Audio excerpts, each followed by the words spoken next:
Chapter 71.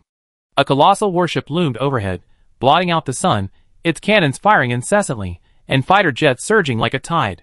The Tachyon Technology Space Station unleashed orange-red and azure lasers, easily melting down a prominent Hellhound-class vessel. This ship, which had once fought fiercely with Li Bin, couldn't withstand the giant corporation's laser-locked attack for even 5 seconds before experiencing shield overload, armor melting, structural collapse, and fuel and ammunition explosion. While the pirates' weapons weren't as advanced as the giant corporations, their capital ship, a modified Atlas-class missile vessel, truly lived up to its name, the Endless Fury. 2 large weapon bays carried storm missile launchers, unleashing a continuous barrage of missiles the size of rockets. In addition, the ship simultaneously launched short spear missiles and pirate-type torpedoes. These slow-moving, explosive-charged weapons were easily targeted by the lasers mid-flight, but under the combined firepower of their sheer numbers and that of the other pirates, the Tachyon Technology Space Station's cobalt blue shields were reduced to a flowerbed. The entire battlefield stretched as far as the eye could see, with a hemispherical network of attacks firing in succession. Compared to this awe-inspiring war, Li Bin felt that his previous battles against pirates were like kindergarten children pulling each other's hair. Not only was it not thrilling, but to those who had witnessed such a scene, it was practically adorably weak. No wonder Old One-Eye dared to boast that he could protect himself after boarding. The bosun's reputation in Li Bin's mind had risen even higher. Furthermore, the Mark 9, the devastating cannon, the Atria heavy railgun, and other artillery pieces fired in succession. The ferocious electromagnetic railguns unleashed massive projectiles, with immense kinetic energy, each hit causing ripples to appear on the shields. Despite the astonishing power of the Tachyon laser, as an energy weapon, its power was excessive in a small sea. The capital ships, tasked with offensive operations, were well protected by cruisers and destroyers. Every time the space station attempted to target the laser, the cruisers would block it at the cost of overloading their battery packs. Furthermore, the capital ships were far enough away from the space station that other weapons besides the laser could not concentrate their fire. Moreover, while energy weapons have the advantages of high precision and high power, they also have disadvantages such as long cooling and recharging times, and high power requirements. More critically, lasers cannot curve, while missiles and cannons can continuously fire from behind the frontline ships. With both defense and offense relying on battery packs, the space station's radiation levels continued to rise without any sign of decreasing. Pirate King Konda, atop his flagship Revenge Fist, an Amalgam-class death barge, issued a final surrender plea on the public channel. Your life is but a flickering candle in the wind, while my pirates are endless. This is your last chance. Another arrogant, maniacal voice echoed in the channel, saying the opposite. Hatton, how does it feel? How does it feel? Watching me slowly devour your fleet, slowly drain your radiation. Doesn't it feel great? He, don't surrender. Don't surrender. I will crush all your resistance to dust. I will bestow upon you the ultimate humiliation. Nonsense! Came the furious roar of Hatton, commander of the Tachyon Technology Division, from the channel. Clown, what are you doing? Once my suppressing fleet's heavenly troops arrive, you, your master, and your dung-filled lair will all be blasted into the sky by cannon fire. Despite the public chat's barrage of insults, Hatton, after cutting off communications, pounded his fist on the command console in fury. Those bastards at headquarters, they just sent us here to die. The others in the command center didn't refute him, all wearing mournful expressions. Yes, Tibicina had been prepared for destruction ever since Tachyon Technology began its colonization. Tachyon Technology's influence was concentrated in the northeastern corner of the core sector, traversing thousands of miles across the Sindar Power and Hyena Mining, 2 giant corporations, to invade the MAG system in the southern part of the core sector and colonize Tibicina, actually to monitor the hegemon's movements. These 2 companies had fought 2 AI wars over 100 years, and were already mortal enemies. Tibicina was chosen, as a branch, to monitor the enemy's movements and incidentally develop trade. Each branch leader and commander was informed before taking office that their tasks were threefold. First, to protect Tachyon Technology's fleet in the southern sector. Second, to monitor the rival in this location so close to the hegemon, and continuously send agents to corrupt them. And most importantly, in the event of the next AI war, as a bridgehead to meet the hegemon's fleet, they would collect sufficient war data and transmit it back to headquarters, giving headquarters time to assess the hegemon's strength. It sounds just like a Japanese pillbox. But what Tachyon Technology didn't expect was that instead of the 8th Route Army, they encountered bandits causing trouble next to the pillbox. Hatton had warned headquarters 10 days ago, but headquarters' reaction was lukewarm, only stating that Tachyon Technologies' suppression fleet could not be dispatched until the pirates made a concrete intrusion, because the mag system was adjacent to the hegemon and might provoke a fierce reaction from the hegemon. The company is not yet prepared for a third full-scale war, so please submit your report only after you have solid evidence. If you unfortunately perish, the company will provide lifelong training and employment opportunities for your spouse and children, if you are eligible. What kind of damn solid evidence is this? Does Hatton really think he can withstand the onslaught of sensor torpedo arrays and pirate fleets, single-handedly storm into Conda's nest, capture that old woman, and interrogate her while slapping her? He's just using them as pawns. Hatton knew perfectly well that the company's top management were practically devoid of humanity. Their plans heavily relied on the AI Corps' optimal solution. They were probably thinking of waiting for the pirates to destroy Tibicina, giving headquarters an excuse to then lead their troops to destroy the entire system, upgrading it from a bridgehead for monitoring the megacorporation to a frontline war fortress. The problem is, even if they could actually do it, it would be one thing: a bunch of AI brain-bound idiots, completely oblivious to human emotions? Forget the overlords, the Perseus Alliance, the Luddite Church, Hyena Mines, who's been subjected to you planting landmines under their butts. Hatton anxiously bit his nails. Someone in the command center reported, radiation levels are nearing the warning level. The space station's batteries can only last another 3 hours.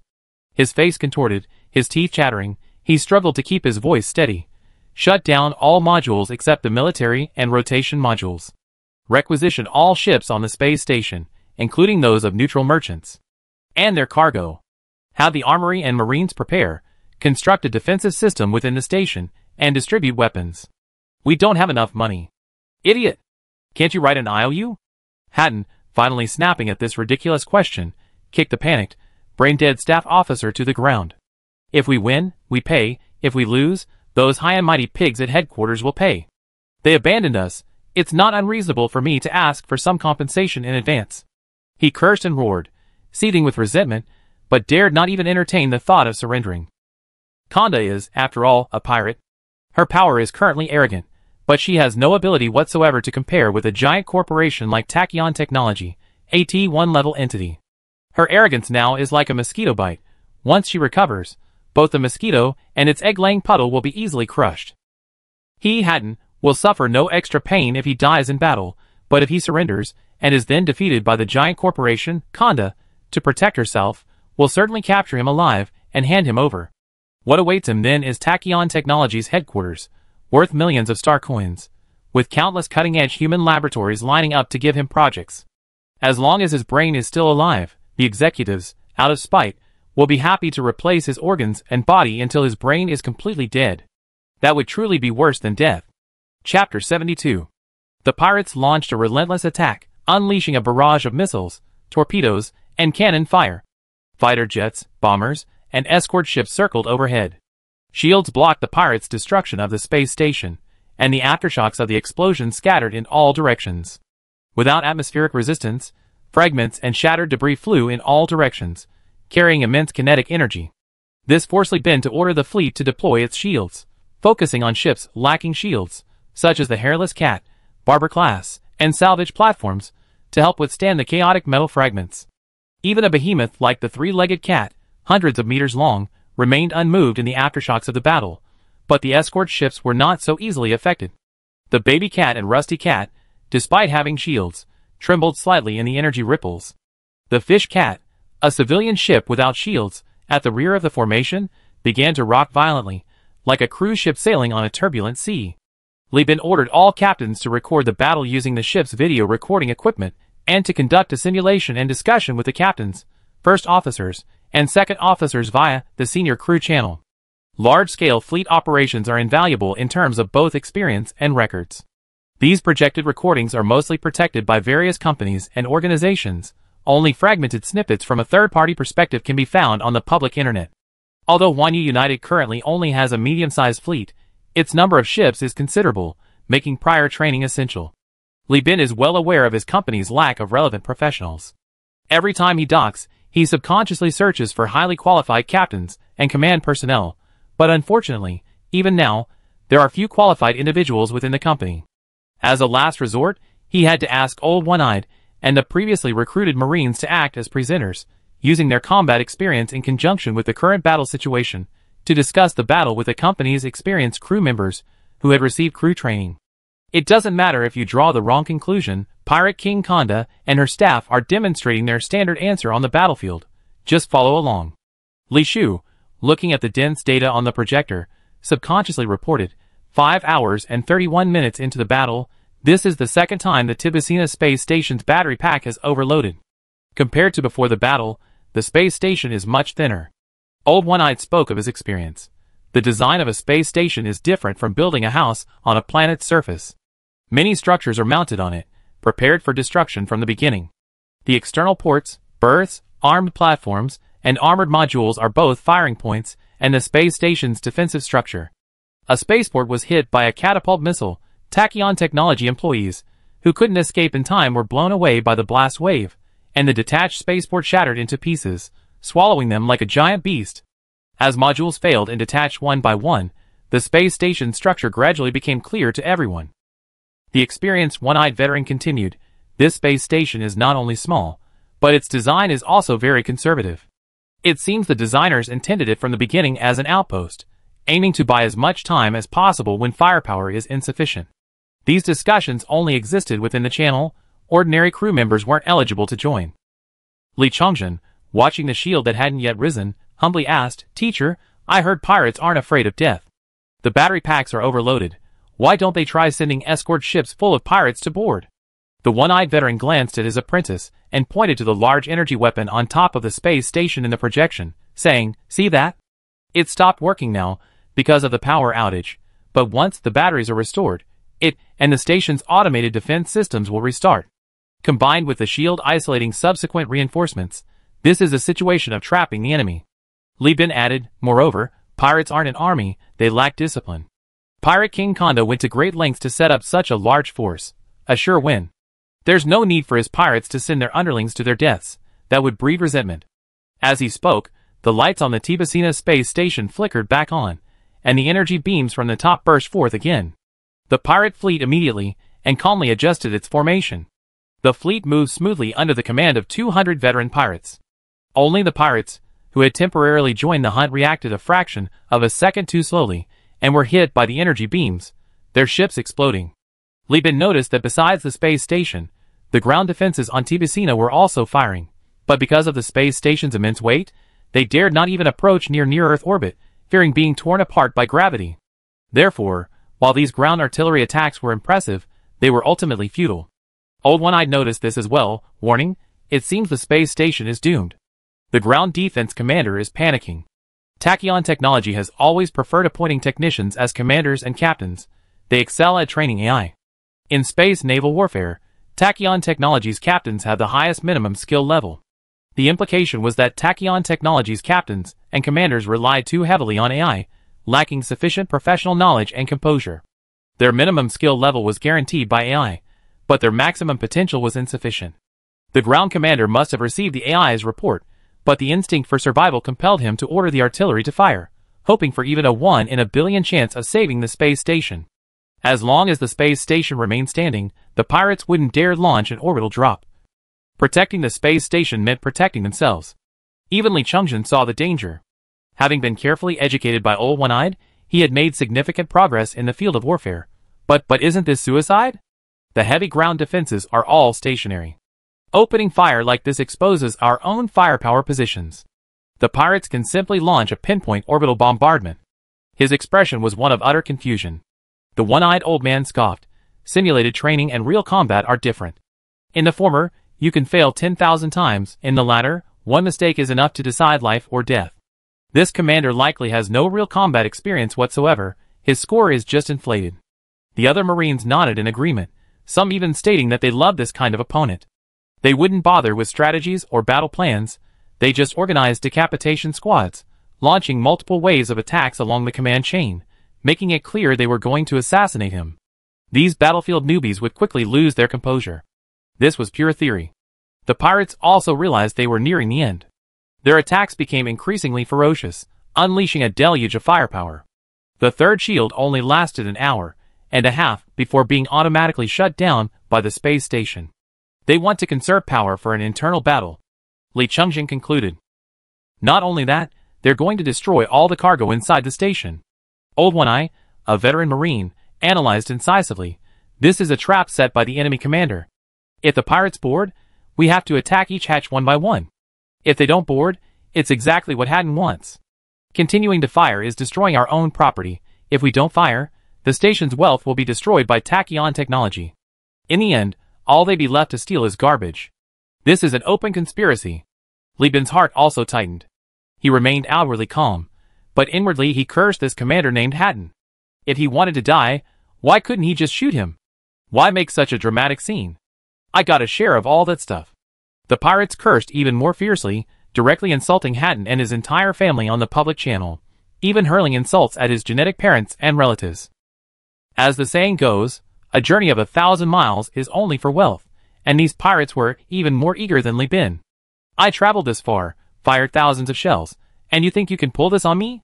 Boarding torpedoes activated, pirates on board, take your positions. The aged but still authoritative voice of the pirate king Konda came through the channel. The flagship of Konda's nest, the Revenge Fist, activated its propulsion system, its several-kilometer-long hull bursting into cruiser-like speed, leaving the missile-carrying Endless Fury far behind. The Revenge Fist had no shields, relying entirely on its armor. Originally protected by the Endless Fury shields, it now propelled forward along with the other ships to launch boarding torpedoes, exposing itself to attack. Jeffrey glared. So aggressive? Is Konda crazy? Tachyon Technology's energy weapons are unparalleled in the Perseus constellation. The old one-eyed man remained silent. His understanding of naval warfare was limited to boarding, and he was unfamiliar with other aspects. This happened to be Li Bin's forte. That's not how it works. The Amalgam-class death barges are pieced together from the wreckage of other ships. They're recycled vessels. Even the designers don't know their exact structure and strength. But this Revenge Fist, being used as a flagship, must be constructed from materials far beyond what civilian ships use. Just as there are differences between people, there are also differences between ships of the same class, and the differences between Amalgam-class vessels assembled from scrap are even more pronounced. Li Bin believed that this flagship, as the embodiment of over 200 years of Pirate King's accumulation, should be among the very best of the best in the Perseus class. As if to verify Li Bin's conjecture, the space station's massive energy laser struck the Revenge Fist's frontal armor, rapidly melting away its outer armor and destroying its large weapon bay and storm missile launchers at the bow. Damn, a weapon costing 5,000 star coins is destroyed in one shot. Jeffrey's crotch tightened. This wasn't war, it was money grabbing. The ship's structure, before the large laser, was like an ice cream cone on a red-hot iron plate, sizzling with dark red molten metal. After advancing 7 or 8 meters and burning through the bow, its progress slowed significantly. It's a stellar protection layer composed of multiple layers of high-temperature resistant heat-absorbing tiles, special glass, and a heat-insulating coating. This kind of modification material used to protect ships during extreme distance stellar exploration is a genius idea. Li Bin's eyes lit up. His liberal arts background only allowed him to recognize these details. More specific heat-insulating and heat-absorbing materials were beyond his knowledge, but judging from the effect, very effective. Because the Mercury alloy-class ships were composed of ship wreckage, it was possible to incorporate this composite material into the wreckage joints during construction and modification. Konda, with its long-standing hatred of tachyon technology, couldn't have been unprepared. This material slowly evaporates under energy laser attacks, but Konda never intended to use it as a trump card. The time she gained while the laser emitter cooled down after the shield blocked the laser was her window of opportunity. Fire! The outer midsection armor of the Revenge Fist was deliberately jettisoned, revealing boarding torpedoes dozens of meters large, seemingly parasitic on the ship. The torpedoes spewed burning flames, slowly but irresistibly hurtling towards the space station. These enormous torpedoes even carried 9-handed shield generators salvaged from the escort ships. The shields became ineffective after blocking the space station's fire, but this was enough to allow most of the torpedoes to penetrate the station. These torpedoes were like bullets fired by Konda, striking the towering space station and injecting a wild virus called Pirate into it.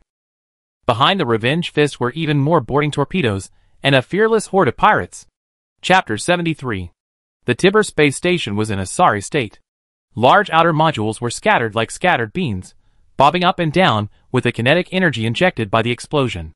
Boarding torpedoes had pelted the station like shotgun pellets, leaving molten holes everywhere.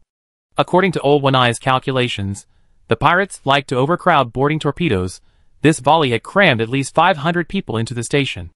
Li Bin immediately ordered the fleet to warm up and simultaneously notified the Quartz fleet to prepare for landing. Miao worriedly said in the private channel, "Isn't this too risky? The other members probably don't want to go now." "What other members? Aren't you worried too? Be confident, you're Bio-Megatron, you can even dismantle robots. What are you afraid of?" Li Bin inwardly scoffed, his face showing disdain. "Wouldn't we earn more salvaging from the space station than from this wreckage? Let them wait if they want, they'd be too late to catch up. Once the space station's battery packs are dismantled by the pirates, we join the battle. First mate, change the identification code, raise the pirate flag." After the pirates unleashed 4 volleys of boarding torpedoes, even intentionally aiming them at the energy weapons, all the large lasers were finally deactivated before the space station's battery packs were crippled.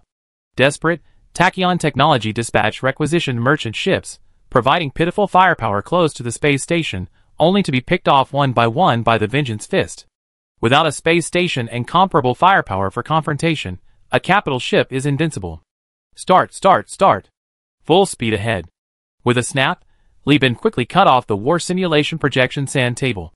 The all-Union fleet took the lead in attacking. In the signal, the fleet and the pirates were indistinguishable.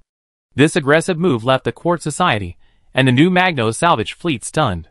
One of the female commanders, leading Quartz's small salvage fleet, wore a form-fitting, retro-style powered skirt armor that was more symbolic than practical. Exaggerated, rhomboid metal panels cascaded down like peacock tail feathers. She gently covered her face with her brightly painted hands inside. "Now I know how Li Bin makes so much money, he's like a mad dog." Her tone was half understanding, half admiration.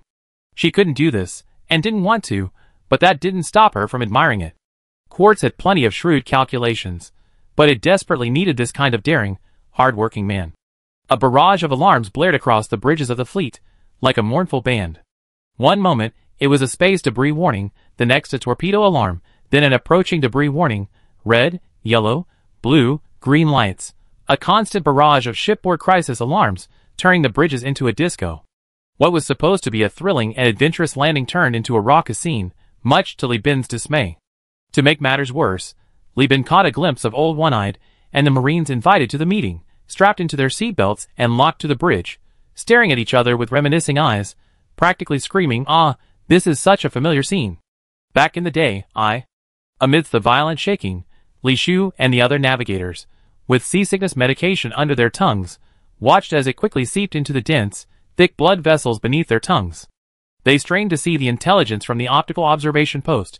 The dense markings and data on the turbulent screen seemed to come alive, flashing and darting around, making their eyes dizzy. Suddenly, she shouted excitedly, "A boarding torpedo landing site spotted! There's a port nearby. The berth was bombed by missiles, but it's big enough for us all to land." She sent the coordinates, and the AI immediately attempted to plan a route. However, with tens of millions of pieces of space debris constantly changing every second, and these pieces of debris being further disrupted by hundreds of approaching pirate ships, it simply couldn't find a route that met conventional safety standards. The navigation AI, after all, isn't the core of AI. It lacks intelligence and cannot understand the complex human needs of reaching the destination safely and quickly, while selectively avoiding debris. Its optimal routes are only safest and fastest. In the safest mode, it even includes routes like turning around on the spot, a bizarre example of a haphazard navigation system guiding a car to swim across a river. It's safe to say that compared to the core of AI, ordinary AI still needs further refinement. Li Bin simply turned off the navigation AI, mentally grumbling that this idiotic navigation system had been with him for 2 lifetimes, a kind of old friend in a sense. He wasn't angry, he was used to it. Dedicate computing power to stabilizing the ship's attitude and facilitating landing. A straight line was drawn on the projection screen. Go like this. If you encounter space debris, use your shields to clear it. We're small enough to be easily spotted. Tachyon Technology's priority targets are capital ships and cruisers. Under the watchful eyes of Quartz and the Neomagna salvage fleet, the ships of the Universal Alliance were moving faster than pirates.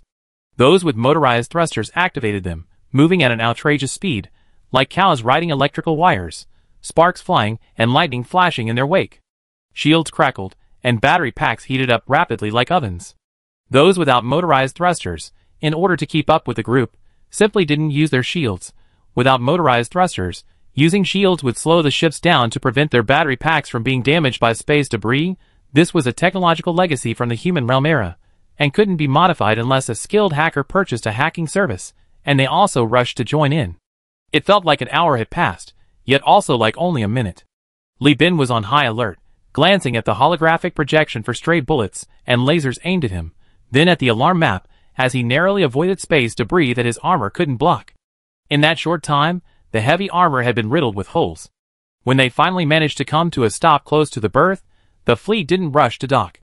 Instead, it turned around, rear-facing, its main engine spewing out huge plumes of flame, and its reverse thrusters running at full power, pushing the ships backward to prevent them from being pushed away by the main engines. Only after scanning the berth, ensuring that anyone who might be hiding there, along with supplies and equipment, was thoroughly soaked by the thousands of degrees of heat, did the fleet stop. The hatches opened, and Marines in full power armor, carrying bulletproof shields, were the first to appear. They quickly advanced and took up advantageous defensive positions. After carefully surveying the area with reconnaissance signals, Li Chongjin led the second wave of armed sailors ashore. The muscular men, propelled by their thrusters, charged towards every blind spot, firing point, and hatchway. Once dozens of men had secured these positions, the third wave of engineering crews emerged, pushing out heavy machinery to set up the trading point in the berth area. The Quartz Society members watched this scene in silence. Li Bin was truly lucky and daring. He'd gotten the first taste of success. "Pascal, what do you think?" someone asked on the channel. "How do you see it?" "Just lie down and look." Paul Cipher casually examined his fingernails, leaning back in his large, specially made captain's throne. "They already sent out messages. We were just too afraid to keep up. We can't exactly shamelessly go and ask them for a share, can we? Please, they're already being very kind by taking us along." The person who asked the question laughed awkwardly to defuse the situation. She blew on her fingernails. "Aren't there still a lot of detached modules outside? There must be undamaged weapons and supplies inside. If we monopolize the trade here, we won't have to worry about making money. Our lives are precious. Let him go if he wants to join in the fun. Well, it's just bad luck that he's dead." Li Bin, completely oblivious to the Quartz Society's subtle sarcastic remark, excitedly led his men to set up defenses while simultaneously signaling to the other pirate ships. "Pangolin Salvage Company is in position, coordinates below. This place is overflowing with wealth, but everyone's ship space is limited. To maximize everyone's profits, we offer a salvage service. Our company operates with integrity, no credit, and has powerful backers." The pirates, who had already landed, grinned, asking for the salvage list and prices, while those still on their way cursed, "The salvage team's already ahead of us. They're in such a hurry to be reborn." Chapter 74. The despicable intracapsule warfare continued. This kind of space urban warfare was even more insidious than on the surface. Ambushers could be lurking anywhere in the passageway. The people at the Tachyon Technology branch had gone mad. The regular employees dared not surrender, but didn't want to die, while a few neutral merchants wanted to surrender and offer their treasures, but the pirates wouldn't accept. Killing them meant the wealth would naturally belong to them. So they simply used live ammunition. And that wasn't all, some even pulled out heavy weapons. The passageway, only a few meters in diameter, was completely blocked by a mech. Its 20mm ground-based cannon and tank-like armor blocked their path, suppressing the pirates with overwhelming firepower. It truly possessed an aura of absolute dominance. Unfortunately, the pirates didn't engage in direct combat. Seeing the situation was unfavorable, they immediately summoned their spaceship. A frigate, nearly 100 meters long, along with its shipborne weapons, obliterated the mech and the passageway, turning them into a bloody mess, like hardened cucumbers in a meat grinder. Li Bin's side also started making some business. Recently, the pirates who had boarded the ship discovered several warehouses. Not only had their own ships not arrived yet, but even if they did, they wouldn't be able to hold everything. Coveting the spoils deep within the space station, and seeing Li Bin's call for their return, they simply sent men in engineering vehicles bearing the Tachyon Technology logo to begin transporting the goods.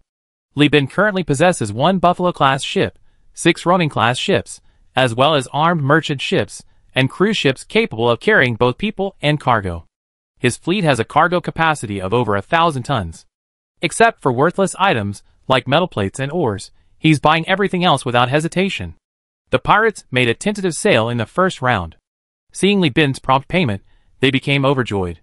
Food, weapons, supplies, luxury goods, and all sorts of spoils were delivered by pirates bearing different flags. In less than an hour, his account had shrunk by over 3,000 star coins, while the value of the goods he bought had risen to 8,000 star coins. After deducting maintenance, fuel, and supply costs, the profit is close to 4,000. If we calculate based on profit sharing, with Li Bin's 50,000 star coins investment, his role in facilitating the deal, and his personal leadership in managing the operation, Universal Union's revenue accounts for 10% of the total income. In other words, if you could earn 400 star coins per hour, that's nearly 10,000 a day, breaking even in 5 days. Anything over is profit. Of course, in reality, the money comes in even faster. Ordinary warehouses are small-scale operations. Laboratories and research stations are the real money makers, where a single transaction can yield tens of thousands of star coins in profit. As for selling stolen goods, it works like this. Luxury goods costing thousands of dollars in America are sold for only a few $100s at street stalls, 1/5 or even 1/10 the price, complete with purchase videos. The black guys are guaranteeing authenticity with their lives on the line. Robbing and plundering isn't about low resale prices, it's a risk-free business. Stealing is profiting. Besides, the space station is so large, there's plenty of stock. While haggling with Li Bin, you could easily make several more robberies. Only a fool would waste time talking. The brave are already vying for the second round. Just as Li Bin was busy building relationships and making an impression on various pirate leaders, the first mate, gun in hand, approached and connected directly to Li Bin via data cable. He whispered on a secure wired channel, "Sector B59 has been breached by pirates. They want us to go check it out." Li Bin smiled and negotiated with the pirate leader before him. Once the money and goods were settled, he frowned. "Sector B that deep? We don't have enough manpower here. Have them send some over." The first mate explained that area was breached by 3 groups of pirates working together. They're currently arguing over the division of the spoils. One group is under the Pirate King's command and contacted us to conduct an asset appraisal. They don't trust the other group's proposal and want us to provide one. That's why they say having connections makes things easier. Li Bin, by relying on the Pirate King, even brought attention to his underlings. They might not normally remember him, but in this chaotic situation, his influence became apparent. A group of people, unwilling to give up their immediate gains and eager to seize more treasures, naturally sought a compromise from someone who wasn't involved with anyone. Regardless of whether the solution was truly fair, it provided a face-saving way out, allowing the prideful pirate leader to rush off to the next wave of loot. "Time is money, my friend. Then let Li Chungjin bring armed sailors with me. Our main wealth is concentrated in this area. Old One Eye has to stay. Let Vulcan lead 10 engineering teams, Lloyd's, and a heavy machine. Demolish any walls you encounter." Sector B59, the space station's pre-war division by Pirate King Konda, is divided into 5 classes, A, B, C, D, E, each with 60 blocks, from the inside out. Sector E contains the outermost fallen modules, while Sector B59, though located at the very end of Sector B, is still quite close to the core area. Right now, outside Sector B59, near Sector B8, pirates are fiercely fighting with stolen weapons and tachyon technology. Inside what is clearly a laboratory in Sector B59, 3 groups of pirates, each surrounding their leader, occupy a portion of the area, guns pointed down, their eyes defiant and wary. When she stared at the gleaming bald head, his expression unfriendly, as he looked at the pirate leader diagonally opposite him. He was a free pirate invited by Konda to hunt indiscriminately. He was powerful, outnumbering the other 2 groups, and his ships were more formidable, but he didn't possess overwhelming strength in Sector B59. He was also wary of the pirate leader's affiliation with Konda, which was why he had given face by waiting for some damn merchant to come and assess him. But he was determined.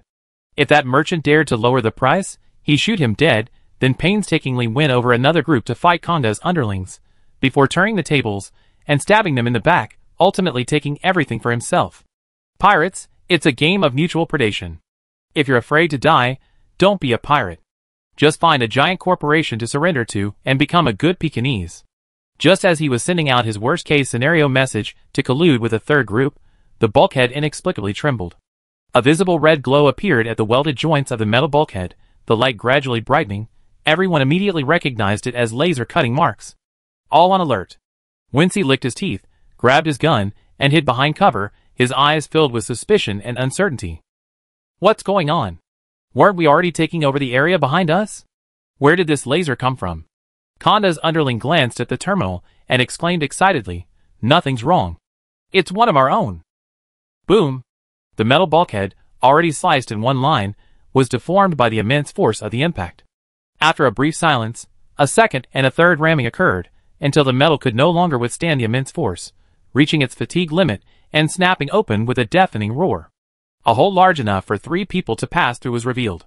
A group of people wearing helmets, carrying air rifles and bulletproof shields, rushed in, taking their place as the fourth party. The pirates' expressions were quite interesting. This was because while the group looked aggressive, the leader, a 1.9-meter tall, burly man in power armor, had 3 pairs of mechanical eyes scanning his surroundings emotionlessly. The Tachyon Technologies logo on his shoulder was scratched, proving he wasn't from the giant corporation. The odd thing was, despite being dressed like a soldier, he had an antenna sticking out of his back, and instead of a signal amplifier, the top of it was a flexible screen displaying the scrolling message, "Pangolin Salvage Company is at your service," next to which was an animal head exactly like the pangolin from the cartoon Calabash Brothers. The pangolin head had one eye open and one eye closed, half a pink tongue sticking out, and one paw making a crooked V shape, completely out of place with the domineering appearance of this salvage company employee. Li Chongjin shouted in a booming voice over the public channel, "Pangolin Salvage Company's branch, Huanyu United, has been invited by Gear Meteor Guangwu to retrieve spoils of war." This situation left everyone utterly bewildered, unsure whether to take up arms and be on guard or lay down their weapons to discuss business. Chapter 75. Guangwu immediately raised his hand. I am Guangwu." Another man, slightly thinner than the tall man, stepped forward, pressed down on the tall man's gun, and enthusiastically jogged over to shake hands with Guangwu, chatting about everyday matters. This was the first customer to proactively contact him. Putting everything else aside, he had to give him face for the service fee. While Li Bin and Guangwu were chatting animatedly, Wincy, watching with veins throbbing on his forehead, drew his knife and slashed fiercely. "You guys are in cahoots, aren't you? What kind of lousy businessman are you, here to make fun of me?" Seeing this, Li Bin clasped his hands in apology to Guangwu, then jogged over again, enthusiastically extending his hand. "I'm just a businessman, only interested in making money. I believe in making money through harmony, and don't interfere in your affairs. May I ask your name, sir?" "Golden-crowned eagle Wincy." Li Bin thought to himself, "Looking at your forehead, I thought you were some kind of fierce arhat, but you're just a balding birdman. That suits your nickname quite well." He mentally grumbled, but greeted Wincy with a beaming smile, putting on a good show regardless of the other's cold attitude. Wincy wasn't some brainless fool. He knew the principle of not slapping a smiling face, so he gave a few perfunctory replies. Li Bin then moved on to the next person. Within 3 minutes, he knew the various groups and the intelligence on the scene. One group was Gear Meteor Guangwu, loyal to Pirate King Kongda, considered allies. Another group was the Free Pirate Golden Eagles, seemingly ruthless and brainless, but actually shrewd beneath their rough exterior. The third group was a subordinate of a major pirate named Morning Angel Blaze, considered the weakest of the 3. And what they were vying for. Only after obtaining permission from all 3 groups did Li Bin call Lloyd from the engineering team to check. 3 minutes later, Li Bin received a reply. "Captain, we checked. This device is a cryogenic chamber, and it looks like it contains an embryo. We suspect it's an embryo bank for some kind of animal. Anyway, it's quite large." "An embryo bank for large animals? Are you kidding me?" Li Bin didn't believe it at all. In this outpost-like location, where would they provide living space and food for the animals? Did they think cattle and sheep could survive on a couple of bites of nutritional paste like humans? He pushed aside the crew member and peered through the blast of cold air blowing from the open cryogenic chamber door. After a while, he emerged in a spacesuit covered in ice crystals. "Can you tell if the embryo is alive or dead?" The crew member nodded. "It's obviously dead.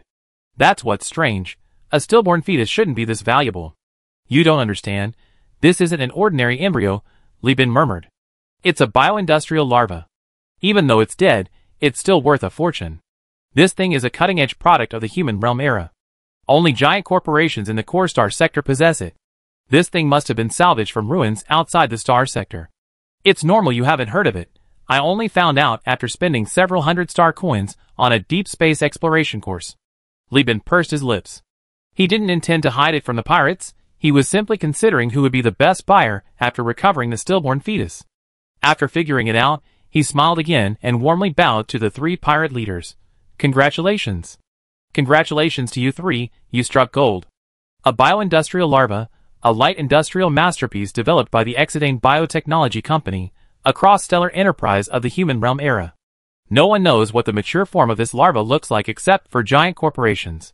All that is known is that as a pinnacle of human genetic engineering, its hair, nails, and all its metabolic products can be easily processed and used directly as daily necessities. It can directly consume inorganic and organic matter, as well as volatile substances. After absorption by its own body, it metabolizes these substances into industrial raw materials such as plastics and refined nitrogen. This was originally intended as a biological product for deployment in resource-scarce star systems to ensure the supply of basic necessities. However, after the Great Collapse, Exidane Biotechnology's Persis branch, lacking spaceship development technology and the ability to independently manufacture bioindustrial life forms, was the first to disintegrate and go bankrupt, failing to grow into a giant like tachyon technology. Therefore, this thing is a rare commodity in the Persis star system, its existence dwindling with each loss. Li Bin didn't hide anything, directly explaining the origins of the items in the vault. His money-making strategy was clear: build a business network centered on connections. Therefore, he needed to cultivate as many friends as possible. The space station was still large, and Tachyon Technology's colonies on Earth offered plenty of opportunities to make money.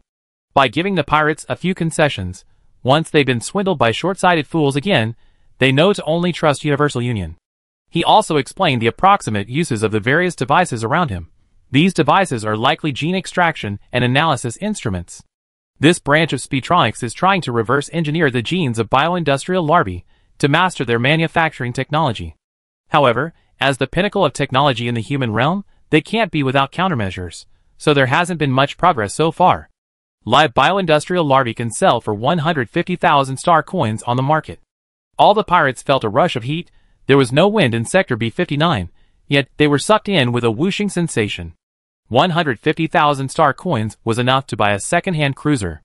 Although the major corporations in Persis had strictly controlled cruisers from the beginning, never easily releasing them, if you managed to snag one and saved up a little more, buying one at a higher price wasn't out of the question. With money, anything is possible. Seeing the crowd's growing inclination towards a fight over the money, Li Bin quickly poured cold water on their enthusiasm. But the embryos here are already dead, they won't fetch a good price. Even if sold to a giant corporation, they only be worth about 20,000 star coins. However, if we can package it together with the Tachyon technology equipment and experimental data, I can negotiate around 40,000. Li Bin said, casually glancing at the crowd, his implication clear: whoever fired a shot here, damaging the equipment, would see its value halved. When Shi's face darkened, a stark contrast to his gleaming bald head, "You say so? I suspect you're trying to drive down the price." He wasn't truly suspicious. After all, if Li Bin genuinely wanted to lower the price, he could easily say it was just an ordinary animal embryo bank. However, he feigned suspicion to probe further. Li Bin, being quite straightforward, tossed his own device over. Whether it's worth it or not, it's all written in the online course. See for yourself. Don't clear my course check-in. I'm waiting to finish and get the reward. The internet is full of diverse information and resources, including online courses produced by these giant companies. But just like how few people actually study the 21st century Tsinghua and Peking University open courses online, having resources is one thing, being willing to learn and watch is another. If everyone had self-motivation, the number of online course saves wouldn't exceed the number of views. Chapter 76. When she read the course introduction with some skepticism, and after confirming it was a genuine product from a major corporation and not a fake, he handed it to Blazer. Once all three had confirmed it, Li Bin's words gained credibility, and he continued, the true value of bioindustrial larvae is actually far higher than their market value. The setup of these things is conditional. They require suitable sunlight, atmosphere, and soil. Major corporations have tried to simulate these conditions before, but none succeeded, all ending in factory deterioration. The corporations speculate that the failure insurance encoded in the larvae's genes is causing this situation. This is to limit these products and prevent them from ultimately threatening humanity after adapting to the environment. Guangwu nodded. I know, it's shown in those flashy disaster movies. What? Humans created the Zerg to replace mining ships, but the Zerg evolved too fast, broke through their genetic locks, and started rebelling. Guangwu's underlings whispered about the possibility of this. Li Bin casually chimed in with a few words, mentioning a Resident Evil story to regain control of the conversation, then smoothly steered it back on track. To decipher the genes of the larvae and prevent other giants from doing so first, these rare commodities circulating in the market will be seized or destroyed by their forces. So, gentlemen, don't think about fighting each other to monopolize them, and then asking each giant individually. That will only harm everyone. Wincy understood. He leaned against the cold storage compartment, gun in hand, and raised his head, saying, "So you have connections?" "Smart." Li Bin gave Wincy a thumbs up. Li Bin clapped his hands. "If you were to ask which organization in the core star sector has the most Earth-like planets, it would definitely be the Church of Lud. Coincidentally, the Church of Lud is very cautious about technology, unlike tachyon technology, which has no bottom line. Entrusting it to them means we don't have to worry about any biological weapons appearing in the future.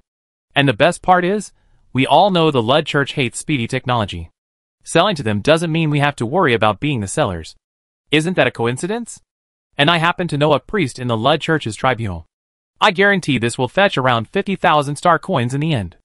Li Bin continued eloquently, "Our Universal Alliance always does business fairly, usually buying back goods at half price. But there are 3 here, so we offer a discount of 30,000 star coins each, 10,000 each. How you divide the profits is up to you. How about it?" 30,000 star coins was already a fair price. Pirates rarely contacted large corporations unless they were commissioned by them, for fear of being caught in a sting operation. Plus, Li Bin mentioned the possibility of sending troops.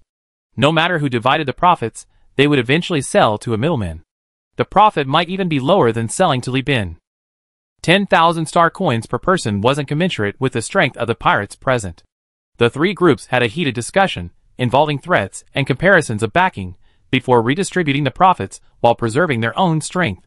Seeing everyone nod, Li Bin pulled out a pre-prepared contract, both physical and electronic, bearing the Pirate King Konda's label, proving its protection. The 3 gang leaders signed and sealed it, and Li Bin promptly transferred the funds. Upon seeing the star coins arrive, when she was initially delighted, then her expression changed, and she raised her gun, shouting, "Why is my money missing?" Li Chongjin calmly raised his gun. Clad in power armor, and wielding live ammunition, he exuded an intimidating aura. His stance and movements, honed by Old One Eye, already bore the hallmarks of a marine, making Wen Shi's heart clench. This burly man, becoming a pirate, must be a master of boarding. He has no confidence that after taking down Li Bin in the ensuing firefight, he'd be the last one standing.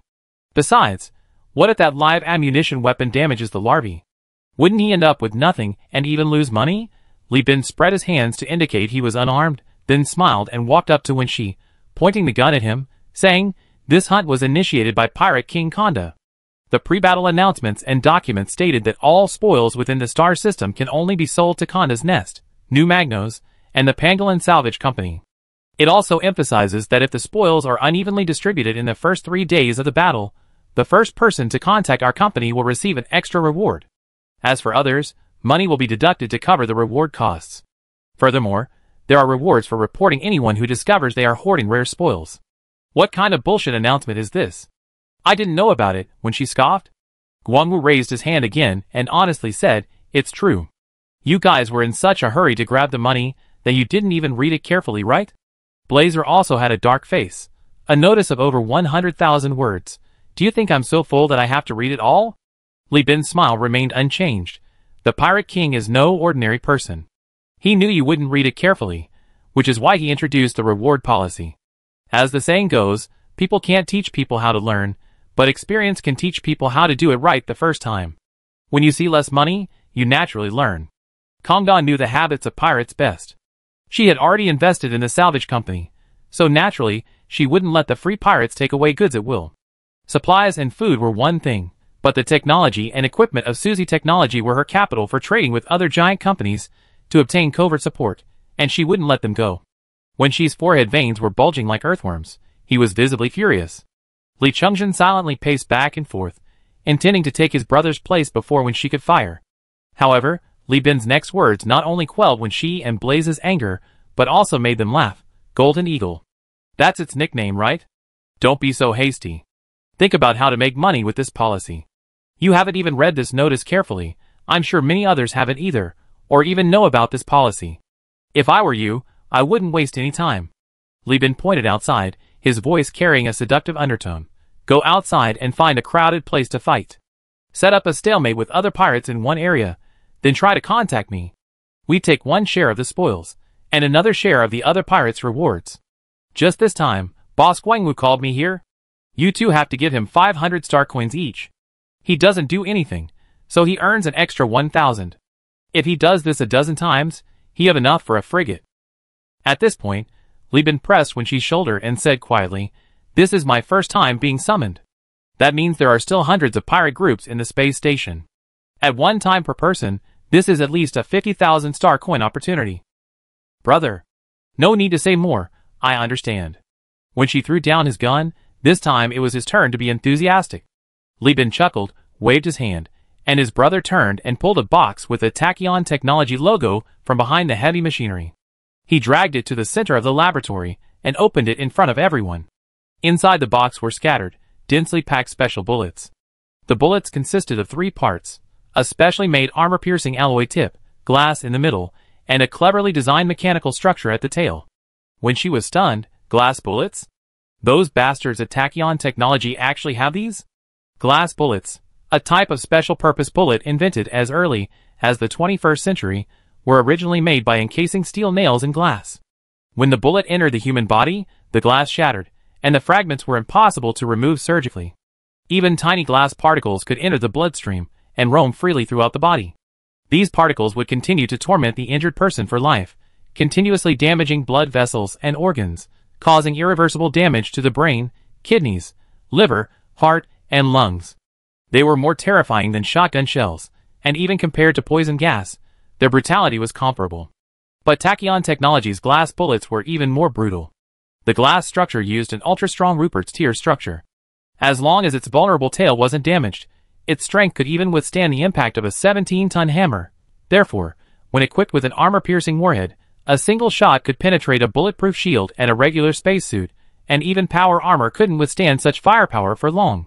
Once the bullet enters the body, the mechanical structure acting as a Rupert's tier tail, protecting the bullet as it exits, automatically locks shut. Due to the crack propagation principle, the harder the glass bullet was initially, the farther it travels after shattering. A single bullet hit is enough to end a person's life. For the rest of their life, even sleeping could be fraught with the risk of a stroke caused by shards of glass cutting blood vessels. Even if the victim's limbs are intact, they could be declared incapacitated. "Yeah, right." Li Bin nodded. "You're going to be fighting with SpeedTech next. What they have, we should have too. How about it? Interested in buying some? We also acquired 2 heavy weapons, also from SpeedTech. Guaranteed ruthless, guaranteed no bottom line, an eye for an eye." When she looked at the glass bullets, then at the balance in his terminal, feeling sweat pouring down his bald head. Finally, he gritted his teeth and nodded. 2 heavy weapons, and these bullets, I want 2 boxes. Thank you for your support. Pangolin Recycling Company, at your service. Li Bin beamed. With the deal done, he handed the goods to his younger brother. He then turned to look at Guangwu and Blaze, who, under Li Bin's smiling gaze, felt their mouths go dry. Chapter 77. 90% of Suzy Technology's full-time employees come from research-related backgrounds. But this doesn't mean most possess research talent. As everyone knows, in the 21st century, where human rights are widely promoted, there are still a few industries that don't even bother with pretense, still maintaining the practices of medieval workshops. Scientific research is one of them. In the novel White Deer Plain, the Liu family prospered by having their ancestor, Liu Mashao, apprentice as a cook. There's an old saying, teach your apprentice, and you starve yourself. How could Liu Mashao convince his master?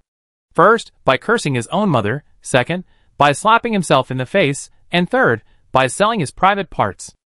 Unlike Li Bin's suspicion of Muyao, this person genuinely sold his private parts, using back channels 3 times to obtain a cooking technique. Who knows if that Liu family ancestor could still hold a turd after completing his apprenticeship, and this is the reality for researchers. Their lives are in the hands of their mentors. If they tell you to wash bottles, you wash bottles. If they tell you to extend your studies, you extend your studies. This is because in scientific research, talent and funding come first, experience and connection second. In the Interstellar era, everything changed. People's lives went from good to bad, but coincidentally, researchers remained the same. Newcomers no longer washed vials. They went straight to wiping culture jars with rags. Small vials became large vials. That was considered progress. So, while Li Bin was engaged in recycling and trading in the port area, he also offered bounties to the pirates he had contacted, seeking a few capable tachyon technology researchers. He captured quite a few, but very few were satisfactory. It seems there aren't many capable people here at the branch, Li Bin said, his face darkening. The port area was crawling with prisoners. Everyone could operate research machines and read and write genetic information, but they were all still at the washing vials stage. They weren't qualified to be bundled with biological industrial embryos and sold to the Luddite Church. As for talent, Li Bin certainly didn't have it. He and his men were all scientifically illiterate. Apart from Jeffrey, none of them had a proper education, so they couldn't tell. After all, it was common knowledge that the Luddite Church's technological level was poor. Li Bin was kind-hearted and wanted to help them to the end, so he found a few experts in biology to sell to them as well. A one-stop service, some kind of bundle package. Once the goods were in hand, Father Pucci wouldn't have to worry about anything, and his brother wouldn't have to lift a finger. The research would be fully automated. Such good stuff, originally priced at 50,000, selling it to you for an extra 10,000 or 20,000, that's not unreasonable, is it? Jeffrey was leading his men to herd the prisoners onto the Fishcat cruise ship, forming a fleet with the Stray Cat transport ship, and heading towards New Magnos to unload the cargo, under the command of the first mate. At this point, the space station's resistance was very weak. Only about a dozen gun emplacements were still firing. The Quartz Society and the Bellino family's fleets also began to enter, currently only salvaging the wreckage, but it seemed they wouldn't be able to wait much longer. The cargo held in the dock area was too much, causing Li Bin's star coins and cargo hold value to shrink rapidly. He needed to resell some to recoup the losses. Fortunately, Dio was there to handle the handover and help sell it off. With war raging in the star system, the prices of weapons, food, and even daily necessities were rising. New Magnos wouldn't ship anything outwards until it was all consumed internally. As for the industrial larvae, they were still stuck in the three-legged cat ship. These things were expensive and hard to find buyers for. Li Bin had already written a sales report and submitted it. He would have to sell them personally.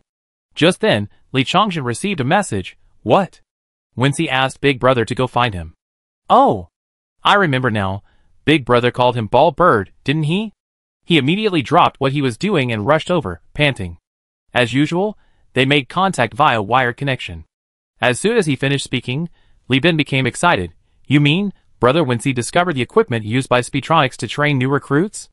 Li Chongzhen nodded vigorously. The equipment isn't damaged at all? Li Chongzhen nodded again. Let's go! Li Bin waved his hand boldly, gathering far more crew members than last time. Using a salvaged hovercar loaded with forklifts and heavy machinery, they marched in a grand procession towards the location provided by Wincy. Sector B3, the entire area appeared to be an educational institution, encompassing multiple zones, from physical training and shooting practice to basic science experiments. Selling these things as a package to an ordinary company would cost several thousand star coins. Now, everything had been swept away, and the cabinets were open. Fortunately, the pirates were experienced, and knew not to leave clutter obstructing their view. A barbell weighing several hundred pounds floating in the air could easily bump into someone. They wrapped the items in plastic sheeting, locked them in a corner, sawed off tables and chairs, and rewelded them to form barricades. Two heavy mechs stood inside and outside, their outer armor stained with the mottled marks of battle. Seeing the familiar, comical pangolin emblem, when she rubbed his hands together gleefully, and jumped out of the mech, waving from afar. Bosley, hey! Bosley! His naturally gloomy face was now beaming. He rushed over as soon as Li Bin got out of the car, a complete change from a few hours ago. No wonder, the policy benefits were too tempting. In the past 4 hours, relying on Li Bin's ideas, he contacted the Universal Alliance during 5 or 6 disputes over spoils. Although it wasn't Li Bin who arrived later, but rather minor figures like Mu Yao and Li Shu, he still received rewards from 13 groups, a solid 6,500 star coins. Now, looking at Li Bin again, he only felt that this older brother had an innate air of wealth and nobility. Compared to him, Li Chongzhen, the skilled gangster he had previously focused on, seemed utterly insignificant. Now that their positions had reversed, and his sales channels had become widely known thanks to Wincy's shady dealings, everyone was contacting him. Li Bin's attitude naturally changed as well. He adopted a more assertive tone. Brother Golden Eagle, did you really find what I wanted? Oh dear, what are you saying? When she removed his mask, inhaling the gunpowder-scented air, and touched his bald head, I wouldn't lie to you, would I? This took me a lot of effort. A dozen minutes ago, other people tried to take it, and I immediately declared that this was something my brother Li Bin had his eye on. Anyone who tried to take it would be killed. When she made a chopping motion with his hand, Li Bin looked over and saw several headless corpses in the corner. The pirate markings on their backs were unfamiliar. They weren't the Conda logo, nor were they from any business dealings with him. Whether they wanted a share or genuinely intended to take it all, Li Bin had no interest in that. Pirates were all stained with blood. If it weren't for figures like Kongda, who stood against the dark rule of the giant corporation, Li Bin would have preferred them all dead. When she led Li Bin to the innermost part of the area, the metal panels here were painted a flawless white, and under the operating lights, it had the bright, futuristic feel of a research facility from a movie. A row of 12 alloy chairs leaned against 12 three-person high metal pillars, connected to the ceiling and floor. The pillars formed a circle, with an operating table in the center. To the left, right, and behind the table were stacks of black, circular educational materials, resembling records, well protected by acrylic boxes and microfiber fabric. This was the internal training equipment of Suzy Technology, capable of teaching skills in a week that would normally require a year of intensive training, one of the direct culprits that had burdened the crew with the giant corporation's debt. Of course, these materials also included brainwashing materials, which could explicitly imply loyalty to the giant corporation, but the process was very long, requiring repeated brainwashing education, and was not useful for general crew training. This garbage had to be screened and destroyed. When she explained boastfully, I also captured a few prisoners. All of them were employees responsible for practical operations here. 2 of them were outsourced and still on probation. Their contracts could be terminated immediately if they resigned, so they weren't considered employees and were willing to surrender. They don't know how to repair, but they can operate. Goodness, he was thinking the same thing as me. Li Bin rubbed his nose, thinking, this when she looks rough, but he's quite meticulous. He's rare among pirates. Chapter 78. Li Bin greatly admired when she. This pirate truly had a talent for business. After selling his goods, instead of hoarding the money like other pirate leaders, he immediately purchased Suzy Technology's spoils from Li Bin to address the pirate's weakness in heavy weaponry. Although the educational device itself wasn't difficult to operate, and whether or not it resulted in arrests was irrelevant, what was remarkable was that a pirate like when she had this kind of foresight. Li Bin feared the kind of hot-headed pirates most. The underworld wasn't just about fighting and killing, it was about human relationships and social skills. Hot-headed pirates were difficult to communicate with and manage, making it naturally difficult to earn money. Seeing him rubbing his hands, Li Bin didn't waste any words. He went up and inspected the equipment, comparing it with the information in his mind. Satisfied, he nodded. Brother Golden Eagle, according to the market price in the star sector, this set of equipment is about 240 star coins per unit. 12 units, plus the operating terminals and data, would cost 3,500 star coins brand new. This price wasn't cheap. After all, the factory price of a single heavy weapon was only 260 star coins. In the Perseus constellation, apart from spaceships, space stations, and various large-scale production equipment, the price of star coins was still very stable. Reflecting on the pirates he encountered that day, Li Bin realized he hadn't found anyone more intelligent or proactive in helping him than this man nicknamed Golden Eagle. An idea suddenly struck him. Opportunities to make money effortlessly like this would become increasingly rare. Befriending a few quick-witted pirates now would make future salvage operations easier, especially since he had other plans. Thinking this, he added, but brother, since you accepted my commission, you still need to pay extra commission. Don't worry about depreciation. I give you an extra 350 star coins. How about that? That's great. Wincy exclaimed, overjoyed. He stretched his neck and pointed to the 2 mechs. Bossly, these things are amazing. Do you have any more? I want to buy more. He then removed a magazine, revealing glass bullets, and this. Oh! Just take what you need. I want weapons, ammunition, and equipment, the more the better. Li Bin smiled. Amidst the rumbling sounds of Li Chongzhen and Vulcan dismantling walls, doors, and floors behind him, he pulled out his terminal. Yes, of course. Here, this is the latest updated product list. Take your time, look carefully. Besides the teaching equipment from Southern Technology, Wincy provided 2 additional clues to high-value spoils, warmly inviting Li Bin to join him in dividing them. One clue led to the location of the hydroponic farm on the space station, the other seemed to point to the database center of Southern Technology's branch. Both locations are incredibly valuable. The former is where Pirate King Konda specifically requested the return of equipment installed in his lair. Besides fully redeeming the nearly 40,000 star coins worth of the hydroponic farm itself, Konda also offered an additional 6,000 star coins as a bounty. The price is fierce competition. The latter might contain top-secret data from Tachyon technology. Finding anything valuable would yield immeasurable profits.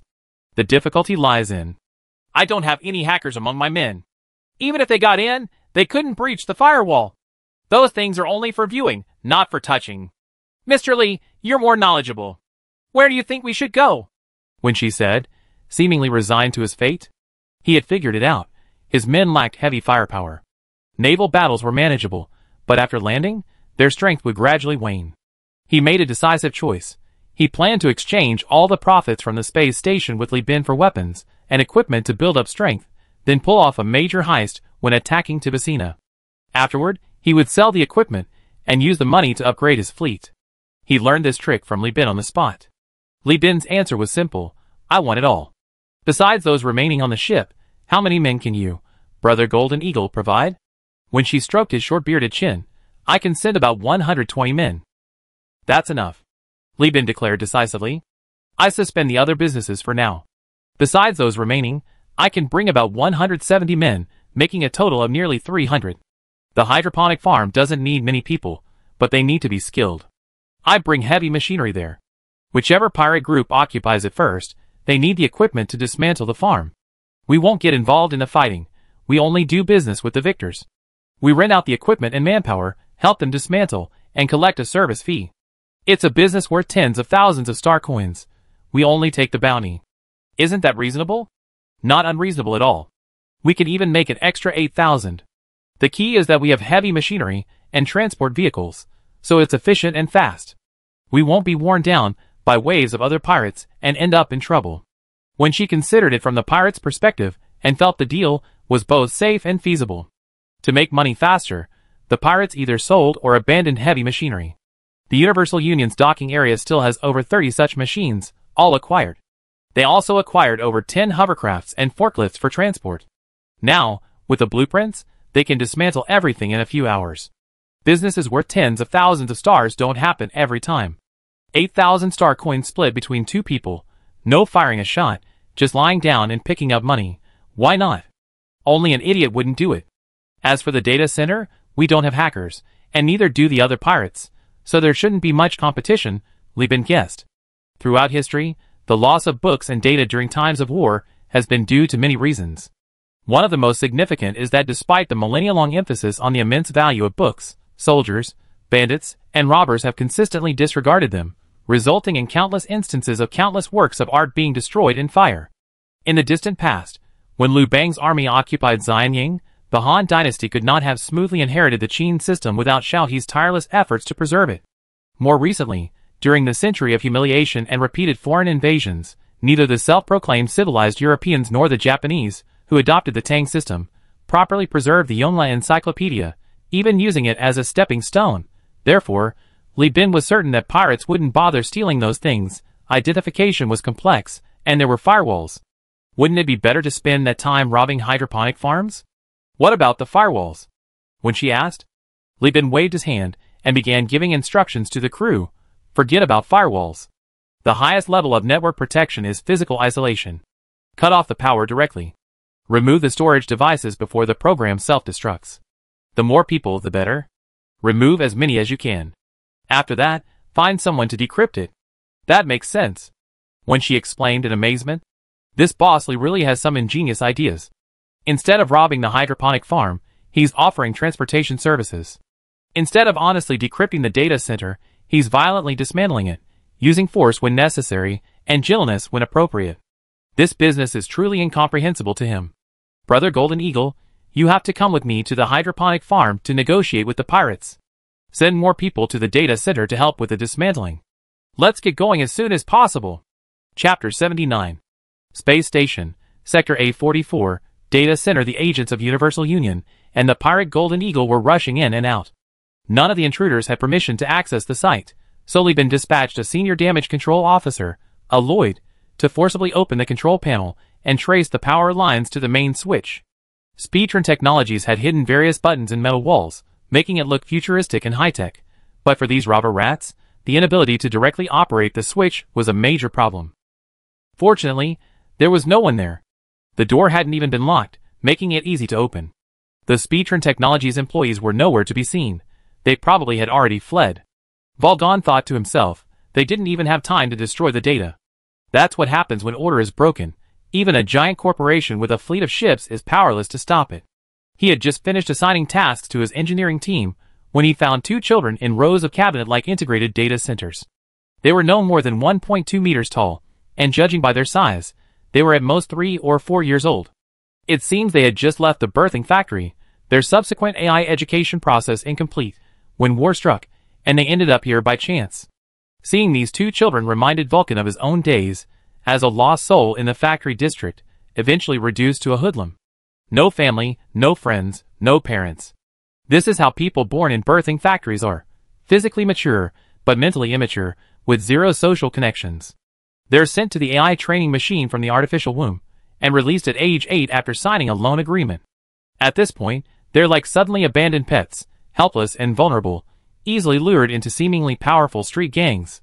Then, fueled by violence, hormones, steroids, alcohol, and addictive substances, they embark on a path of no return, either committing serious crimes and being caught and shot by the company, or being sent as experimental subjects.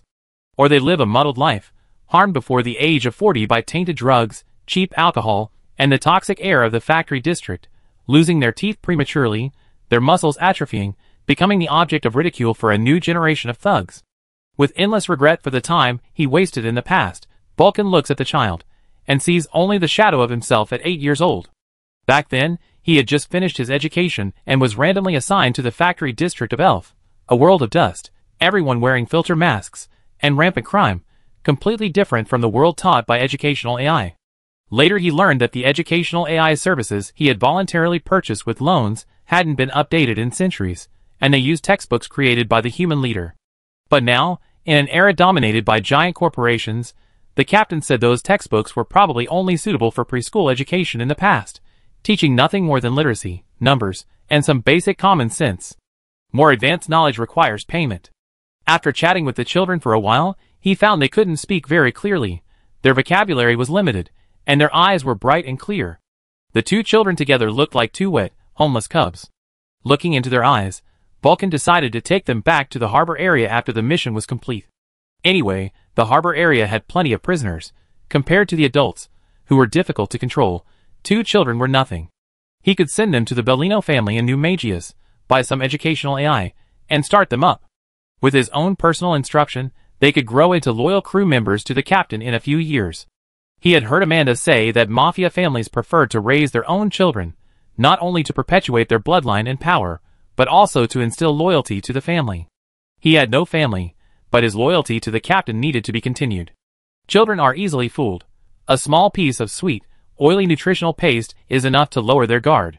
Vulcan clumsily led the child to the data center entrance. Li Chongjin, who was leading the guards around the area, saw this and immediately looked surprised. He slung his gun at his side, adopted a casual posture, and walked over with as steady steps as possible. What's going on with these two? Oh, them? Vulcan pointed to the waist-high child behind him. The two children were holding hands, with Vulcan then holding the first child's hand, like moles strung together by their tails. Found in the data center, it must have hidden away when no pirates came this way, Vulcan said. Li Chongjin drew closer, then suddenly lunged, grabbing Vulcan's hand and throwing him behind him. Simultaneously, he slammed the shield to the ground with his other hand. Blood splattered everywhere. As Vulcan stared in disbelief, the shield struck the first child's leg. Even more chilling was the color of the leg bone, besides the blood and gore. It wasn't the heartbreaking white of bone, but a horrifying silver gray. Alloy leg bone, multi-joint. This wasn't a child, it was a human weapon. The child, his leg smashed to a bloody pulp, grinned happily, clutching the shield as he crawled towards Li Chongjin's leg, seemingly unaware of what had just happened. Bang! Bang! The Marines on guard duty quickly drew their guns and shot the crawling child. At the same time, Li Chongjin drew his gun, put the muzzle into the mouth of the child who was stumbling and running from the other side, still calling out brother, and decisively pulled the trigger. As the two corpses fell, the pirates and crew bustling in the data center froze in shock. Li Chongjin, without a word, simply grabbed the two bodies and sprinted towards the data center's exit, tossing them aside before quickly returning. A few seconds later, two gusts of wind blew in, one after the other, followed by two explosions from nearby, carrying shredded metal that clattered against the bulkhead with a crisp sound. In the weightless void of space, these sounds were continuous. Vulcan stared, bewildered by what had happened, even speechless. This. Li Changzhen wiped his vision, obscured by blood from his power armor, marveling at how fortunate he was to be wearing it. Otherwise, he wouldn't have been able to get out before the explosions. Power armor was truly amazing. It could withstand attacks, fight, and run. He saw the complex look on Vulcan's face, slapped his forehead, and belatedly realized, "You don't know? Oh, you only received one training course as an armed sailor, so you don't know. This thing is a living killer, a common trick used by Speedtronics. They often modify alien pets, the elderly, and children. On the battlefield, these beings are unlikely to harm Marines wearing power armor, so they often go unnoticed. Living killers have most of their brains removed and replaced with crystals and programs. Their hearts are also fitted with bombs for suicide missions. Even more advanced ones have their bones replaced, fitted with bone spurs or electric shocks, and poison needles for protecting specific targets. After removing most of the brain, what controls the person is no longer thought but instinct, so modified bodies only accept children, the elderly, and animals." Li Changzhen added, "You saw it just now. I hit him with my shield, broke his tendons, but he was still laughing. That's because children are afraid of pain. To ensure they can continue to complete their missions, the equipment directly injects dopamine into their brains for pain relief. Even if the mission fails, it's okay. The bomb in the heart is constantly monitoring the heartbeat. As soon as the heart stops, the bomb will deliberately wait a few seconds to lower the guard before self-destructing and destroying the intruder." He returned to the kill site, rummaged through the pool of blood, and pulled out several circuit-like devices, showing them to Vulcan. "These are the things in their brains. They fell out after their heads exploded." Li Changzhen took a sip of his energy supplement and continued, "Teacher, it was the bosun who used to be a Marine in the Perseus Alliance. He saw tachyon technology in action. I was deeply impressed by this move. It was described as a clever yet insidious tactic, which is why I know about it. Even Old One Eye thought it was too insidious." Vulcan swallowed hard. "What if they really are?" Li Changzhen shrugged indifferently. "Big Brother said, we can't trust anyone on the space station except those from Universal Union. Since they're not from our company, I assume they're all enemies." He patted his gun. "Whatever Big Brother says goes." Watching Li Changzhen nonchalantly slurp his energy supplement and return to his post, Vulcan felt a surge of envy for the first time. Li Changzhen had a simple mind, but after Old One Eye's careful tutelage, he had psychologically matured into a qualified Marine. He couldn't help but sigh. A simple mind meant only acting according to prearranged plans, and Old One Eye's personally planned education had instilled in him the instinctive act of stripping someone of their humanity as soon as they identified them as a weapon. Strong and robust, simple-minded, easy to train, regardless of their past kindness or cowardice, they could all become qualified soldiers after military training. This was what the bosun had mentioned before. Natural-born Marines, wasn't it? No wonder he was ultimately discharged from the armed sailors' ranks by the bosun. He had been thinking too much. When it came to killing, the cleaner one's mind, the better. In a sense, this is a kind of purity, Vulcan thought. He only believed it was due to the Old One-Eyed Man's excellent teaching.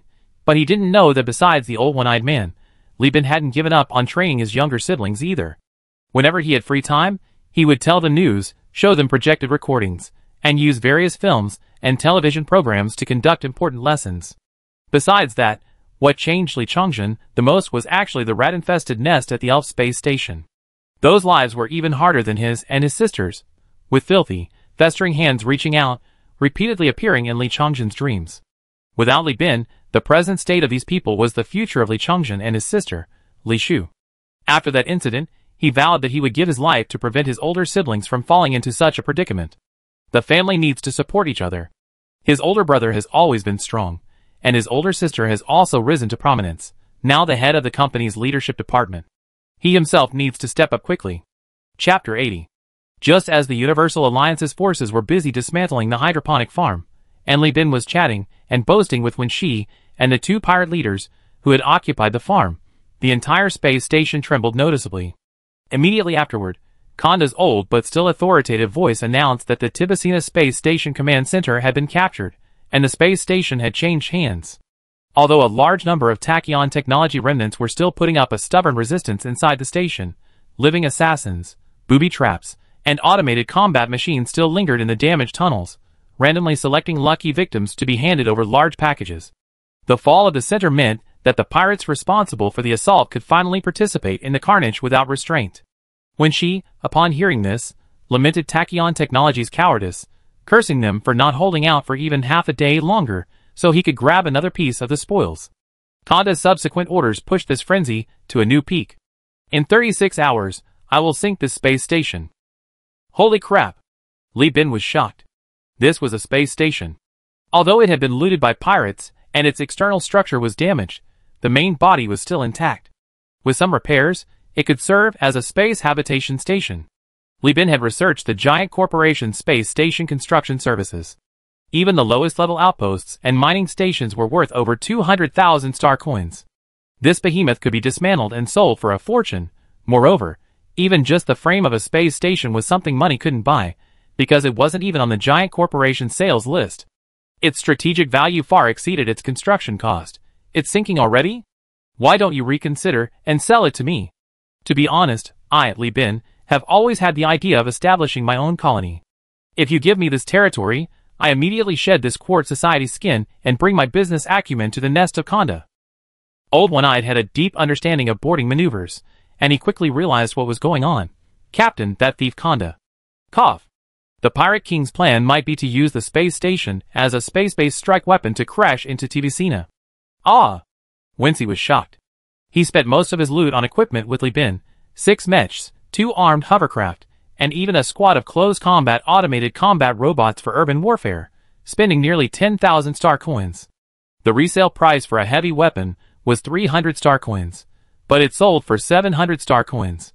In New Magnos, the price of heavy weapons would increase by about 50. Of course, the resale price is always significantly lower. See 0 yuan purchase for the reason. Don't panic, Li Bin reassured his big customer, seeing him flustered. Brother Golden Eagle, you go back to raiding. The goods here will be escorted by me and 2 others, guaranteed to reach the Pirate King. You get your money back. Contact me immediately if you find anything good. The Tibicina colony is underground, with a sturdy structure, making it unlikely to be completely crushed. The Pirate King probably doesn't want to get entangled with the ground defense forces, and plans to destroy them with the space station. He likely won't aim directly at the colony, he deliberately miss. When she nodded repeatedly, that makes sense, you're right. He then immediately led his men away. The 2 groups of pirates, who had plundered the hydroponic farm, had an average profit of 20,000 per person right in front of them, so naturally they wanted to take what was at hand first. When Li Bin transported the building materials, equipment, and stolen seeds from the hydroponic farm to his dock, he found a group of other people there, led by a woman wearing a skirt armor, who looked quite like a female knight. The skirt armor was exquisitely designed and fitted, with intricate patterns that perfectly complemented the woman's temperament, beautifully outlining her slender figure and charm. Her steps were unhurried, and even through the mask, one could sense her noble aura. Among her subordinates, who were all taller than her, she was not overshadowed at all. With her hands placed on her waist, she exuded an air of elegance. Li Shu stood beside her, looking rather awkward. Parsifern, a key member of Quartz, stood with her hands on her hips, sizing up the staff of the Universal Union. The first mate was escorting cargo back, and Li Bin wasn't there. She was temporarily in charge. Li Shu felt like an asteroid next to a star, completely overshadowed by this elite figure. Parsifern had initially been casually chatting with Li Shu, but when she saw Li Bin's convoy, her eyes lit up. These hover cars were spoils of war from Tachyon Technology, perfect for the metal-rich environments of space stations and colonies. This continuous convoy had terrifying carrying capacity, capable of transporting the entire hydroponic farm in one go. She thought that if she could borrow a batch from Li Bin, even if she arrived late and missed the first wave, she could still make a considerable profit. Palsev walked gracefully towards Li Bin, who had jumped out of the car. Before he could speak, Li Bin tossed out, "Excuse me, I'm very busy here." The rather handsome man in front of him then walked past him, loudly ordering the crew to unload the cargo and load it onto the ship. 2 other groups of pirates sized her up with undisguised lustful eyes, and several pirate destroyers flew over from outside the anchorage. They were there to both escort and monitor, preventing Li Bin from coveting the hydroponic farm for himself. Fortunately, the leaders of the 2 pirate groups weren't lust-driven fools. They knew what was important and, aside from their lewd gazes, didn't utter a single harassing word. Parsifal frowned slightly. She prided herself on her beauty, and the armored skirt enhanced her allure. Most powerful men, seeing her in this attire, would only feel a desire to conquer, countless heroes of the court society had fallen at her feet. But today, she misjudged him. She hadn't expected this young man named Li Bin to possess such composure. Seeing her plan fail, she decided to remain still and observe for a while. The governor's mansion valued this man highly. Her visit included not only assessing the salvage project itself, but also Li Bin himself. Actually, this was unfair to Li Bin. He had almost succumbed to the allure of the beautiful shopkeeper from the Devil Aviation, proving his sexual orientation and physical prowess. However, having lived 2 lives, and having been an office worker in his previous life, he was no longer a naive young man obsessed with women. One must cherish one's body. Don't squander it just because you're young and energetic. You regret it when you're old. Having learned from his past life's experience, Li Bin was determined that no matter what hormones the fertility factory injected him with, he had to remain chaste until this body was genuinely 18. Moreover, Kanda had given prior orders. The space station would be sunk in 36 hours, and every second meant a loss of star coins. Thinking about anything else at this point would truly mean losing a destroyer. Persephone was an elite member of the court society, possessing her own wealth and receiving a salary from the governor's office. Even with her best efforts, her fleet, primarily responsible for reconnaissance, wasn't large enough to haul away much. But Li Bin was different. He had invested 50,000 star coins in the Pangolin Salvage Company's fund. He received a 10% commission. He also received extra bonuses for helping the Pirate King sell stolen goods outside the star system. This time, his goal was not only to expand his fleet but also to increase his working capital to 100,000 star coins. Even if the beautiful woman's name was just Persephone, or even if the real goddess of spring had descended, Li Bin wouldn't bat an eye. After all, 100,000 star coins were enough to buy a cruiser. With enough connections, Li Bin could easily pilot a kilometer-long ship through space. What kind of ship was Spring Goddess? What was its range? What caliber? How many cargo holds? In short, don't even bother with her. In fact, Li Bin wasn't lustful towards her at all. In fact, he was quite resentful. This Persephone also had a fleet under her command. Instead of busying herself with salvage, what was the point of her coming here to chat with him? Was the project finished? Had the cargo been transported? If she had extra transport capacity, she should hurry up and help at the space station. After all, he was a shareholder of the Pangolin Salvage Company. This project executive was slacking off in front of the shareholders, treating him like dirt. But he couldn't really command her. After all, Persephone was nominally a member of court society, and a key member at that. From this perspective, Li Bin still had to obey her orders. They were truly direct superiors to each other, with no one to manage them. Chapter 81. As the sinking time drew near, fleet capacity became increasingly strained. The salvage fleets of New Magnos and Quartz Corporation all landed, each establishing their own berths to collect cargo. However, the Kanda-affiliated fleet, with the largest cargo space, prepared to leave after receiving the hydroponic farm and dismantling all usable energy weapons from the space station, leaving only a detachment to continue looting. They needed to return to New Magnos for emergency repairs before transporting the cargo back to Kanda's nest, freeing up space to replace weapons, rest their troops, and prepare for the upcoming battle against Tachyon Technologies' suppression fleet. The Pirate Queen's approval of the salvage company wasn't for charity. Its core purpose was to free the pirates from the time-consuming task of looting and allow them to focus on the giant corporation. After all, her flagship, the Revenge Fist, had been hit head-on by the space station's energy main cannon and required major repairs. Fortunately, the flagship was a Mercury alloy class, meaning both the repair speed and cost could be shared through salvaging the wreckage. The subordinates, having just finished a battle, also needed to relax and have some fun. Ultimately, pirates and soldiers are different. Neither can withstand the relentless high-intensity warfare. They need delicious food, refreshing drinks, and attractive men and women to de-stress. Besides, war has broken out among the hyperspace pirates, clashing with several salvage fleets attempting to force their way into the mega system. Now, battles rage everywhere, wreckage littering the ground, and even salvage companies operating at full capacity can't keep up with the demand. Moreover, the situation outside the system is reportedly quite complex. Upon receiving news of the space station's collapse, Tachyon Technology immediately announced the dispatch of its pre-prepared suppression fleet. The dominant power, Sindar, reacted fiercely, while the Perseus Alliance, Hyena Mining, and the Luddite Church each took their own positions and voiced their support. The taverns a few light years away also became lively due to the presence of the Magneto system. Everywhere, people speculated about the situation, placed bets, and some, drunk, insulted the giant corporations, attracting a crowd of onlookers. While the gamblers hoped the giant corporations would fight to the death, rationally speaking, it was unlikely to escalate into a war between the giant corporations. However, the native forces of the Magneto system seemed poised to become mere pawns of the giant corporations, forced to contend with tachyon technology. Kondo was naturally delighted, while Li Bin was somewhat anxious. He had known from the start that once the war began, the situation would be beyond his control, so he had prepared himself mentally. However, the Pirate King's aggressiveness still greatly surprised everyone.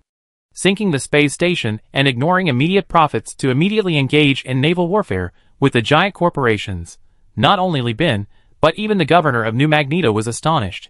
While gathering intelligence himself, he also urged the Bellino family to contact Li Bin for first-hand information. What can I do? Am I supposed to tell the Pirate King, don't worry, give us a few more days to make money? I might have the guts, but I need the nerve. In the dock area, Li Bin complained to the gloomy-faced Duya on the projection screen. Are you treating me like Doraemon, making wishes here? Duya painfully tugged at his beard. So how much money have we actually made so far? I'm on the front lines, not in the rear. I only know that the goods I handled totaled 180,000 star coins. How am I supposed to know the situation in the other dock areas? Elfie's gang, the pirate gang, your gang, the data has to be compiled after the battle, there's no real-time feedback. After ending the call, Li Bin felt dizzy. Duya was indeed a terrible cop, but he was incredibly loyal to his friends. He provided supplies and fuel, and in the last deal, he even subsidized his own supplies for free and helped choose ships, showing his unwavering sincerity towards his friends. It's a pity he lacks ability, otherwise he'd be the perfect buddy. Li Bin thought to himself, otherwise he wouldn't have gotten along so well with him. One has connections, the other has ability. They're clearly complementary. Looking at the 8 hours left before the crash, a bold idea popped into his head. After thinking it over, he made up his mind. All heavy machinery shut down. Damage control. Technical crew, stop immediately. Figure out the structure of the berth area. Polsev stood there curiously asking, what are you going to do? What I do is none of your business. Go do your own thing. Tell me, maybe if I'm in a good mood I actually send someone to help. She tilted her head, trying to probe Li Bin's intentions from a business perspective. Li Bin took a breath and said in a deep voice, it takes more than 2 days to travel from Tibicina to New Magnos and back, and 4 days to Konda's nest. No matter how fast the pirates are, they can't outrun the space station's crash countdown. Their cargo has nowhere to go, so they can only resell it to us, but that's not enough. I want to treat the entire dock area as a cargo hold, stuff it full, then dismantle it from the space station, and use the wreckage salvaged by other salvage companies as propulsion. You tell me, I can divide the dock area's reserves according to quotas, hold a temporary auction, sell it to pirates eager to take their spoils, make a profit, and then, how much can we make by using their money to buy their spoils? According to the contract with the Pandalin Salvage Company, the transportation costs belong to them, and are not included in their profit sharing. I keep all that money for myself. Polsev was stunned for a moment, and it wasn't until long after Li Bin left that she suddenly realized, as a shareholder, Li Bin had the right to withdraw funds from the pool, and he was also one of the first to land. Heaven knows how many captured transport vehicles and heavy machinery he has now. With the Pirate King returning home, on this small piece of land at the space station, he's the only one who could possibly dismantle the docking module. Quotas. Auctions. Exclusivity. These 3 words are familiar to everyone in ELF. Every week, the Industrial Complex Association holds meetings to break down orders into quotas, either for allocation or sale, with factories fighting tooth and nail each time, and the pirates are far more ruthless than the factory owners. To cash in on their spoils, they even use cruel methods on themselves. Thinking of this, Pulsar perked up, her languidness vanished, and her social butterfly spirit stirred. She could already imagine how much she and Li Bin could squeeze out of these short-sighted pirates. Wait a minute. My fleet is just 26 minutes away. I call them over right away. Li Shu, engrossed in her navigator course with her terminal, saw this scene and felt a sense of déjà vu. She was puzzled. No matter what these women's true nature was, the colder her brother was to them, the more gentle and yielding they became. Tibicina capture commemoration and auction. Last minute, last space, last companionship, Pangolin Salvage Company accompanies you at Tibicina Space Station. In the Universal Union dock, approximately 40 pirate captains stared at the menacing alien monsters, flower beds, and birds displayed around them, veins throbbing on their foreheads. These men were a mixed bag. Most were pirates, who had traded with Li Bin. Some were pirates from the Kanda fleet, and the last were large pirates with cruisers who had been invited to this commemoration event with a spectator's mentality. These pirates not only came in person, but also brought their subordinates and ships, sealing off the dock. The other pirates, ineligible for membership, could only watch enviously, frantically stuffing their spoils into their ships, and simply throwing the excess into space. Even with their painstaking efforts to attach thrusters to their spoils, and send them into a stable orbit, these pirates couldn't guarantee they would be able to retrieve their cargo upon their return.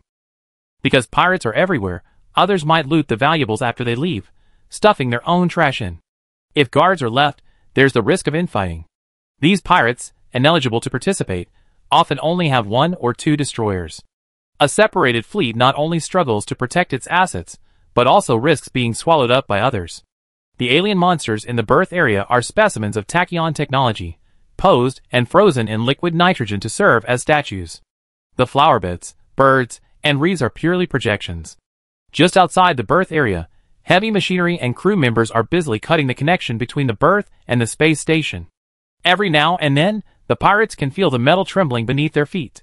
The 336-meter-long salvage platform stands parallel to the berth area, the massive gantry crane and shipboard engineering equipment operating non-stop, sparks flying from the cutting and safety ropes protecting the crew's lives tumbling up and down.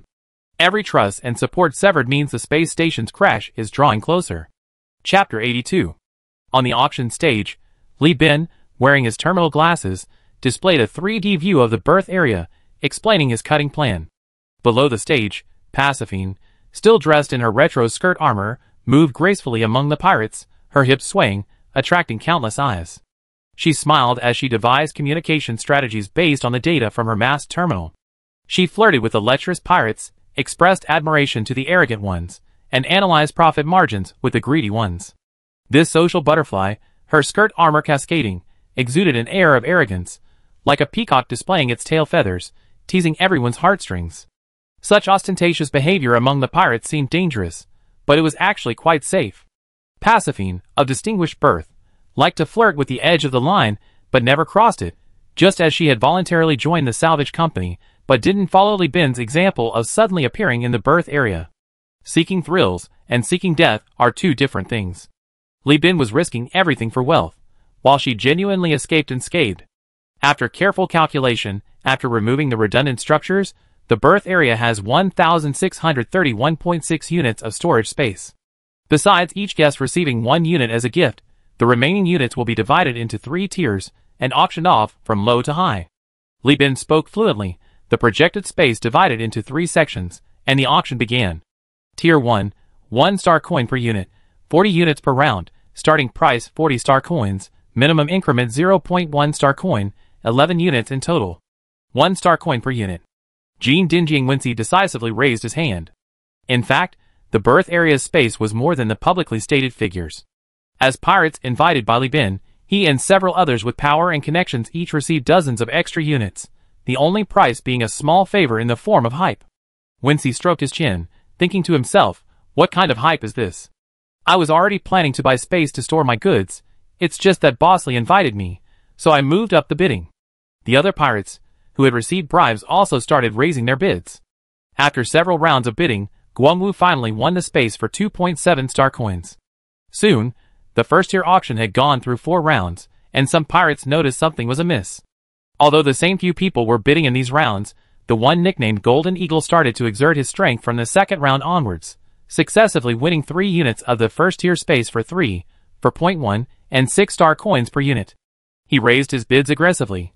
While others started at 0.1, he immediately bid 0.5, acquiring 120 units of space for only 524 star coins.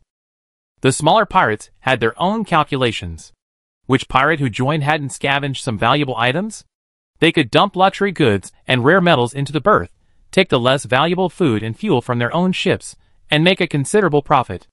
Unfortunately, the berth didn't accept powdered needles and human organs. These were the bulk of the spoils from the speedy technology raids. However, each unit of these 2 items was worth hundreds of star coins, and the pirates weren't comfortable leaving them with Li Bin. With only 7 rounds left in the first tier, the big pirates remained inactive, clearly determined to win the later tiers. Since it would be difficult to get more later, there was only one outcome: These 7 rounds had to be won. First tier, 5th round, starting bid 1 star coin. 2 star coins per unit. 2.5 star coins. 5 star coins. When she raised his hand again, driving the price up. Under the sullen gazes of the pirates, he leaned back, thinking, a bunch of fools. Bosley has plenty of tricks up his sleeve for you. This is nothing. By the end of the final round of the first tier, the unit price had reached 9.8 star coins. For 140 units of space totaled 2,856 star coins, which was the transportation fee, not included in the salvage company's profits, and went purely to Li Bin. The atmosphere was electric. Those who had secured a spot began calculating how to allocate their cargo, while those who hadn't were tense. They were likely about to encounter a major pirate raider. Seeing the opportune moment, Li Bin activated his terminal glasses and released a signal. The next second, the crew used directional explosives to blast through the truss. The berth shook violently, the alien creature swayed, and the specimens impaled on the foundation seemed to come alive. The projections blurred, and the pirates' hearts tightened. Li Bin quickly reassured them. It's a technical adjustment. The crew is working on expedited stripping. There are still 4.5 hours before the space station crashes. We plan to leave 3 passageways and 3 hours for cargo transfer. There's still time. Saying there was time was a lie. In reality, it was already too late. The pirates' men were still frantically scavenging, comparing every piece of cargo they found with their inventory and deciding which to keep. Tens of thousands of star coins worth of goods were scattered throughout the space station's various holes and docking areas. Anything that couldn't be loaded onto the ship would ultimately end up in space for someone else to profit from. Time was of the essence. Their legs trembled occasionally, and the mental pressure was immense. The pirates were like hoarders, wishing their backpacks were bigger and bigger, able to fit the entire space station into their inventory. Second tier, 3 star coins per unit, 100 units per round, for rounds in total, minimum increment of 0.5 star coins each time. The pirates responsible for supporting the bidding quickly drove the price up to 6 star coins, and the situation gradually became tense. 10 star coins. The slightly sinister voice rang out, instantly dampening the previously enthusiastic atmosphere of the auction. This voice belonged to Adra, known as the Serpent Demon, whose flagship was a Climax-class long-range missile boat, a converted interstellar cruiser with a civilian hull, measuring 1.7 kilometers long and 0.6 kilometers wide. He was a trusted lieutenant of Pirate King Konda. His reason for bidding was simple. His flagship, the curved Serpent Demon, while a cruiser, had been thoroughly modified and stockpiled with a massive amount of live ammunition, leaving only a paltry 100-odd units of cargo hold. His ability to surpass everyone else and become the Pirate King's right-hand man was also inseparable from the formidable strength of his fleet, which, apart from the flagship, consisted entirely of military ships. In short, capable and skilled in combat, but lacking in cargo capacity. Originally, he should have returned to the Pirate King with him, but his excessive bloodlust meant that naval battles alone were not enough. He wanted to land, kill, and plunder, which is why he requested to stay. The Pirate King, quite leniently, allowed his subordinate a minor act of capriciousness. The atmosphere froze for a moment. Li Bin, for the sake of the cruiser and the Pirate King, quickly counted down, preparing to strike the gavel, when another friendly voice rang out, 11 star coins. Everyone turned to look. It was a high-ranking pirate, nicknamed Duke Wild Boar, named Jumya, a middle-aged man with a broad face and a stout build. His flagship was a Moore-class military aircraft carrier, its flight deck uniformly equipped with Duke heavy gunboats. These gunboats were practically the largest and heaviest aircraft that could take off from their decks. Each gunboat not only had heavy armor, but was also equipped with paracoil guns, long-stem anti-tank missiles, and drum-shaped point defense guns. A single Duke gunboat's LPC, limited production ship, was worth over 12,000 star coins, and the Duke Wild Boar's flagships on board Nano-Factory could support 3 gunboats operating simultaneously, truly a display of immense wealth. Jungya bowed to Adra apologetically. My flagship is an aircraft carrier, and the aircraft take up too much space. I really need these 100 units. The Moore-class aircraft carrier, due to space being occupied by aircraft and the carrier deck, only had a pitiful 100-odd cargo hold units. The Snake Demon nodded with an unfriendly expression, and the auction was completed. He wasn't angry that the Wild Boar Duke had snatched the quota he wanted. As the old saying goes, pirates killing each other is normal, stealing quotas is nothing. What angered him was that he had finally managed to beat up a giant corporation, even killing and robbing people, and now this damn pangolin company had ruined all his enjoyment. A bunch of pirates wanting to transport goods? Go rob them. Want good stuff? Go rob them. Gathering here for an auction, one after another shouting bids. What are they doing? Pirates or merchants? Not a single swear word was heard throughout the entire auction. A bunch of spineless cowards, too poor to buy quotas, too afraid to curse or draw their swords. All they can do is glare and curse. Are they here to cultivate as goo masters? The most annoying one is this Li Bin. He doesn't even own a cruiser, yet he's jumping around like this. If the Pirate King hadn't mentioned that this dog could make money, I would have riddled him with bullets. The snake demon grew increasingly frustrated at the auction. He felt that these pirates, who usually bankrupted merchants, were now fighting tooth and nail with the pirates outside the venue just to secure quotas. They were being driven around like dogs in a dogfight, without a shred of spirit. Could this be called pirates? How could piracy be revitalized by these insects? Chapter 83.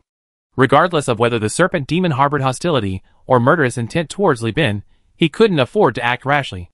Even without Kong Da's orders, Li Bin's sale of storage space was a win-win situation. A few star coins per storage unit was only considered expensive in normal space logistics, not outrageous, let alone during wartime. At this critical moment, when the pirates desperately needed space with their spoils, Li Bin's willingness to give up storage space without taking advantage of the situation to maliciously lower prices and buy it back was already commendable. If the serpent demon dared to make a move now, he should be prepared to be ganged up on by the pirates. As the saying goes, 2 fists can't fight 4 hands, so many hands could easily turn him, the serpent demon, into mincemeat. Before the meeting, Li Bin had emphasized the importance of being cautious and discreet, stating that to prevent anyone from monopolizing the 1,000 plus units of space, he had planted bombs in all transport vehicles and construction machinery. Any disturbance would render them all useless, preventing the timely separation of the birth area and resulting in nothing being obtained. This was the fundamental reason why the serpent demon tolerated the situation. With the conclusion of the second and third tiers of auctions, all 1,631.6 units of space were sold out, with only 9 people securing a quota. Unsurprisingly, the third tier, with 200 units per quota, fell into the hands of powerful pirates like the Serpent Demon and Duke of Wild Boars after 4 rounds of bidding. Those who secured a quota were naturally relieved, while those who didn't, no matter how sullen they were, could only swallow their anger. Passive moved back and forth in the crowd, constantly reassuring the pirates, who left empty-handed. At this moment, Li Bin, who was on the auction platform, pressed his helmet down as if listening intently. Suddenly, he raised his hand, and his excited voice rang out over the public channel. Ladies and gentlemen, good news. Thanks to the tireless efforts of our crew, they have successfully opened up some space by temporarily welding the dismantled truss to the area below the berth. The pirates, who were about to leave, immediately shoved themselves back into their seats. Li Bin continued his explanation. To thank everyone for their support of the auction, we plan to divide this space equally among all attendees, 12 units per person, with each unit costing only 4 star coins. Hearing this, Persephone, who was still trying to appease the pirates, suddenly brightened up. He thought to himself, what do you mean by temporarily opened up? This was all planned in advance. First, release the quotas for auction, then decide what to do with the remaining space based on the situation. The first tier has 11 rounds, the second tier has 4 rounds, and the third tier has 4 rounds, totaling roughly half the number of pirate leaders. If a dozen or so people get quotas, another round of auction will be held, ensuring that the pirates present, whose interests align with the Universal Alliance, have absolute power. If things aren't balanced, they say it's a reward for everyone, selling the space at a low price, so everyone can sit back and enjoy the fruits of their labor. Everyone has space to store their goods, and there are no conflicting interests. As if he hadn't brought enough surprises to Parsifal, Li Bin continued, in addition, our transportation capabilities are ready. Customers, enter your coordinates now, and we will dispatch transport vehicles and spaceships to ensure comprehensive internal and external support, working together to transport your goods at the fastest speed, free of charge. Furthermore, for premium customers, who win the third tier of bids, they will automatically become VIP customers of our Universal Alliance. Not only will they enjoy priority in the recovery of spoils, but they will also receive surprise gift packages. Our fleet still has 600 units of space available for spoil recovery. VIP customers can sell their excess spoils on site at absolutely fair prices.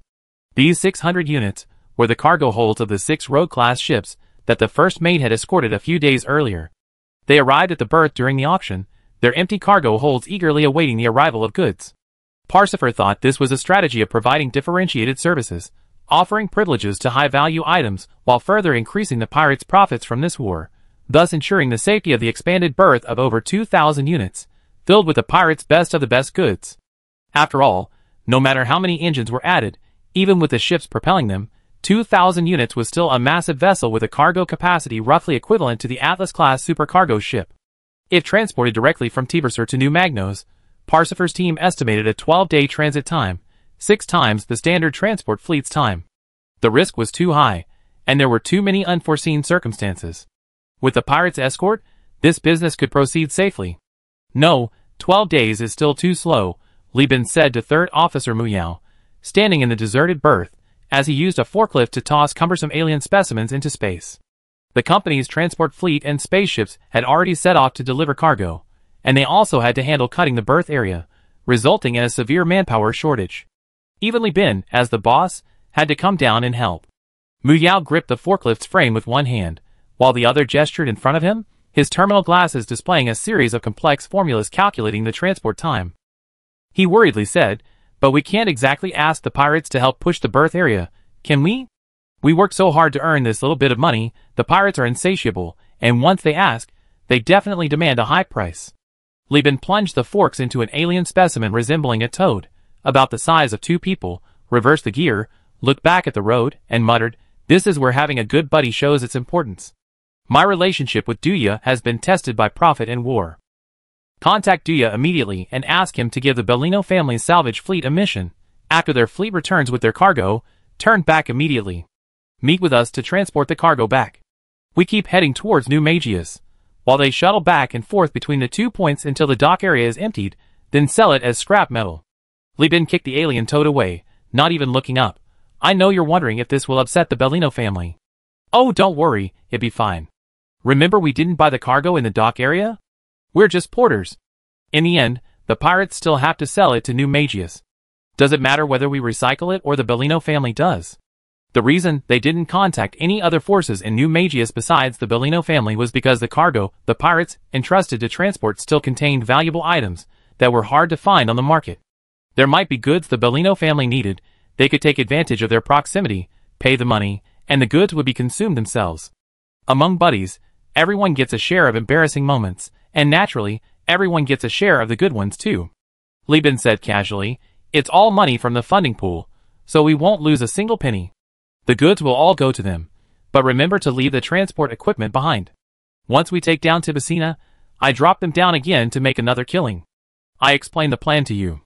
You decide how to do it. I only have one request, the sooner the better." "Okay." Mu Yao nodded and jumped off the forklift to get busy. He had just moved when Parsifal grabbed the frame and climbed up. Li Bin glanced at him and said irritably, "Get down." "I won't." Parsifal tilted his head, feigning a coquettish act. If Li Bin hadn't seen his charming demeanor in social situations, he might have actually been fooled. Seeing that the woman, who was his superior, refused to get off, Li Bin's face twitched. He finally thought, "I didn't intend to hide my plan anyway, and with this much commotion, it's impossible to keep it a secret. As long as she doesn't lay a hand on me, I let her be. Let her watch if she wants. I'm not losing anything. Having a beautiful woman next to me is good for my eyes." Persephone, having changed her strategy, leaned against the car seat, gripping the frame, occasionally asking questions about the mechanical structure and crew names. She genuinely didn't know these things, so her questions were quite natural. Li Bin buried himself in his work, occasionally replying with a few words. To outsiders, it seemed their relationship had suddenly improved, but in reality, they were both scheming. One was plotting the next deal, and the other was figuring out how to completely understand the man in front of her. Once all the transport trucks returned to the dock, fully loaded with cargo, the scaffolding on top of the trucks was also crammed full of goods, and the engines had been transferred and installed by Persephone's salvage fleet. All the engines started simultaneously, accompanied by a cold, mechanical voice on the public channel. After several tens of minutes, the parking area finally started to move, just like the iron ball in the inspirational story that was moved by the persistent hammering. Everyone raised their hands and cheered, and the public channel erupted with enthusiastic applause. Chapter 84. The farther the docking area was from the space station, the clearer it became that the space station's orbit was approaching the metallic planet beneath their feet.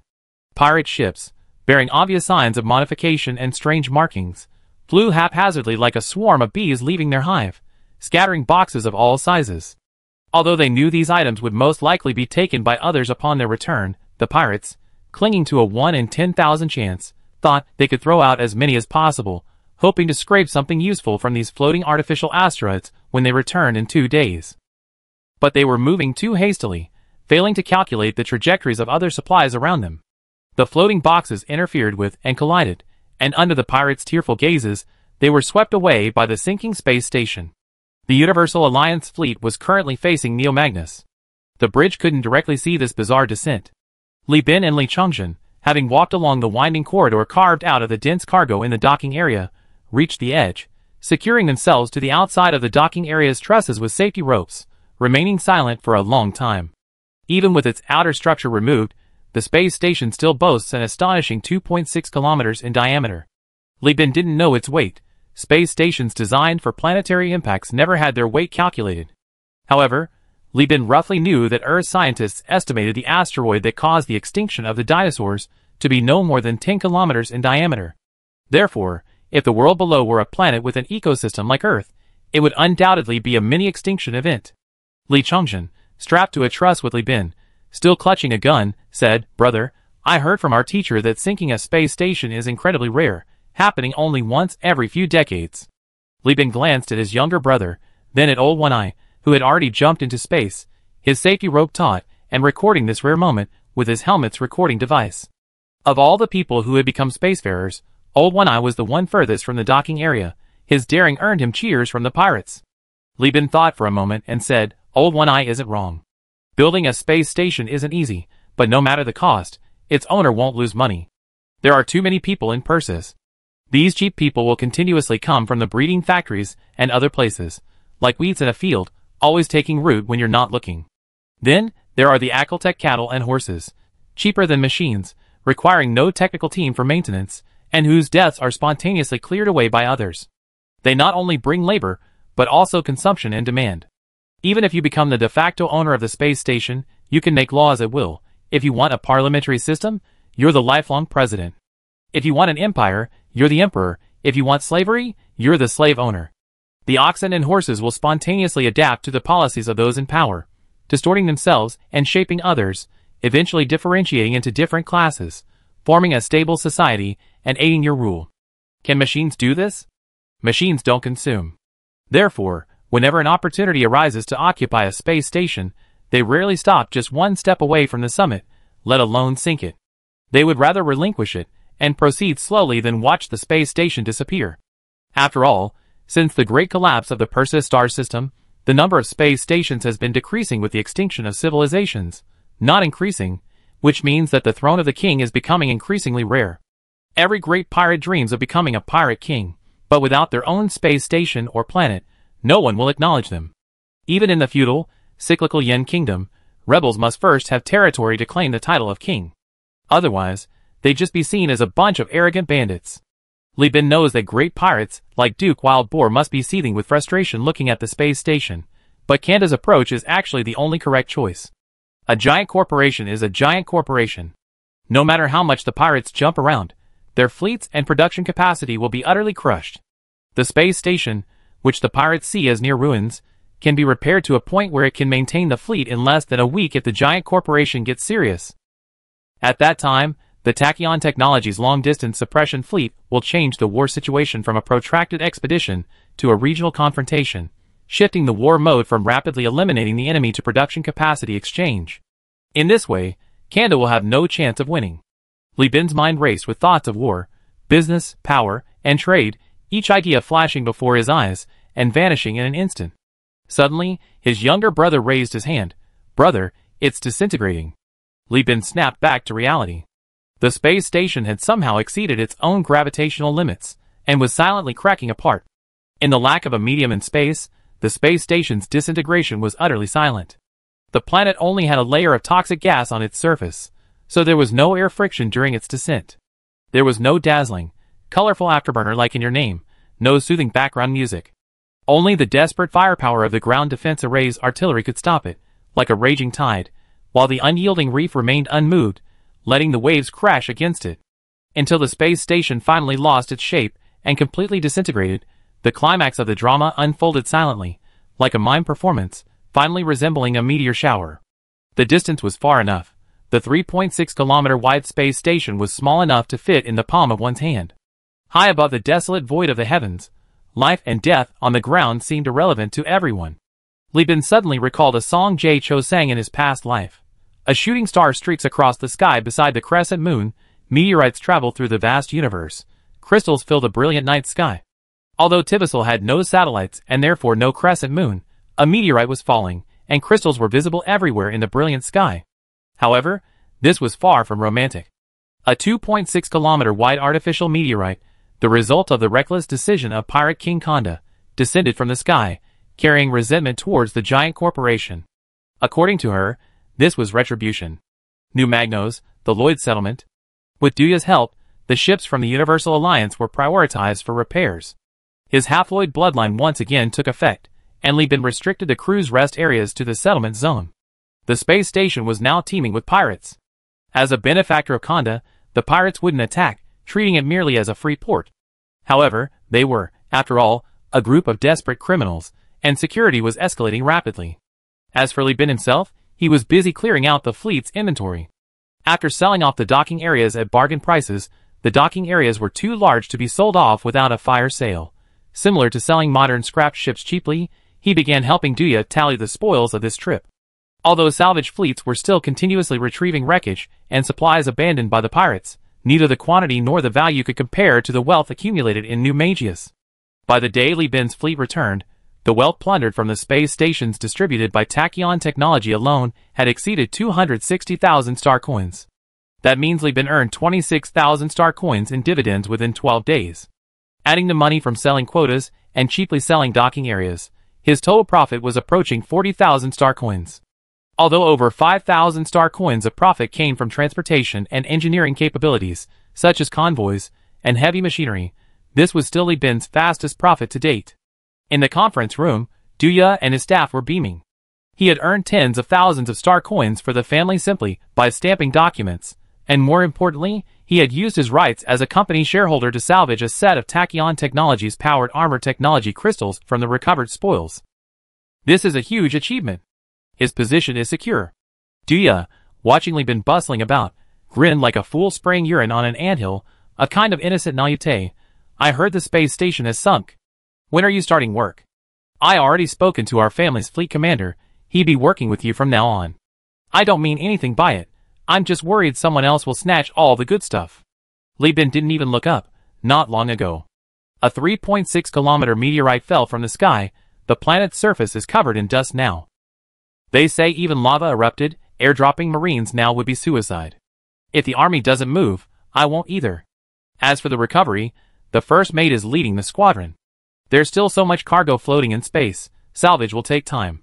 He grumbled, a bag of ground coffee dangling from his mouth. This stuff was looted by the pirates from a senior technician's room on the space station. These trivial, insignificant luxuries were bundled together and sold off to make room for the better loot. Upon returning to New Magnolias, Li Bin distributed these trinkets to his crew as extra bonuses. Now, every one of his crew members had one or two unusually valuable items. Especially for the Lloyds on the ship, whose homes were here, they would go back and brag to everyone they met about what they had in their pockets. Soon, the entire settlement knew of a boss named Li Bin. Working for him was as tiring as working in a factory, but he was incredibly generous, giving out substantial bonuses and occasionally these little luxury gifts. So everyone eagerly sought out information from the Universal Union, hoping he would make a fortune and expand his recruitment, so they could also bring back something to brag about every now and then. Becoming famous no longer required Li Bin's own efforts. His name had gradually spread throughout the lower and middle levels of the New Magius space station, thanks to the activities of the Pangolin Salvage Company and the daily lives of the crew. Chapter 85. During the days of waiting for the planet's surface to stabilize, Li Bin wasn't idle. He constantly used the time he spent helping Danya organize data to cram various information into his mind, essentially memorizing the information on all the pirate leaders in the star system. Meanwhile, he also obtained a piece of information while Duya was drunk. The Overlord had indeed made contact with Khanda, and a group of officers selected by the overlord from the military was preparing to come to the Magstar system to guide the war between the pirates and the tachyon technology. Li Bin guessed that the fact that Dia knew about this information was most likely due to the instructions of the governor of New Mugos, intended to reassure him. After all, he knew quite a lot, but it would be a pity to have his account cancelled because he was so proactive, so he was instructed to pass on the information. The fact that he could stay in the conference room for so long was also with the tacit approval of the Bellino family. After all, it was their business. What difference did it make who did the work? Besides, Li was doing a good job in the conference room. If they fired him, who would take over? The patriarch knew Duya wasn't capable, but Duya wasn't greedy either. He'd been in such a lucrative position for so long, just clocking in, peeing, playing games, sleeping, drinking, eating, going home, and sleeping with his wife after work. Plus, with such a good buddy helping him, life was getting better and better. So much so that when Li Bin's crew encountered trouble in the Lloyd community, and the gang even caused a ruckus, the Bellino family quickly dealt with it. If it weren't for the crew members' conscience and willingness to come back and accept punishment, Li Bin wouldn't even have known about it. Now he was actually considered a respectable person. With these things combined, Li Bin thought that they were planning to tie him to their chariot. In addition, he borrowed a warehouse from the Bellino family, set up educational equipment, and systematically trained the crew members recruited from Elf. During the salvage operation, Li Bin deeply felt the lack of talent, even having to rely on Muyao, an outsider, for many tasks. He, however, was becoming increasingly adept at his role as third mate, even exchanging his respectable suits for crew uniforms and his wine glasses for beer mugs shaped like teacups. If he continued to adapt like this young man valued by North might become a seasoned veteran, spending Mondays, Wednesdays, and Fridays as a heavy drinker, Tuesdays, Thursdays, and Saturdays as a ladybug, and Sundays gambling. Wouldn't North be furious with him then? He was known throughout the company for his willingness to mentor younger colleagues, and his eagerness for Quartz's early success. Besides, Muyao wasn't someone he had personally trained, and it wasn't appropriate to interfere in his private life. 1 or 2 people like Jeffrey were enough, too many would spoil the company's competitive atmosphere. So he expanded his recruitment again. Leveraging the good reputation of his company's crew, Li Bin easily recruited a group of crew members to fill the vacancies left by the Elfians, sending them to the training facility. Now, the first batch of 12 core members, led by Vulcan, Li Chengzhen, and Li Shu, have finally grown from weaklings into capable all-rounders. As for fleet expansion, Li Bin wanted to, but the current situation in the MAG system is that the pirates, having made their fortune, immediately wanted to buy ships. With the system blockaded, all ships on the market were already sold out, and even the salvage wreckage was bought up by the Conda's Nest as repair materials for the Revenge Iron Fist. Now he has money but no ships. Li Bin can only wait until he has set up his business on the planet before making purchases while delivering goods to the Lead Church. Once the pirate landing fleet announced its departure, Jeffrey and his squadron rushed back with the last batch of stolen goods to rendezvous. Without time to rest, the Universal Alliance departed from the dock area once more, heading towards Tibicina. Tibicina, with its vast expanse of space, was scattered with fragments of space debris. These small metal pieces were of no salvage value, and only served to obstruct probes and ships. In the distance, salvage fleets were retrieving supplies. These fleets had arrived from Elfi after receiving reports from Parsifern. The presence of these fleets signified Governor Elfi's official involvement and a further improvement in the Pandulan Salvage Company's recovery capabilities. Through the relationships he had built with the pirates, Li Bin had also learned that these fleets carried transport vehicles. Although the number was small due to Governor Elfi's secrecy, combined with the vehicles of the new Magno's righteous organization, it exceeded Li Bin's ground transportation capabilities. Li Bin thought regretfully, it seems the transportation business can no longer be a monopoly.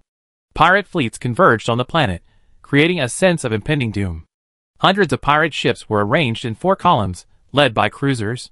These massive warships, over 1,000 meters long, stretched overhead, their long guns, short cannons, torpedoes, and missiles like bamboo shoots in a forest, a truly imposing sight.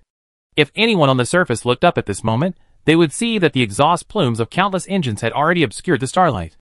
Man triumphs over nature, artificial light obscuring the heavens. This was the epitome of human power. On the surface of Tibicina lay a massive, visible crater, the site of the space station's crash.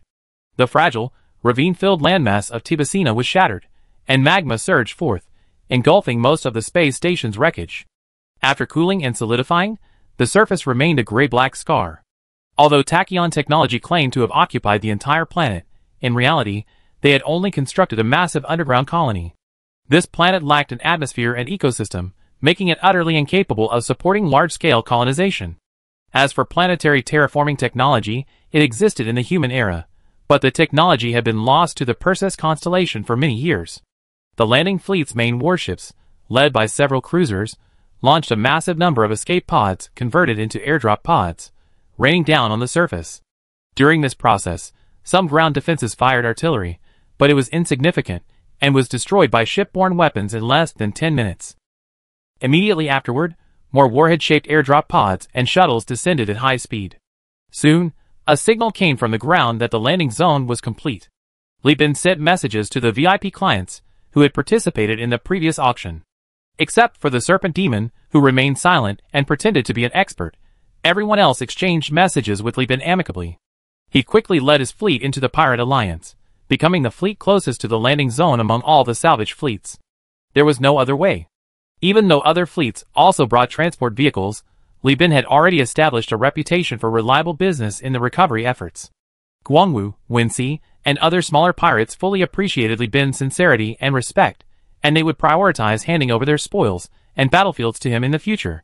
The top salesman always has his own network, and Li Bin is currently the undisputed top salesman at Pandalin Salvage Company.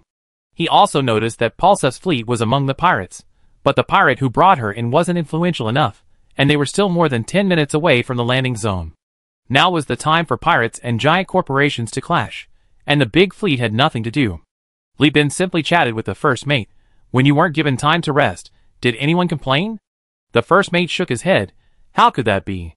The fleet has the fish cat accompanying us. Everyone works one day and rests half a day. We can take baths, watch movies, and play games on the cruise ship, and there are even proper triple cabins. What complaints could we possibly have? Although the conditions on the Wanderer class and salvage platforms are notoriously terrible, considering the cruise ship, our conditions are the best among all salvage fleets. He grinned. Privately, some captains have asked if you're hiring. They sent me all their resumes. If it weren't for the fact that they're already teammates in other fleets, I'd probably have to pay for a few lifetime contracts to leave. There are a few veterans. Their skills are unparalleled. After some rambling, the latest news came from below. Pirates had launched a probing attack on the colony.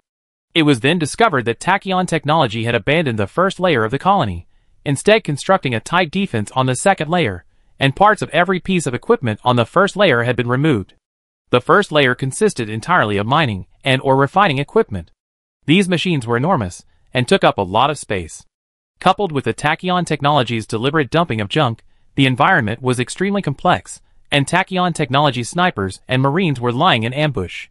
The pirates desperately needed a salvage company to dismantle these things.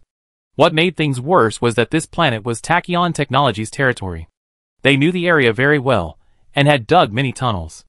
Although a significant portion of these tunnels had been destroyed by the crashed space station, the few remaining ones could still be repaired and used. The short route of several dozen kilometers from the landing site to the Tibicina colony was fraught with harassment and delays from the pirates by multiple guerrilla groups. Li Bin looked at the several inquiries from the pirates on his terminal. After replying to each one, he stood up from his throne. Elfie definitely wants these machines. Even if parts are dismantled, replacements can be found eventually.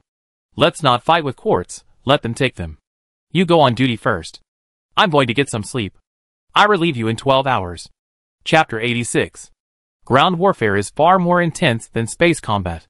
Live ammunition is a given. Artillery, tanks, hovercraft, combat robots, and man-mechs can be deployed across the vast planetary surface.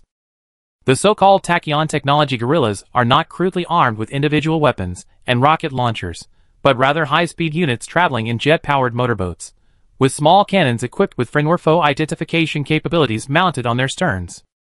The pirates are accustomed to fighting in zero-gravity and microgravity environments. Constrained by gravity and terrain, their battles have reached a stalemate. The Tachyon technology is also struggling. Having lost orbital control, the guerrillas find it difficult to remain concealed. Once detected by probes, orbital strikes often follow before the pirates on the ground can even call for help. Both sides suffer heavy losses of manpower on this planet filled with toxic fumes and high gravity. The pirates, harassed by the Tachyon technology, are increasingly eager for guidance from the Overlord's officer corps. Although trapped in the underground colony, everyone in the colony knew that a giant corporation stood behind them, unlike the lone free planets. High morale, the colony governor's generous wartime subsidies, and the giant corporation's abundant financial support. If Konda hadn't resolutely abandoned the space station, the pirates would have encountered even more formidable resistance. When Lieben woke up from his nap, he discovered that the pirate main force still couldn't guarantee the absolute security of the transport route. Old One-Eyed was currently on the bridge monitoring the real-time war on the ground, carefully instructing Li Chongjin.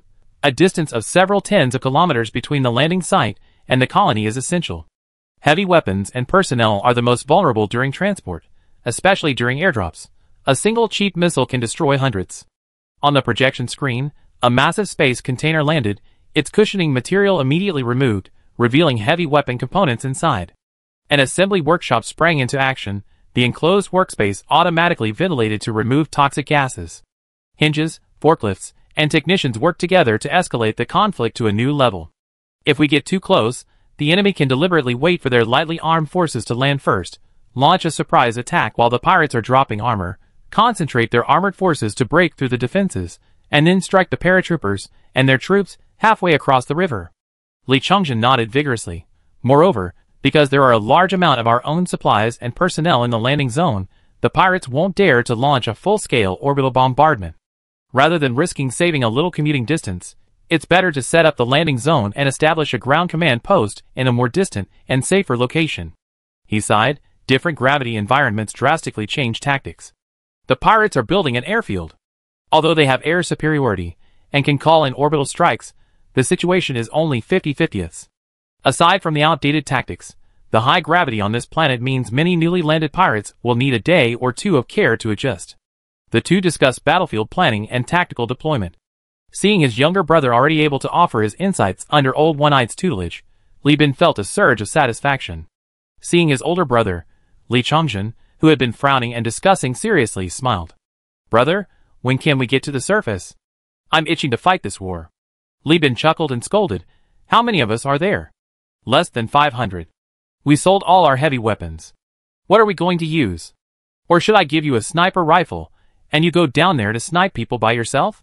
Li Chongjin slapped his forehead in frustration. "Oh right, that bald-headed birdman and some kind of gear bought all the heavy weapons we collected. We should have kept 2 for ourselves." "Don't keep calling him Birdman, his name is Golden Eagle Wincy," Lieben corrected, seemingly completely unaware that the name had just come from his own mouth. Lieben walked to the projector, and the Marines made way for the captain. He examined the projection and asked Old One-Eye, "How are the weapons we sold to the pirates performing?" Old One-Eye knew the captain was referring to the shipment from Demon Avionics. He immediately pulled up the combat footage. The performance is acceptable. The tanks, armored hovercraft, and artillery are no different from other giants. It's just that Demon Avionics cannons prefer small-caliber rapid-fire guns, lacking instantaneous firepower, but their sustained assault capability is excellent. The footage showed a batch of armored hovercraft carrying the pirates' armed sailors heading towards the colony. These hovercraft can adapt to complex environments, demonstrating impressive mobility on ocean planets, desert planets, and swamps. Combined with their onboard cannons, they can serve as both armored forces and transport ships in surface warfare. The main battlefield for interstellar humanity is in space. No one would spend hundreds of thousands, or even millions of tons of alloy to build ocean-going ships. With that resource and production capacity, wouldn't it be more efficient to build spaceships and launch orbital strikes? Therefore, hovercraft, which are easy to disassemble and transport while adapting to complex terrain, remained relatively unpopular in the 21st century, but in the interstellar era, they have become the main transport force in planetary warfare. The guerrillas, ambushed in the dim, yellowish-brown poisonous fog, launched the first attack. Man-portable missiles were fired from behind the motorboats. The armored hovercraft's pilots quickly evaded, and the ship's heat decoys interfered with the missile's trajectory, but 2 ships were still hit. The guerrillas' target wasn't the tanks, their goal was to destroy all the pirate hovercraft. Tanks couldn't handle the transport of manpower and artillery, and a pure tank force couldn't compete with combined arms operations. As long as there were no hovercraft, Tibers had a chance to hold out until the Tachyon technology suppression fleet arrived. But an unexpected event occurred. By the time the tanks found their targets and began to return fire, the guerrillas had already fired their missiles and turned around, while the motorboats began to retreat amidst the missile explosions. At this moment, these tanks, painted with vibrant red and black patterns, began to creak and transform. Their main guns became shoulder-mounted cannons, and their tracks separated into tracked legs, allowing them to move like tanks or like human legs. The mechs ran and moved, traversing the hills where the guerrillas lay in ambush. Hands on the ground, they crouched low, their shoulder-mounted cannons aimed at the cheering guerrillas, and fired high-explosive shells from an unexpected angle. Then came the movie-like explosions, limbs flying through the air, screams, and the nausea and death throes of those who inhaled toxic fumes after their helmets shattered. The Demon Avionics transforming mechs are rare in the core sector. These guerrillas can't accurately distinguish between tanks and transforming mechs, and these mechs can be quite effective in skirmishes. Moreover, because transforming mechs can adapt to complex battle situations, they currently have the highest kill count among the pirates' heavy weapons. At this point, Old One Eye added, but the problems are also obvious. The joints of the transforming mechs perform poorly in high gravity, and the corrosive gases of the planet's surface. In less than a day since the start of the war, only one transforming mech has been destroyed, but more than 6 have already stopped working due to joint malfunctions. Li Bin stroked his chin. Looks like this deal has actually done us an extra favor. We provided over 500 crates, and with the pirates' reserves, that should be enough for heavy firepower. Summarize and record all these videos and your analysis. Later, find some pilots and pay them for their user experience. If we have the chance to go to Demon Avionics again, we can sell this combat data. Speaking of the obvious shortcomings of the transforming mechs, Li Chongjin couldn't help but complain. Such obvious problems. Didn't the giant corporations think about making up for them? The old one-eyed man shook his head. Of course they did, but the giant corporations of the Perseus Alliance, including the technologically advanced tachyon technology, were just branches during the human realm era. These large companies spanning multiple star systems have their headquarters in the solar system, and the technological gaps in their branches are very serious. Many technologies will have to be reinvented during the Great Collapse. Actually, it mainly relies on archaeology, Li Bin thought. The giant corporations of Perseus today, compared to the headquarters of the solar system, are like a workshop in Peshawar compared to a large-scale industrial production base in China. The vehicles they produce can all run and carry people, but the technological gap is enormous. China has already begun unmanned production, while the old folks in Peshawar are still carving wood to build vehicles, applying putty and smoothing the body panels. Although the technological levels are different, once the final product is painted, it's hard to tell the difference without close inspection. It can carry people and haul cargo. This is the strength of the Perseus giant corporations. According to the first mate, his professor from his time at the academy, whose major was supposedly history and archaeology but was actually a gravedigger of technology, joked, "The current Perseus is at least 1,000 years behind the technological advancements of the human era. They can't even understand things like rift weapons, cryogenic shockwaves, reality jammers, or tachyon technology. I never thought I'd be born 200 years later and become an ancient person. Haha. I can't even understand the things they dig out of these graves." Chapter 87. Although Li Bin and his team were constantly monitoring the progress of the ground battle, they were essentially bored these past few days, not being involved in the war. Besides the armed sailors and marines constantly analyzing the battle situation and improving themselves, the other crew members, especially the engineering team, were so bored that they started grabbing the exercise equipment in the lounge to lift weights. Inside the most luxurious megasuite on the Fishcat Interstellar cruise ship, a water sphere with a diameter of 2 meters floated in the suite's bathroom. The warm water sphere, like a womb, enveloped the well-built man. Several intelligent bathing arms probed into the water sphere, gently rubbing the man's body. Once he was completely clean, Li Bin grabbed the handrail and pulled himself out, taking a deep breath. The surface tension and intermolecular forces of the water sphere in a weightless environment would make it difficult for someone trapped inside to escape. The water would adhere to the person's movements, eventually causing suffocation. Therefore, all bathrooms offering water sphere baths have numerous handrails and bathing arms to facilitate easy escape for the user. Li Bin emerged from the water sphere, water clinging to his lean body like tentacles, then gurgling back into the sphere. Unlike when he emerged from a bath on Earth, his body was remarkably clean. The negative pressure suction machine quickly emptied the water. Li Bin habitually dried himself and tossed the barely wet towel into the basket. "Thank goodness we bought a cruise ship, otherwise these days would be unbearable," Li Bin muttered as he changed into his captain's uniform. Although the Mudskipper-class interstellar cruise ship was merely a frigate, lacking protection, weapons, and cargo holds, it offered more spacious living quarters than a destroyer. The crew of the Universal Union could relax here after their shifts. While some people enjoy sleeping in cramped rooms, finding a sense of security there, the long-term mental strain of living in a confined, repetitive cabin is unbearable.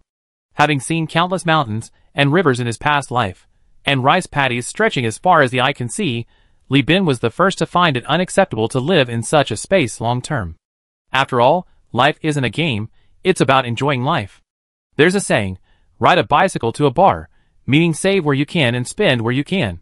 Being poor wasn't an issue before, but now that Li Bin had earned so much money, what was wrong with indulging? Feeling refreshed after his bath and massage, Li Bin was about to head to the Fishcat's mess hall to eat, drink, chat, and joke with the crew when Guangwu's communication request suddenly interrupted his relaxation plans. This message was sent by the Pirate King. Be prepared. Upon hearing the message, Li Bin's relaxed face stiffened. He sat on the edge of the soft waterbed, half sinking into it in thought, and soon received another communication. Hello. Is this Mr. Li Bin? Golden Eagle's usually arrogant voice was unusually low this time, as if he were avoiding someone, carrying an unspeakable sense of treachery.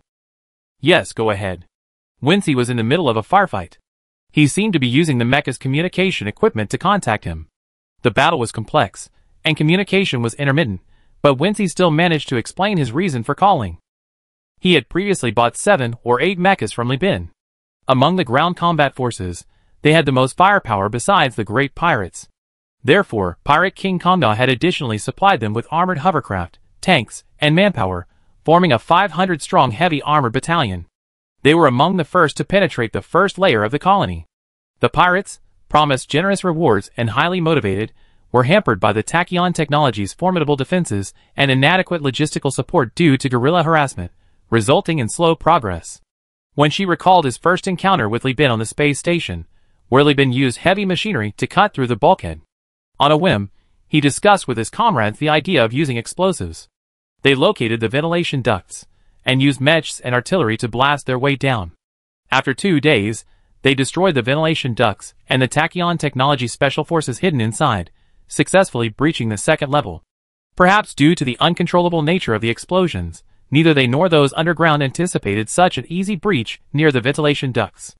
Or perhaps for other reasons, when she successfully captured a former Tachyon Technology researcher who hadn't managed to evacuate and was remaining on the battlefield as a maintenance worker on the second level. From him, when she extracted crucial information. Holy crap! Tachyon Technology is really deep down. They even hid technical blueprints in such a remote place. That researcher told me that this kind of place, far from home, was deemed suitable for dangerous testing by Tachyon Technology, so they stored a lot of blueprints. Dude, you didn't sell the storage device we seized in the data center, did you? There might be weapon blueprints, or even ship blueprints in there. Wincy's voice was excited yet restrained. Dude, I contacted you as soon as I got the news. If you can analyze these blueprints, it's not too much for me to have a share, right? After repeatedly assuring Wincy that he would get his due share, and demanding that he immediately withdraw from the battlefield to take over the transport convoy of Universal Union, Li Bin paced back and forth in the giant company's suite. The fact that when she thought of him first showed that he held a high position in Wincy's eyes. At least this pirate was quick-witted and clear-headed, not only recognizing Wincy's value, but also daring to take a gamble. It was worthwhile to cultivate a closer relationship and try to bring him into his network, forming a community of shared interests. If it were just this message, Li Bin would be overjoyed. However, the Pirate King's instructions, relayed by Guangwu, gave him some trouble. The Pirate King's ground forces, during the suppression of the guerrillas, discovered a secret passage. Following this passage, after suffering heavy casualties, they successfully broke through to the 4th level of the colony, only a little over an hour earlier than when Li Bin estimated that their early breakthrough had diverted Tachyon Technology's attention from Wincy's operation. However, the key point was that the Pirate King's forces found the storage device being destroyed on the 4th level and successfully salvaged several ship blueprints. These are all high-tech ships designed in the late stages of the human realm, renowned for their energy weapons, high mobility, and low armor. A blueprint is a data package integrating all processes and parameters, as well as requirements, for a ship from design to manufacturing. Once this data is injected into heavy industrial facilities, weapons, LPC fighters, and spaceships can be produced continuously. Even if workers and technicians don't understand the manufacturing processes and technologies, it doesn't matter. Relying on intelligent heavy industrial facilities, even novices can produce usable high-tech warships. This production process is similar to the Claymore-class heavy fighters on the three-legged cat, a ship with limited capabilities. The crew doesn't know the specifics of manufacturing, but as long as they follow the instructions of the fighter LPC, inputting parameters, materials, and pressing buttons, fighters can be produced like dumplings being dropped into boiling water. It's a high-tech industrial marvel that even a fool could learn. Perseus's own Warhammer STC, standard construction template. Although its specifics are still unclear, this group of pirates immediately retreated after seizing the blueprints and is currently on their way back to the landing site. Upon receiving the news, Pirate King Konda immediately summoned Guanwu, a subordinate with whom Li Bin had a relatively good relationship, and instructed him to relay the order. Immediately abandon excess baggage, take all the blueprints, and head to Konda's nest to meet the negotiation team. Then, proceed directly to the Church of Lud, where they would await the Overlord's officer corps.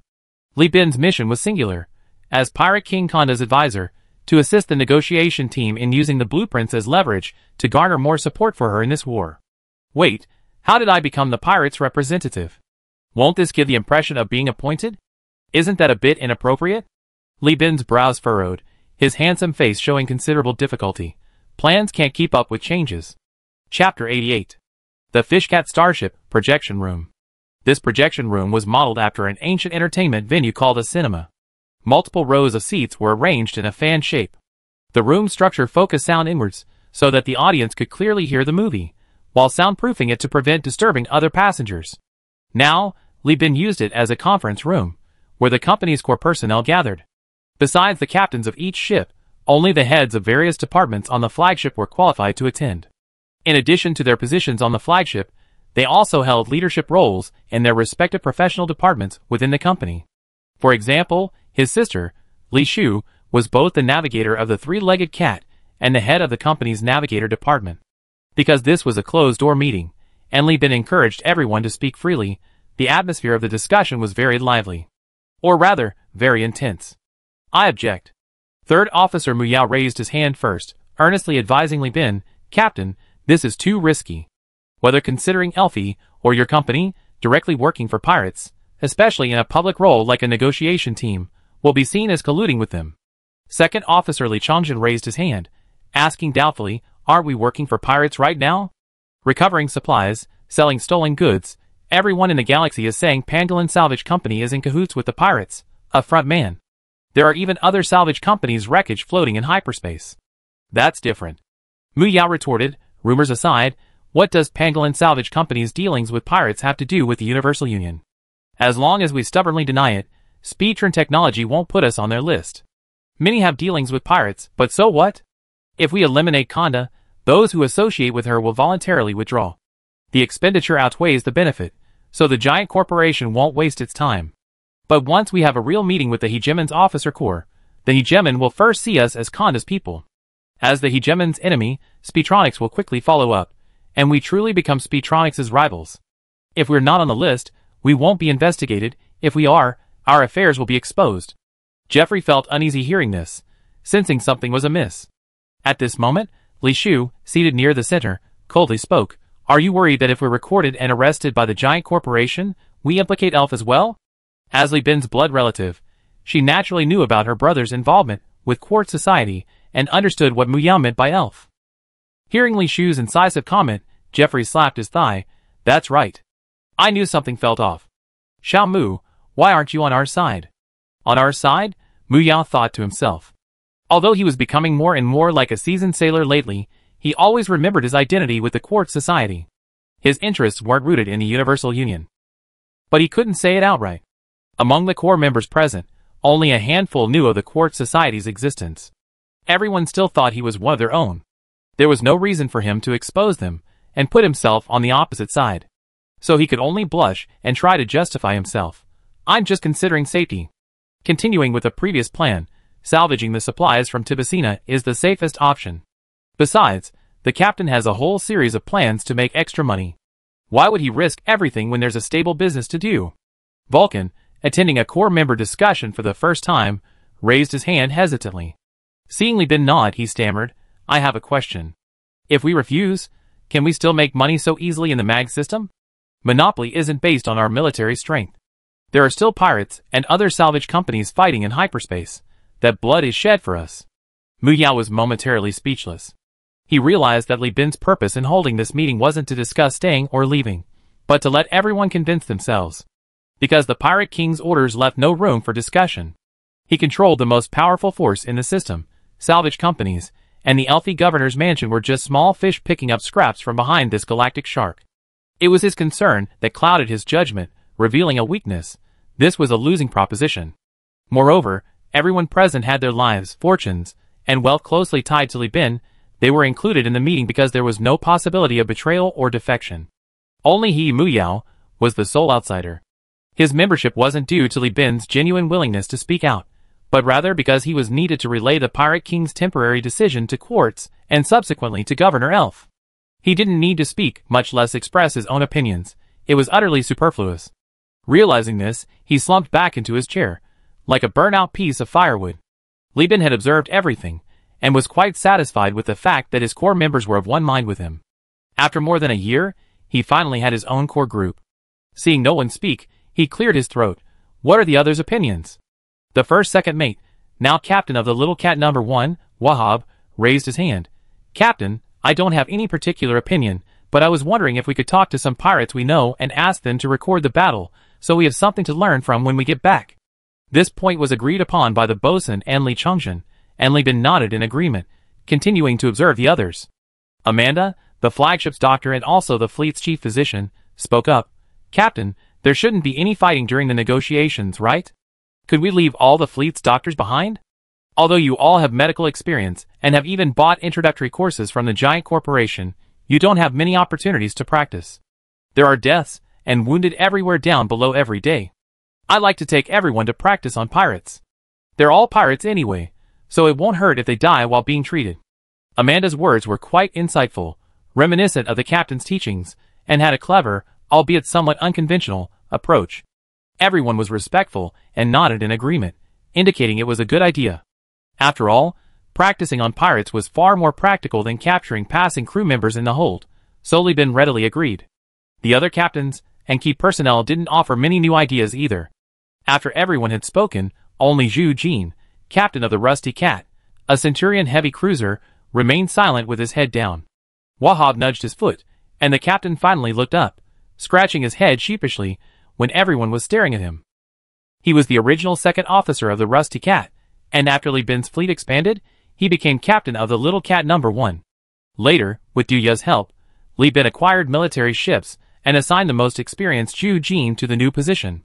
Now, besides Li Bin and Jeffrey, he was still the most skilled naval strategist in the fleet, and also among the first to receive training with the educational equipment. Zhu Jin had an honest and simple face, dark skin, and looked like an old farmer. He was usually quiet, and had a low profile. He often spent his free time simulating space warfare on the projector.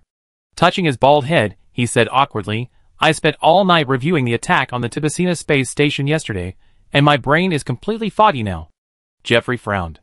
Didn't you review that battle over a dozen times? Zhu Jin didn't say anything more, only replying, it's always fresh and new. Li Shu, who had a decent relationship with him, helped to defuse the situation. Do you have any thoughts? He glanced around and said calmly, nothing else, but I have some ideas about the compensation. Go ahead, Li Bin gestured with his chin. Zhu Jin then said, I watched the attack on the space station several times. While the pirates are brutal, and some are on drugs, many of their captains are very experienced. If it were me, I'd be killed quickly by the space station's energy weapons. And their ability to seize opportunities and maneuver is something I can't match. This job was assigned by the Pirate King. You mentioned we need to talk to the Overlord's officer corps. I was thinking, if this works out, could we ask the Pirate King for an officer from the Overlord to guide us? I figure if the pirates are this good, the Overlord's officers must be unbeatable. This made everyone's eyes light up. The company had money now. Going to the Lud Church would immediately allow them to buy another ship worth 20,000 to 30,000 star coins to continue expansion. But as the saying goes, gold is easy to find, but a good general is hard to come by. Everyone knew that Li Bin had been searching for good captains, always taking people to taverns on every planet they visited. Even when he was busy, he would ask Jeffrey to help keep an eye out for talent. Unfortunately, they encountered either overpriced or incompetent individuals and boastful individuals, leaving them with no choice but to train their own. If they could get some guidance from the officers of the Overlord, The captains in the company, who have accumulated considerable experience, should make significant progress. I noted that down, Li Bin replied. Seeing no one else speak, he stood up and said solemnly, "All right, now I explain the company's latest plan. First, the original salvage plan for Tibicina is completely abandoned, and a new plan will be implemented according to the Pirate King's commission. Second, after the meeting, Vulcan of the engineering team will immediately empty the cargo holds, and all transport vehicles and excess heavy machinery will be handed over to the pirates.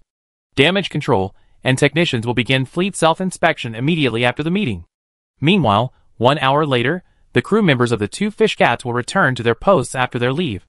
3 hours later, the fleet will depart for the nest of Conda." Li Bin looked around to make sure the key personnel had understood his instructions, then waved his hand and said, "Meeting adjourned." Chapter 89. After flying just 10 meters above the ground, the tormenting, corrosive toxic fog was left behind. Tibicina, a planet without an atmosphere, couldn't support atmospheric spacecraft, the so-called airplanes, taking off. Therefore, the newly built airport actually housed carrier-based aircraft for spaceships. Those things lacked aerodynamics, making them difficult to operate within an atmosphere. However, on an atmosphereless planet, they were virtually invincible, second only to spaceships in the sky.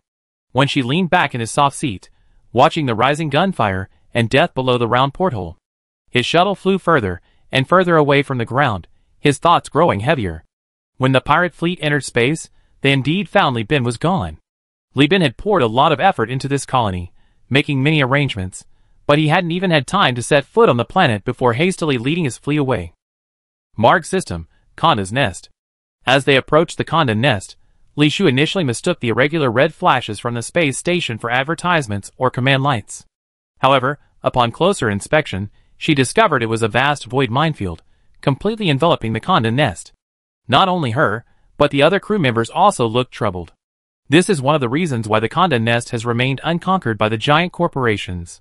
A self-replicating minefield, Li Bin explained gently, noticing his sister's apprehension at the dense array of mines of varying sizes.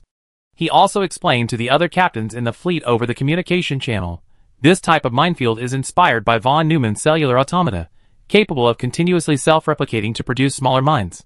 The newly created mines continuously refine matter from space to increase their yield. Once they reach a certain size, they will have the ability to produce new mines. Li Bin pointed to the rear of the space station, where thick, unidentified alloy pillars, appearing from afar like needles piercing the accretion disk, traced a distinct path. This space station sits atop an asteroid accretion disk, constantly moving with its revolution around the sun. Its self-replicating minefield never lacks raw materials. This was a site-specific arrangement by Pirate King Conda. Originally not particularly outstanding, centuries of accumulation have transformed the minefield to a point where even giant corporations find it disgusting. Hearing this, Li Shu recalled her elder brother's words. "A toad on your foot doesn't bite, it just annoys you."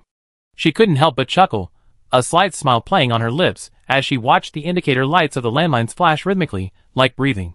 Below was the gray accretion disk, above which lay the spherical minefield, like a sea of chrysanthemums growing in the desert. Conda's nest stood within it, its branches sprouting 3 enormous, fruit-like turrets, a truly magnificent sight from afar. The minefield only works on high-speed targets. Li Bin directed the fleet to slowly pass through, and the sensor mines lit up one after another, floating in the void like fireflies. The crackling sounds of the spaceships hitting the sensor mines were transmitted to the bridge. Li Chongzhen couldn't help but wipe his sweat. Why don't other space stations built in accretion disks and asteroid belts install sensor minefields? Isn't that free protection? Jeffrey interjected. Because other space stations are in business. If they install so many mines, who would want to come? Giant corporations with super fleets don't need them either. Even pirates don't like to use these things now. Waiting for the minefields to take shape is too time-consuming. Only a place like Conda, which is focused on preparing for a major war, is willing to sacrifice business for a minefield that doesn't need maintenance. Li Chongzhen nodded in understanding. When it came to military matters, his intelligence always came into play. If we only block high-speed targets, the giant corporation's fleet can't take over the space station with a fast attack. Passing through at low speed will only result in them being brutally beaten by the defenses. And clearing the minefield will give the pirates a lot of time to prepare. This thing is like a turtle that can explode. No wonder the giant corporation has no appetite. There are plenty of free planets. Why waste time and effort fighting such a thing? When the Rusty Cat, the lead ship, broke through the minefield, a narrow shipping lane was opened.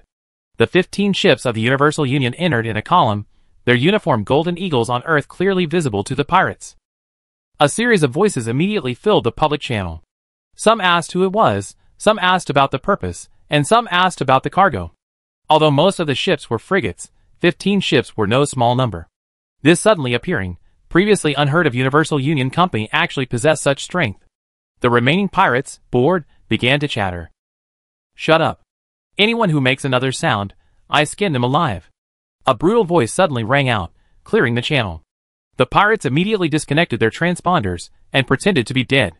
The voice belonged to Bloody Butcher, who had joined Conda's Nest 15 years ago and was highly valued by the Pirate King, serving as Conda's Nest's executioner, responsible for publicly torturing and killing criminals designated by the Pirate King and executing captured enemies.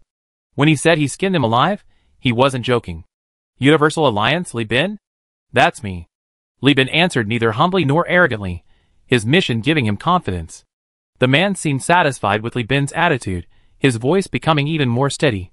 "You dock at Axon Technology Graveyard Port. I wait for you in the berthing area." The pirates were in an uproar. They dared not disobey the Bloodbath Butcher's orders, and information flew through their private channels. Soon, some pirates obtained intelligence, and by the time Li Bin docked, pirates in over a dozen ports had spread the news of his exploits in the MAG system. On his first trip to the MAG system, he only had a wrecked ship, yet he brought over 500 containers of heavy weaponry. These weapons had now destroyed countless enemies in the landing operations. He took an entire fleet with him on his way there, reportedly earning over 100,000 star coins. Everyone who helped him made a fortune. Upon his return, he brought in a salvage company, monopolizing the salvage business within the system and also taking on the task of helping pirates dispose of stolen goods, strongly advocating for New Magius to support the Pirate King. This information spread like wildfire. Although much of it was hearsay, since Li Bin had acted as a front man for Elfie and New Magius, he had also taken on a lot of undeserved fame. If this weren't his first time at Conda's Nest, and if his close pirate associates like Wincy and Guangwu weren't absent, he would likely have already made a name for himself in this pirate stronghold. But it's not too late now. The pirates, eager to get more money from selling stolen goods, would be eager to curry favor with him. Although his fleet only excelled in transport, the title of doing business with the Pirate King gave him almost equal influence in Conda's Nest as a major pirate like Snake Demon. Within the invisible radio waves, his private messages were quickly filled, forcing Li Bin to shut down the ship's transponder's private channel and focus on maneuvering the ship to port. At the Conda's Nest Speedtronics Graveyard Harbor, 15 ships were lined up. Li Bin and his company's key personnel disembarked, only to be met by a menacing execution squad wielding long-handled axes, clad in power armor and scarlet synthetic leather. Leading them was a giant over 2 meters tall, wearing even larger and thicker power armor, standing like an iron tower. The blood-stained butcher checked the information on his terminal, confirming Li Bin was right in front of him. He slammed his long-handled axe down, and the entire execution squad followed suit, the clanging sound echoing across the metal floor beneath their feet. The core members felt a jolt beneath their feet, though no axes were actually aimed at them. Their bodies involuntarily went limp. "I am ordered to take you to see the king of the Nest of Conda." Chapter 90. Jeff's face was expressionless, his hands unconsciously clenching until his knuckles turned white. Good heavens! So he was about to meet the Pirate King? Li Chongjin was completely unfazed by the show of force. His eyes lit up as he looked at the firing squad, thinking that if he could lead such a fine team, the incident of that octopus attacking the bridge and threatening his brother would never happen again. Looking at the orderly firing squad, he was eager to fight, his fighting spirit undisguised. Butcher glanced at Li Chongjin and sighed with a hint of warmth. "Good man." Then he noticed the short, one-eyed bosun beside Li Chongjin, lazily looking around, which aroused Butcher's suspicion. This Universal Alliance has only been established for a short time. How could they have such a battle-hardened veteran? Could he be some big-shot son sneaking out to play? No wonder Wang Yi values him so highly. Li Bin, however, had a headache. He hated dealing with this kind of person, a menacing figure, simple-minded, and utterly impervious to reason, practically a mini-version of his older brother. Encountering this kind of person was like a scholar meeting a soldier.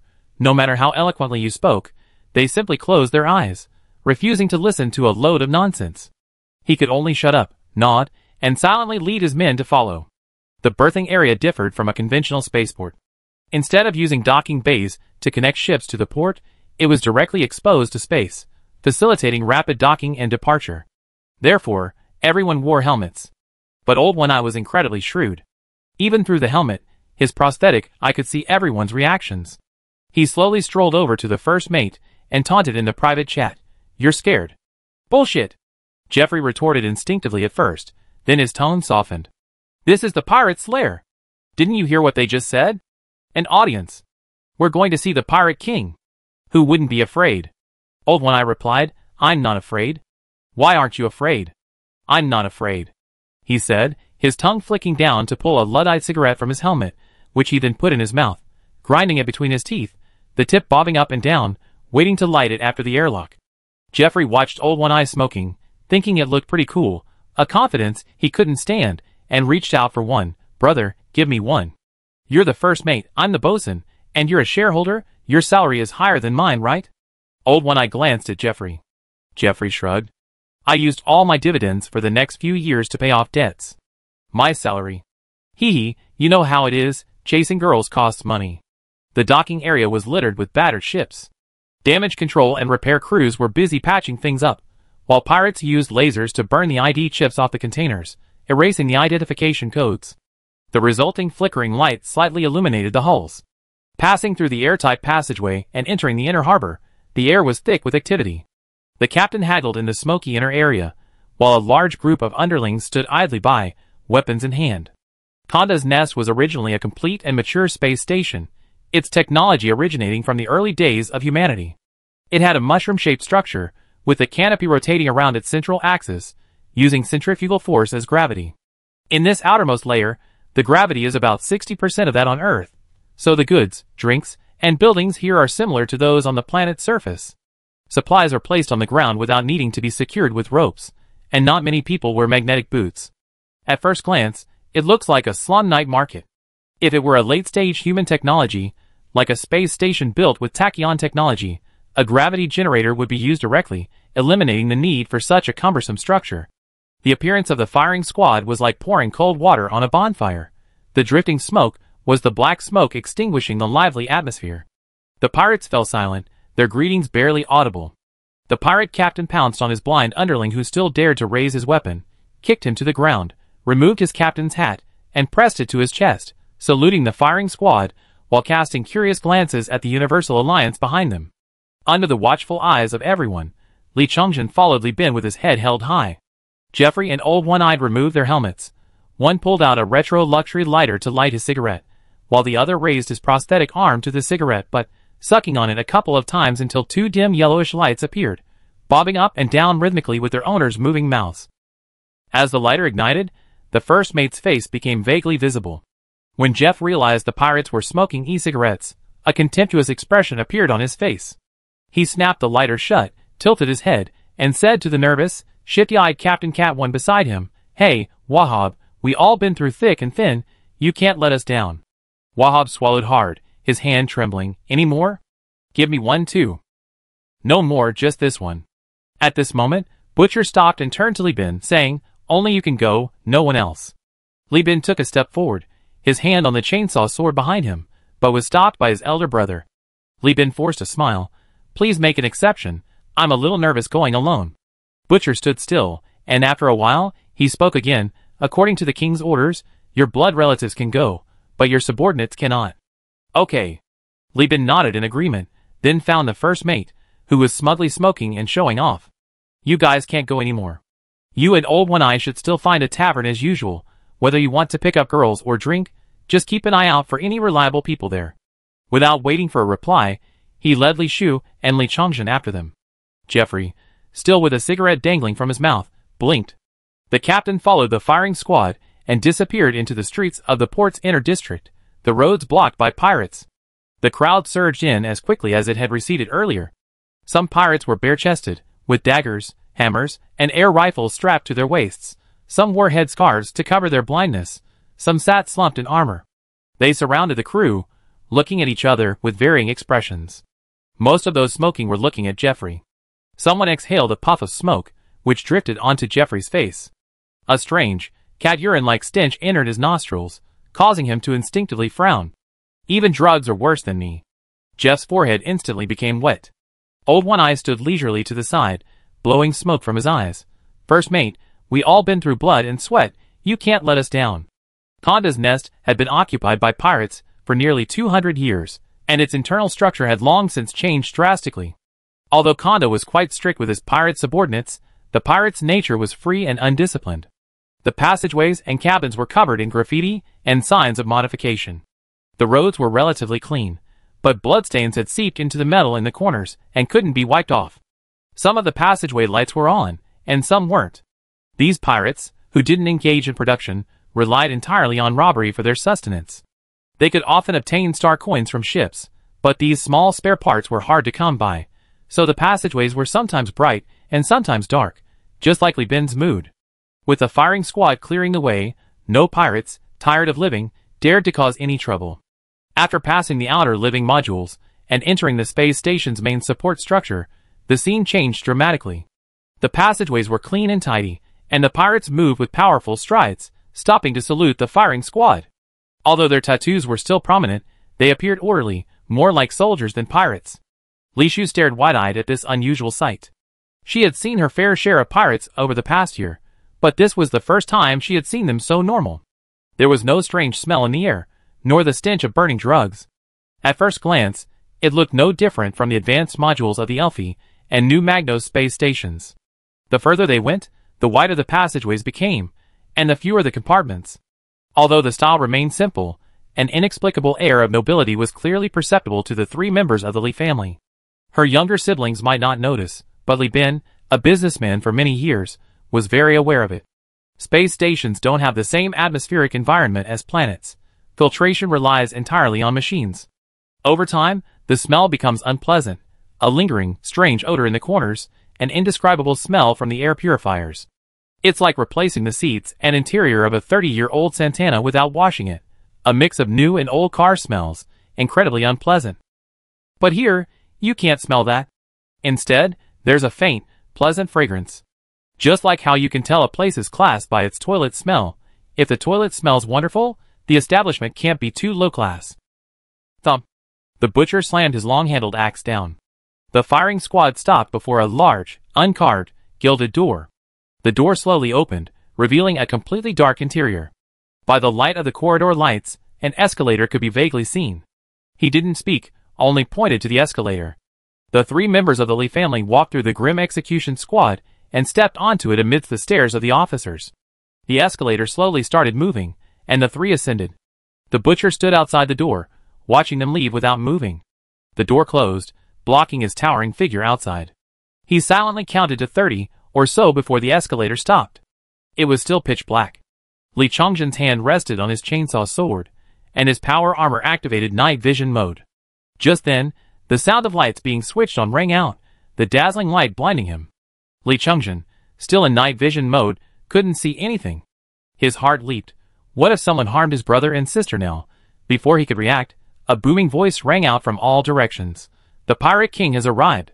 Li Chongjin deactivated his night vision. The bright light stung his eyes, causing tears to stream down his face. He blinked, tears still flowing, his vision blurring. He could only see that his eldest brother had already shrunk by half. Li Bin straightened his captain's uniform, knelt on one knee, bowed deeply, and strained his lungs.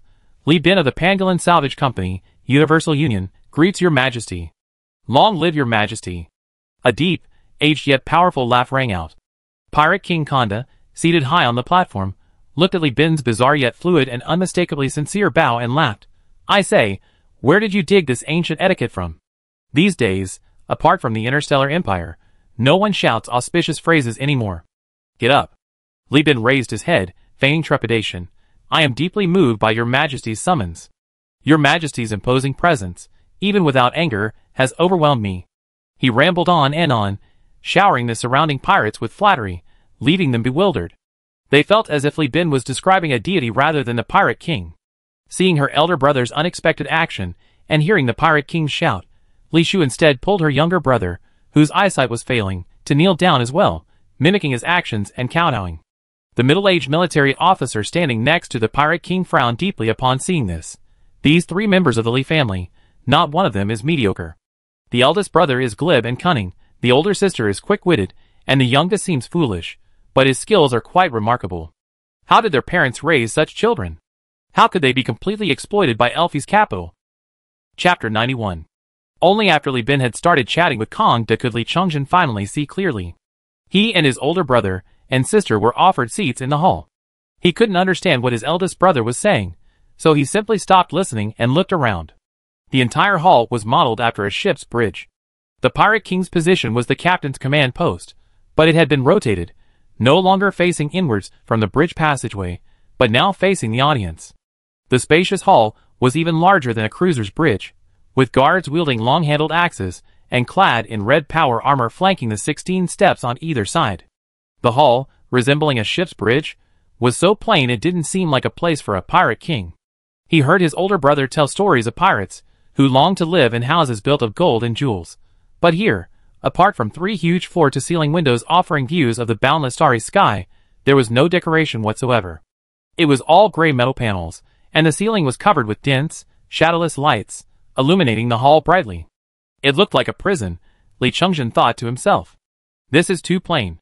Shouldn't a king be lavish and opulent? His elder brother had shown him the banquet the court society hosted at the Chromium Alloy Club. He thought that kind of place was where kings and emperors should be, feasting and bathing every day, indulging in extravagance.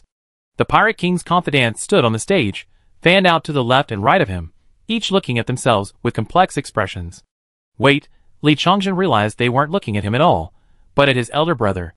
By this time, Li Bin had finished explaining his economic plan for Tivasina, including not actively participating in mining, but instead focusing on acquiring ground transportation capabilities, and uniting with the fleets of New Magnos and Elfie, setting joint prices, avoiding internal competition, unifying allocation, and improving recovery efficiency.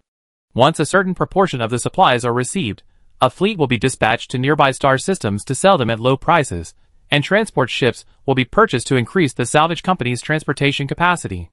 In addition, Li Bin devised a method to get pirates to hand over their privately hoarded treasures. Besides purchasing transport ships, during the second or third round of fleet transport and sales, a batch of military ships will be purchased for auction. These will not accept star currency, only barter, aiming to extract the most valuable spoils for the 3 companies behind the salvage company. Simultaneously, he will bribe cooperating pirates, spreading anxiety during auctions and daily interactions, such as if you don't buy, I won't buy, and the rival fleet is overflowing. He will also induce spending through incentives like cut a price, discounts on top of discounts, VIP, VVIP, payment before delivery, and collateralized loans. According to Li Bin, if the Pirate King is willing to support him, he can strip those free pirates naked, making them owe the Pirate King a large sum of money. No matter how much they buy, they will ultimately have to join the Conda nest, ship and crew, and become the Pirate King's lapdogs. Debt to equity swap, this kid's treating pirates like a company. An elderly man among Conda's subordinates, clutching a terminal the size of an adult's head, removed the lens from his antique prosthetic eye and breathed on it, speaking softly. The middle-aged officer cracked his neck. What do you think the chances of his plan succeeding are? The old man, head down, focused on wiping the lens clean before putting it in his pocket and pulling out another high-powered scope. Let me see his expression and actions. Li Bin, having finished explaining his plan, felt a bit parched. He had many ways to profit, but most required leveraging his connections. His elaborate storytelling wasn't primarily aimed at securing Conda's investment, but rather at trying to get her to allow him to remain in the Magna Galaxy. But clearly, he was going to be disappointed. No matter how beautiful one is in youth, old age inevitably brings the same fate: age spots, wrinkles, and gray hair. Kanda had lived for over 200 years, and the marks of time were even more pronounced. Aside from the fact that her skin hadn't sagged due to gravity, and she wasn't emaciated due to proper nutrition, Kanda's face was no different from other elderly people. Even from years of fighting, her face bore many signs of prosthetic modifications. Her chin had long since been replaced with an alloy one, and her eyes were fitted with advanced prosthetics. Her left eye socket had to be replaced with an alloy one because her brow bone was too fragile, with an alloy block embedded in the skin. Her hair was shaved off, tied only in a thick braid on top of her head, secured with a headscarf tied in a cross shape at her forehead. Despite her advanced age, no one who saw Kanda's mechanical prosthetic eyes would consider her a harmless old woman. A spirit called hatred permeated this body, driving her to work day after day. Kanda was very satisfied with Li Bin's plan, and she was quite excited. What you said is all very good. I will have someone do it according to your ideas later. You will get your share of the profits, so don't worry. Sigh. Li Bin closed his eyes, thinking to himself that it was hopeless. When he opened his eyes again, Kanda revealed a mischievous smile. What? You're not happy working for me? I wouldn't dare. Li Bin denied it outright, swearing that he was incredibly fortunate to serve the Pirate King, and that if he dared to utter a single falsehood, he would be struck by lightning. Kanda laughed and scolded, Don't play the fuel tank game with me. Your mouth is certainly slippery. You've been quite the show-off in the star system lately, with auctions and cutting up docks. The pirates you associate with have been praising you to the skies. The staff reviewed your actions, and were full of praise for you.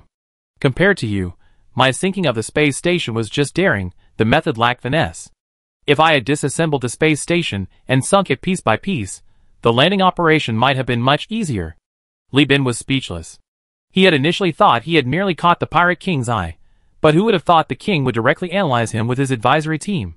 Now, he looked like a clown, all his frantic jumping around. Seeing Li Bin's dejected expression, Kanda thought to himself, this rascal still can't resist putting on an act. Alright, stop pretending. We need you to help with the negotiation team to use your silver tongue. I know you're the type who won't work without a reward. Forcing you would just be a charade. Tell me, what do you want? I see if I can satisfy you. Li Bin wiped his sweat, feeling genuinely nervous at being seen through. I was thinking, if the negotiations succeed, could we invite a few officers from the officer corps to mentor our company's captains and improve their skills? The subordinates standing behind the Pirate King's throne all showed expressions of shock and anger. The middle-aged officer said in a deep voice, Li Bin, the officer corps only has about 10 people. How dare you ask for so many from your family? You have some nerve. Li Bin kept his head down, silent. Li Shu memorized everyone's faces and expressions, planning to discuss their attitudes towards the Li family with her elder brother later. Li Chongzhen, meanwhile, drew circles under his seat with one hand, his feet planted firmly on the ground, ready to protect his elder brother if the negotiations failed. Kanda held out his hand, and everyone fell silent. The Pirate King looked at Li Bin in surprise. That's it? You don't want the money or the ship? Li Bin scratched his head shyly. I can earn the money myself. As for the ship, I like a cruiser, but those things are extremely rare. I only seen 5 or 6 during the space station raids. Your Majesty still has to contend with the giant corporations. In the current situation, a cruiser is more important to you. You're quite sensible. Alright, I agree. Kanda nodded in agreement. Not only that, I also give you priority in choosing a hegemon-level officer. You can take any officer you think is suitable, but the maximum is 1. You've seen it yourself, my men are extremely envious of hegemon-level officers. Giving them more would be a waste. Kanda turned to look at the middle-aged officer, grinning at him. The officer quickly lowered his head, indicating he dared not. Upon hearing this, Li Bin smiled sincerely. He pressed his advantage, saying, in that case, I have another question. Go ahead, Li Bin said, pointing to himself. He asked earnestly, I do have some business acumen, but I see you have many capable people under your command. There's no need to specifically seek me out as an advisor to your negotiation team. Chapter 92. After Li Bin asked the question, the Pirate Queen didn't answer immediately. She tapped her throne, and several charred, rough, tentacle-like vines emerged from beneath it. Each vine was topped with a head, controlled by the vines. These heads, clearly long dead, showed no signs of decay. They were still alive, mouths agape and eyes wide open. Li Shu gasped sharply, leaning back. Had Li Chongzhen not reacted quickly, her sister would have fallen. Li Bin, seeing the heads, couldn't help but grin. The Pirate Queen truly lived up to her name. Seemingly calm and collected, she was actually quite cunning. These are alien creatures. They look like plants, but they're actually more of an animal. Rooted in the soil, they use a few fleshy vines to catch prey. They eat the bodies of young animals, leaving only the head to impersonate the cub, feigning injury to lure adult aliens who come to their rescue. In the human era, it was called luring tentacles, now it's called baby grass. As he spoke, Kanda reached out and scratched at the vines. The dead head rolled its eyes, revealing a pleased expression. The other heads looked on with envy, and opened their mouths to bite the head. But because both cheeks had been scratched, the lack of muscle made it difficult to bite forcefully. It looked more like play than a fight. These creatures secrete preservatives to maintain their camouflage, which is why these heads don't decay for so long. It's just a pity that they're alien creatures after all, and they never interacted with humans. No matter how they try to imitate humans, they just don't look right. After teaching them for so many years, all they can do is make faces. Suppressing his nausea, Li Bin squinted and looked. Sure enough, those heads only looked like humans at first glance. Upon closer inspection, their expressions were shockingly ugly. Their eyes weren't eyes, their noses weren't noses, and they had nothing to do with humans at all. The uncanny valley effect was kicking in. Kanda casually tossed a dog tag off his head. Li Shu frowned and shrank back. Li Bin held his breath, reached out, and grabbed the tag, examining it closely. It clearly read, Tachyon Technology Tibicina Branch, Space Station Military Commander Hatton Freeman. The identification code on the back of the tag was obliterated by the words traitor. Dog tags are a very cheap form of identification, requiring no electricity or maintenance, especially useful when cleaning up battlefields and mangled corpses. After all, in high temperatures and special environments, flesh is less stable than alloys. Even genes are destroyed, leaving only the dog tag. Therefore, even in the interstellar age, dog tags remain widely used in military and pirate systems. Li Bin held up the dog tag and waved it. This Hatton, is he a Magius? Yes, all of these are. Kanda pointed to several heads beside him, his tone full of satisfaction. Back then, when Tachyon Technology attacked the MAG system, soldiers fought bloody battles, and civilians worked overtime in factories producing ammunition and equipment. Unexpectedly, the generals and politicians on whom everyone placed their hopes turned out to be traitors, revealing all our plans to the giant corporation. The ambush turned into a counter-ambush. Tens of thousands of crew members and 3 capital ships were all destroyed within 2 days. We had a chance to win. Later, Tachyon Technology bombed Magius, and the space station hastily fled, hiding on the edge of the system for 3 years before returning with the help of the Lud Church to rescue refugees, which led to the creation of New Magius. But these traitors, taking their wealth and relatives, defected to Tachyon Technology beforehand, and were later entrusted with important responsibilities, holding key positions in Tachyon Technology's branch in the MAG system. Kanda's expression was contorted, a mixture of crying and rage, but with her prosthetic eye in place, her tear ducts had been mechanically replaced, rendering her unable to cry. Instead, she periodically secreted a few drops of lubricant, so even with the heartache, she couldn't cry until the time was right, not even with the lubricant. I endured hundreds of years, killing these beasts one by one, wiping out their families and children, extinguishing their genes from this world. Kanda tilted her head. Kid, what do you think of my work? What could she possibly think? Li Bin, of course, praised her. You did the right thing. Their wealth, plundered over hundreds of thousands, even millions of lives, is stained with the blood of Magius. Their children are born innocent, yet they live a life of luxury, using star coins stained with sin. I even visited Magius a few months ago. There are still many people struggling to survive, killing each other for a sip of clean water and a bite to eat. Since you say so, I take that as your agreement. Kanda didn't even bother to reply via WeChat. Judging from Li Bin's expression, she was currently very emotional and continued, but it's not over yet. There are still 2 damn traitors in the Tachyon Technology colony on Tibicina. I'm going to chop off their heads and stick them on dull grass as a sacrifice to Magius. Kanda was panting for a while.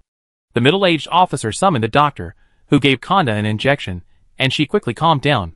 Despite her good health, she was too old, and her body couldn't withstand such emotional ups and downs. She was already showing signs of fatigue. I'm telling you this because I hate traitors and untrustworthy people the most.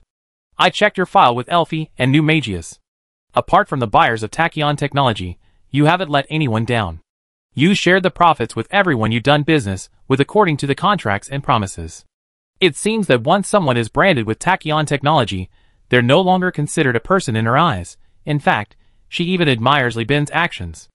Moreover, your parents left behind such a huge debt, yet you're still willing to go home and take care of your younger siblings. This clearly shows you're a loyal and righteous person. That's excellent. The Perseus constellation has too many cold-blooded individuals, causing chaos in the star field. If everyone were like you, perhaps our star field would have been unified long ago, and we could have restored the glory of our people. You're a man of great caliber, ruthless to enemies, yet kind to your own people. In short, your personality suits my taste. Considering your past experience and reputation, I'm willing to employ you. The middle-aged officer added in a deep voice, Li Bin, the Pirate King has rarely valued someone this much in all these years. You must handle this matter beautifully and properly, you'll be well rewarded afterwards. The Overlord officer title is just the beginning. Li Bin swallowed hard, thinking, this isn't just value, It's clearly a threat. If I dare to mess this up, will I also have my head ripped off and be made a corpse clown, winking and grimacing on a doll-like head? He wiped his face, bowed his head, and swore, I will do everything in my power. Even if it's for my own life and the lives of my younger siblings. Kanda waved his hand, announcing the end of the audience. After Li Bin and the others left, the hall was empty. Kanda, with his eyes closed, asked, Son, what do you think? Kang Shicho, dressed as a middle-aged officer, replied, I don't think it's appropriate to send him. The boy is good in every way, but firstly, he's too smooth-talking, and I'm afraid he won't get along with the Overlord's group of soldiers. Secondly, he's still not even 18 years old. Such a big matter at that age. I'm worried. What are you worried about? Kang Shicho said, I'm worried he'd be fooled by the hegemonic officer and join their side, becoming their henchman. Or, faced with the hegemonic's conditions, he'd be afraid of the giant's power and arbitrarily change the terms you given. Kang decide, that's why I can't send you. In negotiations, you need to be humble, flexible, and willing to kneel. All conditions are negotiable. After following me for so many years, you all come to regard me as a saint, thinking that what I say is always right, and that there's no room for compromise. That's wrong. You must understand that our negotiating partner isn't the weak Persis alliance, but the hegemonic power. This is a domineering force. You people, who have always received military training, are not as open-minded as Li Bin. Sending you would most likely ruin things. She rubbed her furrowed brows, and then asked the old man beside her, who was holding a terminal the size of his head, Brother He, what do you think of that kid? The old man looked at the terminal, fast-forwarding through the recorded expressions and actions of Li Bin, before finally speaking after a long pause. This Li Bin likes to talk big and lie, but considering the analysis and his past activities, he's quite old-fashioned and can't be regarded as an ordinary young man. To be honest, challenging a giant corporation is too radical. Money is needed everywhere right now.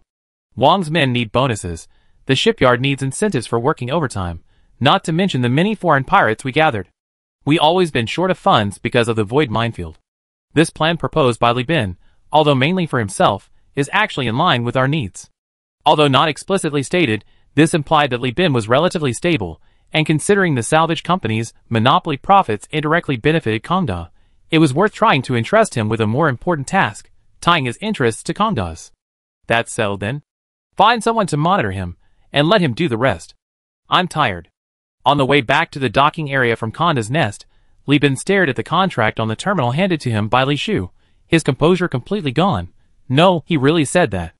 Li Shu nodded, also looking incredulous. It's true. This contract was sent directly to the bridge. The duty navigator saw it, and immediately forwarded it to me. She timidly asked, Brother, isn't this a trap? Li Bin tugged at his hair. I really don't know. Li Chengzhen peeked out, and after just one glance, he felt as if he'd been blinded by light, and then punched twice. The contract clearly stated that Kangda's nest was gifting the Universal Union 2 escort ships and 1 shuttle, and had also ordered a destroyer and a cargo ship from the Lud Church, along with officers, as payment for Li Bin's operation. As for the crew, they were to go to New Magnolias to see Governor T. His mission wasn't to be a negotiation consultant, but a negotiation representative. The contract ended with a note in the name of the Pirate King. Cruisers are out of the question, forget about them. I don't even have enough myself. Frigates and destroyers are fine, and I also throw in a shuttle. You're a company owner now, and you don't even have a shuttle? You be a laughingstock. The ships are all in port, fuel and supplies are ready. Take what you need and get out of here.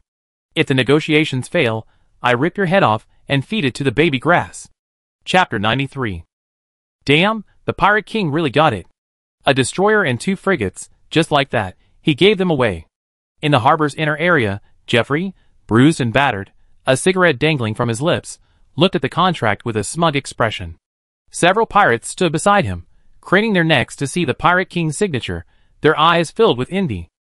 He had previously shown off in the inner area, incurring the wrath of the pirates. The 2 groups had fought, slapping, drinking contests, even a cockroach race.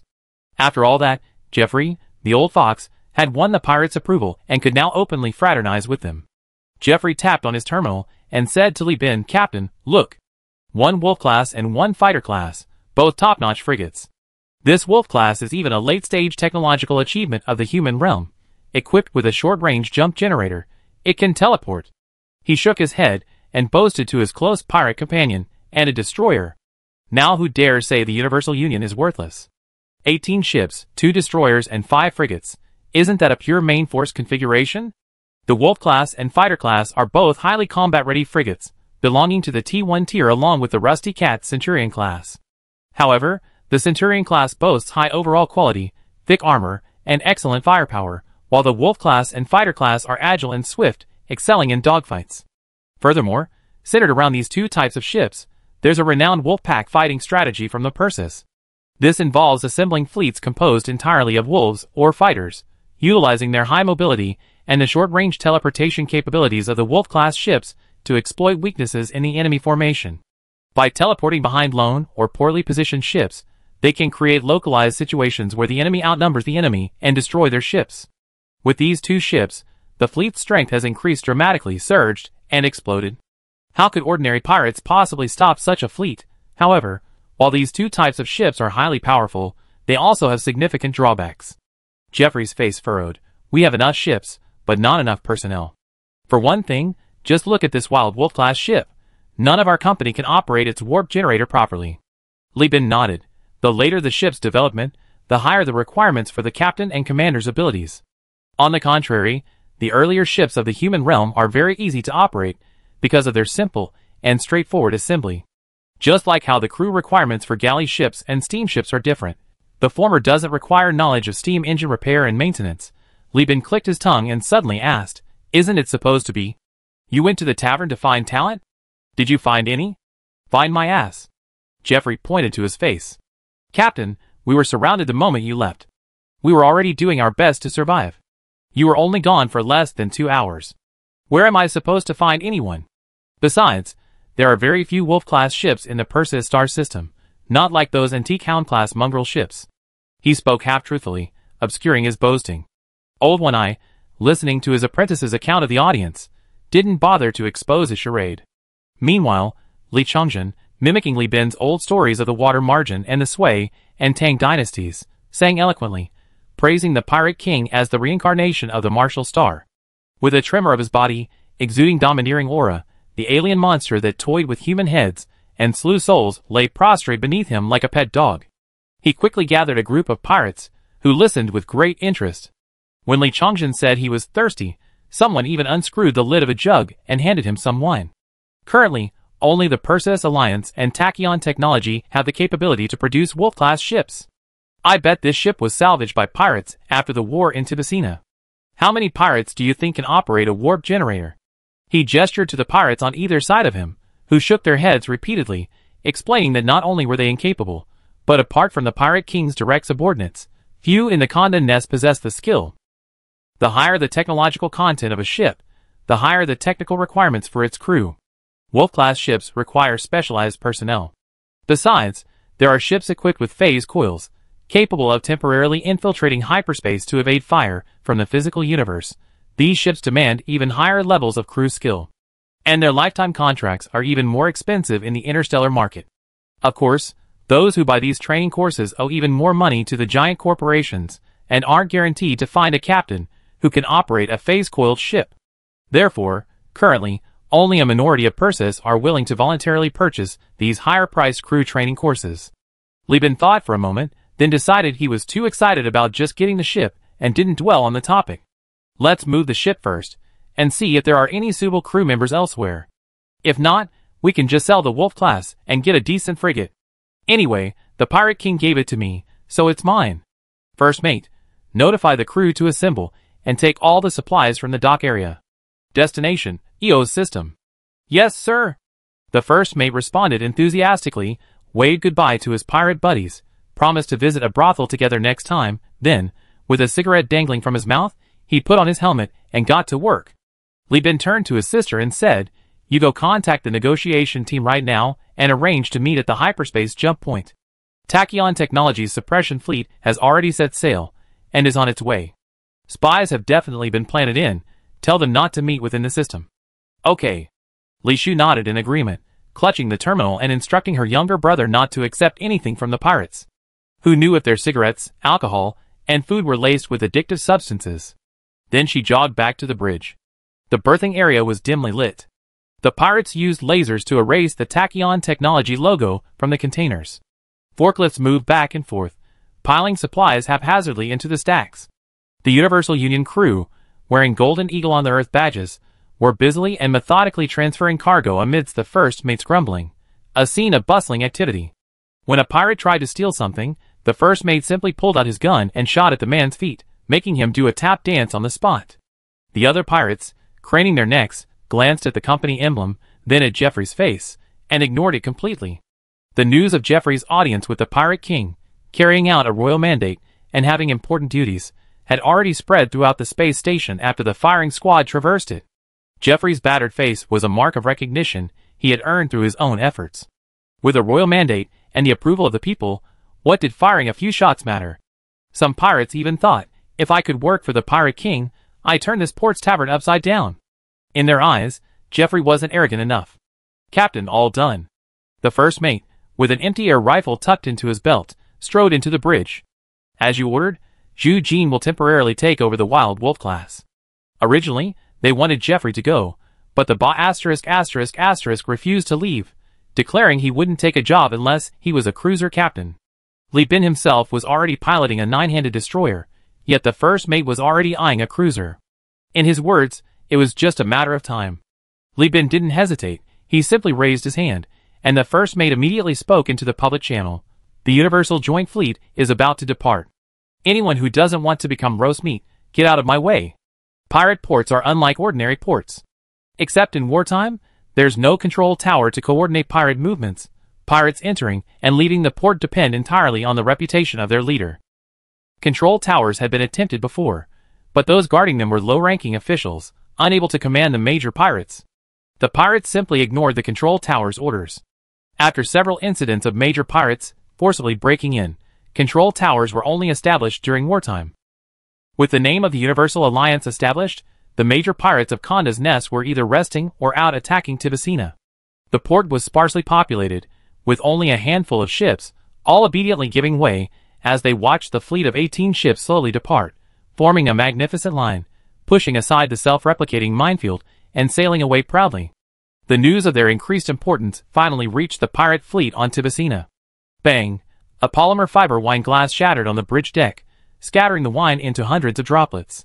Konda's general, the snake demon Adra, was ashen-faced. The second mate had broadly been appointed as the negotiating representative, to represent the Pirate King in negotiations with the Overlord to discuss cooperation. This kind of thing should be done by one of our own. Konda, Tamon, what are they doing? Why let an outsider represent the Pirate King? You're unwilling to accept this honor, but I am. Why choose Li Bin? Don't you know how much profit this spineless businessman has stolen from our pirates? This kind of thing should be done by me. I can definitely handle things perfectly for the Pirate King. What a the giant enterprise is. Bah! Kneeling on either side of the captain's throne were a man and a woman, both beautiful. The woman was heroic, the man gentle and alluring, dressed in transparent plastic clothing, seductively massaging the snake demon's legs. However, the chains extending from their necks to the throne revealed their slave status. These were the brother and sister flowers that the serpent demon had abducted from the Tibizra space station. They were his new toys. The serpent demon was enraged. The sister instinctively trembled, her hand tightening involuntarily. She immediately looked up in fear, meeting the serpent demon's overwhelming fury. The serpent demon clenched his fists and kicked both of them away, sending them flying backward. The chains rattled and tightened, the gears spinning to pull the disheveled figures back. Then the serpent demon unleashed a barrage of punches, sending the brother and sister flying again and again, only to be pulled back each time. The bridge was silent with fear. The pirates stopped working, cowering and feigning death. Finally, the serpent demon had vented his anger. Panting, he slumped onto his throne, looking at his bloodied fists, his knuckles broken and bleeding. He then began to laugh maniacally. There are really bad people around Wang. He's so loyal, yet they don't value him. They trust an outsider so much, even going so far as to monopolize salvage. Now, there are pirates fighting in the hyperspace for this damn Pangolin company's monopoly business, and Wang is actually serving someone else. When did pirates become so benevolent? What's so good about Li Bin that makes all those old fogies side with him? What's the use of doing business? Can he compete with giant corporations? Pirates' hierarchy is determined by fighting. He beckoned for the corpses to be dragged away and replaced with another pair. He exhaled a breath of stale air, his eyes gleaming, his face twisted and ugly with jealousy and hatred. "Ha, Li Bin, I remember you. I chop you up sooner or later." Chapter 94. As soon as the fleet entered hyperspace, intense signals flooded the bridge. Li Shu's fingers tapped incessantly, editing messages and categorizing information like playing the piano. With the help of the navigators, the battlefield situation quickly became clear. Li Bin, looking at the jagged lines of the situation on the projection screen, exclaimed, "How can it be so chaotic?" In the predominantly blue-purple hyperspace, large swathes of wreckage floated, torn into countless fragments by the hyperspace storm. Ships bearing different identification codes seemed to be tearing at each other like predators. A shuttle cautiously flew close to the hyperspace storm, when a Hound-class armed merchant ship suddenly appeared from directly below. The thermonuclear cannons mounted on its small arms quickly melted the shuttle. The Hound-class ship swayed from side to side, celebrating its successful hunt, only to be met with a barrage of missiles. The missiles, originally intended to destroy the shuttle, identified their target as missing and, realizing the Hound-class was not friendly, immediately overwhelmed it. Meanwhile, a squadron of several high-speed, Pest-class light frigates harassed a few slow-moving fuel transport ships, whose escape routes were littered with the corpses of the escort fleet. Pirates, salvage fleets, merchant fleets from free planets caught in the crossfire, the Lud Church, the Lud Left Path, and other forces were all mixed together, firing on any visible target. A high-speed fleet painted entirely gray-purple crisscrossed the battlefield, simultaneously pursued and attacked by the Lud Church and pirates, looking both impressive and pathetic. "Why are the Starlight Pirates here too?" Jeffrey pinched his nose, as if he just witnessed a month-long constipated exam paper. Some star systems controlled by the megacorporations are home to pirate strongholds, some occupying abandoned space stations, others converted from space debris or asteroids. These pirates, coexisting with the megacorporations, mostly adhere to the principle of not attacking one's own territory, refraining from robbing the star system's inhabitants, and instead hunting down individual merchants and fleets from free planets. Besides this, they also serve as chamber pots in the eyes of the megacorporations. The Starlight Pirates are the most infamous of all these chamber pots, as they are the only pirate organization actively established by the megacorporations themselves. They are ordered to rob, possessing letters of marque. In ports, they are honest merchants. Once outside, they transform into bloodthirsty, profit-driven pirates. And their master is Tachyon technology. The Starlight Pirates are notorious because they have absorbed the weaknesses of both pirates and Tachyon technology, a veritable hybrid of both. Pirates steal money, Tachyon technology steals technology, and the Starlight Pirates steal both. Their favorite pastime was using hackers trained by Tachyon technology to eavesdrop on which merchants had made a fortune or who had discovered human realm technology. They would then ambush people in hyperspace or even outside ports, extorting them with the threat of either paying money or handing over their technology to save their lives, or killing them, and then slowly searching for the treasure. Because they had a powerful backer, the Starlight Pirates dared to rob anyone except Tachyon technology. This led to them being universally reviled in the Perseus constellation, their reputation on par with scum like the Ludlow Left Path and the Hell Legion. Even pirates would frown and curse the name of this four-character organization. Jeffrey's appearance speaks for itself. Back in his youth, when he was a captain with the ambition of an adventurer, he must have received a lot of business from the Starlight Pirates. The first mate reminded Li Bin, "Captain, these space cockroaches rarely enter such chaotic situations. They're likely here on orders from Tachyon technology to conduct reconnaissance." Li Bin nodded. "That's none of our business. Since the Pirate Queen sent us to pick them up in hyperspace, she must have made arrangements." Sure enough, an identification request came in shortly, followed by a new communication on the channel. A refined voice rang out. "Mr. Li Bin, this is Ralph, the Foreign Affairs Officer from Conda's Nest. I'm here with a negotiation team to meet you." Li Bin took the communication. "I'm currently here in the jump point hyperspace." "Where are you?" "Below your fleet." A new signal appeared in the planar detector, representing the all-Union ships. A fleet led by a Colossus-class transport ship converted into a Colossus-modified cruiser emerged from stealth mode. This fleet, apart from two protective frigates, consisted entirely of aircraft carriers or converted ships with flight decks. The fleet closed in on the Starlight Pirates, who were toying with their pursuers. A massive number of fighter jets and bombers took off from the decks. The fighters disrupted the Starlight Pirates' formation with their weapons and fuselages, while the bomber squadrons immediately closed in, dropping bombs on the purple space cockroaches at close range. These purple-skinned ships immediately erupted in a shower of explosive blooms. The pursuing pirate ships and Luddite church vessels caught up and joined the destruction of the Starlight Pirates. While the Starlight Pirates were busy dealing with the three-fleet attack, 2 escort ships had already infiltrated Li Bin's fleet. Then, Li Bin swaggered away from the combat zone. Along the way, some tried to ambush him, but each time, pirates would rush out, shouting in the public chat that they wanted to rob and obstruct him. Moreover, these pirates were quite convincing. They had long since fallen behind the Universal Alliance, appearing as if they had designs on Li Bin but had changed their minds at the last minute. Thus, Li Bin's fleet left the projection area of the MAG system in hyperspace and headed west towards the EO system. Because they were in a hurry, the two groups didn't stop to set up a connecting tunnel along the way, except for communication. Li Bin only knew that these people were all Kanda's confidants and loyal followers, the longest having served for over 60 years, and their leader, Ralph, was the Pirate King's adopted son.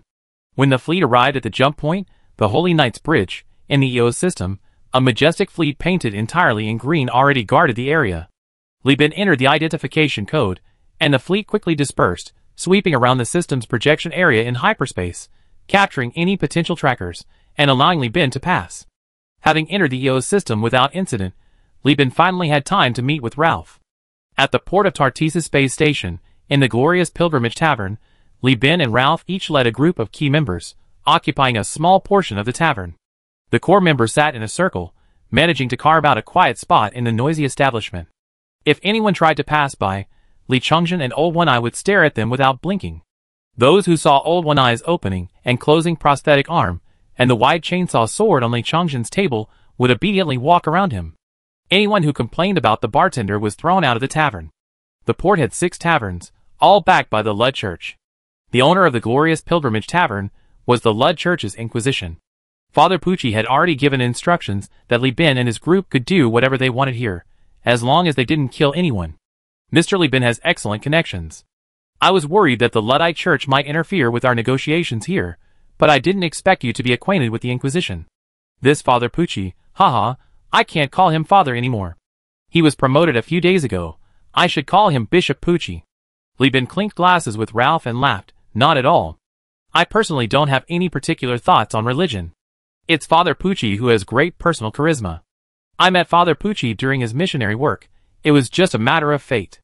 Although he spoke modestly, Ralph could tell from Li Bin's continued use of Father Pucci that the two had an even better relationship than reported by Kanda's Nest, so Ralph's attitude became even more cordial. Just as Li Bin and Ralph were discussing how to extract as many resources as possible from the Overlord, Old One-Eye carried a stool over and sat down next to Li Bin, his prosthetic right hand resting on the table. After Li Bin politely finished his conversation with Ralph and turned to look at him, Old One-Eye subtly frowned in one direction, and at the same time, a data cable emerged from his fingertip. Li Bin pulled the cable into his terminal, put on his glasses, and quickly looked puzzled. He took off his glasses and asked in a low voice, "Mr. Ralph, are you sure the Overlord's men are still on their way?" Ralph frowned. "How so?" "The information I received confirms they're still en route." Li Bin grinned. "That's strange. My bosun told me that the woman in the gray jacket at the bar is from the Overlords. At this time, in this place, someone from the Overlords." Ralph pretended to stretch, turning to glance at the scene out of the corner of his eye. Among the group of burly men and women at the bar, a woman with a striking figure sat on a round bar stool, her back ramrod straight. Even in her jacket, her excellent physique was evident. She was staring intently at the half-empty glass of wine in her hand. She landed in the bar like a glass of Byzantine wine in a pile of grape juice. Although both were made from grapes, they were different. Her intense style was like alcohol, impossible to dissolve. I can only tell she's received military training, but I'm not sure if she's from the Pirate King's faction. Is there any evidence? Ralph's hands were hidden under the table, his face expressionless, but his eyes betrayed his nervousness. Should I go and probe? I go. Although they exchanged a few words, Ralph seemed quite eloquent, but ultimately, he was in charge of the negotiations. The Pirate King had threatened to take his head if things failed, and Li Bin didn't want to entrust their first informal meeting to someone else. After all, many deals are struck off the negotiating table. Chapter 95. Taverns are always similar. A long, thin bar like noodles, always impeccably dressed bartenders, a cabinet overflowing with ostentatious liquor, a decadent atmosphere and lighting, and of course, plenty of people dead drunk, boasting and drinking, and melancholy and dejected. However, the glorious pilgrimage tavern differs from other taverns in one way. Its decor subtly incorporates religious elements reminiscent of the Luddite church, and the music it plays isn't erotic ballads or sensual erotica, but rather rap-like religious hymns.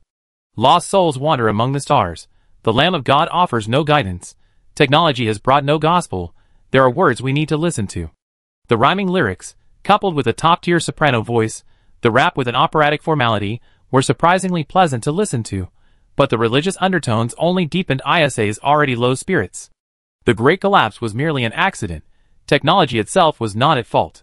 The original sin that caused Perseus's decline wasn't science, but politics and the greed of the human heart.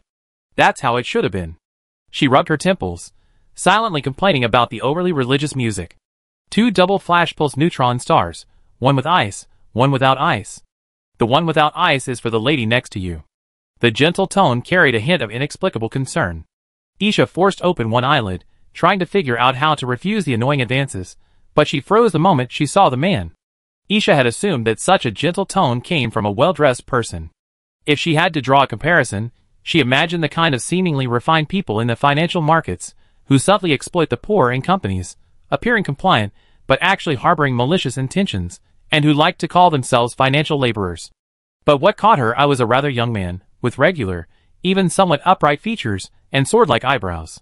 Isabella tilted her head, scanning him from head to toe. Although he exuded a heavy, old-fashioned air, like a grandfatherly gentleman, his clean eyes, strong limbs, and skin suggested, based on her knowledge, that he was definitely very young. The feeling of rejection, like a plastic bag blown away by the wind, swirled and flew off, the white sky still visible, but no longer in its original place. While being scrutinized, Li Bin was also scrutinizing the woman in front of him. He quickly changed his tune, the other one also with ice. Sorry, I thought you were on your period, I misunderstood. The first part was directed at the bartender, the second at Isabella. He held up a finger and wagged it, pointing to the invisible music, as if empathizing. It seems like this music is making you uncomfortable? How did you know? Isabella tilted her head, her silver-gray hair, tied in a ponytail, falling smoothly over her shoulders. Li Bin shrugged. Just because I also get a headache from this music. That's a really lame excuse.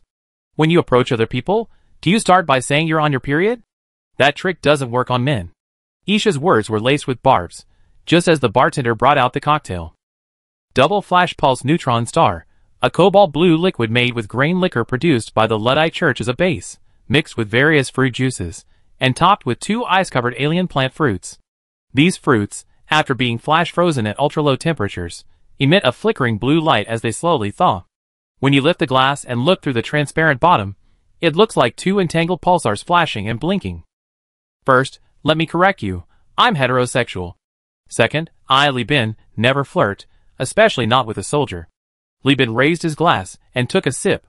The smooth liquid rolled down his throat and into his stomach. Only then did his tongue, fooled by the fruit juice, belatedly feel the fiery intensity of the craft liquor.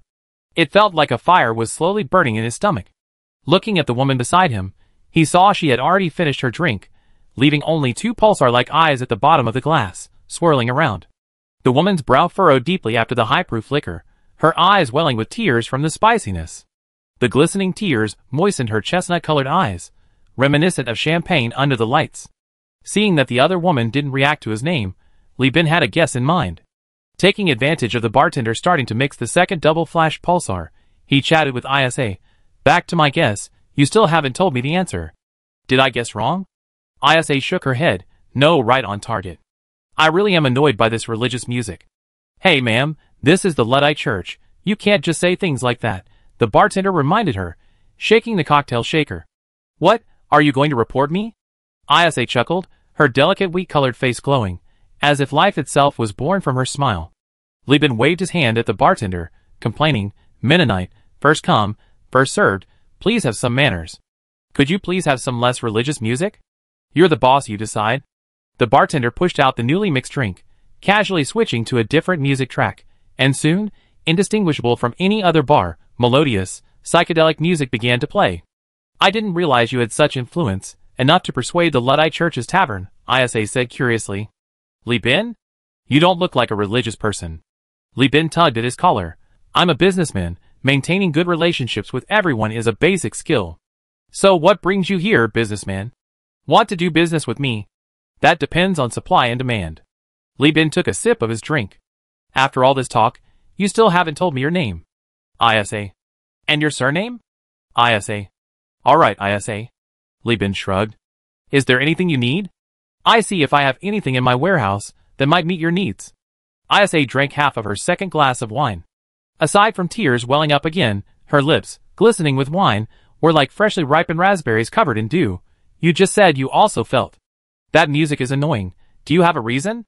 Li Bin, holding his wine glass, said, because I personally believe that perhaps there really is a God, but the Great Collapse is definitely not God's punishment. On the contrary, it's because humans haven't done enough. Technology wasn't advanced enough, so the hidden dangers of the stargates weren't investigated. We relied too much on a single interstellar transportation technology without any backup plans. In short, the Perseus star system is what it is now. The Great Collapse is just the direct cause, not the main problem. Isha listened intently. In the territory of the Lud Church, she heard nothing but praises every day, extolling the greatness of Saint Lud and the claim that there was only one path to salvation. Even if non-believers occasionally passed by, they dared not express their heretical views in public. This was the first time in so long that she had heard someone share her thoughts. She watched the condensation in her wine glass slide down the man's calloused hand, blinked, and Isha softly asked, "Then what do you think led to this situation?" Li Bin offered the bartender a small, half-pack of natural cigarettes, hoping to distract him from his dissent. Seeing the bartender's seemingly indifferent head, while a hand discreetly took the cigarettes, he smiled and replied, "It's complicated, isn't it? There's politics, economics, people's livelihood, and the incomplete development of human territory. Of course, there's also the fact that the overlords arrived too late. If they had arrived decades earlier, before the giant corporations had even developed, perhaps the world would be a different place." ISA paused, taken aback. This man named Li Bin, his words carrying a genuine regret for the overlord's late arrival, possessed such an enlightened perspective. A rare find indeed for a businessman who profited from chaos. She smiled with genuine admiration. "I'm starting to get curious about you, Li Bin. Perform well, maybe your advances will be successful." Li Bin smiled knowingly. "I'm actually quite curious too. Why are you here? Has the Overlord colluded with the Luddite Church again? Is the Third AI War about to begin?" The woman's alluring charm vanished like heavy makeup removed, revealing a sharp, piercing gaze. Her chestnut eyes flashed with murderous intent, no longer reminiscent of champagne, but like a roaring steam train, hissing and flashing its halogen bulbs. This woman could truly kill him. Li Bin jolted awake, his body trembling with excitement at the invisible threat. His adrenaline surged, his mind cleared, and he became even more convinced of his judgment. This woman is definitely not from the negotiating team. Chapter 96. At the Rongchao Tavern, as Li Bin revealed Isha's identity as the Overlord, the slender beauty became alert. She moved closer to Li Bin, both to lower her voice and to facilitate controlling him later. However, to Li Chongjin and the others, the atmosphere was somewhat ambiguous. Raph, watching the two almost merging together, silently turned his head, grabbed a glass of wine, and gave Old One-Eye an awkward smile. "Is your captain always this, unrestrained?" He had originally wanted to joke about balancing public and private matters, but then thought it wouldn't feel right, so he changed his word. Li Chongjin wanted to defend his elder brother, saying that Paul Cipher of Elfie and Ye Qingxue of Demon Aviation were both exceptionally beautiful women, but his elder brother was pure and virtuous and uninterested in women. But Old One-Eye grabbed his hand from under the table, preventing him from speaking. Jeffrey, sitting at the other table, remained calm and collected. A connoisseur of women, he immediately discerned that the two weren't flirting, but rather engaged in a power struggle. Li Shu had even worriedly asked him about it, but he quickly reassured her. What a joke. Even with a beauty like Ye Qingxue, who had been used with her feet, the captain hadn't wavered. If the captain were to truly succumb to this woman's charms, Jeffrey could only sigh that he was indeed the captain, ignoring the beautiful flowers and butterflies, preferring a wild horse, a true man. Although Jeffrey had a scar on his face, and was rather ugly, he was experienced in women's affairs, thick-skinned, and eloquent. Having talked to many prostitutes, he had innately learned to judge women. After observing for a while, he concluded that this woman, seemingly so intimate with the captain, was no ordinary person.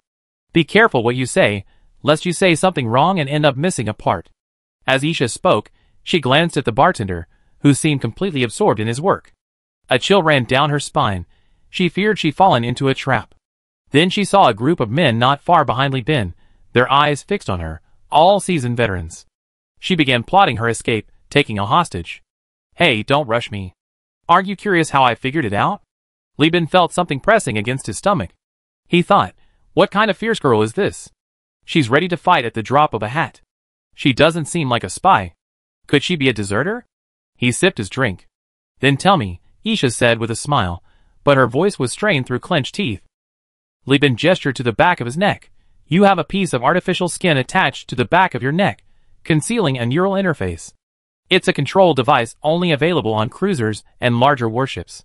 Commanders and captains use this interface to connect with the warship and directly control it via neural networks, achieving faster and more efficient command. This neural interface differs from ordinary brain-computer interfaces that connect directly to the brain. Instead, it connects simultaneously to the neural networks of the spine and brain. Furthermore, its technology is more advanced, not only synchronizing with brain activity but also, with authorization, reading the commander's instinctive reactions, thus enabling rapid control of the ship. For example, it can map the commander's subconscious evasive behavior onto the ship, allowing for close-quarters maneuvering to dodge ambushes, avoid torpedoes, or seize fleeting opportunities. Of course, such a sophisticated device comes with a price tag. Including modification and a year of professional training, it costs 4,500 star coins. This modification service is not available on the public market. Only corps captains and commanders of major corporations are eligible to enjoy it. Those possessing neurointerfaces must have received comprehensive military training from a major corporation. In other words, they are highly skilled personnel, far more skilled than Old One-Eye had anticipated. You might be wondering how I can tell when they're wearing artificial skin. To be honest, I can't. Li Bin grinned at ISA. But I have a veteran under my command who retired from the Persis Alliance. He's fought many boarding raids and has seen several commanders with this kind of interface, except back then, they weren't wearing artificial skin. ISA instantly locked onto an old man in the crowd whose right arm and leg were replaced with prosthetics, and whose left eye also had a scarlet lens. Old One-Eye, sensing ISA's gaze, raised his glass in a toast. It was precisely because Old One-Eye was certain the man possessed a neurointerface that he was no ordinary captain, and might even have studied at a top-tier military academy, that Li Bin considered the risk of contacting him. Talented individuals are rare. If he could recruit another captain from a top-tier background outside the officer corps, Li Bin's talent pool would be even stronger. Li Bin chewed on the alien fruit that served as the pulsar, crunching it occasionally. As for how we pinpointed your affiliation to the Overlord, Old One-Eye told me your subtle movements when you walked through crowds were exactly like those of the Overlord's high-ranking commanders in his memory. You must have attended a proper military academy. So you're not a spy, you're a deserter? Is there a difference between a spy and a deserter?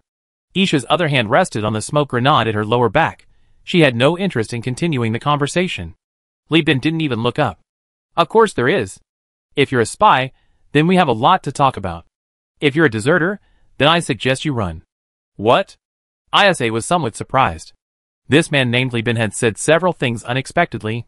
She had initially thought he was there to stall her, perhaps because there were even Luddite Church Marines outside the pub. But after he revealed her background, he said something like this. Bring me some appetizers. Make them as you see fit. Drinking alone is making my stomach burn, Li Bin instructed the bartender. While waiting for the food, he placed one hand on the bar and pulled out his terminal with the other, showing ISA a message. The Overlord's officer corps will be arriving soon. I'm in charge of liaising with them. If the Overlord finds out there are deserters, especially high-ranking ones like you, they will definitely request the Luddite Church to arrest and extradite you. ISA stared at the message on the terminal without speaking, her cheeks taut, a mixture of anger and resentment in her expression.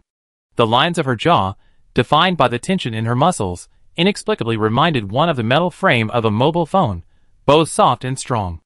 After a long pause, she sheathed her weapon, exhaled a breath of stale air, and looked at Li Bin with a somber expression. So you're the pirate Conda sent to negotiate? Huh? Now it was Li Bin's turn to be dumbfounded. How did you know? Dude, didn't you say you didn't recognize me? Could you really be a spy? His tone betrayed his disappointment. Spies have missions, and can't be recruited. If she were a deserter, he would have let her go.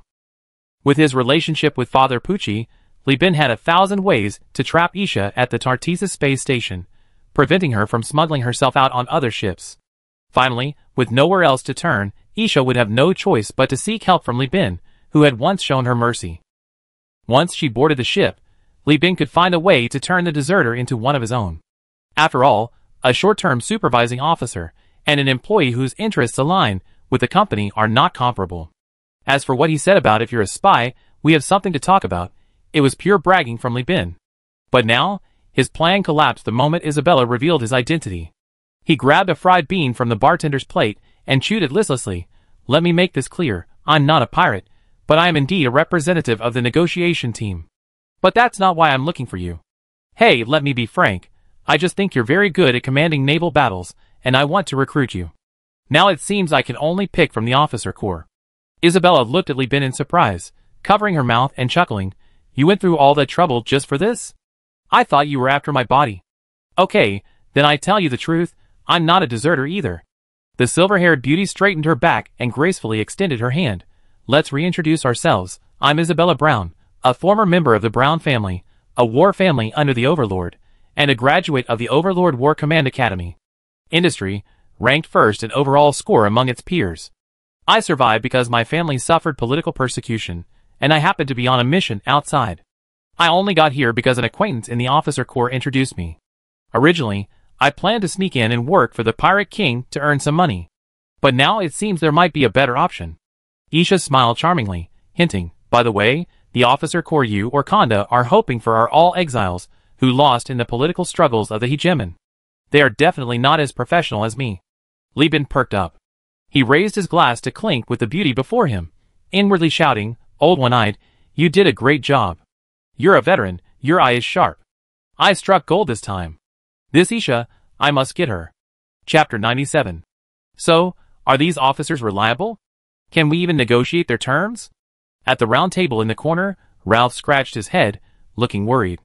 It was the first time he heard of two factions negotiating with exiles as representatives. He felt like he'd been played. Li Bin, sipping his hangover remedy, said, She said the Overlord would never send regular officers to the pirates, only these sinners, both to make them atone for their sins by doing dirty work and to facilitate shifting blame if their secret talks were discovered by other giant corporations. Hearing this, Li Shu frowned. Wasn't the Overlord the regular army of the human realm before? How come they're resorting to these underhanded tactics? Jeffrey, however, seemed used to it. Which famous power in the world doesn't do this? Over 200 years without any oversight, their army has degenerated. Li Shu didn't delve into the topic.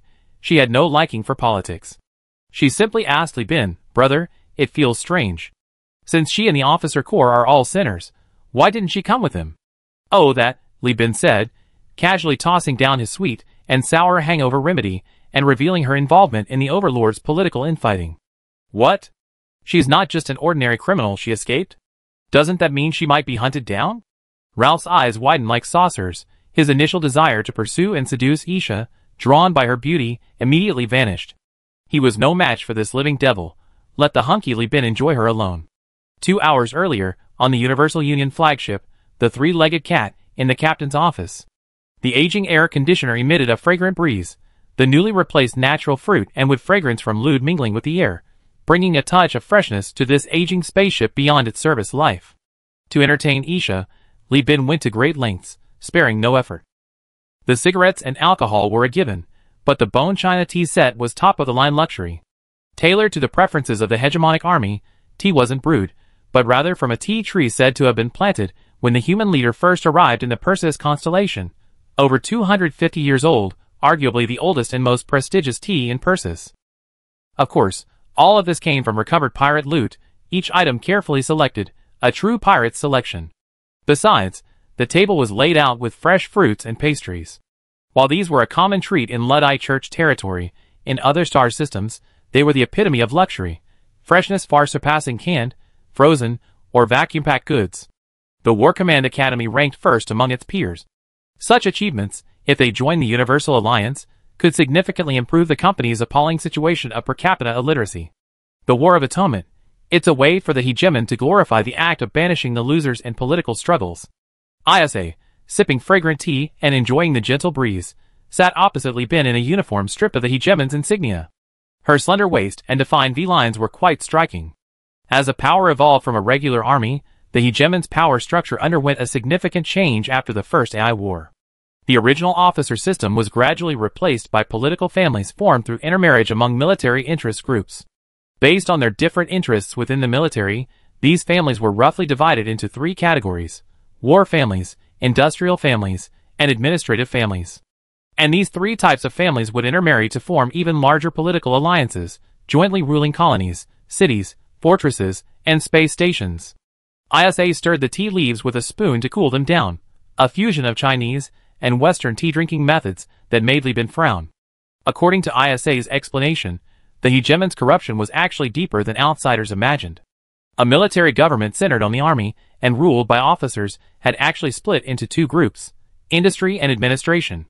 According to ISA, the industrial families were essentially monopoly capital, but the hegemon's industrial families didn't monopolize through economic means. Instead, they relied on the alliance's war families for guarantees.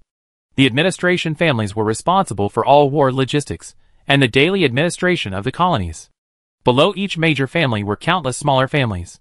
Using Earth as an example, it was somewhat similar to the feudal system of the Zhou dynasty. However, the differentiation among these families was like that of ants. As for the exiled losers, the hegemon would send them on arduous missions. Death was inconsequential. As long as they atoned for their sins, they would be immediately reinstated. Furthermore, these officers who completed the hegemon's missions in the harshest environments would gain extensive combat experience, making them highly sought after by various families.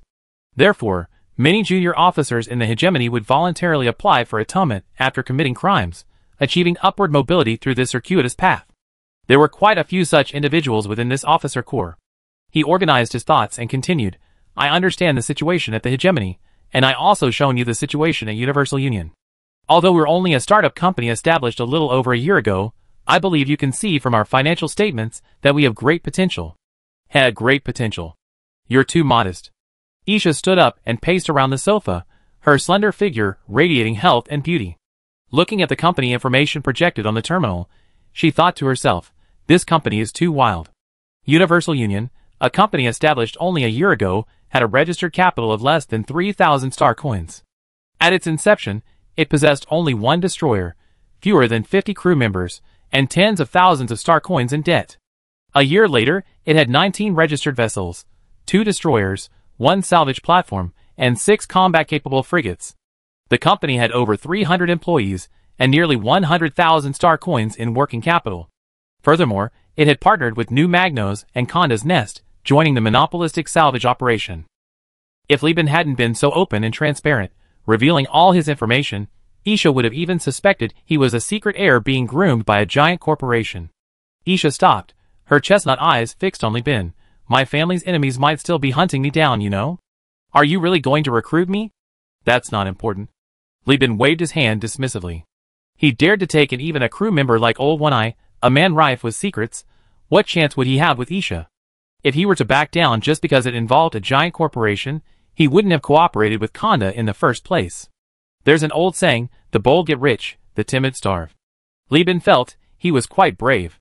Isha looked at Li Bin and slowly nodded.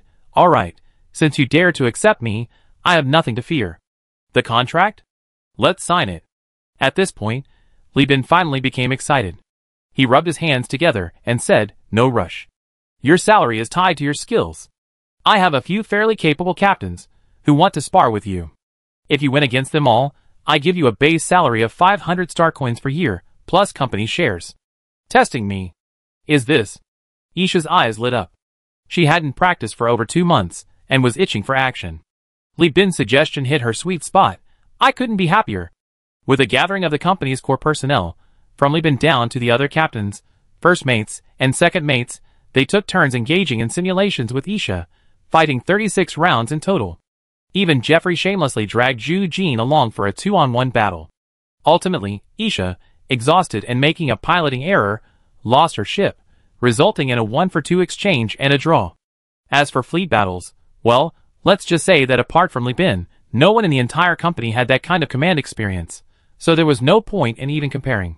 Although the official record was 35 wins and 1 draw, everyone knew that compared to a commander from a proper war family like Isha, it was actually 36 losses. After leaving the bridge, Zhu Jin angrily deleted all the online training courses he had painstakingly purchased with his salary. This unassuming, honest man for the first time ever, cried. He cursed loudly in his room, denouncing the giant corporation as a fraud. They sell fake courses.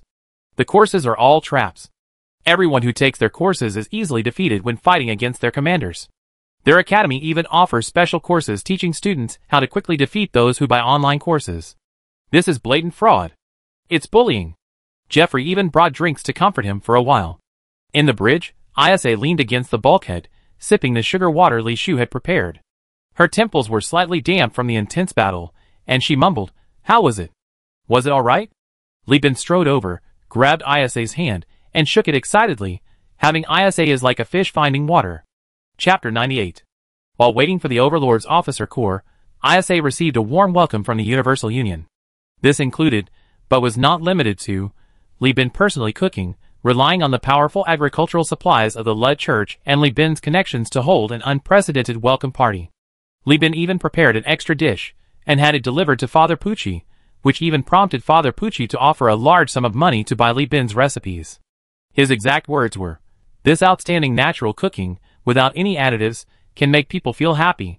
If Li Bin is willing to convert to the Lud Church, I am willing to vouch for his culinary skills, and recommend him to join the missionary court. Using food to spread the faith, he will surely achieve great things." Li Bin politely declined. In addition, there was everyone's enthusiasm for the course deduced by Isa.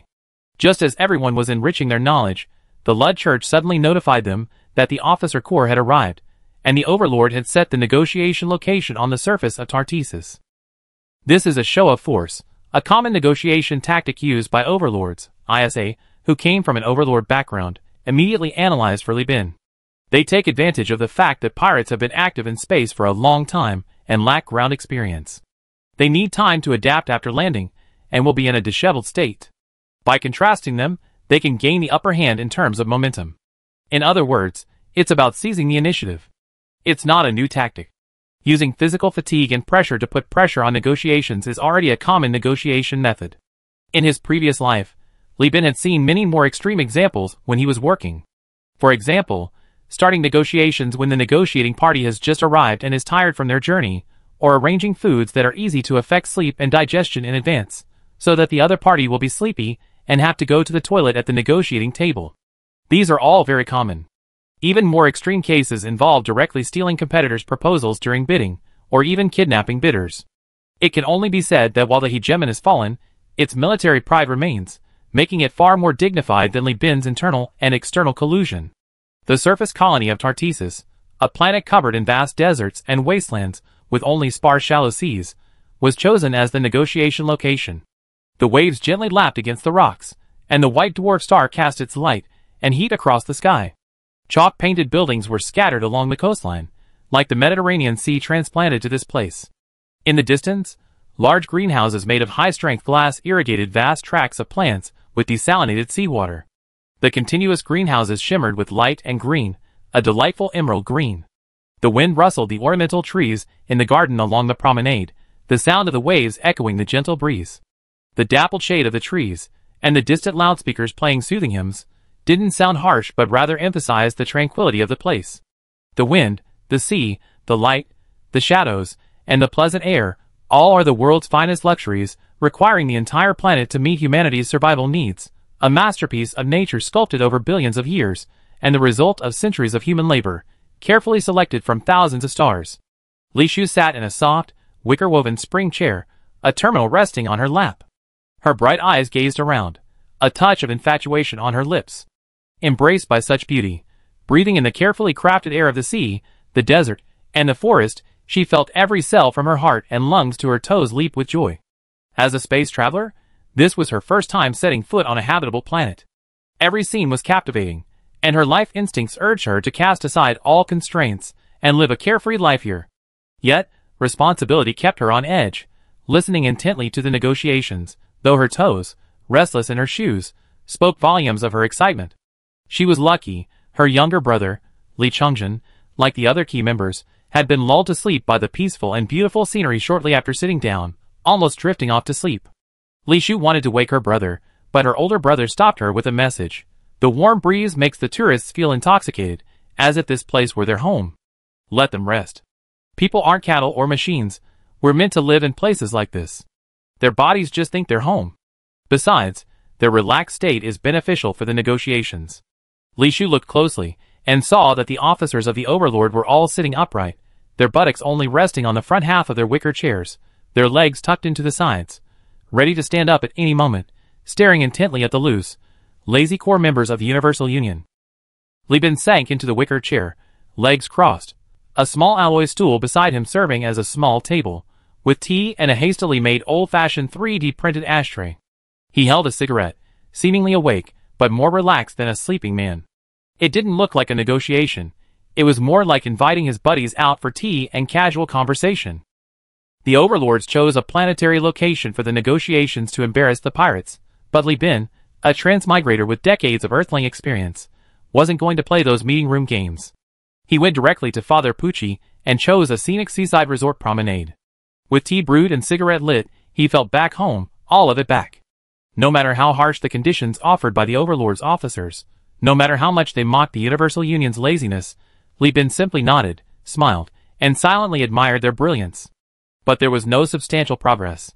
To be honest, it wasn't that Li Bin didn't want to agree, but the conditions imposed by the Overlord were too harsh.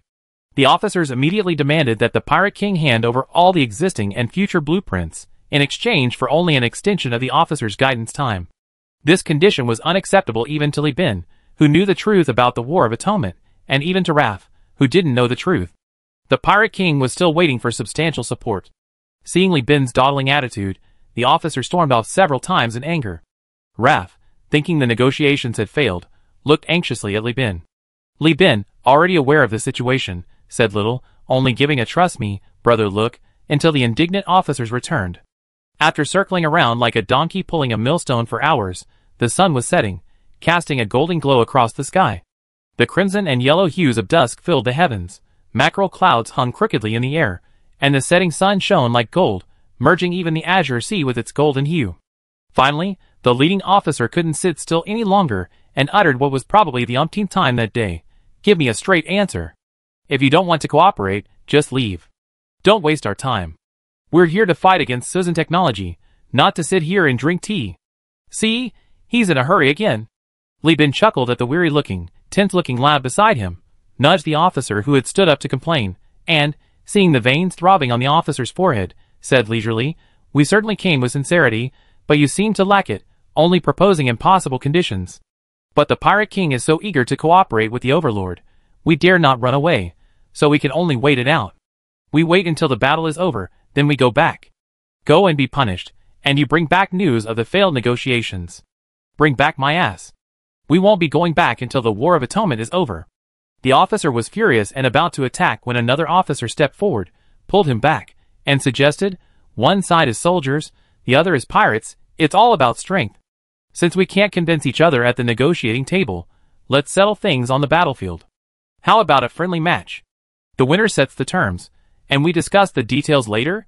Li Bin snorted coldly. The people of Conda's Nest aren't even afraid of tachyon technology. Would they be afraid of a mere officer regiment from the Overlord? They're only afraid of certain people. They wouldn't dare utter a word. If you're afraid, you're not a hero. Don't say I'm bullying you. You decide how to fight, we won't say a word. Li Bin looked up, and met the red-faced officer's gaze. One was angry, the other smiled, but in their eyes, a secret gleam of joy flashed. After all this time, they'd finally taken the bait. The same thought crossed their minds. "Logan, your advice came at just the right time. I didn't expect a guy named Li Bin, who looks like a businessman, to be no different from a pirate at heart. Naval battle, ha! We got this negotiation in the bag." At the Tartissa space station, in a training room, the officer corps had borrowed this section as a preparation room. The temporary officer corps commander, Wang Dayo, said to the temporary deputy commander, "Logan, we originally planned to concede some real benefits, but we didn't expect the negotiators to be so easily provoked. It seems we just need to spend more time with the pirates." Logan smiled and nodded, agreeing verbally, his communication device silently recording all the conversations. Meanwhile, on the Huanyu United side, Li Chungjin laughed upon hearing Wang Dayo's words. Chapter 99. Wang Dayo's idea was simple. In each War of Atonement, he wanted to accomplish as much as possible for the hegemon with the least amount of money, thereby shortening his own War of Atonement by improving the evaluation of each mission. However, Even if the negotiations went as he wished, such an honor would only be enjoyed by a select few at the top. The other officers would still have to endure the long, arduous journey. But Li Bin, as the negotiator, after recruiting Isha, used her connections within the officer corps to achieve one-way transparency and intelligence, offering generous terms to the other officers. He promised those who were afraid of death that they would be assigned as instructors after entering the nest of Khanda, exempting them from frontline duty. He promised those who were eager for battle that they would be assigned as frontline staff officers on cruisers, and he even gave the core members of the officer corps the treatment of capital ship staff officers, or even fleet staff officers. There were even extra long-term training slots, promised by Khanda's nest to the Overlord, aimed at training elite pirate forces for future retaliation against Tachyon technology. In short, it was a good place to farm time for the Atonement War, but slots were limited and only the best performers received them. As for star dollars and other bribes, they were nothing special, just basic stuff. The officer corps was mostly made up of junior officers seeking promotions, so Li Bin's tactics were highly effective. In short, he exploited the officer corps' weaknesses. The exercise was like child's play. The officers were eager to go easy on him. Even Li Chongjin piloted the cat for a spin. Finally, the officer who faced him couldn't stand Li Chongjin's poor performance, and, fearing he might destroy his ship and lose his slot, used his shield to absorb several torpedoes, overloading his battery pack, and simply gave up. After the final lap, aside from Wang Dayo's real fight against Zhu Jin, which he won as he wished, all the other officers lost by some twist of fate. Looking at the results, Wang Dayo's face first turned ashen, then dark, and finally deathly pale. He knew perfectly well that everyone had gone easy on him. He could even truthfully report the other officers' problems in his report and extend their years of atonement, but it was pointless. What he wanted was to maintain his leadership of the officer corps and reduce his sentence. Now he was in a desperate situation, abandoned by everyone. Forget about a reduced sentence, he had almost lost his leadership, and might even be shot for going against the crowd. In the training room, all the other officers had left, only Wang Dayo, clutching his hair, staring blankly at the empty terminal. The hatch opened, and Luo Gan strode in with powerful military steps, saluting Wang Dayo. Wang Dayo rolled his eyes, revealing bloodshot whites, his voice hoarse. "Are you here to mock me?" "Ha, that's right. You're the de facto leader now." Luo Gan's resolute face wore a slick smile that didn't match his appearance. "I'm here to help you. Everyone has a way out now except you. After all, we were exiled at the same time, in the same batch. I can't sleep without giving you a hand." Wang Dayo looked at him, his hand clenching into a fist several times, then relaxing, his expression shifting. When he saw the other finally loosen his fist, revealing a palm with skin pierced by fingernails, Luo Gan, knowing his resentment, also stopped smiling, simply pulling out a physical envelope and handing it to him. "I dare not send the message online, for fear of being caught by the AI Corps. I'm afraid it would be too frivolous for me to dictate to Li Bin, so he wrote this letter himself. After you read it, I have to destroy it myself." Wang Da opened the letter and read its contents. He felt a wave of dizziness, as if he'd been struck by a mountain of gold and silver. The letter's tone was humble, devoid of any arrogance typical of someone who had succeeded in a scheme. The content was simple and straightforward, so straightforward it gave Wang Da a heart attack. To summarize, it contained roughly 4 points. 1. I know I ruined your plans, and I know you were able to become the head of the officer corps because of your exceptional abilities. I apologize to you. 2. As compensation, I can arrange for you to become a staff officer on a capital ship, directly liaising with the Pirate King, or to join a fleet centered around cruisers as a fleet staff officer. 3. Furthermore, if you agree, you will be one of the officers permanently retained in Khanda's nest after the war, serving your full 10-year sentence of the War of Atonement here. 4. In addition, I personally compensate you with 500 star coins, the Pirate King compensates you with 2,000 star coins, and you will also enjoy the pirate's incentive mechanism. Every time your fleet wins a battle, you will receive a share of the spoils. As for the condition, it was that he had to collude with Li Bin to help the Pirate King gain more support. You even told him about the War of Atonement? Wang Dayo put down the letter and said in a deep voice. Logan didn't answer, only saying, "This condition is the highest among all of us. If you agree, you can earn at least tens of thousands of star coins in 10 years. And if you defeat or draw with the Tachyon Technology Suppression Fleet, your sentence will end immediately, and you can go straight back to Jiangila Star. You be promoted quickly as a war hero, and in the name of victory against Tachyon Technology, becoming a powerful fleet commander. If you don't speak, I take that as an agreement." Wang Dao sighed deeply. How should I write the report? Logan smiled with satisfaction. Simple. Just say they fought the pirates, their command skills are poor, but their fighting spirit is tenacious. They repeatedly force draws with suicidal tactics. The pirates of Conda's Nest have great potential. They can become our agents in the southern part of the Core Star sector, curbing tachyon technology. With the report completed and sent out, a negotiation everyone had been anticipating concluded amidst the combined efforts of Conspiracy, a mole, and the platform.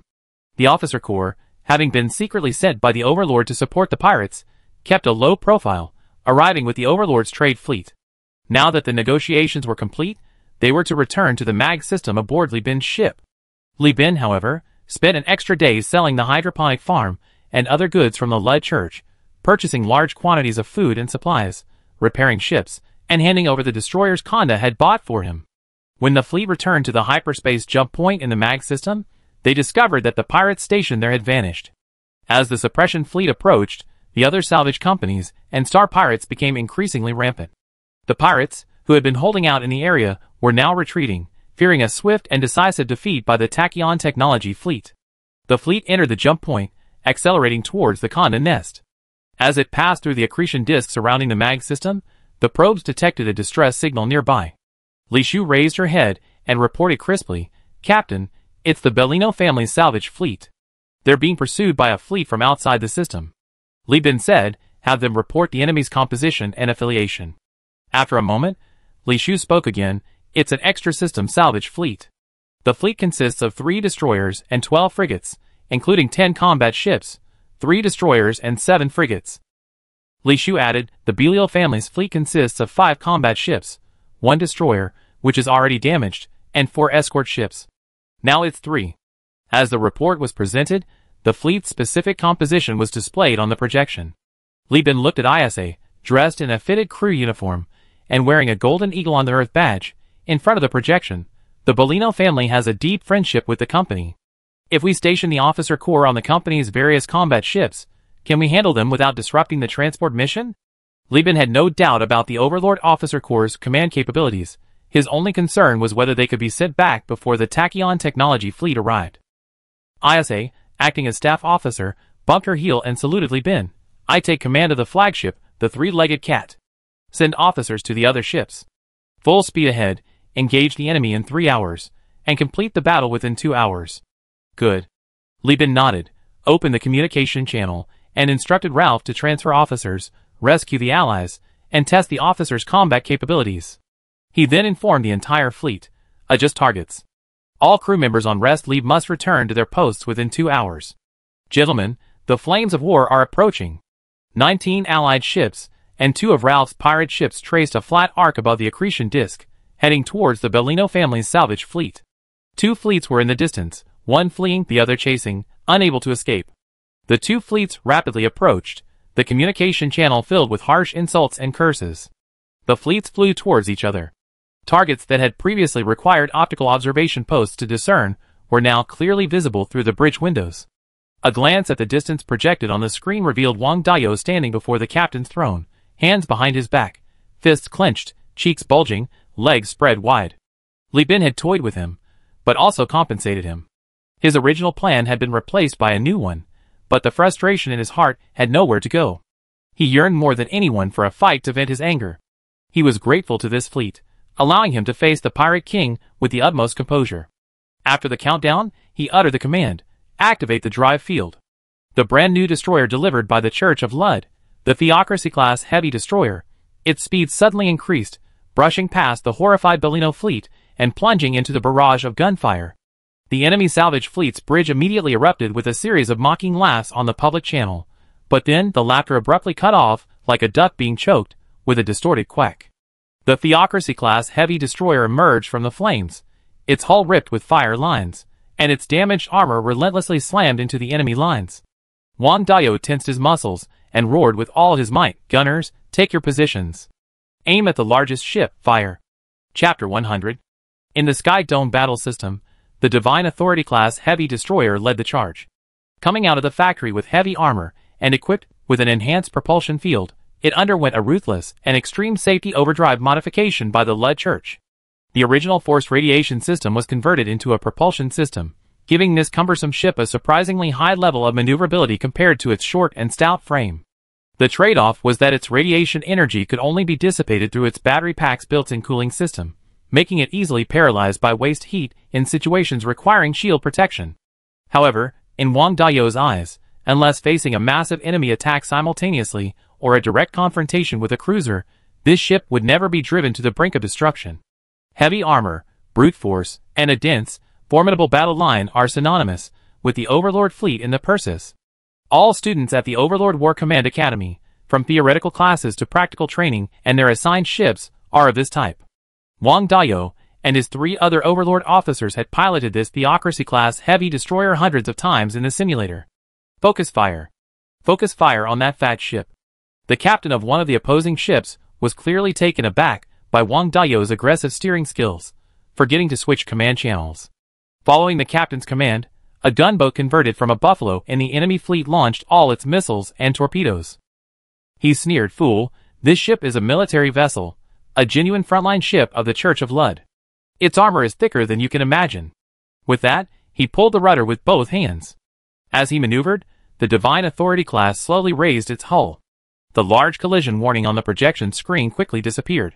He skillfully controlled the behemoth, which was over 200 meters long and over 200 meters wide, avoiding all torpedoes and taking the hits of the flame-tongue missiles, impact drill missiles, and Hornet missiles with its undamaged armor. The ship immediately lowered its hull and deployed its shields, absorbing the most powerful harpoon missiles, originally designed to destroy ships.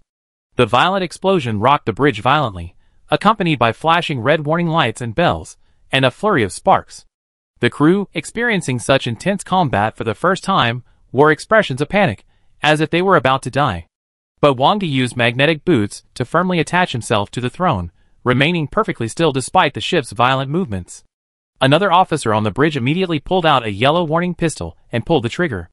The crackling sound, like firecrackers, drowned out the crew's fear. This type of gun, loaded with blank cartridges, produced a loud bang and was designed for training new crew members. Seeing that he had attracted everyone's attention, the officer grimly holstered his weapon, his sinister gaze sweeping across the bridge. "Return to your posts immediately and begin self-inspection. This time, blank rounds are being used. Anyone who deserts their post again won't even need a missile to kill you. I personally send you on your way."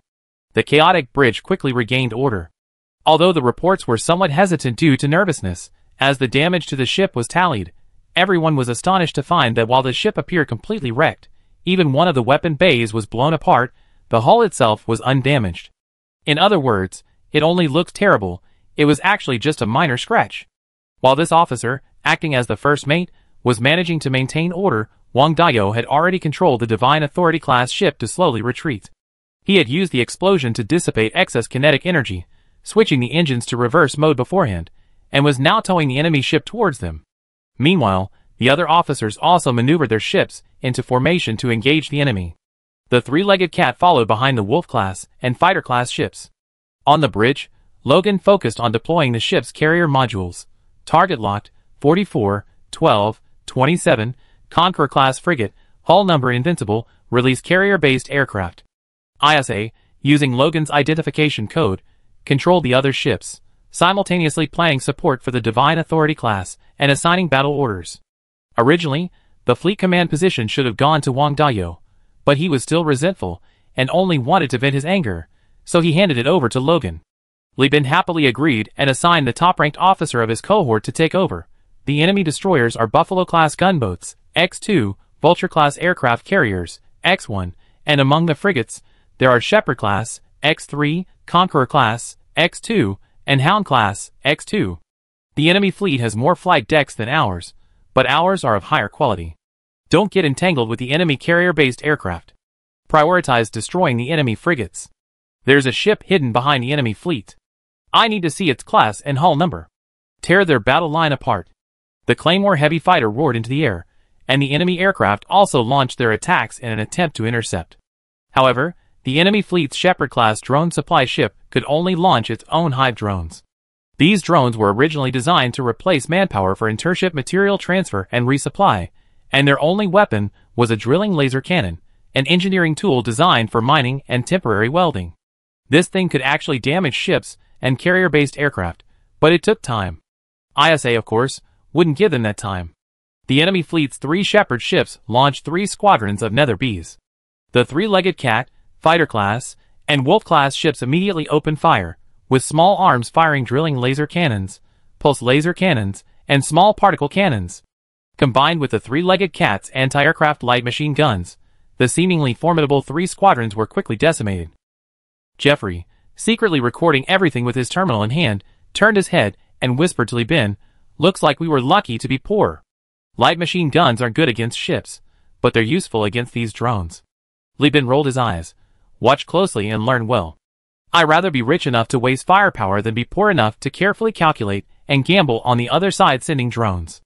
The opponent's Buffalo-class gunboat had powerful firepower, but unfortunately, its captain was a caveman, unleashing all his firepower on the most vulnerable member of the Universal Alliance, the God class. Right now, besides a few light machine guns futilely spraying water, all the missiles on its ship were being loaded, exuding only killing intent. If it had survived until now, it would have been enough to threaten the overaged 3-legged Cat. Unfortunately, it was now the heavily armored triple-legged Cat's turn to spearhead the attack and support the Divine Authority class.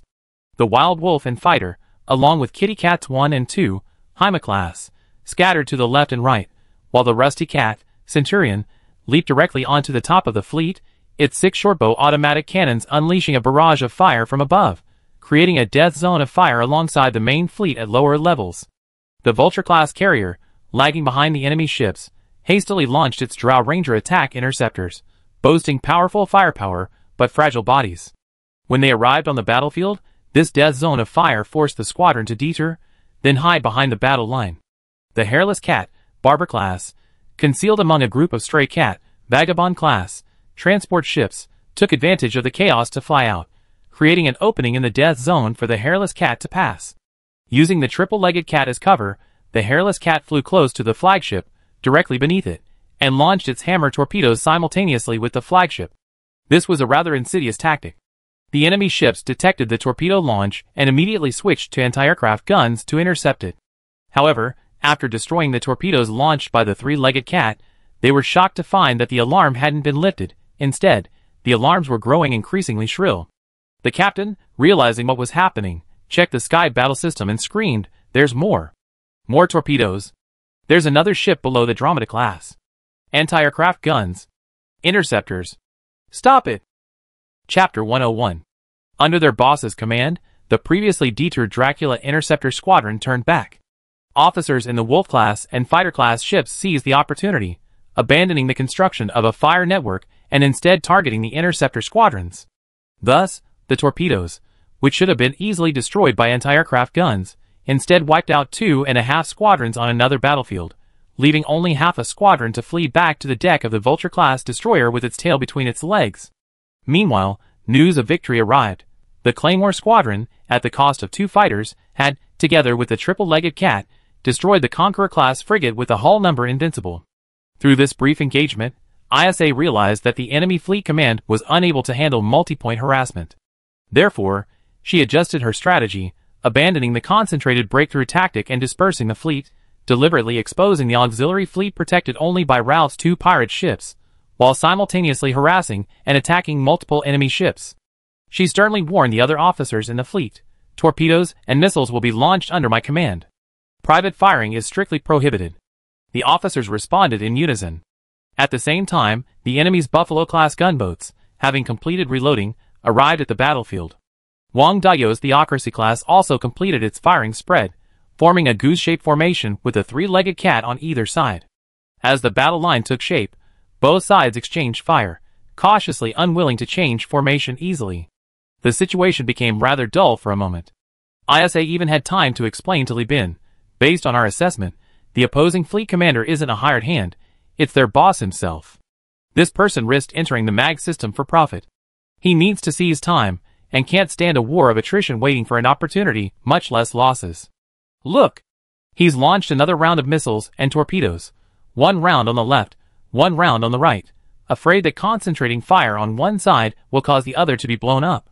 Upon hearing their boss impersonate fleet commander, Li Bin and Jeffrey awkwardly rubbed their noses. Both had a history of this. Without Isha's command, the officers maneuvered and evaded, using mutual fire to block each other. Those with heat decoy launchers generously helped themselves and their allies escape. The officers were disciplined. Although some crew members couldn't bear it and wanted to retaliate with missiles, they were suppressed. The same words echoed across different ships. Fleet battle, discipline first. Show some discipline. If you don't order to fire, take your claws off the buttons. Don't make me say it a second time. Isha continued, and I deliberately exposed the auxiliary fleet. He'd definitely break the deadlock here in the end. She tilted her head to look at Li Bin. Are you worried about the losses? The auxiliary fleet carries tens of thousands of star coins worth of food. As she spoke, her eyes were cunning, observing Li Bin, seemingly assessing his magnanimity. Li Bin simply grinned and said, I can make more money trading a few transport ships for the entire enemy fleet. Go all out and fight. Isa sized Li Bin up and down for a moment, nodded, and then looked at the sky battle system again. Suddenly, she let out a soft awe. So that hidden ship was a suicide ship from Lud Left Path. No wonder it was so bold. The Lud suicide ship was developed by the madmen of Lud Left Path. It was modified from a fuel transport ship and used expensive, high-energy antimatter fuel as its self-destruct material. This antimatter material was originally only used when the fleet switched to high-speed mode, or when the warship activated the flame drive or other temporary propulsion enhancement measures. Of course, it would also be used for orbital bombardment. In short, in the hands of a normal person, it's a catalyst. In the eyes of a cold-blooded tachyon, it's a very useful bomb, but in the eyes of the madmen of the left path, these antimatter particles are the aura of doomsday spoken of by Saint Lud. They are eager to spread the apocalypse, as if those particles were the ashes of their non-existent parents. Captains of all ranks, pay attention to that suicide ship converted from a drum-class fuel ship. It must be highlighted in the battle system. Be prepared to focus fire on it when I give the order, Isha said, fanning herself with a rather unpleasant expression. Li Bin said in a deep voice beside her, the pilot of this ship must be a member of the Left Path cult. Only they would be willing to fly this kind of ship. They even consider it an honor. Logan cackled, it's alright, we send them to see Lud later. As Isha had predicted, the enemy fleet commander quickly lost patience, because he was horrified to discover that although the two sides were locked in a tug-of-war, the radiation level of his own fleet was steadily rising, and whenever a ship tried to forcibly discharge radiation, it would be targeted. His captains weren't as cooperative as the opposing fleet, allowing Li Bin's fleet to conveniently clear out the radiation energy. This was discipline. His men often acted on their own, doing more or less, while the Overlord's officers not only resolutely executed orders, but also had the capacity to control the bridge and gunnery crews, using both coercion and inducement to ensure everyone followed orders. The Overlord's ability to fight two AI wars, with a fleet technologically inferior to tachyon technology, was largely due to these highly skilled soldiers. He wiped the sweat from his brow with a handkerchief, muttering, this shabby fleet feels just as troublesome as an army. Is this still a salvage company? Universal Alliance? Never heard of them before. Where did they come from? Once the Buffalo-class gunboats were fully loaded, he finally made up his mind to charge. If we wait any longer, we'd be facing tachyon technology's suppression fleet. Those bastards don't care who's in the way. They tear off the wings and legs of any passing cockroach, and even kill the moss. Everyone, follow me and charge them. We have 2 Buffalo-class gunboats. We have the firepower advantage. The first mate whispered, Captain, that looks too much like a trap. Nonsense. Of course I know. If not, give me a better idea. The first mate obediently shut up, and went to prepare for the charge. When one of his ships was nearing the critical point, and couldn't bear it any longer, retreating and receiving focused attention, this boss and commander finally seized what he thought was his opportunity. He looked pityingly at the Shepherd-class ship that was overloaded and paralyzed. Amidst the ship's tragic explosion, he ordered all the aircraft on the flight deck to take off and form the first attack echelon. At the same time, he and all his ships were gambled on the table of fate. If you ignore me, I tear your auxiliary fleet apart and leave. If you do, I have the suicide ships destroy you. He gritted his teeth. The carrier-based aircraft first descended and circled, then rose again, in an attempt to ambush the auxiliary fleet from below. Apart from some ships releasing a series of heat decoys for interference, and incidentally firing a few DARPy drones with light machine guns, the 2 combat fleets on either side made no move. The officer's attention was focused on the approaching enemy fleet. This put Ralph in a difficult position. To maintain a low profile, he had brought 2 frigates, both of which were Conqueror-class destroyers favored by pirates and private armies. Facing the large force of young Dragon interceptors and Darby drones, these two ships could only circle continuously to protect their engines from being destroyed. Although the Conqueror class had 5 small arm slots and 2 missile bays, it was clear that to conserve enough radiation energy for the shields and to accommodate armor modifications for self-protection, Ralph's ships were using only 3 of the weapon slots. He was already at a disadvantage in terms of weaponry, and could only rely on the superior armor and hull structure of his frigates compared to their carrier-based aircraft to stall for time. Despite this, the closest ship to the front lines, the Wandering Cat, was caught by the carrier air wing. This crudely constructed ship, practically a mobile space container, was quickly torn apart, its compressed nutrient solution gushing out like toothpaste being squeezed out, expanding and bursting. The crew in the cockpit boarded the escape pods and began evacuation. Good. That's it. Let you taste the feeling of a ship being blown up. The enemy fleet commander clenched his handkerchief and grinned maliciously. Looking at the destroyed transport ship, Li Bin felt a complex mix of emotions. He felt regret, but not much. He was mainly mourning his first ship destruction. At this moment, the enemy fleet had already entered a V formation. Isha still forbade the fleet from launching missiles, only constantly harassing them with weapon positions. Li Shu watched the Hound-class frigates pass by not far from the Wandering Cat, her heart pounding. She opened her mouth, then closed it, biting her lip. They already lost a ship and a load of cargo, a loss of over 3,000 star coins. Though heartbroken, she remembered her duty, focusing on analyzing the data from the probe, while thankfully her younger brother was in the cargo hold with the armed sailors, unaware of what was happening outside. Otherwise, he probably would have cried. After all, he used to feel rich after saving over 1,000 star coins, and now such a large sum was gone in an instant. We earn it back, trust your brother, she comforted herself. Chapter 102. The enemy fleet launched a surprise attack, targeting the auxiliary fleet that Isha had deliberately exposed, which lacked combat capability. After releasing the enemy flagship and 1 Hound-class destroyer, the Shepherd-class destroyer moved into the middle of the encirclement. Isha immediately shouted, "Block the battlefield. Don't let any more ships in." She rapidly issued orders, a dazzling array of commands emanating from her hand. At this point, among those observing on the bridge, apart from Li Bin, no one could remember exactly how many orders this beauty had issued, or what they corresponded to. The Rusty Cat, the Divine Authority class destroyer, and the 3-legged cat advanced, compressing the operational space of the following enemy ships and launching missiles and torpedoes to force them to change position. The Wild Wolf class and Fighter class destroyers abandoned the battlefield, ignoring another enemy Vulture class destroyer carrier, and opened fire relentlessly on the suicide ship of the Port Belt Madman. The Kitty 1 and Kitty 2, true to their gunboat nature, used their high maneuverability and firepower to fill gaps in the encirclement. Ignore that Vulture-class destroyer, prioritize taking out all the escort ships in the encirclement. Before the encirclement battle ends, the suicide ship must be detonated. Don't give it a chance to enter the fray. Jeffrey looked at the battlefield, his palms sweating. Yes, the ships in the encirclement were like turtles in a barrel. With 3 of their toughest ships, even leaving the other Buffalo-converted gunboat wouldn't be a problem. The suicide ship was being hunted by 2 T-0 escort ships. Even with the left cavalry's Madman adding a safety overdrive system, it wouldn't have time to self-destruct. What about the other 3? What about the ships close to the transport fleet? As if to answer him, ISA nodded to Li Bin, who then grabbed his terminal and started calling out, "Hey, are you in position? Okay, then tell them to spread out." Just as the enemy fleet commander was laughing maniacally, grieving over the loss of most of his fleet and elated by the success of his base trading strategy and his impending survival, the huddled, combat and effective fleet began to scatter. The Fat Orange, Buffalo class, the Salvage platform, the Fat Cat, Greedy class or Carrier, the Fish Cat, Mud Skipper class, and the Stray Cat unfolded like flower petals, revealing familiar faces hidden within. "Friend, I've been waiting so long." A voice filled with gritted teeth crackled from the transponder.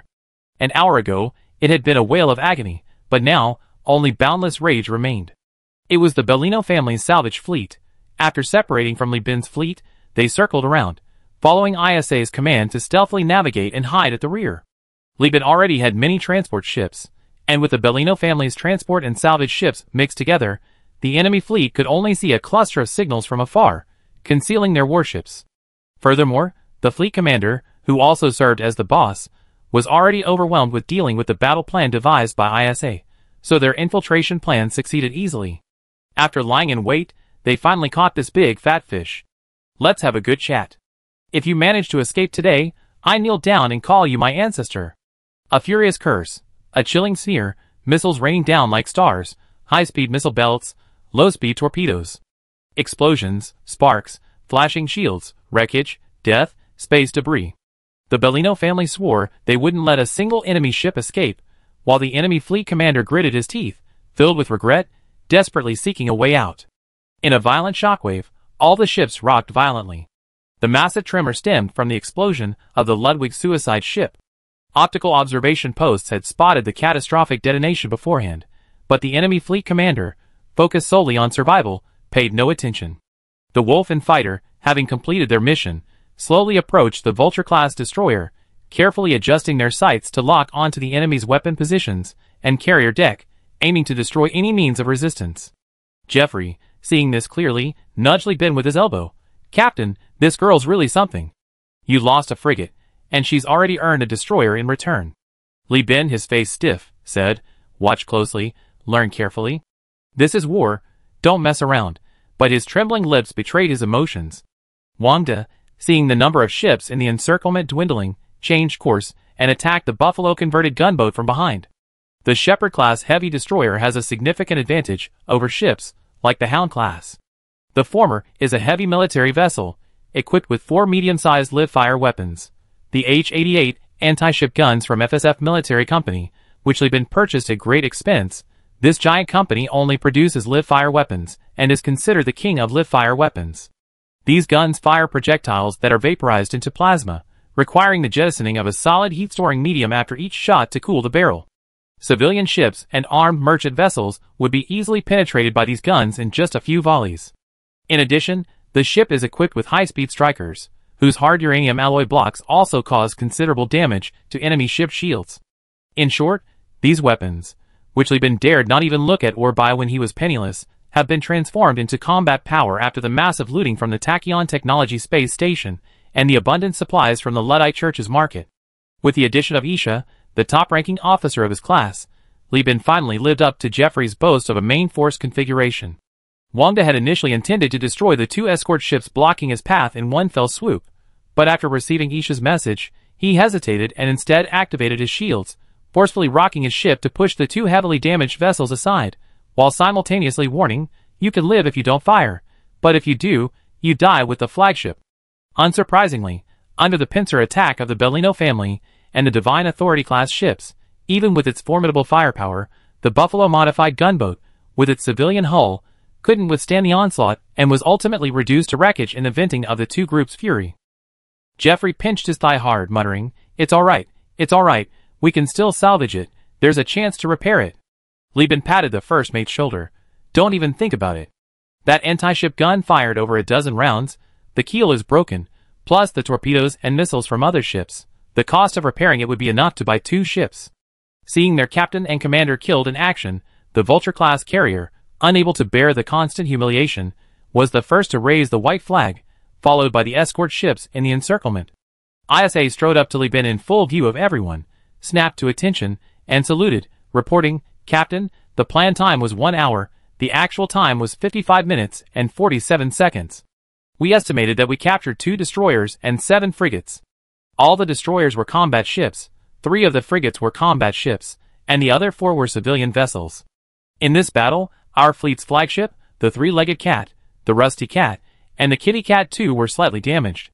The unnamed fighter class, the wild wolf class were slightly damaged, and the Divine Authority class was moderately damaged.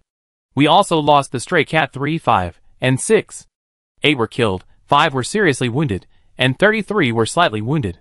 After loudly reporting, she raised an eyebrow at Li Bin and whispered, "If it weren't for to try and annihilate the captured enemy fleet, guerrilla tactics would be faster, but even if we win that way, the enemy flagship might escape. The captain of that Buffalo-converted gunboat in the encirclement is very stubborn. He won't surrender even after his boss is dead." Li Bin laughed. "Won't surrender? No problem." He took command and arrogantly shouted into the channel, "Bring the hairless cat over here. I haven't even tried what an 8-meter-long shipborne impact drill is like yet. Aim at its bridge and rip open the skull of that ship." Logan chuckled and told a hellish joke. "This batch of alloy will definitely have a lot of impurities. It might not be suitable for making equipment, only for laying floors. Chapter 103. Outside the spaceship, the fighting raged fiercely. Every now and then, the three-legged cat would be hit and shudder, or be affected by proximity missiles and other ship explosions. Li Chongjin watched as the identification tags hanging from the containers in the cargo hold trembled like leaves on a leaf, a chaotic rustling that reminded him of the sound of wind blowing through leaves on Tartessus. He sat on the floor, smacking his lips. The red and yellow warning lights shone throughout the cargo hold, staining the faces of the Marines and armed sailors inside. Boring. So incredibly boring. He thought to himself, everyone else was fighting, but he couldn't do anything. He was busy preventing boarding, preparing for boarding, seemingly very busy, but actually just sitting here waiting for orders. Several sailors nearby were already secretly playing cards on their terminals. He wanted to join them to pass the time, but Old One-Eyed sat opposite him, holding his gun and resting with his eyes closed. Li Chongjin was still quite intimidated by this mentor, and dared not overstep his bounds. The old man with one eye opened his naked eye and looked around, saying calmly, "Can't take it anymore?" Li Chongjin nodded, "Master, it's too unbearable." "Is this how it is for all Marines? We can't do anything in naval battles, just sit there waiting to die. This is nothing. Wait until you're fighting a planetary landing operation, pinned down in trenches and bunkers by artillery fire, unable to lift your head, surrounded by the rotting corpses of your comrades, your own excrement and urine soaking under your feet, for months on end, the stench unfiltered, watching helplessly as your power armor rusts and breaks down, and you dare not disassemble it. Once you get through that kind of awful battle, you think today's battles are nothing." Li Chongjin grimaced in disgust. "Isn't this just like slowly cooking a living person in excrement? Is landing operations really this disgusting?" The old one-eyed man nodded. "Yeah, the more beautiful and pleasant a planet is, the more disgusting the war will be. Tibicina has no atmosphere, so there are no bacteria or pathogens. When people die, they just die, they don't rot or stink. But if it were Tartessus, where we were before, you'd be in for a treat." He opened his mask, pulled out a cigarette, and put it in his mouth.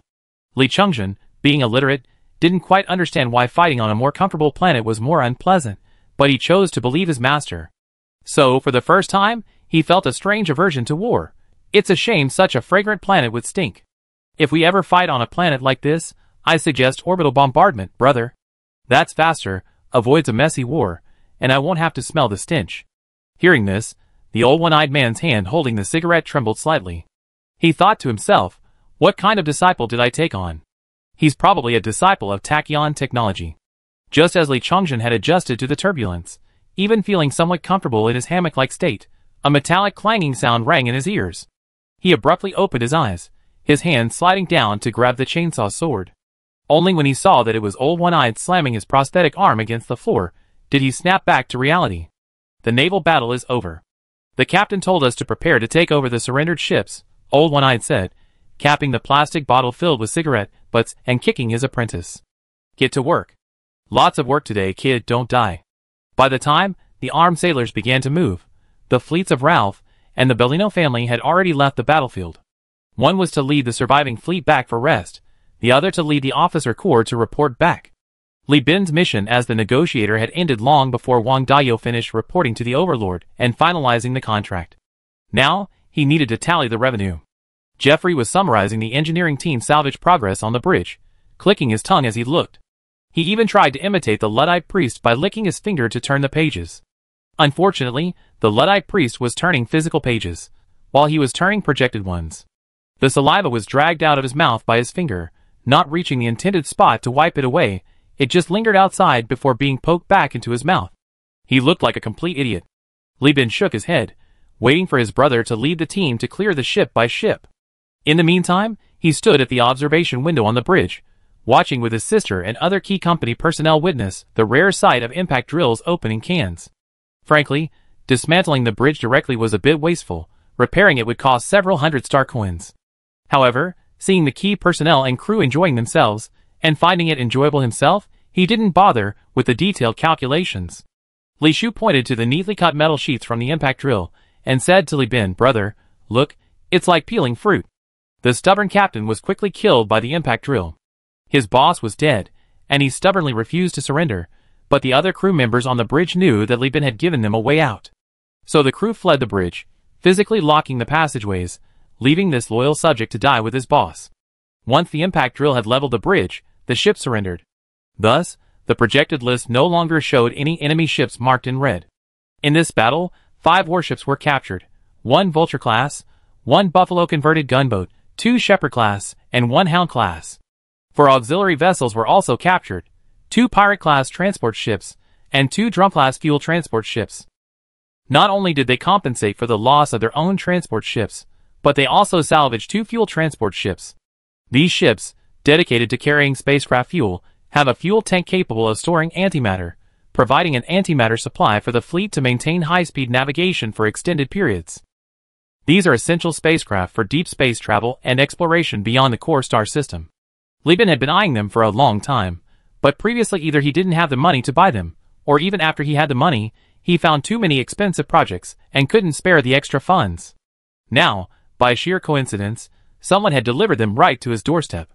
Looking at the list, Li Bin couldn't help but smile at ISA. Hiring you was incredibly worthwhile. In just a few days, you earned me a fleet worth over 70,000 star coins. ISA smoothed her silver-gray ponytail and said matter-of-factly, war is the economic activity with the largest investment, but also the largest profit. Captain, your fleet is worth over 100,000 star coins, so a profit of 70,000 is perfectly normal. Then, she advised, with this, your fleet will soon have nearly 30 ships. To be honest, such a large fleet, yet almost half of them are auxiliary ships, and the number of senior crew members and captains is insufficient. You should consider selling those outdated ships. Replacing the Langham class with several Buffalo class cargo ships would significantly increase cargo capacity with fewer ships, greatly reducing the defensive pressure on warships in future encounters. Listening to ISA's words, Li Bin recalled the previous charge of the Buffalo gunboats. Even with Ralph's fleet and the Bellino family's destroyer-centric fleet, they still lost 2 more ships before finally defeating the enemy. He knew ISA's suggestion was undoubtedly excellent from a military perspective, but he still shook his head. I plan to split the fleet, dispersing these transport ships to salvage around the battlefield, while the combat ships will act as protection. I'm running a company, not an army. Business must be the priority. He looked into ISA's champagne-colored eyes and high-bridged nose, and said gently, but once things are over here and I saved enough money, I definitely build a powerful fleet. ISA, you need to help me train captains now, otherwise you'll be busy when we don't have enough captains. As they were talking, the first mate ran over excitedly, his rough voice echoing across the bridge. Captain! Captain! We struck it rich. This salvage company has been secretly salvaging things in hyperspace for several days. After entering the MAG system, they've been hunting down other salvage companies' fleets everywhere. The cargo holds are overflowing. I had someone check the prisoner statements and did a spot check again. They basically match up. He was so excited he was practically spitting as he spoke. 2 fuel ships, 700 units of fuel, all full. I checked the fuel price in the MAG system. It sells for 33 star coins per unit right now. That's over 20,000. And the cargo holds? This salvage company's cargo holds are cramped, less than 500 units. So besides supplies and food, they only load high-value items. I had someone check. There are at least 100 shipborne weapons inside.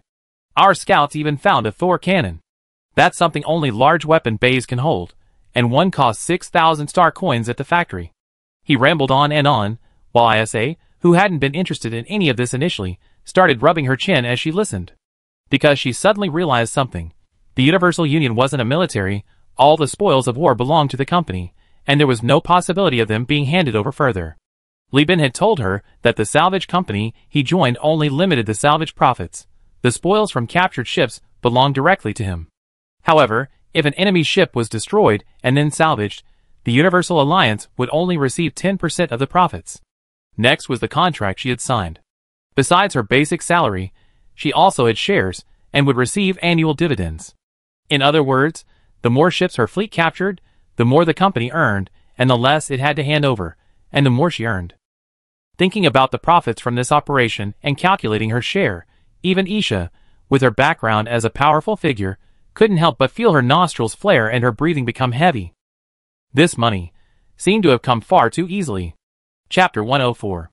Not counting the wreckage, deducting subsequent fuel and supplies, and further deducting the compensation and allowances for the fallen crew, the salvage fleet that rescued the Bellino family this time will profit around 40,000 star coins. Of this, the captured ships will yield 38,000 star coins, and the supplies salvaged from the wreckage will be worth 22,000 star coins. According to the contract, we will receive 2,200 star coins. In the mess hall of the Fishcat cruise ship, First Officer Jeffrey put down his terminal, finished his report, tugged at his collar, and exhaled a breath of stale air. The problem now is that our transport capacity is insufficient. The ships are already overloaded, and the transport ship's thrust is insufficient to handle so much cargo, so we have to jettison some. He glanced regretfully out the porthole. The battlefield was littered with garbage and dismantled ship wreckage, like rotten orange peels squeezed dry by a juicer. But besides that, there were hundreds of containers welded together, suspended on stable tracks by propellers. Those were foods forcibly abandoned, purchased from the Luddite church, mainly nutritional pastes and compressed rations, made from grain byproducts like straw and wheat bran, and sterile maggots and cockroaches from an insect breeding farm. Li Bin, being kind-hearted, purchased high-protein, high-salt, high-sugar, and high-oil items, with excellent taste, the most expensive premium among nutritional paste brands. Wahab shrugged. Who could have imagined that things would be so good when we left, and then come back in such chaos? I wish we hadn't spent that money.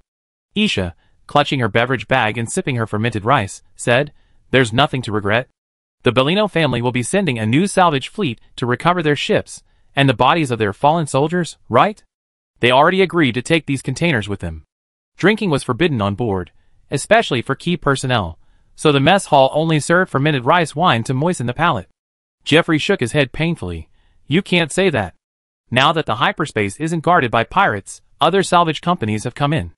It'd take the Bellino family several hours to get here from the space station. Who knows what will be left by the time they arrive?" Even so, the first mate knew the suppression fleet could enter the mag system at any moment. If they greedily took everything, they'd likely be torn to shreds by the Starlight Pirates' lackeys. Money can never be fully earned.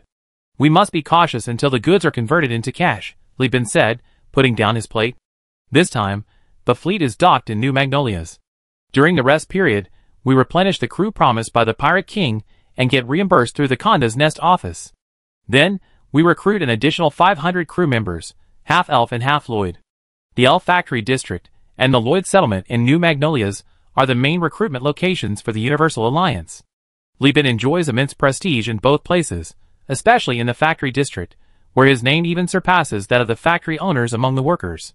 The people here genuinely regard him as a wealthy man who rose from the slums, and see his continuous recruitment of crew members as a way of giving back to his hometown. Therefore, crew members recruited here are naturally more loyal. Furthermore, with Quartz Society helping to filter out spies from the giant corporations, these people can be considered his loyal followers. The reason for recruiting crew members in Elf, despite the distance, is quite simple: to prevent the proportion of Lloyds in the company from becoming too large, thus preventing local forces from affecting the company's interests. He emphasized to Li Shu, "You and Vulcan will handle this. You be in charge of the planning. Have Vulcan record the recruitment video. The crew will arrive via the next Quartz ship. They should be there in 10 days if all goes well." Li Shu put down her half-eaten food and nodded. Only after Li Bin finished instructing her on her tasks did her sister continue eating. Li Bin glanced around at the key personnel at the table and reiterated, "The star system is in chaos right now, and there's not much profit to be made. I heard the battle on Tibicina just ended yesterday. The pirates are busy plundering that planet, and don't have the capacity to help us. We set off again after the suppression fleet engages the pirates. Gentlemen, the days of easy money are over.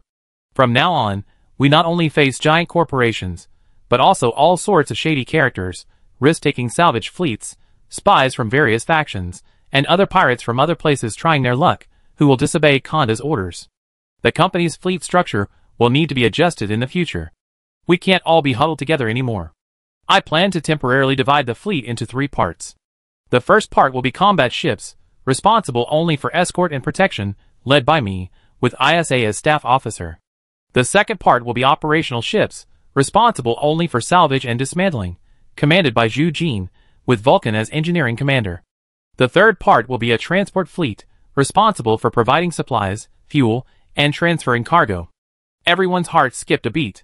Although Li Bin had mentioned the idea of splitting the fleet to maintain its specialization long ago, they hadn't expected it to happen so quickly, especially over a dinner table. Li Bin didn't see anything wrong with discussing business over a dinner table.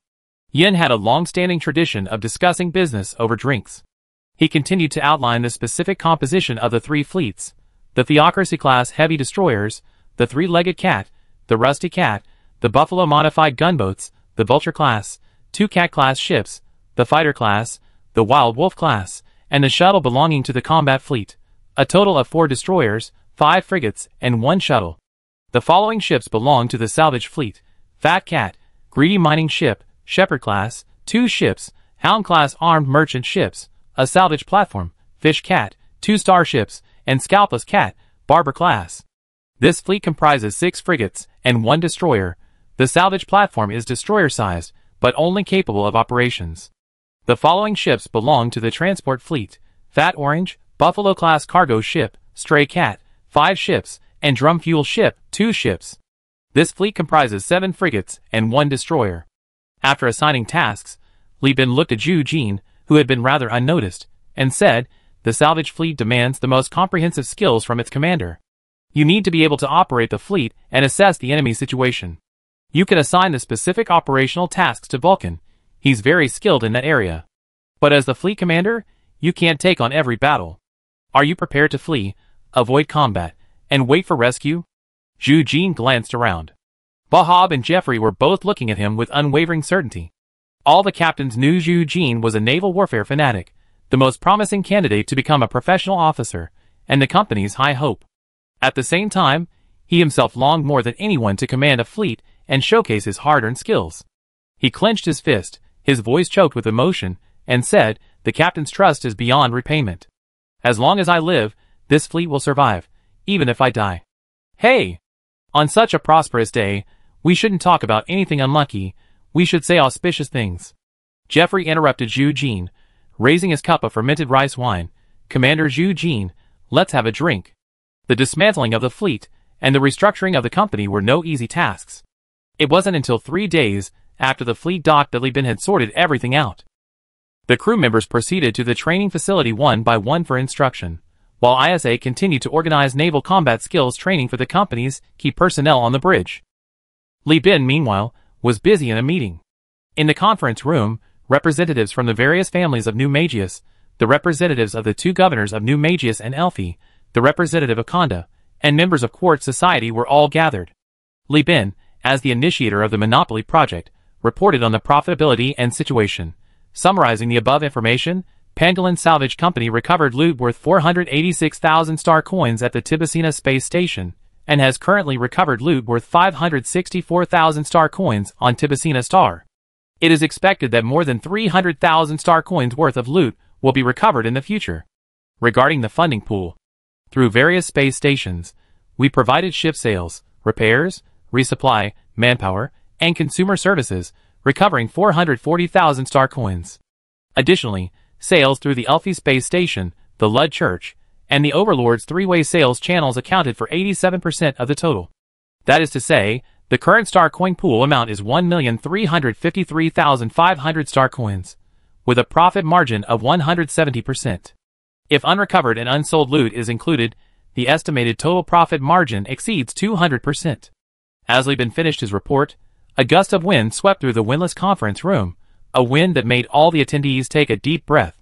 500,000 star coins, with such a huge base, to still achieve a 200% profit margin, and this was only the first half. Who wouldn't be tempted? Li Bin's personal investment of 100,000 star coins had already returned to 300,000 star coins. Not to mention others, even he himself was astonished. This money was enough to buy a cruiser. Now he only lacked one connection, a connection that could obtain the cruiser purchase permit. Li Bin shook his head, banishing the allure of the cruiser from his mind. Under everyone's watchful eyes, he raised his terminal, pointing to the dense array of challenges and questions on it, and began, "Next, we discuss future plans. Given the current chaotic situation in the MAG system, far exceeding our initial expectations, we need everyone to contact their respective leaders for their opinions. Should we risk continuing this project, or should we call it quits and disband the Pangolin Salvage Company? Hear everyone." Li Bin wanted to suggest a break, giving everyone an hour to contact their boss for feedback, but before he could finish, the voting had already ended. The terminal displayed the anonymous voting results: 87 votes due, 87 votes cast, 87 votes in favor of continuing the project, 0 votes to disband the project, 0 abstentions. Unanimously approved. Furthermore, during the break, several family representatives, under the guise of congratulations, exchanges, and business, approached Li Bin to introduce him to outstanding unmarried women from their families. Li Bin was at a loss for words, but thankfully his good friend Dia intervened and chased everyone away. Just as Li Bin was about to buy him a drink, the guy rubbed his hands together and gave a shy, ugly smile. My cousin. Chapter 105. The Tachyon Technology Suppression Fleet arrived later than expected. It wasn't until after he had finished training another batch of key personnel with the training equipment, and the newly recruited crew from the Elf Factory area arrived in New Magius, that the Starlight Pirates' ships, resembling purple garlic cloves, appeared in the star system. Less than 24 hours later, the Starlight Pirates seized a relay communication device, approximately 2 kilometers long and composed of countless trusses, signal receivers, and amplifiers, located at a stable point in the star system. A cold, aloof announcement from Tachyon Technology's diplomat spread throughout the star system. The suppression fleet had finally arrived. Upon receiving the news immediately, Li Bin left the company's office in the Lloyd settlement and quickly headed towards the port in a hover car. Along the way, recruitment projections of the Universal Union were visible everywhere, showing Li Bin wearing a top hat with a resolute expression. He hunched his shoulders, his gaze sharp as a javelin or dagger, and pointed a finger forward, revealing bold red lettering, I want you. No company introduction or business explanation was needed. Just looking at that face, the Lloyds knew that Universal Union was hiring again, an annual salary of 8-star coins, with extra pay for special skills, annual bonuses, and overtime pay. Most importantly, batches of Lloyd crew members, who had already joined, were receiving their wages. Now, with the fleet splitting and the company becoming more formalized, Li Bin had recruited professional HR and clerical staff in addition to the crew, setting up offices in New Magnos and Elf to handle client relations and recruitment. The salary system had also changed from semi-annual payments to weekly payments. Company employees could choose to receive their wages directly or deposit them in their accounts. Choosing the former means the fleet settles accounts in the currency of the location where it docks, and those who have deposited their belongings are issued a direct payment once they accumulate 1-star coin. Many Lloyd-born crew members, after working for less than 2 months, can earn 1-star coin through various bonuses, incentives, overtime pay, and wages, plus some small items they collect during salvage operations, which they proudly take home. Universal Union has become the most popular enterprise in the Lloyd settlement, second only to the Bellino family and the governor's mansion. Offering 250 positions, they received nearly 6,000 resumes, and even local factory owners complained to the governor's mansion about Li Bin, demanding that Universal Union not hire their factory workers.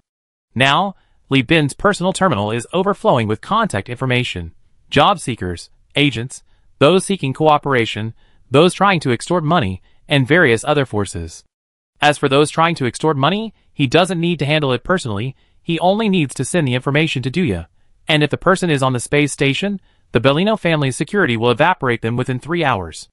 If they can't be evaporated, the governor's mansion will take action. If even the governor's office can't handle it, and the idea is truly troublesome, then let Wincy and Guangwu drag the people into space and set them off with fireworks. Of course, currently no one has the capability to cause trouble with the pirates. After all, the platform Li Bin built brings together the mainstream major forces of New Magos. Almost every one of them has connections with him. In this region, Li Bin spick and drown many people. He is truly powerful and influential. Unfortunately, there are still too few contacts with the giant corporations. Currently, we only have connections with the Overlord, Li Bin muttered to himself, rubbing his temples with a headache. Beside him, Li Shu looked at the terminal reporting various information. Her younger sister has finally honed her skills. Having served as a navigator for a long time, and with Li Bin's guidance and training, she can now handle things independently. Her sensitivity to information is arguably the strongest in the company besides Li Bin's. Li Bin finally doesn't have to worry about everything himself. Her future career path will focus on logistics and operations. The rear areas will be handled by her, given Li Chongzhen's mind. Wang De has relayed intelligence from the overlords. They're negotiating with Tachyon Technology. Tachyon Technology's stance is that to quell the war, the mag system must effectively belong to Tachyon Technology from now on. They can tolerate the existence of New Magos and Konda's Nest, but only if these two forces submit, pay taxes annually, and accept oversight. If they agree to that, wouldn't they become the second elf? Li Bin sneered. So Tachyon Technology deliberately waited for TV. The fall of Senna, was it to wait for an excuse to expand? That makes sense. After all, they're cold-blooded. They don't care how many people die, as long as the company and their own interests can expand. What about the composition of the suppression fleet? Did they say anything? Li Shu answered crisply. The Overlord's spies didn't get all the information. They only know that Tachyon Technology sent 1 capital ship, 5 cruisers, and the number of destroyers and frigates is too large to record completely. Also, the Starlight Pirates sent 6 cruisers. What Starlight Pirates? The higher-ups are all people from Tachyon Technology in disguise. Their behavior is truly ugly, Li Bin cursed inwardly. He had no confidence in Kanda just because they had more capital ships. Tachyon Technology was the only force in the entire star system capable of producing late-stage human realm capital ships. At the very beginning of the Great Collapse, the company's leaders completed the integration of the Perseus branch, looted countless planetary automated factories, destroyed countless companies with the potential to become giants, and acquired a large number of blueprints. Relying on their planet's automated factories and technical teams, they continuously replicated the technology of the superpowers, making them the most technologically advanced force in the Perseus constellation. According to ISA, during the first AI war, Tachyon Technology still needed the help of other giant corporations to resist the Overlord. By the second AI war, they were already able to rival the Overlord. As a company, Speedtronics was undoubtedly competent, but as a ruler, Li Bin would rather convert to a religion than live under Speedtronics' rule. Ask Wang Dayo again, try to pinpoint some ship types, like the Starship and the Paradigm. Li Shu nodded in agreement, and after a few operations, replied, Wang Dayo said that Speedtronics currently possesses less than 5 starships and paradigms in total, and each ship is under close surveillance by various factions. Any deployment will be immediately reported. That's good. Li Bin breathed a sigh of relief. Li Shu asked softly, are these 2 types of ships very powerful? They had already arrived at the port, where the company's chief of staff, ISA, was waiting. Her fitted staff uniform perfectly complemented her well-trained, slender figure. Standing there, she resembled an art statue. She overheard Li Shu's question and, while leading Li Bin to the shuttle, interjected, they're not just powerful, they're incredibly powerful. Both types of ships are the result of the madness of high-ranking officers of the human realm and the Tachyon Technology headquarters. In fact, the Tachyon Technology branch in Perseus is just a branch. They still don't have the capability to build production lines for these 2 types of ships. They can only rely on automated factories to slowly manufacture parts on the surface and then assemble them in space, resulting in a very high defect rate. After inquiring about the data from the suppression fleet, Isha breathed a sigh of relief and said to Li Shu, if these 2 types of ships appear in the suppression fleet, it means that Tachyon Technology is going to completely annihilate all forces in the MAG system. In that case, we better escape. After entering the shuttle, Li Bin took out a drink and a cigarette from the freezer, lit one, put it in his mouth, and pressed the chilled drink against his forehead. The shuttle gifted by Kanda was a Mercury-class vessel. In the era of the human realm, these were often used to transport VIPs and messengers between star systems, meaning the ship had comprehensive entertainment and conference functions. It also came equipped with network security programs and anti-eavesdropping devices, considered cutting-edge technology in the human realm era. The advanced technology of Tachyon Technology meant that once they occupied the relay communication devices in the star system, wireless communication and transmission were no longer secure. ISA opened her terminal. I received a message from Wincy. Just 10 minutes ago, the Serpent Demon encountered a Tachyon Technology fleet on his way back to Kanda's nest. He risked his life to intercept the suppression fleet, took optical recordings of it, and sent someone to escape. Just now, that ship escaped the signal interference range of the suppression fleet. The projected image was blurry, obviously from a great distance. Combined with signal interference, only the enemy's capital ship could be roughly discerned. Li Bin stared at it for a long time without recognizing what the ship was. Why does this capital ship look like an Eagle-class cruiser? The same? This is a standard-class battleship, ISA replied immediately. Designed before the Second AI War and commissioned late in the war, it's the pinnacle of technology from the Perseus Starfield's Tachyon Technology. Li Bin raised an eyebrow. How does it compare to the Overlord's offensive class? ISA glanced at Li Bin with her chestnut eyes. The warship's own capabilities only account for half, the other half depends on the commander's skill. In other words, in the Second AI War, this thing defeated an offensive-class battleship. Li Bin stroked his chin, feeling his heart pounding. Chapter 106. The air conditioning in the Mercury shuttle blew a fragrant breeze, but Li Bin was practically drenched in sweat. The capture of the Serpent Demon on its return journey meant the suppression fleet was coming on strong, poised to storm the pirates' stronghold and cleanse the entire star system. Although Kanda had the advantage of terrain and a larger number of capital ships, the suppression fleet still had the upper hand with its cruisers. Most importantly, the suppression fleet's combat vessels were all warships, and beyond that, they were all high-tech ships. While these ships were expensive to build, slow to construct, and costly to maintain, requiring highly skilled crews, they had one advantage. They were generally among the most powerful ships of their class. Adding the Starlight Pirates to the mix, Speedtron Technology had essentially deployed 11 high-tech cruisers, a configuration sufficient to overwhelm a capital ship. The feeling of having the outcome in someone else's hands is unpleasant. Li Bin bit his fingernails. Do you think the Serpent Demon's cruiser can escape? Isa shook her head. Whether he can even survive is another matter. Don't even mention his flagship is a converted cruise ship used as a long-range missile boat. Even if it were a Mora class, even if the ship were filled with nuclear power plant battery packs comparable to a capital ship, it couldn't withstand so many energy weapons. Looking at the anxious Li Bin, she asked curiously, "Why are you panicking? Regardless of who wins or loses, we can just go and make money after the battle.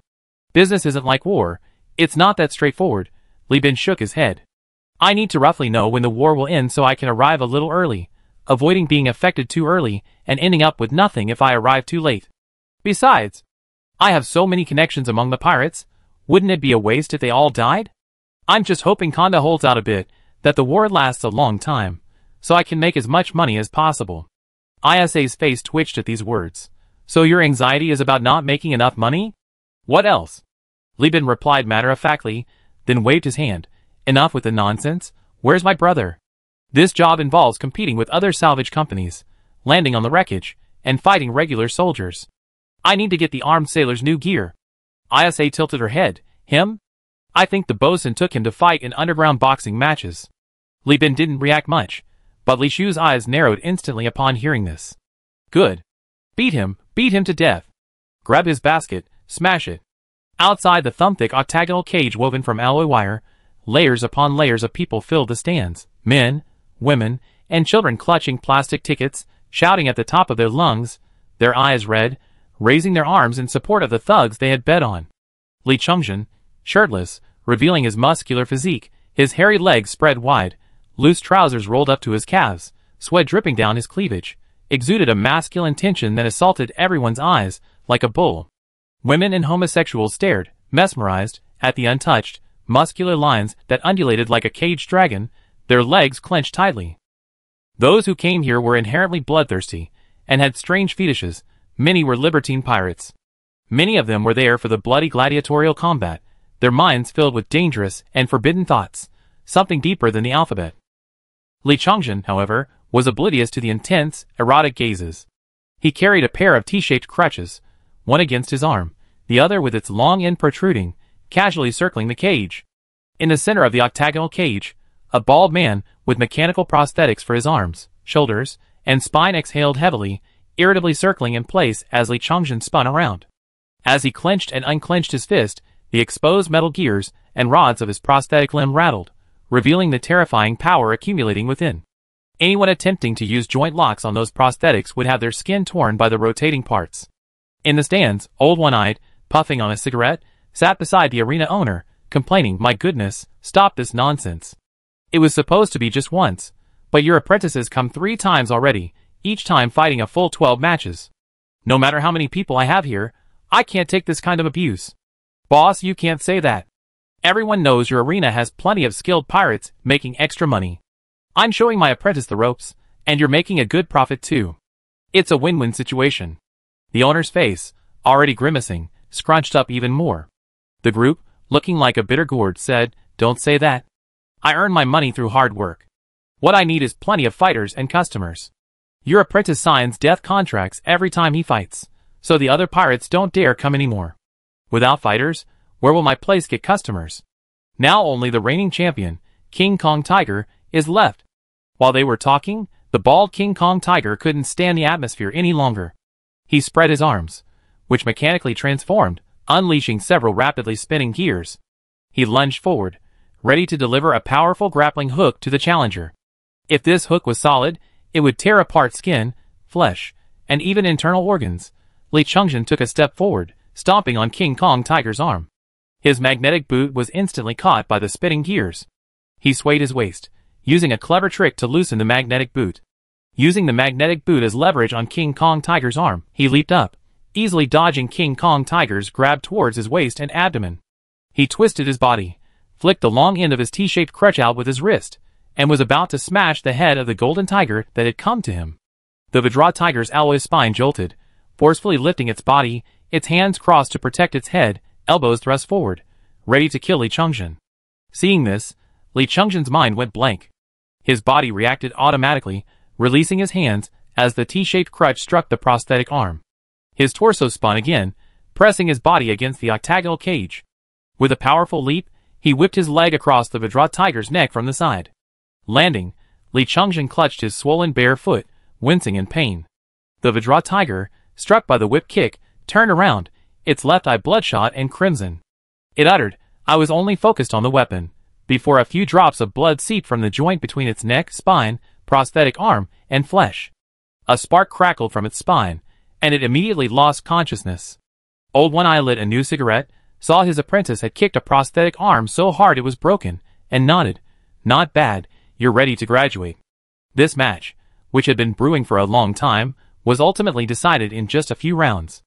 The audience saw Li Changzhen effortlessly defeat King Kong Tiger, but in reality, it was fraught with danger. He only had a slight advantage. If the grappling had only grazed him, Li Changzhen would have been seriously injured. If the kick had missed, even if he had broken the opponent's prosthetic arm, he would have been forced into close combat, and would have had to endure the immense mechanical force and the relentless storm of alloy fists. Winning this risky situation only earned him Old One-Eye's not bad assessment. After all, on the battlefield, the enemy wouldn't engage in hand-to-hand combat with any sense of sportsmanship. Li Changzhen would face 100 times more danger in this situation.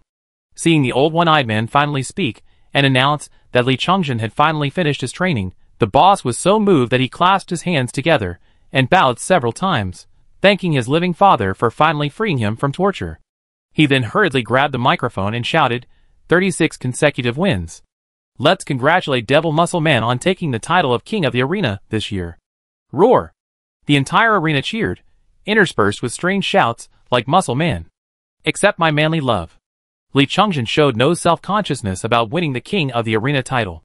He simply smiled shyly, nodded to the audience, and then, clutching his foot, hopped into the passageway back to the lounge. He grabbed the terminal on the table and looked at it. Although he had become a third-ranked officer, he was still using the BB boy that his sister had bought for him with her wages in the factory district. Activating the terminal, he saw a flood of messages from his sister. Where are you? Reply to message. Did you go to fight in underground boxing? Your brother made his signature dish, come back soon. Then came a message from his older brother, very simple, come back, your sister promised her she won't beat you anymore. His smiling face instantly fell. Even if he was slow-witted, after so many years together, he knew his brother was lying. No more beatings? He was still guaranteed to beat you. He looked at the one-eyed old man who walked in, with a mournful face. Gone was his previous composure. Now, his expression truly reflected his age. Chapter 107. When Li Changzhen returned to the dock area with Old One-Eyed, the commanders of the company's 3 fleets had already been sitting in the shuttle for a while. Li Shu stood guard at the door, giving her younger brother a fierce glare as he entered the cabin. Li Changzhen didn't dare to speak, following his sister in with a sullen expression. As soon as he entered the shuttle, he heard bad news. Less than 10 minutes into the battle, the Serpent Demon's flagship Curved Serpent Demon overclocked and fired all the ammunition in its magazines, about 1/3 of its total reserves. However, under the barrage of energy weapons, the cruiser was directly melted in half. Isa crossed her arms, her full breasts curving proudly. She coldly stared at the latest news, her heart filled with only contempt for the Serpent Demon. The Starship, a cruise ship like this, is like a thin-skinned dumpling. It bursts at the slightest touch. No matter how much it's modified, reinforced with armor, its core keel and frame, if made of civilian ship materials, will always be inferior. As for why they don't use military ship materials, let's set aside the saying it's better to buy than repair, and just consider this. If the pirates and the free planets had the capability to produce and completely modify ships, why wouldn't they just build a cruiser? These ships continue to exist because the technology and processes for producing cruisers from scratch are firmly controlled by giant corporations. The pirate's so-called cruiser, capital ship production, is essentially just piecing together a pile of wreckage, creating steel chimeras and alloys stitched together monsters. Like Konda's flagship, the Iron Fist Revenge. This Serpent Demon's attempt to use modified civilian ships to challenge a high-tech fleet is like Tao Pai Pai suddenly deciding to assassinate Frisia, or Kusakabe wanting to fight Sukuna. It doesn't seem tragic or intense, it's even somewhat laughable. Li Chongjin found a corner, and sat down with old one-eyed, listening to the murmurs of conversation around him.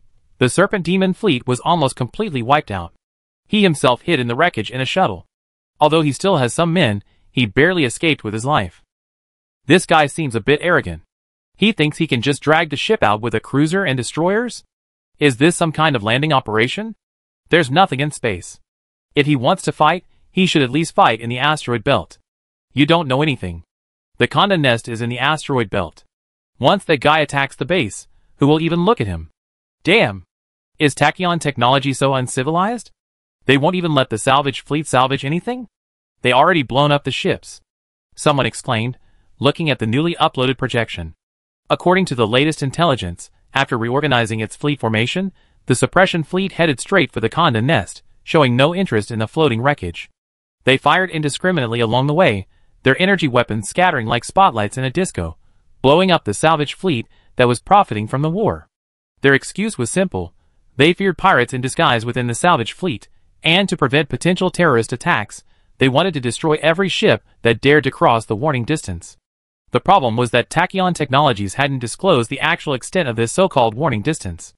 Jeffrey rubbed his eyes, watching with lingering fear as the salvage fleet on the projection was pierced by energy weapons, shuddering violently like cicadas on a string being thrown into a pot of boiling oil.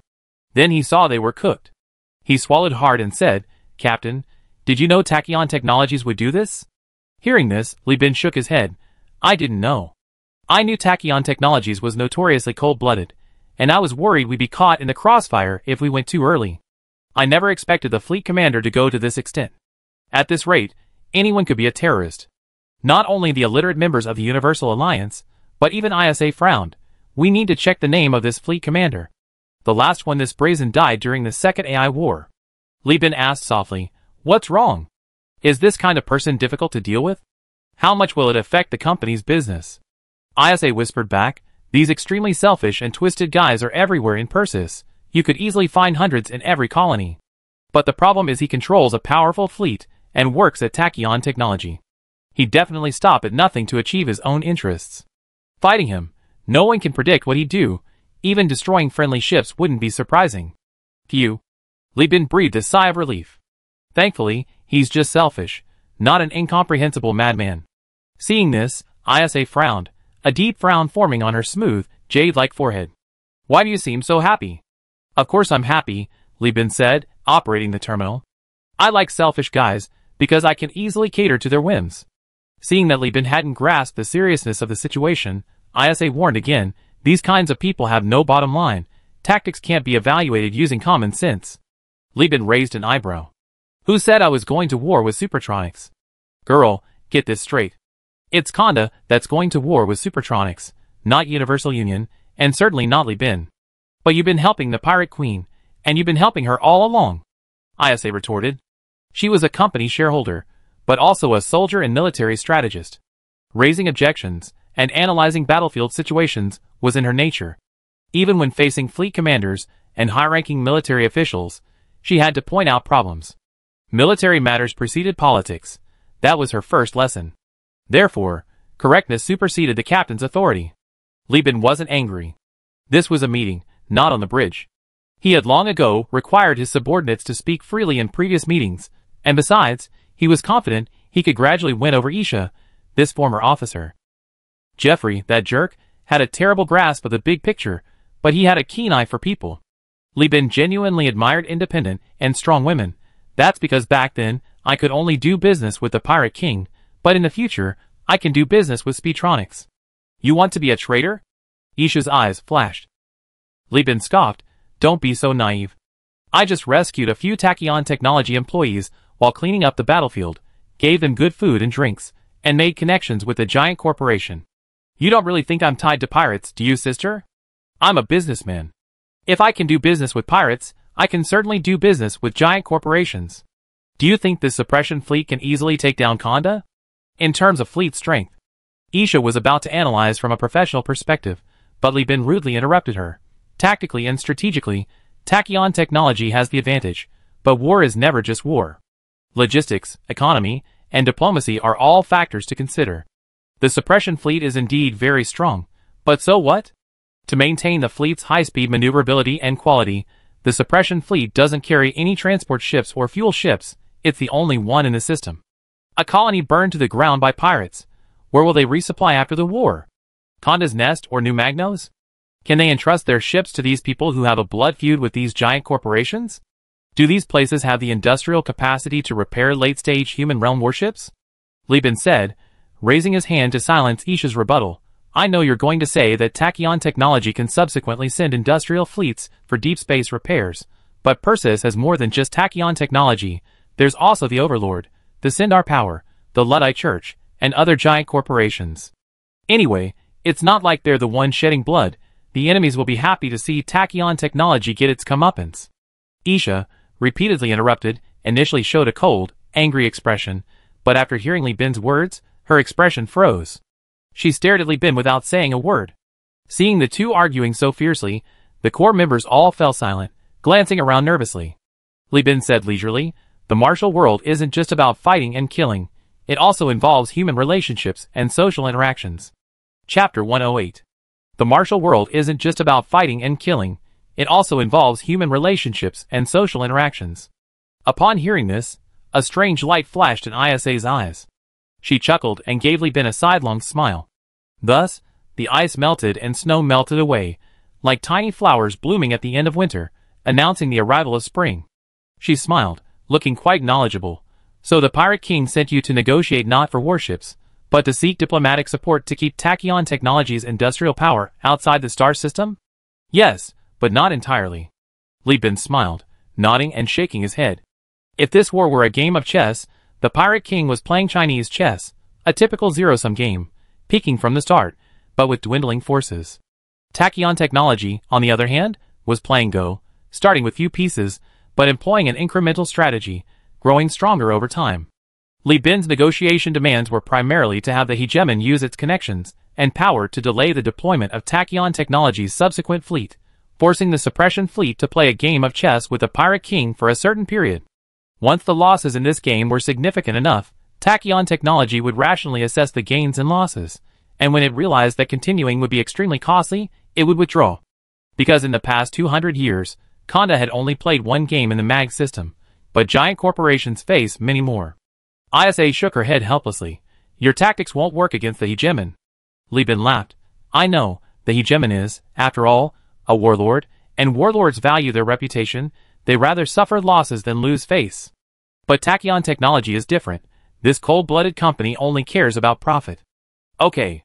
Isha nodded readily, crossing her arms again, her chest bulging out in a breathtaking display, momentarily stunning Li Bin. The silver-gray-haired beauty raised her chin and said, while what you say makes sense, victory or defeat will ultimately be decided by war. In my opinion, Speetronics has a 70% chance of winning. How about a bet? If I win, you must obey my orders in future military operations. Li Bin stubbed out his cigarette, the gray smoke rising, and looked at the girl's combative gaze. Different standards for judging victory or defeat naturally lead to different probabilities.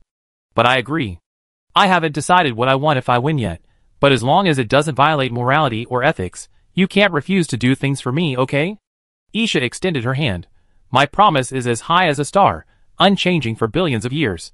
Li Bin grasped Isha's hand, the soft feel and strong fingers simultaneously touching it. He shook it. A promise is a promise. Also, I'm 3 years older than you. You should call me older sister. Isha turned her head away, humming like a mosquito. What? With so many people inside the shuttle, Li Bin couldn't hear clearly. To make matters worse, Jeffrey pointed at the projection and exclaimed, Hey, hey!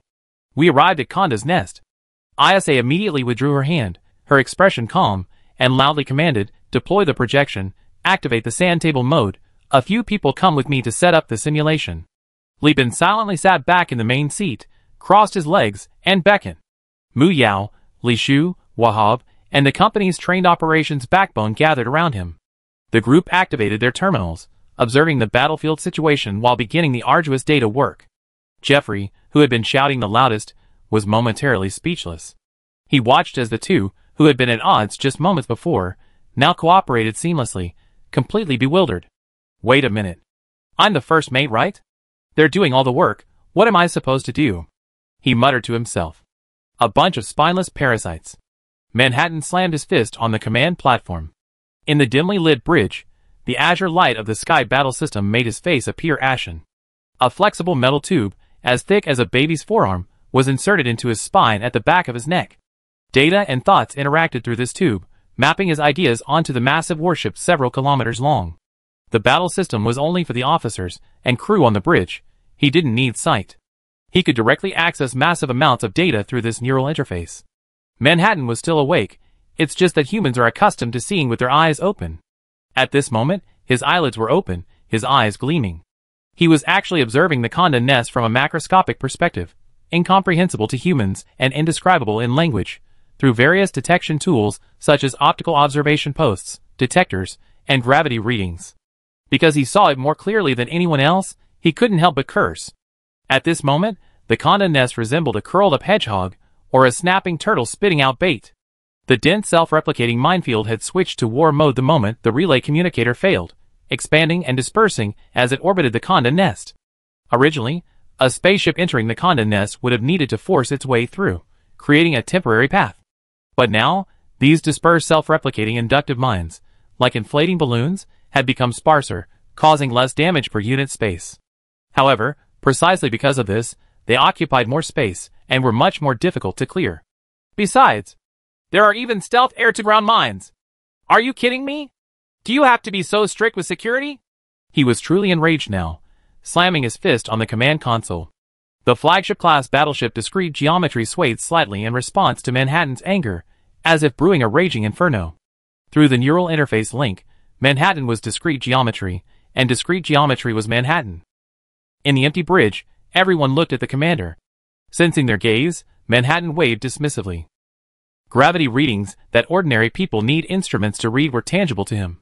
Those stealth air-to-ground mines, invisible to optical observation and sensors, spawned like water droplets in the gravity readings. He muttered, "First mate, how's the electronic warfare going?"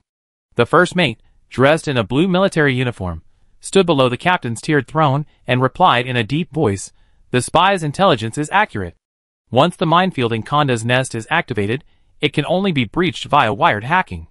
Manhattan's face twitched. So many mines. How long will it take to clear them? Don't they consider their own routes and supply lines? The first mate answered, "The spy's intelligence says that after the battle, Conda's nest will manually shut down a batch of sensor mines with keys, allowing these keyed mines to trigger other mines, thus transmitting the dormancy command. According to the spy's estimate, this process will take about 3 weeks, and by the last few days of the second week, the minefield will be barely passable." Manhattan slapped his face. "I'm truly impressed. 2 whole weeks without using the shipping lanes. Conda really knows how to endure that." This kind of behavior was incomprehensible to the employees of Speedtronics. Purely driven by emotion, even impacting profits and business, it was tantamount to suicide in their eyes. Even in Manhattan, they only dared to use their positions to incidentally destroy the salvage fleet, but dared not truly disregard the company's mission. The first mate nodded in agreement. "I heard that Conda was extremely hostile towards our company, but I never imagined she could go this far. Commander, what do we do?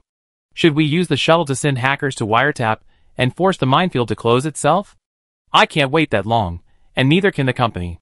Beneath Manhattan's high, hooked nose, a scarlet tongue licked his teeth, his red gums biting against his white teeth as if slicing through flesh with bone. "Send drones to clear the mines, frigates to mine the asteroid on the spot, all carrier decks to work overtime producing drones. Machines must not rest." He grinded his teeth, his long face darkening. "I want to see just how much she can endure. The salvage fleet that's following nearby. Send the star pirates to wipe out these bugs, and publicly declare that we're worried about a fleet harboring pirates, who might try to stab us in the back during the chaos." Chapter 109. Damn it, another live stream channel is gone. Inside the Mercury shuttle, Jeffrey slammed his fist on the table, cursing loudly. 3 hours into Tachyon Technologies' probing attack on Conda's nest, the neutral salvage fleets roaming the star system had all gathered, like hyenas and vultures on the African savanna, drooling as they watched a pride of lions tear apart a buffalo. While waiting for the outcome, they simultaneously streamed the battle online, selling tickets, a common practice in the Perseus star system. War, especially one involving giant corporations, never lacks buyers. Captains and officers enjoyed observing veteran fleets in action, learning from their experience, while ordinary people preferred watching amphibious landings. Seeing wealthy colonies reduced to ashes, and the rich plundered and raped by marines and armed sailors, evoked complex emotions in the viewers. They felt a pang of sympathy, yet also a strange sense of comfort at the thought that others were suffering even more than themselves. This is precisely why the commander of the Tachyon Technology Suppression Fleet, by sending star pirates to destroy the salvage fleet, drastically reduced the number of live battlefield broadcasts. Now, apart from the footage shared by Conda's Nest, almost no other live streams are available. This directly resulted in Isha's sand table simulations being unable to comprehensively gather information, and unable to accurately summarize the Tachyon Technology Commander's personality and tactical tendencies based on the battlefield's development. The lack of relay communication already slowed intelligence transmission, and coupled with the lack of accuracy, Isha was extremely frustrated and simply started simulating attack and defense directly with the others.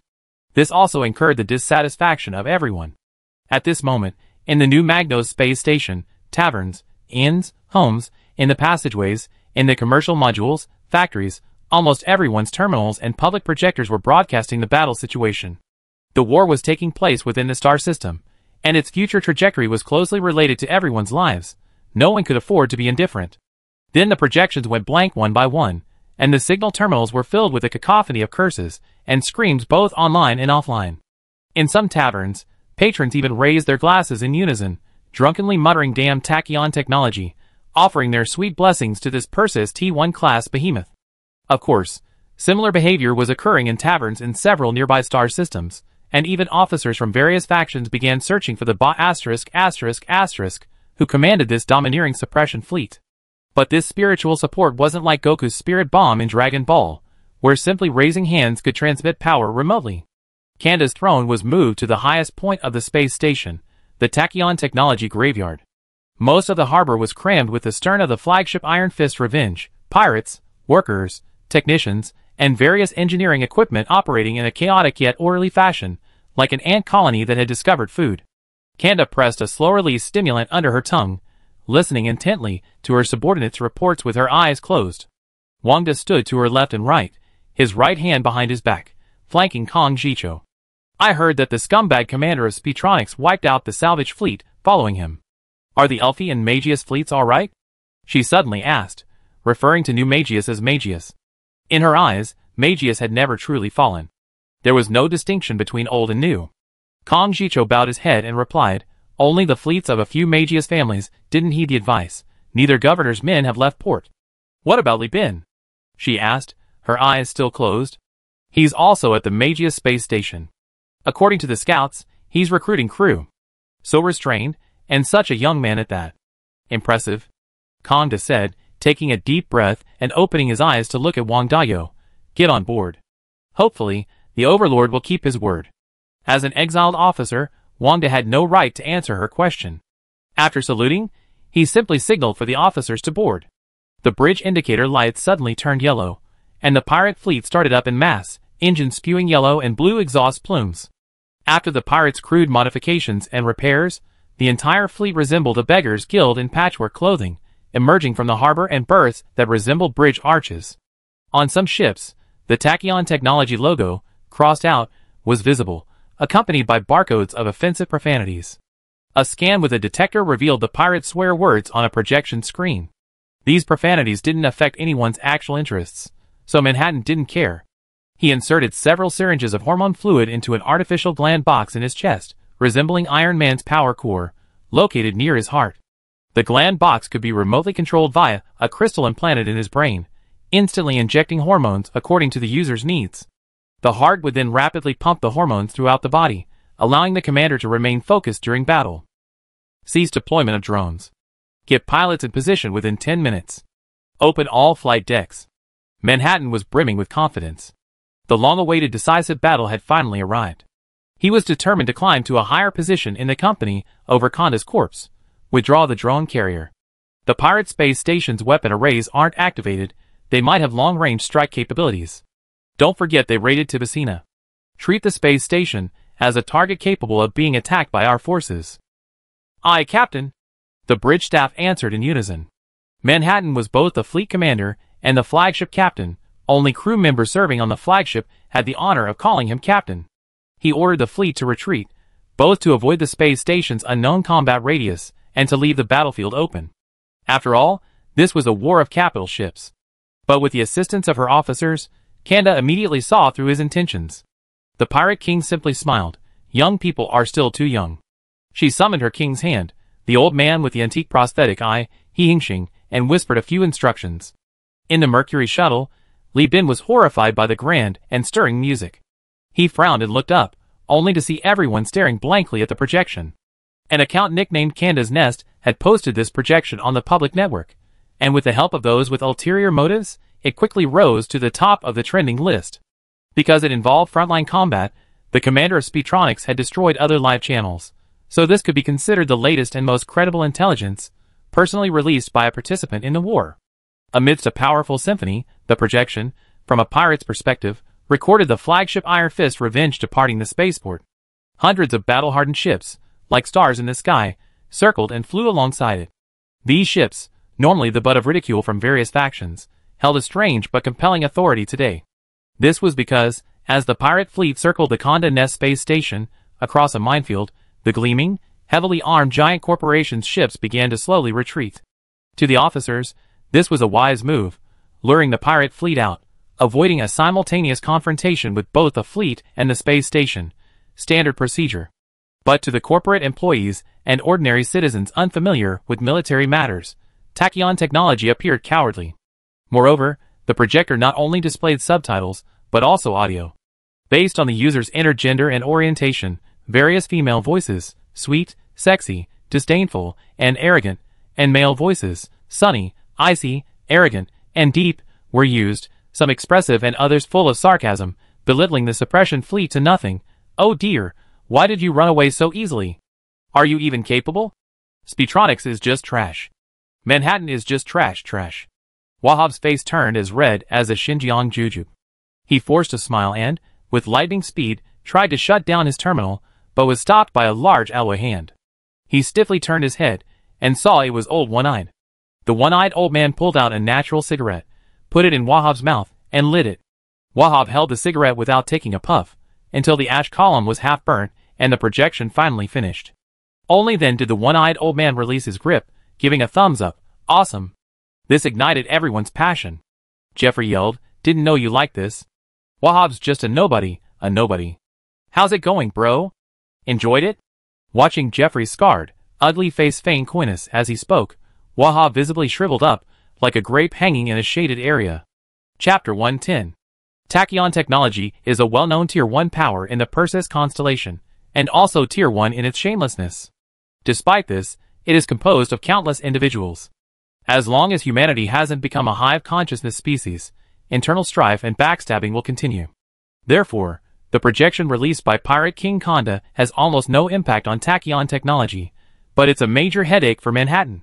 The numerous subsidiaries and cross-shareholding groups under this giant corporation are its tools for accumulating wealth and exploiting others, while its massive fleet is its bodyguard to protect its assets. In the Perseus constellation, where there is no strong government, each giant corporation is akin to a warlord.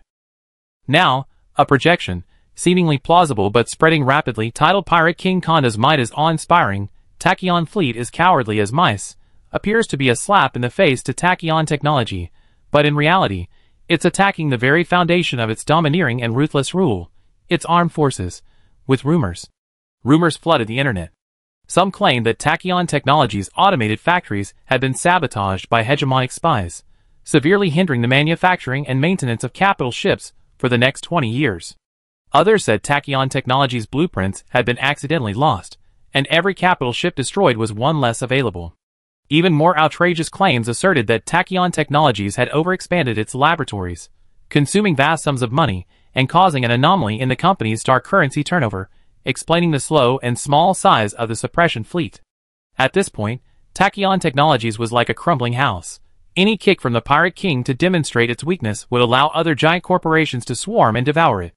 These rumors couldn't have spread so quickly through pirates alone. In fact, they were the result of a tacit agreement among multiple giant corporations. Such sabotage and opportunistic maneuvering were commonplace among companies.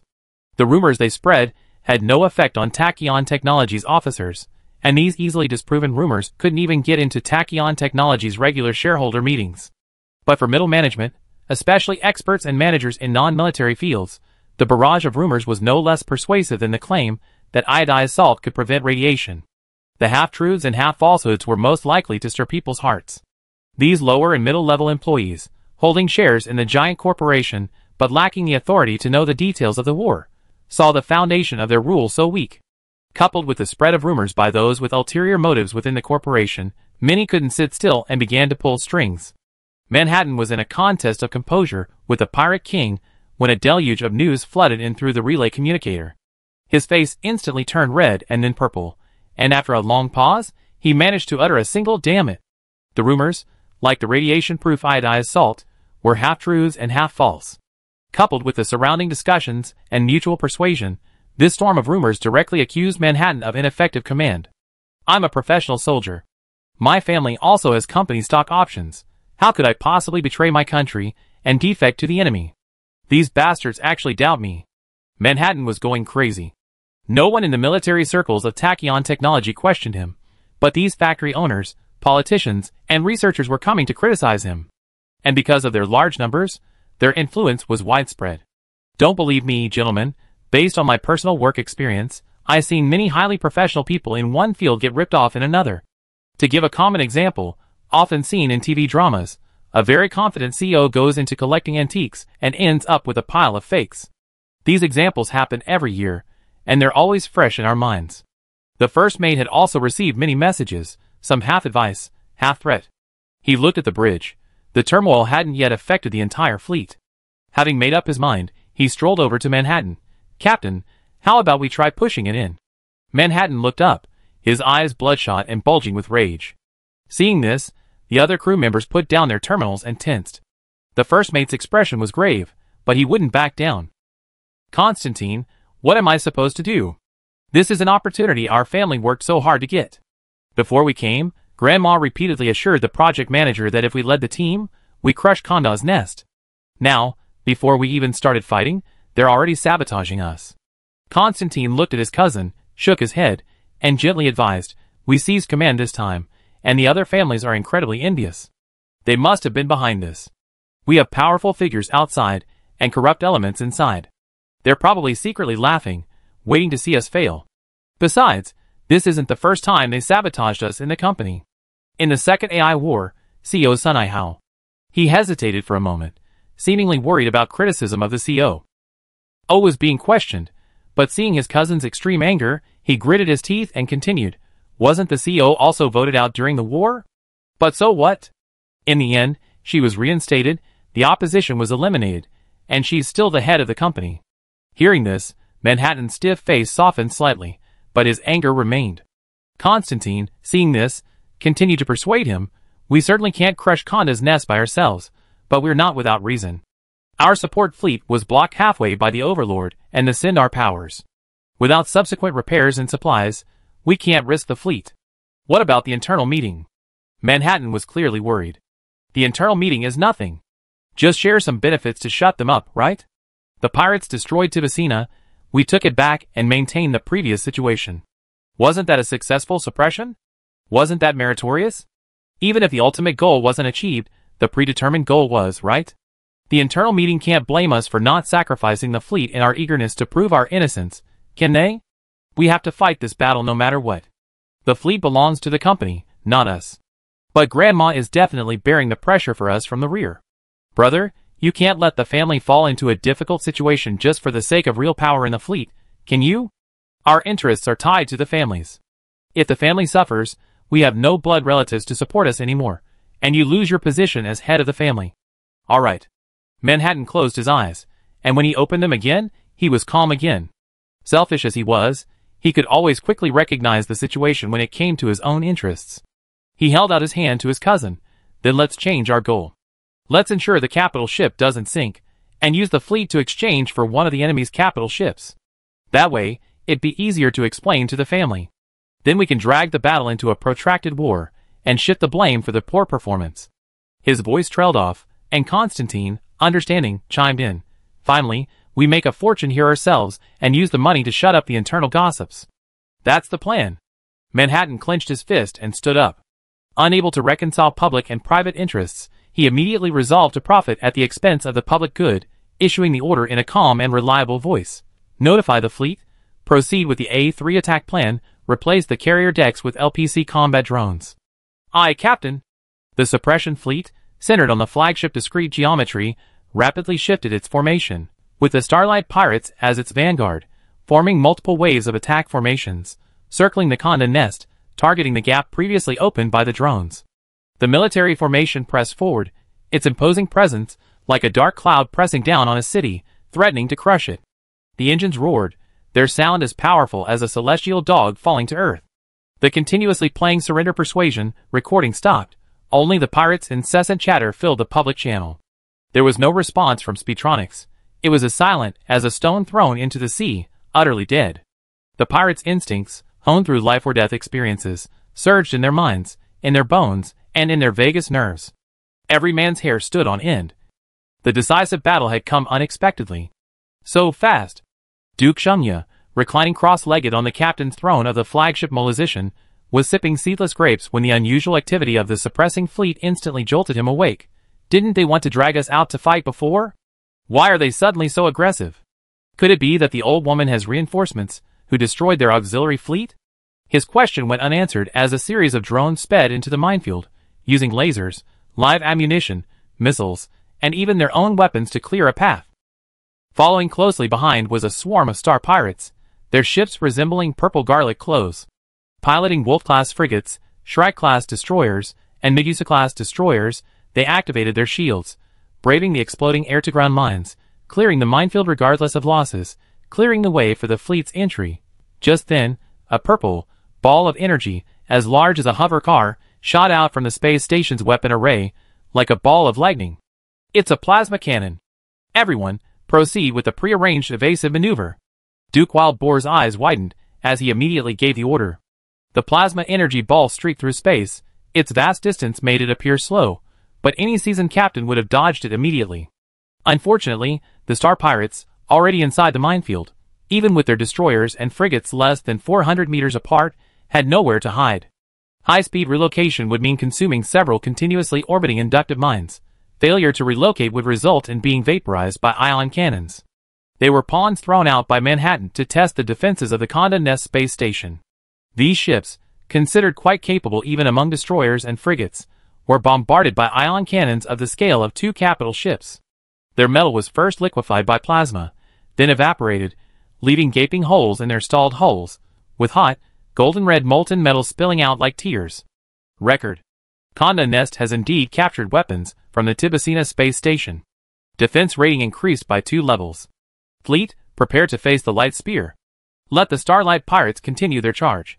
Manhattan, unfazed, continued to command these purple behemoths to their deaths. Chapter 111. Under the constant rotation of the minefield and the firepower of an armed space station, launching an attack on a pirate fleet with 2 capital ships was, from a military perspective, tantamount to attacking the enemy's strength with one's own weaknesses. Isa spoke subtly, but Li Bin shook his head and said, "Sister, just say they're courting death." Manhattan naturally knew that his current actions truly fit the description of betrayal and demise used by the middle management, but he couldn't care less. His own interests took priority. As long as he could appease the company, that was enough. These full-power air-to-ground mines were designed to inflict tons of damage on the armor of capital ships. The dispersal and separation ships were alright with their shields up, but destroyers and frigates taking a single hit would have their radiation energy almost fully charged. Therefore, he organized the fleet into multiple attack waves. Once the radiation energy of one wave reached its critical point, the attacking fleet would withdraw, and the next wave would take its place. The fleet strived to maintain synchronization with the orbiting minefield, advancing deeper along the difficult-to-forge route. The minefield, like a quagmire, kept the suppression fleet stuck outside Condé's Nest. Such a golden opportunity was naturally not to be missed by the Overlord's officer corps. Following Wang Da's suggestion, Condé issued the order. The aircraft carriers took off, led by the Duke of the Wild Boar Fleet flagship EP71, with the heavy Duke gunboats forming the absolute core of the fighter squadron. Accompanying the Duke gunboat squadron were the Revolver Support Squadron and the Short Sword Squadron. Wave after wave of heavy fighters took off, rushing towards the vanguard of the suppression fleet. The fighters clashed with the Starlight Pirates' high-speed destroyers, tearing each other apart in the confined space. The Wild Wolf-class destroyers, with their short-range warp capabilities, weaved back and forth within the fleet, while the Medusa-class destroyers wreaked havoc. As large ships also equipped with short-range warp devices and exceeding 260 meters in length, their two medium-sized energy weapons could destroy a fighter with a single focused attack. The Starlight Pirates used this teleportation fleet to swiftly advance from the rear, engaging the fighter squadron in close combat. Utilizing their teleportation abilities, they would deliberately position a ship to absorb fire, then teleport again to reposition it, allowing other ships to teleport in and take its place. This tactic of retreating to the rear without warning demanded extremely high levels of ship hull strength and crew skill, but its effectiveness was undeniable. The fighter squadron was being destroyed one by one. Over 60 pilots had already been killed. The losses of heavy fighters were comparable to several destroyers. The Starlight Pirates, however, had only suffered one Wolf-class ship that misjudged its position, resulting in a blown-out side armor plate. Its structure remained intact and did not affect its combat effectiveness. If this battle continued, it wouldn't be long before the pirates faced a predicament where their experienced pilots were exhausted, their inexperienced new pilots were insufficient, their combat capabilities were steadily declining, and they would ultimately be overtaken. But Manhattan's urgent order arrived. What are you doing? Is fighting carrier-based aircraft fun? Get out of here now. If this drags on, we all be buried with you. The space station's plasma cannons cooled down, and a new wave of purple ion spheres was fired.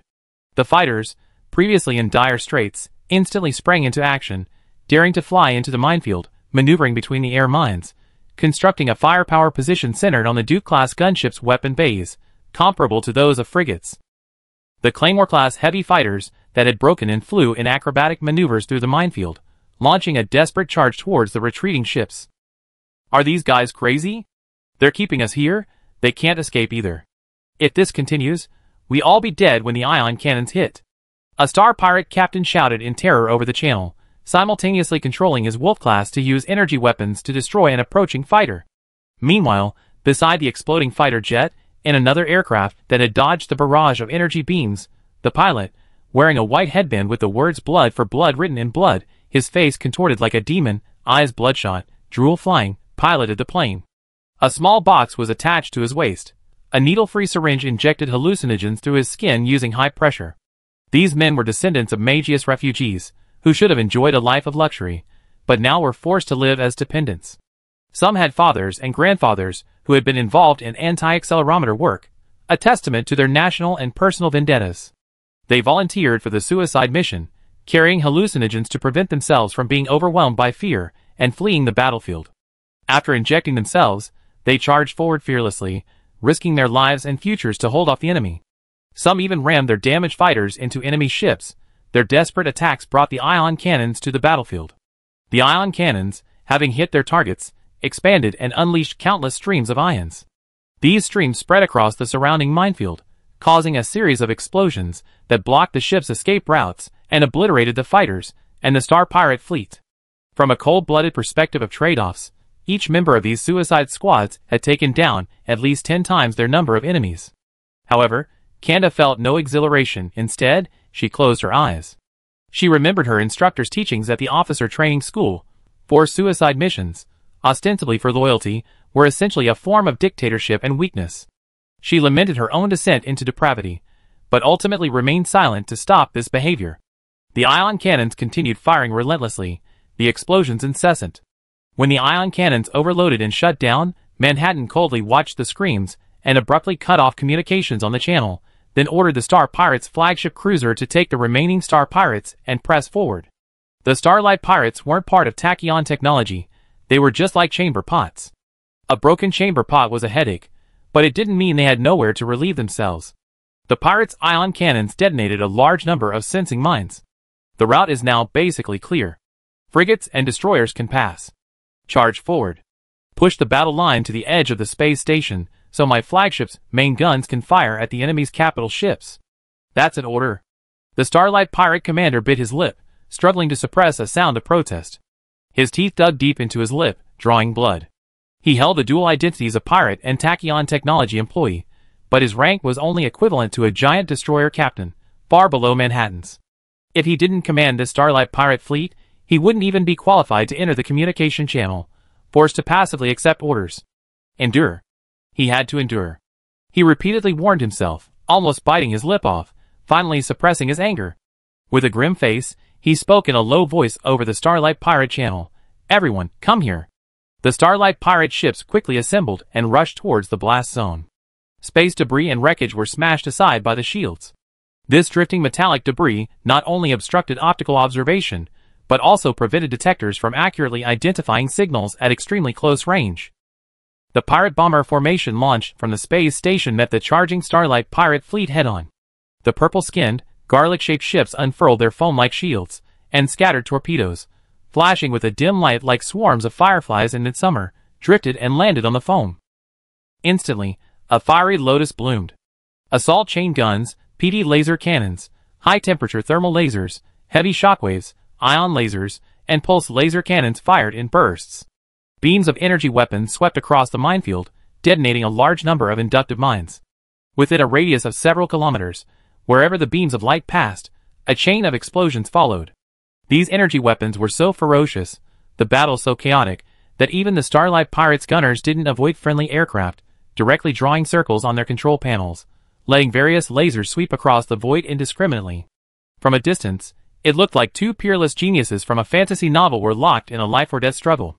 The Apro's torpedoes and hammer torpedoes were utterly inadequate against the overwhelming power capable of destroying a nation. Wave after wave of bombers, torpedo volley after volley, hundreds of tons of bombs detonated every moment, and more than 10 pilots were killed every second. These carefully trained, highly skilled pilots from the Condé Nast had an average survival time of no more than 3 minutes after entering the battlefield.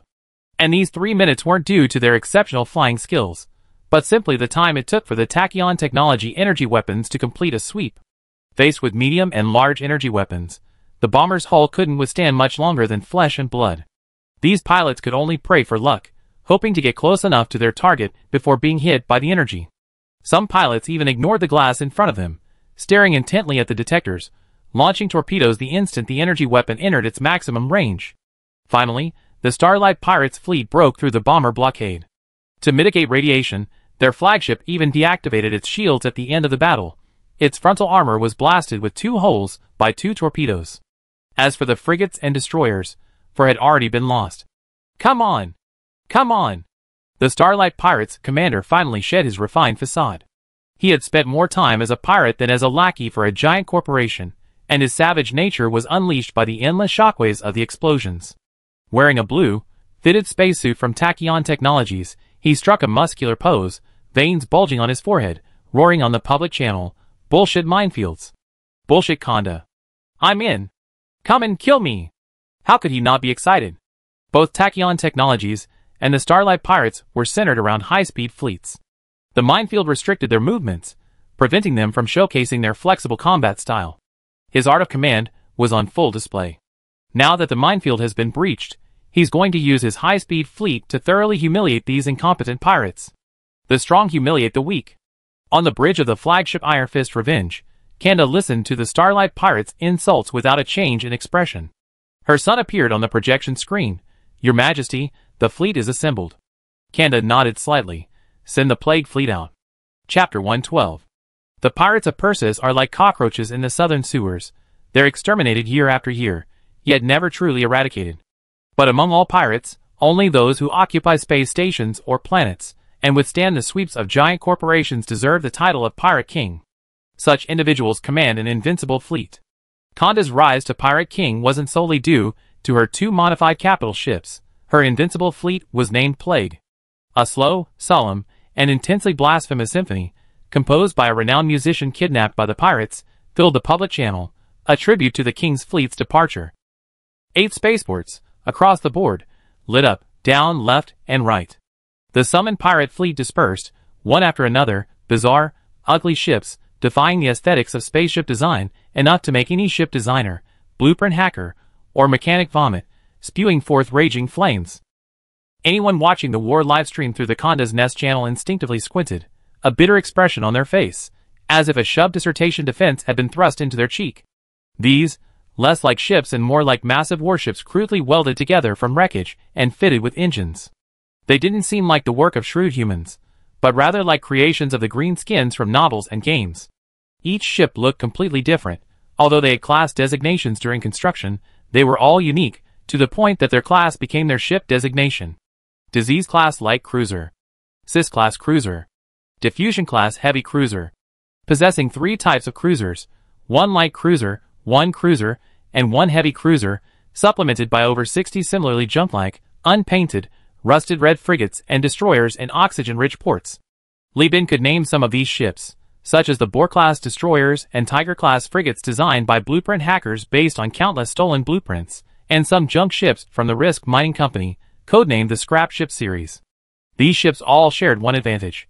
They were cheap and easy to maintain. For pirates lacking industrial production capacity, whose daily profit-making activities generated a large amount of wreckage, which could be used to maintain these scrap ships, they were undoubtedly an excellent choice. It was with this plague fleet composed of scrap ships that Conda fought continuously, suffering defeats yet still gaining strength, in a series of naval battles, growing his fleet larger and larger, and ultimately earning the title of Pirate King. Wang De, his hands gripping the control panel, spoke solemnly. Wang, judging by the quality of our fleet, few in the star system can rival tachyon technology. This plague fleet is composed of space debris, meteorites, and ship wreckage. Its hulls are fragile, and its battery packs are generally aging. To completely annihilate the enemy, these low-speed ships alone are insufficient. However, to win this battle, a heavy price is achievable. We have one advantage: numerous gun emplacements. Kanda closed her eyes in anguish, remaining silent until Duke Wild Boar and his assembled pirates had clashed with the Starlight Pirates, until Manhattan's suppression fleet had arrived, and until the announcement of the Plague Fleet's assembly had spread throughout the fleet. Only then did she open her eyes. Hesitation, sympathy, and pity had vanished, leaving only a resolute determination in her eyes. The Plague Fleet advance. This is our war. We cannot let others fight this battle for us. Wang Zhio's hands moved rapidly across the control panel, and the commanders of each fleet and cruiser operated in unison. He loudly commanded, "Combat orders have been issued. All fleet commanders and captains, strictly execute combat missions according to orders. Anyone who retreats without cause will be executed. Anyone who defects to the enemy will be executed. Anyone who abandons their combat position will be executed." Behind the captain's thrones of the destroyers, cruisers, and capital ships, the firing squad, long-handled axes, and live ammunition at their hips, coldly scrutinized the pirate captains. Snake Demon, aboard the new diffusion-class heavy cruiser assigned to him by Conda, stood alone, licking his lips, his eyes gleaming with excitement and bloodlust. He was the only captain in the fleet without a firing squad. Even Conda's son, Kong Jicho, had been given a trusted butcher, Bloodbath, to prevent cowardice. This is the king's trust. I, Snake Demon, am the most loyal. He roused his subordinates, spittle flying everywhere. Give it your all. If I see anyone slacking off, I skin them alive. On the discrete geometry, in Cambridge, Manhattan watched the swarm of pirates, his face grim. According to the company's analysis, this ragtag fleet hadn't been active for over 100 years. The company had assessed that maintaining this high-demand, high-waste fleet was unprofitable, and Conda had most likely already sold it and replaced it with better, fewer ships. Unexpectedly, the company's assessment was wrong. The first mate reassured him again, "Brother, this is a good thing. We can blame it on the analysis department later." Manhattan glared at his brother. "Didn't you see how many small ships, smaller than frigates, were in that plague fleet? They were converted Mudskipper-class cruisers, fitted with large weapon bays, turning the entire ship into a mobile gun emplacement." The first mate stared intently, dumbfounded. Does Conda have a persecution complex? How did he manage to build so many crazy ships? The Mudskipper's battery packs were simply incapable of handling the energy demands of firing large weapons, often overloading after just one shot. Therefore, its mission was singular: to rush to the side of other large ships, fire a close-range shot to guarantee a hit, and then the crew could abandon ship. The price of these Mudskippers isn't even comparable to the weapons they carry. This is insane, the first mate thought, then his face suddenly changed. Oh no! The Starlight Pirates have already stormed in. Our fleet's vanguard is still 10 minutes behind them. Manhattan pressed his cousin's shoulder. Forget it, He can't escape. Let him exhaust their ammunition and radiation. At this moment, facing the overwhelming barrage of cannons and missile launchers, the Starlight pirate commander collapsed on his throne, exhausted. He knew he was doomed. Even if he miraculously survived, without his fleet, his family would be wiped out by the other Starlight pirates, and he would have to start all over again as a crew member. Fire, fire, he murmured, his mouth covered in bite marks, the newly scabbed wounds instantly ripped open, bleeding profusely, but he was oblivious. Fire! In his moment of hesitation, Wang De decisively gave the order, and countless cannons, missiles, and torpedoes hurtled in, like a grand fireworks display celebrating the new year. According to the Academy's archaeological research, in an ancient region, every new year, fireworks and firecrackers made of gunpowder were used to drive away a monster called Yin in mythology and tradition. He had once read this information in publicly available materials from Tachyon Technology, and even mocked the ignorance of the ancients. But now, he felt as if he had become the Yin beast himself. Boom! Boom! Boom! Boom! Lasers pierced through countless shells and missiles, slamming heavily onto the Diffusion-class heavy cruiser. The unparalleled energy, carrying violent kinetic force, caused the ship to tremble slightly. The serpent demon stroked the slick scalp of a slave at his feet, squinting as he savored the tremor. Ha! The death throes of a cruiser fleet, unexpectedly sweet. He watched as the fleet that had participated in destroying his former flagship, the Scimitar Serpent Demon, was engulfed by the tumor-like explosion, his eyes gleaming with a burning light. Such a beautiful sight, even I would excitedly raise my flag. Come, swallow it. He grabbed a slave and shouted. Chapter 113. Upon receiving intelligence of the Plague Fleet's deployment, Li Bin immediately ordered everyone back to their posts. The company fleet, following its previous formation, combat fleet at the head, operational fleet in the middle, and transport fleet at the rear, headed towards Konda's nest. Also, have the fighters and wolves stay behind the transport fleet to guard the company's rear. Once the main battle begins, the outcome will be decided. New Magnos and Konda's nest are currently at opposite ends of the star system due to their different planetary orbits. It will take us nearly 2.5 days to get there. Everyone, get moving. Commander, these new ships don't have hull numbers yet. Do you want to name them? Li Bin glanced back at a recently recruited, indebted veteran captain from New Magnos. He had been assigned to command the Stray Cat 6. Since he had never served under Li Bin, he could only address him as commander, forgetting about the more intimate title of captain. This is like graduating and becoming a teacher, then returning to your high school to teach, only to discover that the principal was your former homeroom teacher. While all your colleagues respectfully address him as principal, you can only affectionately call him teacher. This kind of mentor-student relationship exists throughout history and across cultures, and in the interstellar era where marriage and childbirth are rare among ordinary people, it represents a reliable new network of connections. After multiple rounds of expansion by the Universal Union, this method of distinguishing status among subordinates, in addition to geographical location, has finally emerged.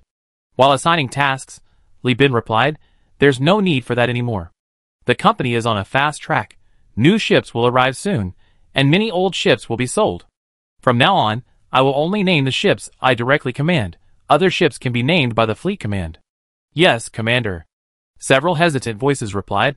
Yep, Captain. A dozen voices rang out, full of energy. When the main force of the suppression fleet had passed through the minefield, nearly a quarter of it had already been destroyed by energy weapons. Manhattan showed no pity for the Starlight pirates surrounded by swarms of Mudskipper-class pirates armed with large weapons. Instead, he was quite glad he had sent men to their deaths. The minefield is cleared. Retreat after the battle is no problem at all. The chamber pots destroyed quite a few Mudskipper-class pirates, so the firepower threat the fleet will face will be much lighter. He spoke as if analyzing the situation, or perhaps convincing himself. If Jeffrey could see the battle unfolding, he would surely lament. These Mudskippers were riddled with problems. Their hulls cost just over 2,000 star coins, but the large weapons they carried, the Infernal Cannon, the Gauss Cannon, and the Thor Cannon, were expensive contraptions costing 5,000 to 6,000 star coins to produce. The Mudskipper's armor was utterly inadequate to protect these weapons from the energy pillars and the shockwaves of their explosions. Each sweep resulted in losses of tens of thousands of star coins. Moreover, they were beyond salvage. They had melted down into piles of space debris. Although the Plague Fleet had annihilated the Star Pirates, from an economic perspective, the loss ratio was a staggering 1.7 to 1. But Konda didn't care. She knew that as long as she survived, The immense prestige gained from the battle against the Tachyon Technology fleet, coupled with the Pangolin Salvage Company, would quickly recoup her losses. Enemy ships have entered the space station's optimal combat radius. On the bridge, the space station's commander requested permission to engage, but was immediately and sternly rebuked by Wang Dayo. Just report the intelligence, don't act on your own. Follow orders. I don't want to repeat myself. Discipline was paramount. Officers from powerful backgrounds, whether ISA or Wang Dayo, repeatedly emphasized discipline. Genius commanders are few and far between. Han Xian, who looked down on Bai Qi and despised Xiang Yu, was a one-man show. 99% of wars in the world are not about who has the better plan or the more skillful execution, but about who has the greater discipline. No matter how flawless the general staff's plan, chaotic actions by frontline troops can ruin the entire situation. Instead of hoping for a one-in-a-million military genius, why not maintain discipline and wait for the enemy to make a mistake? The Plague Fleet adjusted its course, and Duke Wild Boar and Golden Eagle Wincy led the responding Free Pirate Fleet to take over the front line. From a distance, bombers, fighters, and interceptor squadrons exchanged fire. Wang Dayo practically roared orders into the command channel. All commanders, fill up the medicine, set the injection time, inject every 1.5 hours. Logistics departments ensure the bridge, gunners, boarding, damage control, and engine departments have sufficient food and excrement bags. Although this was common sense, he was genuinely uneasy facing the undisciplined pirates, and had to emphasize it repeatedly. In a major battle, you have to wait for the enemy's weakness. Being better fed, warmer dressed, and more comfortable than the enemy allows you to last longer. The suppression fleet possessed the world's most advanced technology, while the enemy was technologically inferior, with ships riddled with problems. The pirates, supported by the Plague Fleet, the Free Pirate Fleet, and the space station, and with the advantage of operating on home soil, still appeared quite overwhelmed by the dazzling energy weapons of the suppression fleet. Flagship, USS Discrete Geometry. 3 High Point-class cruisers. 1 Two-Point-class aircraft carrier. 3 Fury-class light cruisers. 2 Ghost-class replenishment ships. 2 Dawn-class aircraft carriers. A total of 11 cruisers and 1 capital ship advanced into the combat zone. The Meritzer ship, the Meritzer, was quickly subjected to concentrated fire. Within 2 minutes, its armor, comparable to that of a heavy cruiser, was melted away, and the carrier's front deck was breached, forcing its aircraft to land from the rear deck. The Meritzer, alarmed, activated its damped field and continuously adjusted its course to retreat. Fortunately, the fleet flagship beside him was also a Mora-class carrier, similarly heavily armored. Learning from its mistake, it activated its damped field from the outset. This special device, which requires shutting down shields and all weapons, converting electricity into a field that adheres to the armor, complemented the Mora-class carrier's thick armor, acting like a tortoise shell to withstand subsequent attacks. These ships, in the ranks of powerful corporations like the Overlord and Sinar, who favor large, heavily armored warships and positional warfare, served as the frontline vessels for cruiser and even capital ship battles. Although they were aircraft carriers, they were practically mobile walls. The Duke of Wild Boar, still shaken, thanked his allies. He commanded his pirate crew and 2 other Mora-class carriers to form a tight battle line, constantly resisting the suppression fleet's attacks, repeatedly attempting to advance and retreat, and pulling the enemy's lines apart. Several tens of minutes later, just as the suppression fleet had finished releasing its energy, and its weapons were recharging, a squadron of 8 Hammerhead-class destroyers flew out from the Free Pirate Fleet and rushed towards the nearest twin-point carrier. Golden Eagle's calm voice rang out on the channel. My fleet is entirely Hammerhead-class, all equipped with the safety overdrive protocol, and the torpedoes are death torpedoes. Create an opportunity for me, I'm going to take this cruiser. The Duke of Wild Boar interrupted. Wincy, don't do anything foolish. Preserve your strength, fleet. If it's destroyed, everything is over. Oh dear! Wincy exclaimed anxiously. What kind of time is this? You're still thinking about preserving your strength? This is the suppression fleet of a giant corporation. If they really blow up the space station, where can we run? These minefields can stop them, and they can stop us too. Li Bin once told me something, and I pass it on to you. His voice suddenly rose. When things come to a head, we must be bold. Saving the Pirate King is saving ourselves. With that, Wincy led his fleet and plunged in without hesitation. Chapter 114. His fleet signal immediately registered in the Sky Battle System. Wang Dayo, having access to the composition and weaponry of the entire fleet, observed the unusual actions of the pirates, so different from their usual maneuvers, and immediately realized Golden Eagle's plan. This man had seized a fleeting opportunity, willing to fight to the death. He decisively ordered all carrier-based aircraft and drone squadrons hold off the enemy aircraft squadron at all costs. Nearby pirates opened fire on the enemy ships immediately. The enemy fleet just finished a laser salvo. Now is the chance. Duke Wild Boar's face was a mixture of emotions as he watched the fleet charging relentlessly towards the giant Enterprise. Originally planning to remain on the sidelines, upon receiving Wang Dayo's order, he immediately sensed the firing squad behind him taking a step forward. His heart tightened, and he hurriedly directed his fleet to cover Wincy. Wincy gripped the armrest of the throne, the ship deploying its shields to withstand the point defense bullets, the laser attack rapidly approaching. His Golden Eagle badge wasn't just because he was bald, it also signified that the captains of his fleet were all old comrades in arms, with top-notch helmsmanship, especially the Anchow Hammerhead. He and his brothers had each piloted this ship for at least 10 years, using it during their previous raids. Wincy's fleet circled the skies like eagles, launching devastating attacks on the vulnerable transport fleets. However, previously, to preserve cargo, they were equipped with hammer torpedoes. Now, they had switched to the equally slow, but several times more powerful Reaper torpedoes. The Wild Wolf-class frigates and Medusa-class destroyers suppressing the fleet flashed and adjusted their positions to rush towards him, but were slowed down by wave after wave of pirate planes. Wincy led his fleet smoothly around the ensuing battle zone and continued towards the Twin Point cruiser. His eyes were bloodshot as he stared at the ship's AI calculations, muttering, to preserve their high-tech warships to the greatest extent possible, Tachyon technology uses lightweight armor, replacing the armor's function with more powerful battery packs that provide robust shields. Konda also saw Wincy's actions. Admiration shone in her eyes, and she dispatched a destroyer-slash-escort fleet carrying cyber missiles specifically designed to deplete shields to follow, while simultaneously ordering the Serpent Demon to lead the Plague fleet forward. The Serpent Demon, gripping a slave's head, his expression ferocious, roared, "Move closer. All of you move closer. Don't worry about damage. If you run out of weapons, just ram them. Our ships are cheap, 1-for-1 is a good deal." No one except the designers knew exactly how many weapon slots the Serpent Demon's Diffusion-class heavy cruiser had.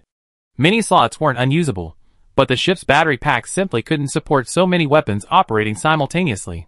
As the Diffusion-class cruiser advanced, a barrage of missiles and torpedoes was unleashed, and simultaneously, this heavy battleship, like the Abomination, was reduced to fragments of wreckage.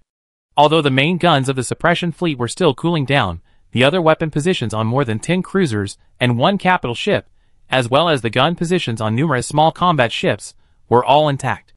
The Diffusion-class's sickle-shaped hull had its sickle head severed, and the special alloy cables and supports securing the hull to the ship had also broken. The entire ship trembled, but the Serpent Demon revealed a satisfied, maniacal laugh. "Ha ha, it's done."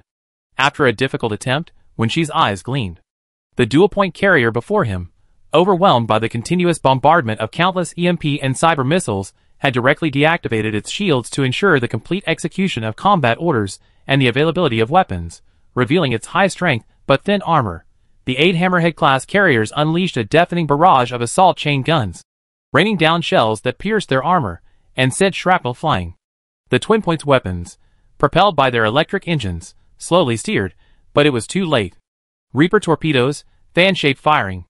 With Wincy's roar, the 8 battered Hammerhead-class carriers turned, each aiming at the Twin Point's nose, chest, belly, and stern. Amidst intense close-range torpedo warnings, a total of 16 Reaper torpedoes, their red shark-headed heads, dismounted and their thrusters activated. The Twin Point, a carrier converted from the Supreme High Point, inherited its long and slender hull. Designed for high speed and maneuverability, its armor thickness was only comparable to that of a heavy destroyer. Although its anti-aircraft guns fired continuously, the sheer number and wide dispersion of torpedoes proved too much for the cruiser. It intercepted 3 torpedoes, but the remaining 13 rammed directly into the ship. "Commander, that ship is in trouble," Constantine said, looking at the Twin Point carrier in peril on the projection screen.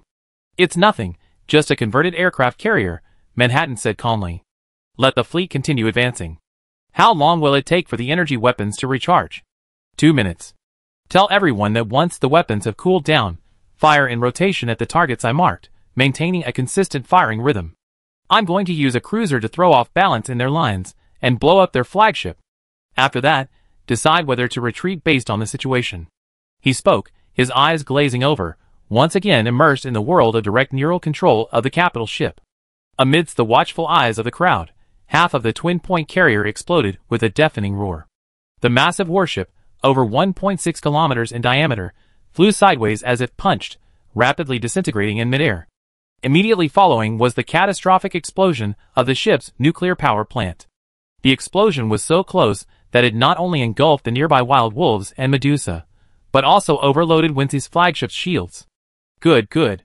The serpent demon's face beamed with joy. This was pirates. This was true pirates. Tactics, operations, economics, all bullshit. Pirates fight, they dare to fight, boom!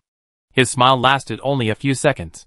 The superior aircraft of the Suppression Fleet's fighter group broke through the pirate fleet's blockade. The Longbow and Trident bomber squadrons unleashed cyber missiles and Atropos torpedoes onto the spread heavy cruiser. This batch of aircraft was not only of outstanding quality, but the pilots were also exceptionally skilled. Multiple torpedoes struck the sickle-shaped warship in succession, snapping the flying giant in half. Not only that, another disease-class ship was also severely damaged, falling to pieces. Seeing this, Wangda turned to Kongda and asked, "Should we divert other Plague Fleet ships to assist?" "It's all right. Although the Plague Fleet's ships are fragile, they have one advantage. They're all pieced together. They're easy to break apart, but not easy to sink," Kongda said, squinting at the battle. Sure enough, other ships would have sunk long ago, but the spreader, despite its mangled state resembling a punctured boil, still had its engines blazing, continuing to push forward amidst the serpent demon's frenzied roars. The local battlefield had reached this critical point, and the entire battlefield had entered a stalemate. The pirates, relying on mud skippers equipped with large weapons, relentlessly suppressed the enemy with firepower on the fleet battlefield. However, the Suppression Fleet's ships were too fast and possessed teleportation capabilities, constantly dodging the dense barrage. Radiation shells, nanoacid torpedoes, Gauss cannons, and ion pulses clashed back and forth. Ships worth hundreds of thousands of star coins had already had their weapons destroyed. The pirates had suffered over 10,000 casualties, with more than 40 destroyers lost, countless frigates, and waves of aircraft wiped out. Ace pilots were almost entirely wiped out, and the nanofactory on the aircraft carrier's deck had been damaged due to overload production. The situation on the Suppression Fleet's side was also dire. Manhattan was adamant about not allowing capital ships to release energy weapons, and was restricting cruiser weapon release. Not only had it lost 1 or 2 point cruisers, but its high-speed destroyer and escort fleet's operational space had also been compressed by the relentless attacks. Combined with missiles and ion cannons fired from the space station, losses had exceeded a quarter. If this dragged on any longer, and the fleet had no room to maneuver, the losses of warships would inevitably surge. Manhattan stared blankly at the projection, ignoring the endless distress calls. He watched as the fleet drew ever closer to its target, until the space station and the pirate fleet unleashed another round of ion cannons and missiles, and ammunition was being reloaded. Only then did he issue the order, "All fleets, cover the main force's breakthrough. Target, enemy flagship, Amalgam class, hull number Revenge Fist." Chapter 115. The order had barely been given when the leading cruiser, the High Point cruiser, immediately released all its decoy flares to the left and right, luring away torpedoes and missiles. Simultaneously, the rear Fury-class cruisers activated their ion thrusters, instantly accelerating the approaching ships. On the USS Revenge Fist, the ship's AI suddenly raised the alarm to its highest level, the piercing siren sounded like the death knell, and chaos erupted both on and off the ship. "We're locked on!" someone screamed. The target lock system, the energy weapon enhancement system aboard the standard-class capital ship, uses powerful tachyon technology detectors to lock onto targets. After a brief recharge, it overloads the weapon array, granting the ship's main guns terrifying destructive power. Energy weapons have long recharge times, place a heavy load on the power grid, require advanced technology, and are difficult to maintain. But it has an unparalleled advantage: speed. Especially after aiming at a target, it doesn't need to rotate the turret, it's practically light speed. A beam of light thicker than usual roared out. Automatic pulse lasers and high-intensity lasers emitted massive beams exceeding 5 meters in diameter. Simultaneously, the 3 High Point ships and 3 Fury ships also unleashed their long-charged energy weapons. More than 20 bursts of energy bombarded the Iron Fist Revenge, shattering its shields within seconds, crippling its batteries, overloading its electrical grid, and instantly disabling the ship. lasers, and pulses slowly and relentlessly destroyed this ship composed of countless pieces of space debris.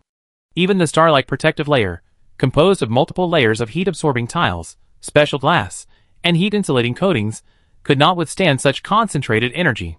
After all, it was constructed from countless pieces of debris, some parts using military hulls, others civilian ones. Faced with such sheer numbers, all mechanisms seemed laughable. The energy was drawing ever closer, already melting away a sixth of the ship's hull.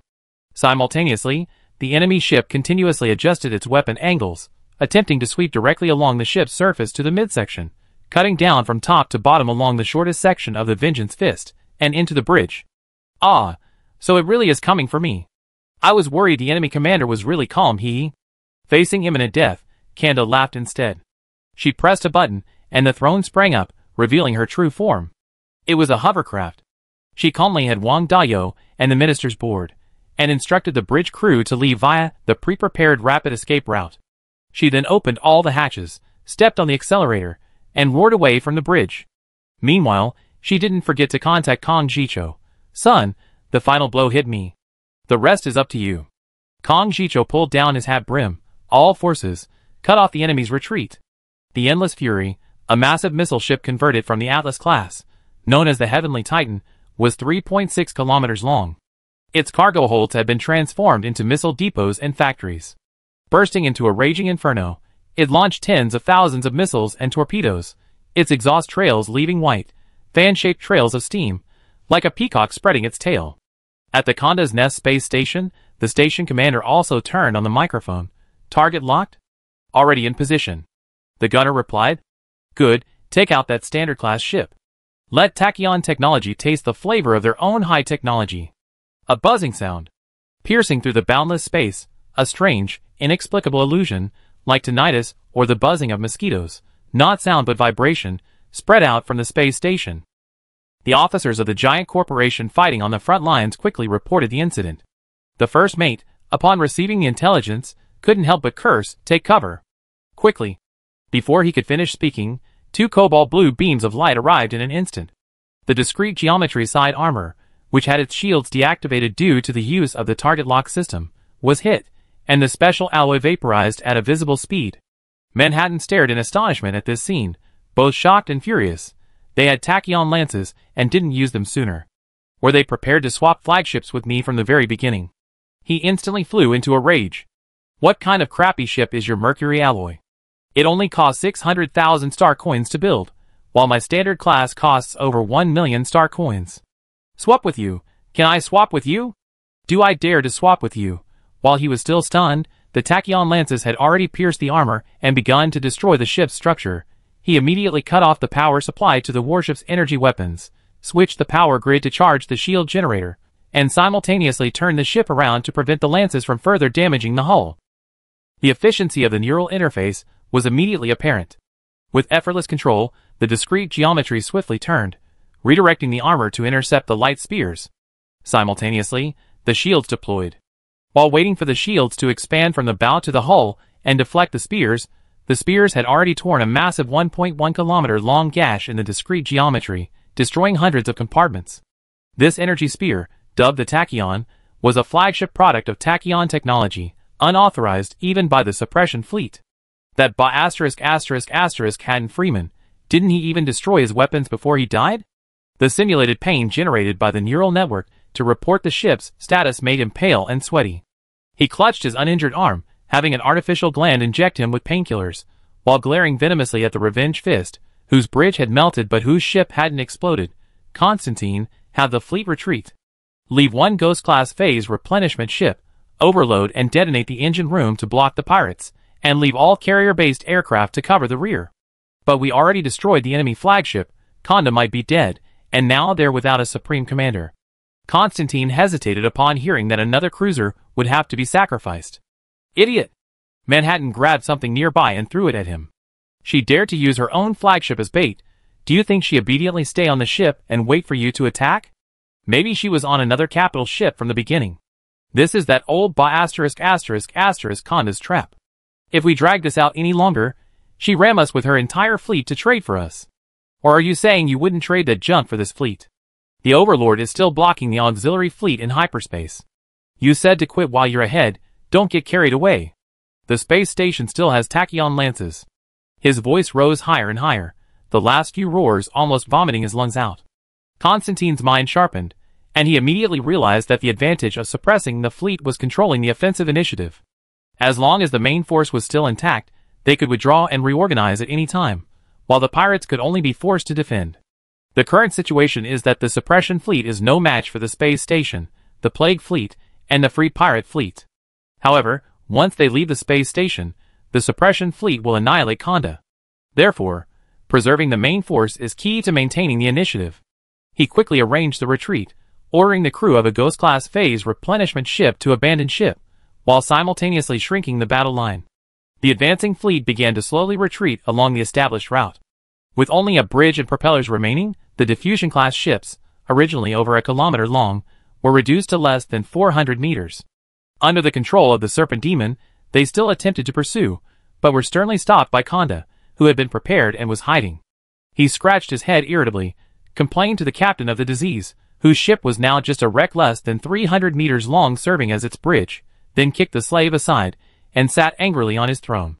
He couldn't understand why the giant corporation wasn't giving chase, when it was clearly backing down.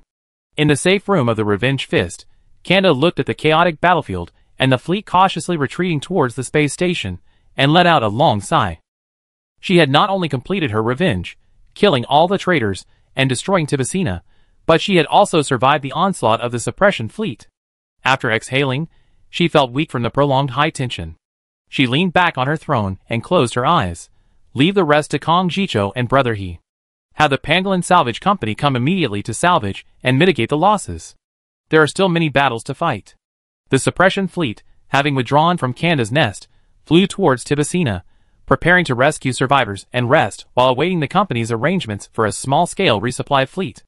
On the flagship Discrete Geometry, Manhattan and her cousin watched the war replay, their brows furrowing more and more with each passing moment.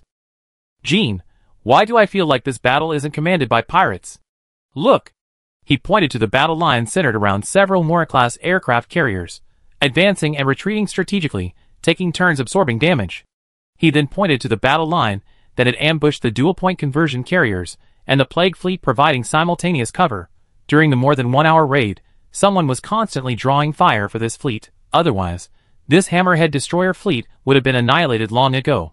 He kept pointing out the various coordinations within the pirate fleet, all of which demanded a high level of skill from the fleet commander and captain. Certainly not something that self-serving, untrained pirates could accomplish. Manhattan never denied that there were willing sacrifices among the pirates, but no matter how you explain it, this kind of cooperation, even self-sacrifice, was far too common. It's almost like the fleet of a hegemon. Constantine replied. You think so too? Manhattan nodded, relieved. That explains it. We have another reason. Let's start writing the report to headquarters. He thought for a moment and said, say that with the entire fleet's valiant efforts, we destroyed Kanda's flagship. The enemy was plunged into immense grief and launched a desperate counterattack. Based on the enemy's reaction, there's a 60% chance Kanda is dead. Considering our lack of supplies and maintenance fleet, and to avoid being wiped out by a desperate army, we chosen to temporarily retreat.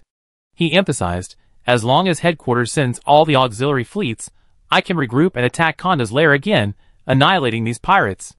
After saying this, he closed the combat log and whispered to his cousin, I did my best in this battle. That old hag Kanda was too cunning, and the overall situation was unfavorable to the company. Hatton was an idiot. Not only was he dead, but he also. The Tachyon Lance is aiding the enemy and harming us. But now that Kanda has lost its flagship, more than 3 cruisers, and other ships, space stations, and supplies are badly damaged, she won't dare to wander around. We can do our business freely. Find a reliable person, and once supplies arrive, contact the salvage company in the system. Find an excuse to report the supplies as damaged and sell them at a high price. I block the jump point in advance, preventing anyone else from sending food into the system. Let the hundreds of thousands of people on the 2 space stations starve for 7 or 8 days, and that food can be sold for an astronomical price. When Li Bin arrived at Kanda's lair, the war had ended half a day ago. The sensing mines were colliding and transmitting dormant signals, and the minefield was shrinking to fill the route opened by the suppressed fleet. Li Bin led his team through the still-wide route. Li Shu looked at the red collision signals in the detector and the half-dead corpses floating past the observation window, falling silent. Li Bin's mouth moved for a long time before finally uttering a sentence. Goodness, is this a main battle? They fought way too fiercely. Chapter 116. The once bustling public communication channel was deathly silent. The space station, now devoid of any ships, was deserted. Large and small pieces of metal and debris floated like stars in the sky. Uranium alloy shells eerily emitted radiation in a corner, awaiting a lucky salvage crew to retrieve them. Nanobots released by nanoacid torpedoes blanketed the area like yellow clouds, disintegrating everything usable and unusable, valuable and worthless. Dumb shells were embedded in the armor and hull, ready to explode at any moment.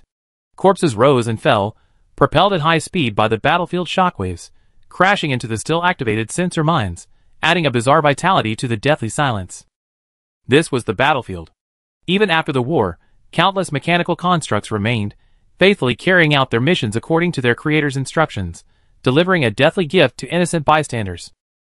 The pirate captain was busy repairing his ship and assessing the damage, awaiting compensation and rewards from Conda. The ordinary pirates, having just survived a near-death battle, were now crammed into taverns, brothels. As the only active part of this space, the Universal Alliance fleet was scattered, busy salvaging supplies. There was too much debris here, and every now and then, debris would collide with induction mines and explode. Li Bin had already notified the other fleets of the Pangolin Salvage Company to come quickly and make a quick profit. With the transport fleet at its core, the operational fleet spread out in all directions. Crew members, wearing safety ropes and aided by thrusters, cleared space debris, preparing for the salvage platforms and other salvage vessels. This space debris ranged in size from as small as a fingernail or even smaller to as large as 7 or 8 meters, but it consisted mostly of alloys and molten equipment fragments. Li Bin no longer cared about them. He ordered the fleet to prioritize salvaging the Tachyon technology ships and dispatched Old One-Eyed and Li Chongjin with armed sailors to land on the wreckage and retrieve the wounded from the ships. We are the Pangolin Salvage Company's operations team. We are a neutral team, here to clear the battlefield and treat the wounded. Please do not fire on us. After several rounds of announcements in the wreckage, the engineering team opened the cargo hold of the Ghost-class phase replenishment ship. Searchlights swept around, and using life detectors, they quickly found a survivor among the overturned containers. It was a woman. Her entire arm was crushed by the container in the explosion, but the heavy container, while flattening her arm, also helped to seal the open wound, preventing her from dying from oxygen leakage and rapid blood loss.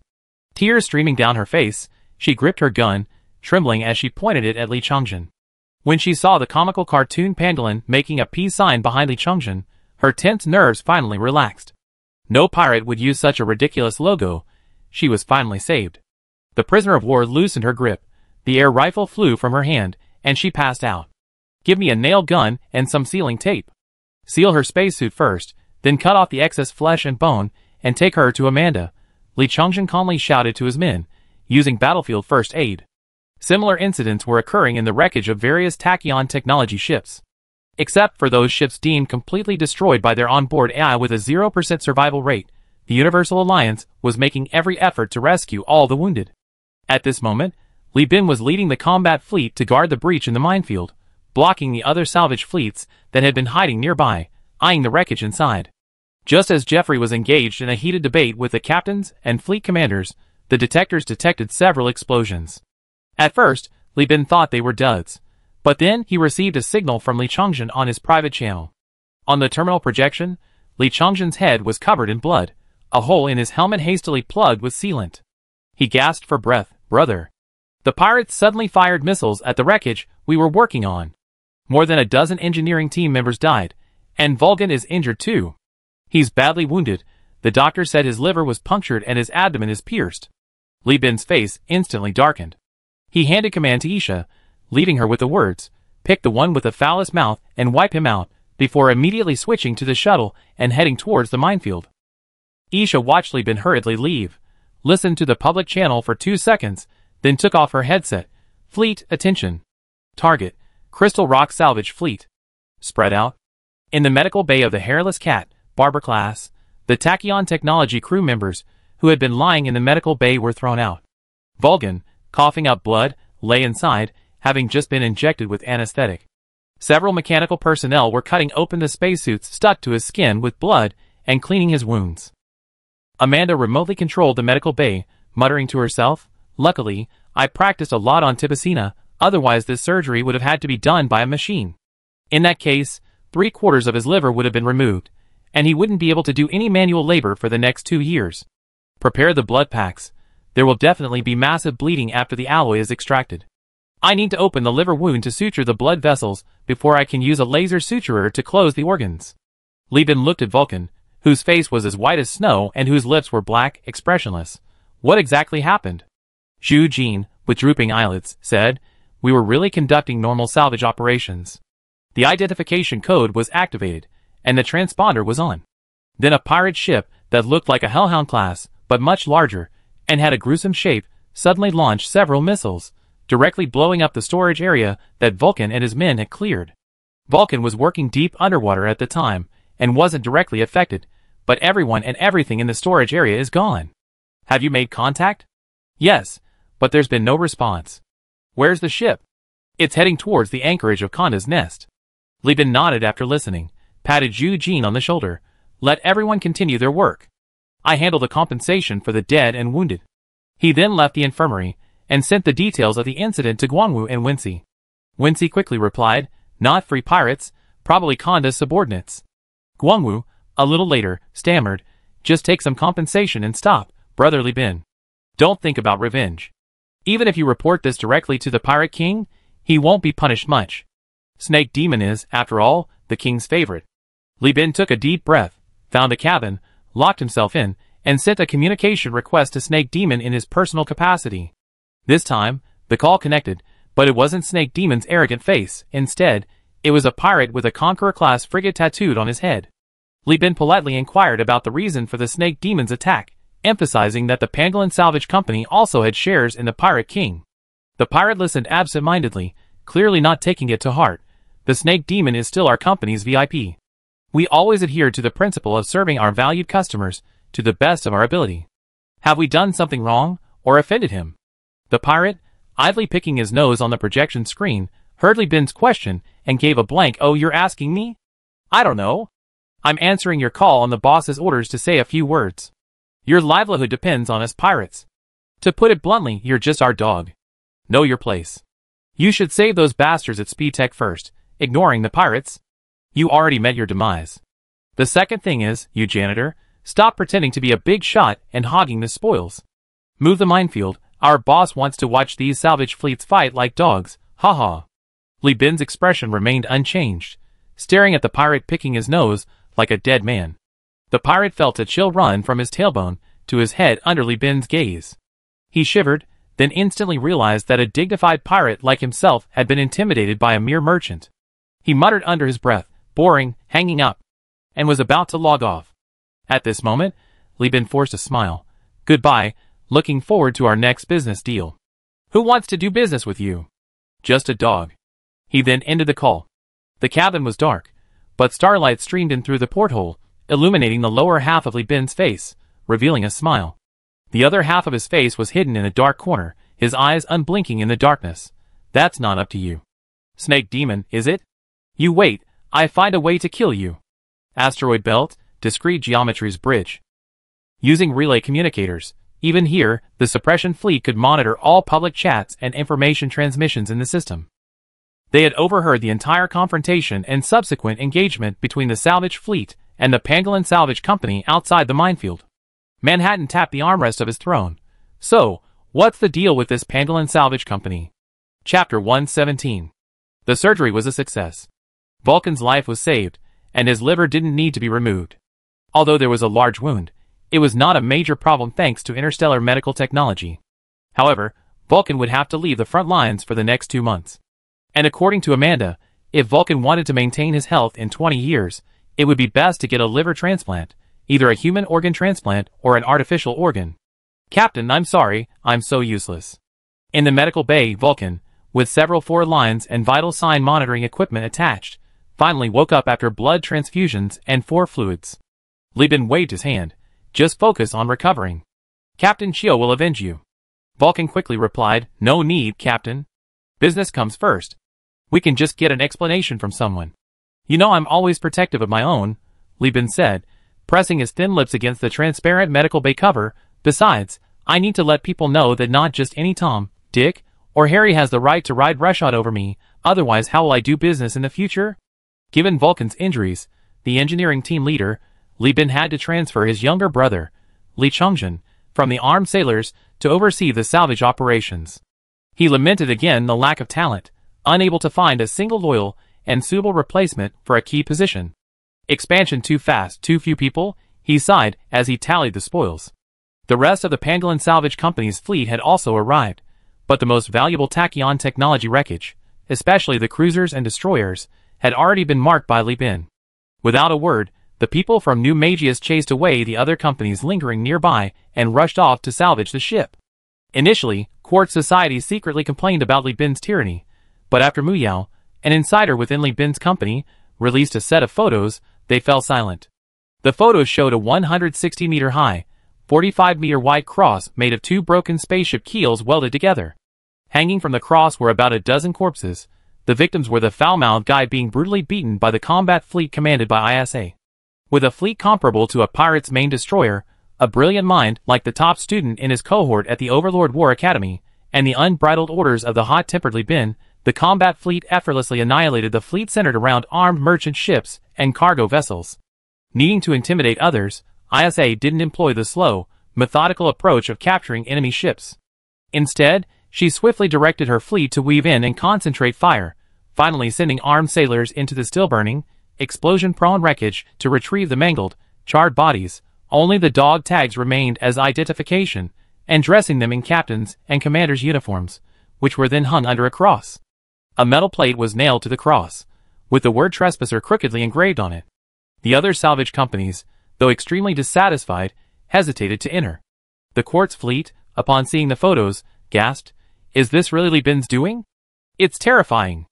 Who would have thought the polite man at the welcome party could do something like this?" Parsifal thought to himself, "What do you know? Someone who dares to auction off a bunch of pirates, what kind of good person could he be?" This was unfair to Li Bin. He only instructed ISA to intimidate the other companies. The Star Guardian and the plaque were ISA's own decisions. Although the two AI wars ended in a draw with tachyon technology, the Overlord successfully limited AI usage, even forming a vast number of Overlord review teams to investigate the Star sector. Before apprehending their targets, these inspection teams like to announce the terms and regulations of the dominant power to justify their actions. The term trespasser itself carries a strong legal connotation, and only a self-proclaimed hegemon would resort to such tactics. If it were Li Bin, he would at most write trespasser will be killed. Parsifal had no interest in salvage, she was extremely interested in the Pirate King. Learning that Li Bin had met the Pirate King, she became increasingly enthusiastic and tried several times to chat with him about life's ideals and romantic notions. Unfortunately, space wasn't a safe haven, at least two spaceships separated them. Without his permission, her enthusiasm was futile. Li Bin simply didn't have the energy to deal with Parsifal.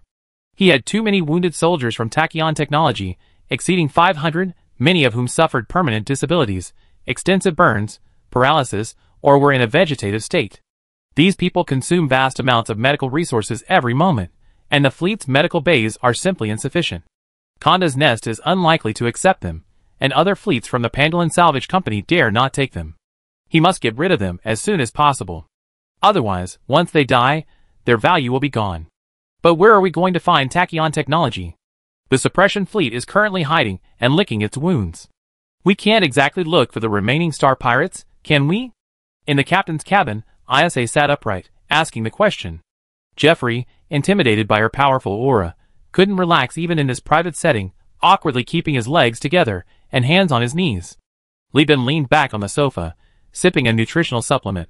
I don't need to know the suppression fleet's location. Besides the suppression fleet, where else in the star system are tachyon technology's assets? Jeffrey thought for a moment and said, Tibicina? ISA shook her head in denial. There's nothing left there now, but ruins. Staying there without industrial capacity is suicide. Captain, you mean the relay communication device, right? It hasn't changed hands since they occupied it. Tachyon Technologies values technology and information. They definitely have a squadron patrolling there now. Jeffrey, seeing that ISA immediately grasped Li Bin's train of thought, felt somewhat worried. He increasingly felt his position as first mate was in jeopardy. This girl was too fierce. She could fight and command. Comparing himself to her was like comparing an asteroid to a planet. Seeing that Li Bin was really planning to go to Susan Technology, ISA had to remind him again. The relay communication device is several kilometers in diameter, and there are too many people watching. Kanda just had a battle with them, and you're going to see them in less than 2 days? Aren't you afraid of arousing Kanda's suspicion? Suspicion? Suspicion of what? Li Bin craned his neck and asked, do you know there's a creature in the ocean, commonly known as a cleaner shrimp? ISA frowned. I never been to Wotern. Li Bin raised his index finger and shook it. I'm not talking about the ocean planet of the Cinda powers, I'm talking about Earth. Cleaner shrimp are creatures that feed on dead skin, parasites, and bits of flesh stuck in the teeth of large fish. They help clean the rotten flesh and pus from the fish's wounds, and eat parasites, acting as biological doctors for the ocean's large fish to maintain their health. These little guys have a symbiotic relationship with the large fish. Even if they crawl into the fish's mouth, they won't be eaten. What's even more interesting is that cleaner shrimp are indiscriminate. Whether it's a ferocious shark or a clumsy sunfish, they will clean and feed on them. Li Bin raised his hand. Pointing to himself, he said, my role is that of a cleaner shrimp. I'm not a pirate's lackey, nor will I ever become one. Kanda knows this too. She understands I'm a businessman, and a reputable one at that. I can continuously bring her food from the lead church, elfid ore, and metal plates. Li Bin spoke, thinking of the mad serpent demon, his thumb unconsciously rubbing the pad of his index finger. Kanda trusts me, so of course I won't betray her. But I got the serpent demon's life in my hands. Even Saint Lud can't save him. And in the speed. In Zyke's eyes, I'm just a shameless businessman who turns on both sides. They'd be happy to take advantage of me. Li Bin spread his hands. At least I'm the first, and currently the only, person to send back wounded soldiers when the battle situation is unclear. Li Bin squinted one eye, looking at ISA, making a shrimp-like swimming motion with his finger. See, be a harmless but beneficial cleaning shrimp, and the big fish won't have an appetite for you.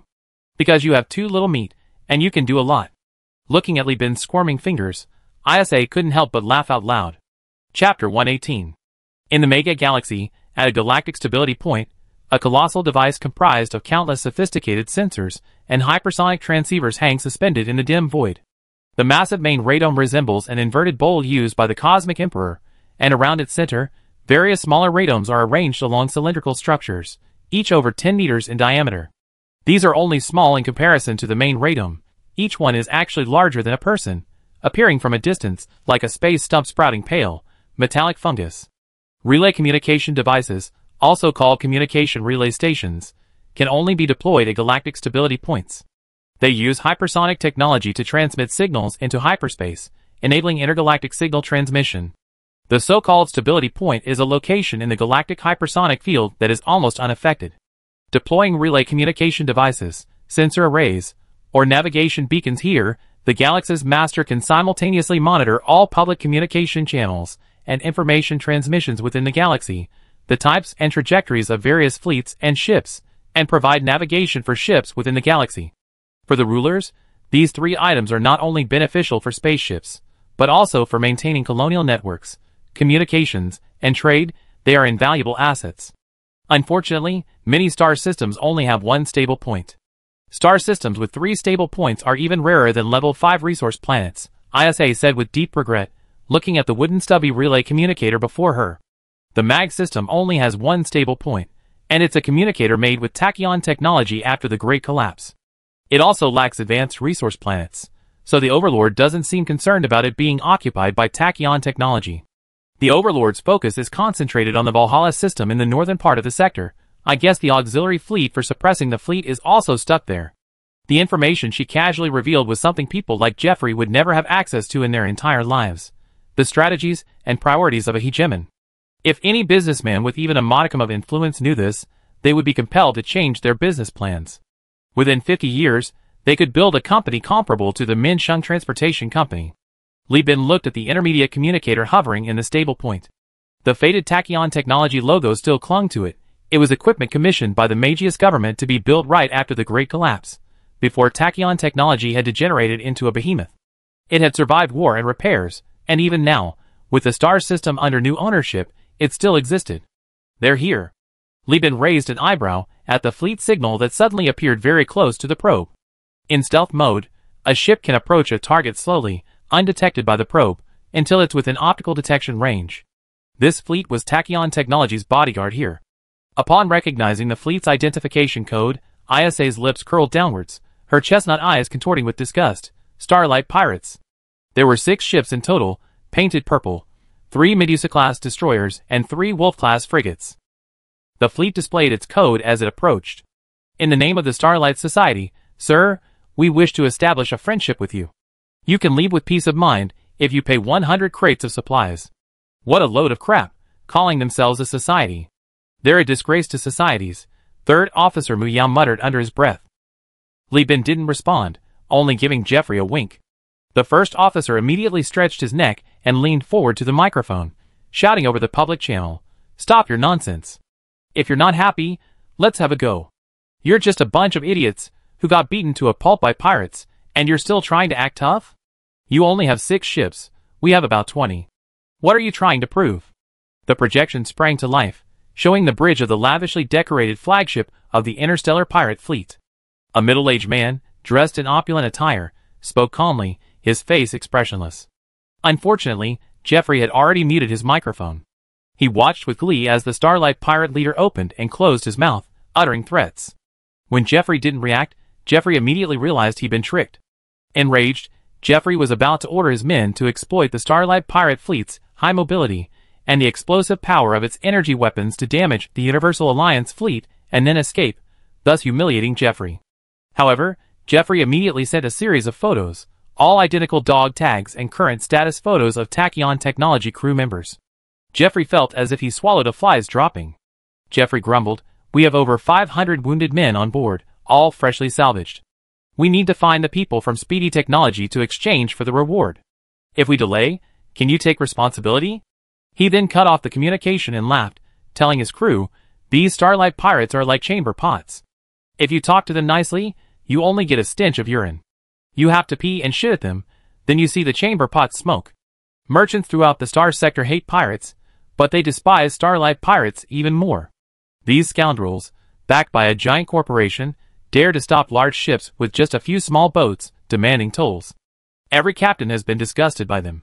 And these guys are always dressed extravagantly, spending lavishly, and their ships are littered with flammable and fragile luxury goods.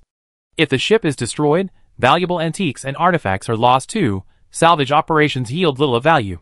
Li Bin once commented on this, calling it a cesspool with a gilded edge, a summary Jeffrey thought was apt. About 10 minutes later, the middle-aged man, now with an enthusiastic demeanor, sent a string of coordinates, claiming that the first mate of the Suppression Fleet's flagship was treating everyone to lobster. "Wattern's lobster? We were just talking about that yesterday." ISA instinctively became alert, suspecting her ship was being monitored. Li Bin shook his head at her. "It's probably a coincidence." He took the message without wasting time, directing the fleet to ostentatiously head towards the edge of the star system. After about 2 days of sailing, the probe finally located the Suppression Fleet. This fleet was releasing countless soft, velvety safety ropes, sending damage control and operational crews into space to perform emergency repairs on the ships. Upon seeing Li Bin's fleet, they didn't panic. They merely glanced up, saw that it consisted mostly of early and mid-stage ships, lost interest, and lowered their heads to continue their work. Jeffrey frowned. "Aren't they even trying to hide it? Aren't they afraid we're just pretending to be businessmen, but actually pirates' guides?" Li Bin asked in surprise, "Are we?" "Of course not, I was just saying," Jeffrey replied. Li Bin pointed to the invitation on the projection screen and said, "It says here, we long admired the name of the Universal Alliance. Clearly they investigated us beforehand." Jeffrey was taken aback at first, then looked incredulous. His scratching his head made Mu Yao find it somewhat amusing, but he wasn't entirely sure about the answer either. "We're so powerful now, we directly climbed the ladder of a giant corporation," he thought to himself. "Am I dreaming again?" Chapter 119. With a snap of his fingers, Li Bin smiled at everyone. "Yes, just as you all thought, a giant corporation wants to do business with us, one united. What I originally thought would require a lot of effort, money, and connections to accomplish, can now be achieved." Jeffrey felt his head spin and his throat go hoarse. It wasn't that it was already done. He couldn't believe it, but if it's business, it's business. Why say it's like eating shrimp? Li Bin grinned, his handsome face radiating confidence. The female crew members on the bridge couldn't take their eyes off him. Doing business is a lot like eating, cutting cake, sitting in a row to eat fruit. Although I don't know who wants to do business with me, it's more like dividing profits than inviting me to eat shrimp. Besides, he patted the first mate's shoulder, Suzuko. Tektronic had wanted to roll out AI across the entire star sector back then. If it weren't for the Overlord's interference, it would have done it long ago. This fleet is definitely being monitored by AI everywhere. Saying this is just deceiving the AI. As long as you can find a way to circumvent prohibited content, how can you not conduct business? With such a large fleet, and so much data, no one will investigate unless an alarm is triggered. AI is indeed powerful, but AI isn't human. There are some things they can't understand, and they can be easily fooled. We see how things go later. If the dinner is held on their ship, you better keep your mouth shut. The dinner ultimately took place in the giant Enterprise suite on the Mud Skipper. The suppression fleet, under the pretext of searching for contraband, sent people to board the ship for inspection. Once on board, several men in power armor from the giant Enterprise Marines removed their masks. The leader, who identified himself as the first mate of the Sapphire Fleet flagship, the discrete geometry, named Constantine. The Trojan horse, merely a reverse training method, wasn't particularly surprising. Smelling the strange-smelling oxygen emitted by the aging oxygen-generating equipment, the man first asked if there was a proper place to eat, and was then taken aboard the cruise ship by Li Bin. The testing devices accompanying them were all empty shells. Opening them revealed a large quantity of standardized, prepared food, all visually appealing, fragrant, and delicious, but tasting almost identical. Li Shu ate small bites at the Chinese-style round tables specially arranged by Li Bin, marveling at the freshness and deliciousness of the ingredients. She thought this Sapphire suppression fleet must have special cabins for maintaining its food, while lamenting how these people had become so technically minded that even their cooking was standardized. Eating it occasionally was fine, but eating it every day with the same taste. Could this be the pre-made food her brother was talking about? Constantine looked at the retro, almost antique-level decor with considerable curiosity. The tables and chairs were made of alloy but painted with a wood-look finish. The suite was decorated in a modern Chinese style, with calligraphy by Li Bin and landscape paintings created by AI hanging on the walls. Constantine had only seen glimpses of these things in his history and archaeology classes at the academy. While many had attempted to recreate ancient lifestyles, none had achieved the same unified harmony as this room. I didn't expect you to have such taste, he thought, glancing at the manually operated glass turntable. He figured the Starlight Society guys would definitely get along with Li Bin. He looked at the handsome men and beautiful women serving the food. The women wore cheongsams, and the men wore long gowns. The patterns on their rather old-fashioned clothing weren't flowers and birds, but rather circuits of unknown meaning. Constantine immediately recognized they had no practical purpose, only aesthetic appeal, but undeniably, they were very beautiful. Since establishing his company, Li Bin had consciously recruited and trained attractive crew members.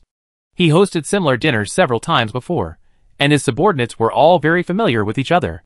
Li Bin smiled and said, "Just some personal hobbies," thus changing the subject. He was extremely familiar with this environment.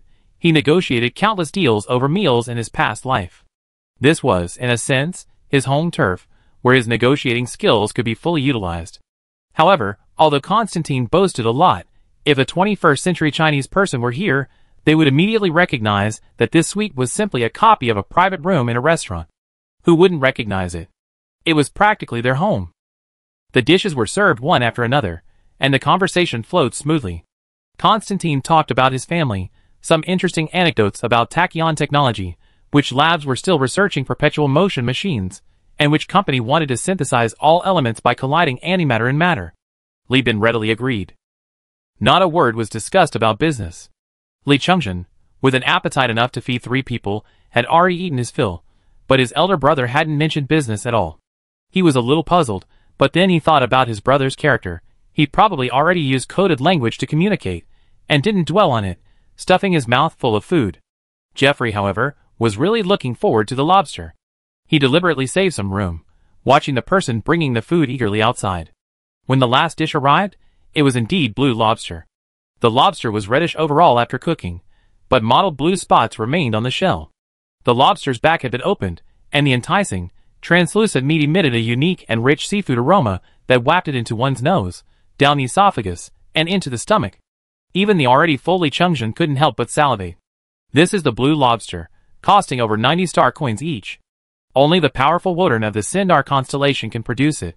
He mentally reviewed the information about the blue lobster, his fingers trembling as he reached for a piece, then withdrew his hand. The waiter hadn't served the food, and neither the captain nor the giant Enterprise personnel had eaten, so he couldn't make a decision on his own. Isa, because she was a former active-duty officer in the Overlord's army, was worried that Speed Tech might have her records and hadn't participated. Now, he was the company's only shareholder besides Li Bin, so naturally, he had to support the captain. Constantine pointed to the blue lobster and said, "This is a rare delicacy from Earth. It's a product of multiple rounds of genetic modification by humans, based on the lobster. It only inhabits the deep seabed, and fishermen have to use submarines to dive to depths of 2,000 meters to catch it." Li Bin looked at the large creature, which resembled an Australian lobster, but was several sizes larger, weighing over 30 to 40 kilograms. "Smelling a fragrance that was like a lobster but not quite," he said regretfully. "I heard that blue lobsters, Byzantine wine, and the Luddite Church's sacraments are a perfect match. Unfortunately, I have a bottle of Byzantine wine, but I can't get the sacraments. That stuff is only for living saints." Constantine also looked regretful. Speedtronics and the Luddite Church, while not exactly mortal enemies, were practically irreconcilable. Not only him, but even CEO Sunihao couldn't get a sacrament. Li Bin continued, "I heard that Wotan is the most important planetary terraforming project in the Perseus constellation for the human realm. That planet ranks as a Class B planet in the human realm's terraforming projects, boasting advanced terraforming technology and countless rare creatures in its oceans. You're talking about the Tianyuan 4 Utopia terraforming group, right? It practically contracted all the galaxy's terraforming projects back then. The human realm government even held a large stake in it. Wotan originally only had a primitive ocean. After the terraforming group won the bid, they introduced Terra-type life seeds to replace the original microbial colonies. In just 30 years, they transformed the barren inorganic brine into a nutrient-rich primordial soup of life, enabling it to support the life subsequently introduced from various planets." Constantine recounted this history with a smile, but deliberately concealed the secret that the Tianyuan 4 Utopia terraforming group's Perseus branch was attacked by Tachyon Technology, who stole their technology and equipment, ultimately leading to the bankruptcy and collapse of this galaxy's wealthiest group's Perseus branch. This group had its key technologies stolen by Tachyon Technology, and its defensive forces were severely damaged. They were forced to retreat to the half-modified planet of Qualos in the Ima system, barely surviving, and now rely on pirates for security. He recounted these events seemingly casually, saying calmly, "Tachyon Technology is also researching landscaping modification technology. Perhaps before long, we will be able to bring countless vibrant life-bearing planets and new colonies to the Perseus constellation. We will prioritize providing these services to our allies and collaborators." Chapter 120. Li Chongjin didn't understand these words, but Li Bin caught a different meaning. After discussing so many irrelevant things, they were now talking about providing services to their partners, and the invitation to dinner was obvious. It was a subtle hint of benefits to Li Bin. Constantine was saying that joining Tachyon Technology or becoming its lackey would grant access to many exclusive technologies possessed only by Tachyon Technology. Terrain modification was just one aspect. It might also include high-tech warships, advanced weaponry, and so on. However, he just smiled and drank, pretending not to understand. What a joke. Almost everyone in Li Bin's network either had a grudge against Tachyon Technology or disliked it. He wasn't going to abandon his carefully cultivated connections and throw himself into the brutal, inhumane, and unscrupulous infighting of a giant corporation. Joining would be like being forced to join the Liangshan bandits, drained dry in endless missions and internal strife. Seeing that Li Bin wasn't taking the bait, Constantine felt a fleeting pang of regret for not having recruited a talent for his family. Manhattan had previously requested intelligence from the Pangolin Salvage Company, which he had gathered through the company's agents.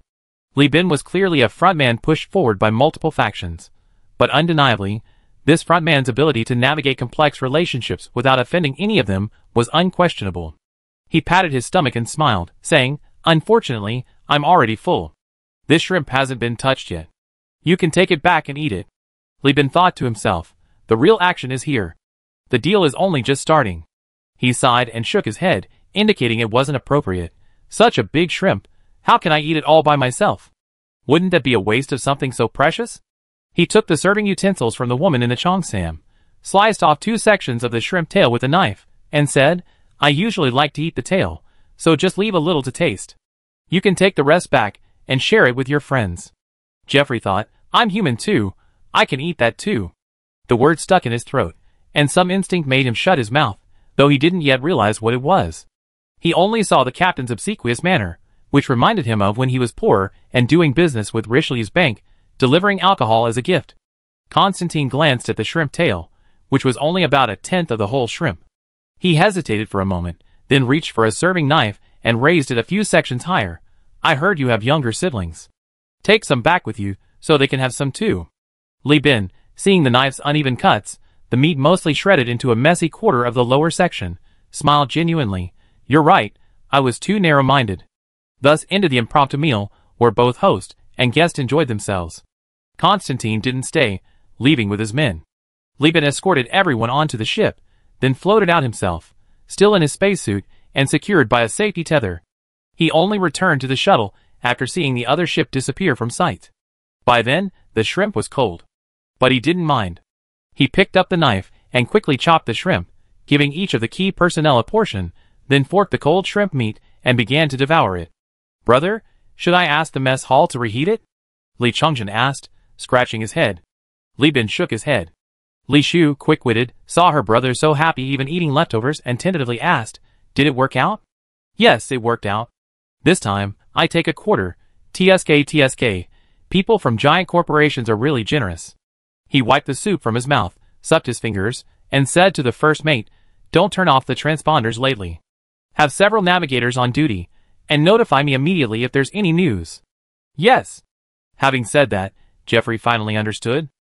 Sharing the shrimp was about sharing profits. No wonder they said they treat everyone to shrimp, but served it last. He forked a piece of cold meat and put it in his mouth. The solidified broth and shrimp meat weren't nearly as tempting as they smelled when hot, but Jeffrey found a different flavor that made his mouth water. He wished he could eat this delicious food every day. Shortly after Constantine left, a spaceship came to pick him up. In return, they gave him 10,000 star coins and a list of lost spaceship equipment and supplies, which Li Bin could use to estimate their value. All of this was recorded. On the surface, the business between the two parties was over, and everything complied with the giant corporation's rules and regulations. Looking at the list on the terminal, Jeffrey rubbed his hands together with joy, while Mu Yao's frequent adjustments of his frameless glasses also expressed his excitement.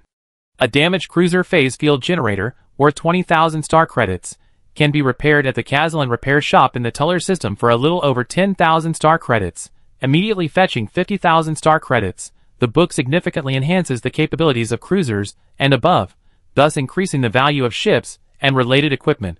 The advanced detectors and gravity sensors salvaged from the ship by Tachyon technology are still usable, and can be sold for around 20,000 star credits. These items would fetch even more if brand new, but unfortunately, they are all somewhat damaged. A fully functional cruiser-class exploration and salvage device was removed from the High Point cruiser. This is also worth 30,000 to 40,000 star credits. Other shipborne weapons, including heavy shockwave cannons, rapid-fire thermobaric cannons, and phase lances, numbering in the dozens and ranging from medium to small, are worth tens of thousands of star credits. In addition, over 30 usable heavy weapons and over 600 sets of power armor were discovered in the Ghost-class cargo hold. These were all disassembled and properly stored in space containers, and they remained unharmed after the surrounding materials were destroyed. Old One, I guessed that this equipment was originally intended for Tachyon Technologies' amphibious landing operation at Conda's Nest, but the ships were used by the Suppression Fleet Commander for rearguard action and destroyed. As for the destroyers and cruisers, the supplies salvaged were directly priced according to the list. Except for the hulls, which Conda would directly reclaim, everything else was handled according to the contract. In this round alone, Li Bin could earn nearly 30,000 star coins. The giant corporations are really generous. Star coins are paid in cash, and the list is given away without hesitation. Outside the conference room, Jeffrey clicked his tongue repeatedly as he looked at the list. Phase field generators and phase lances, the market price and the transaction price are far apart. Even giant corporations don't produce many of them. ISA, however, was unimpressed by these Tachyon products. She dismissed them, saying, "It's all business."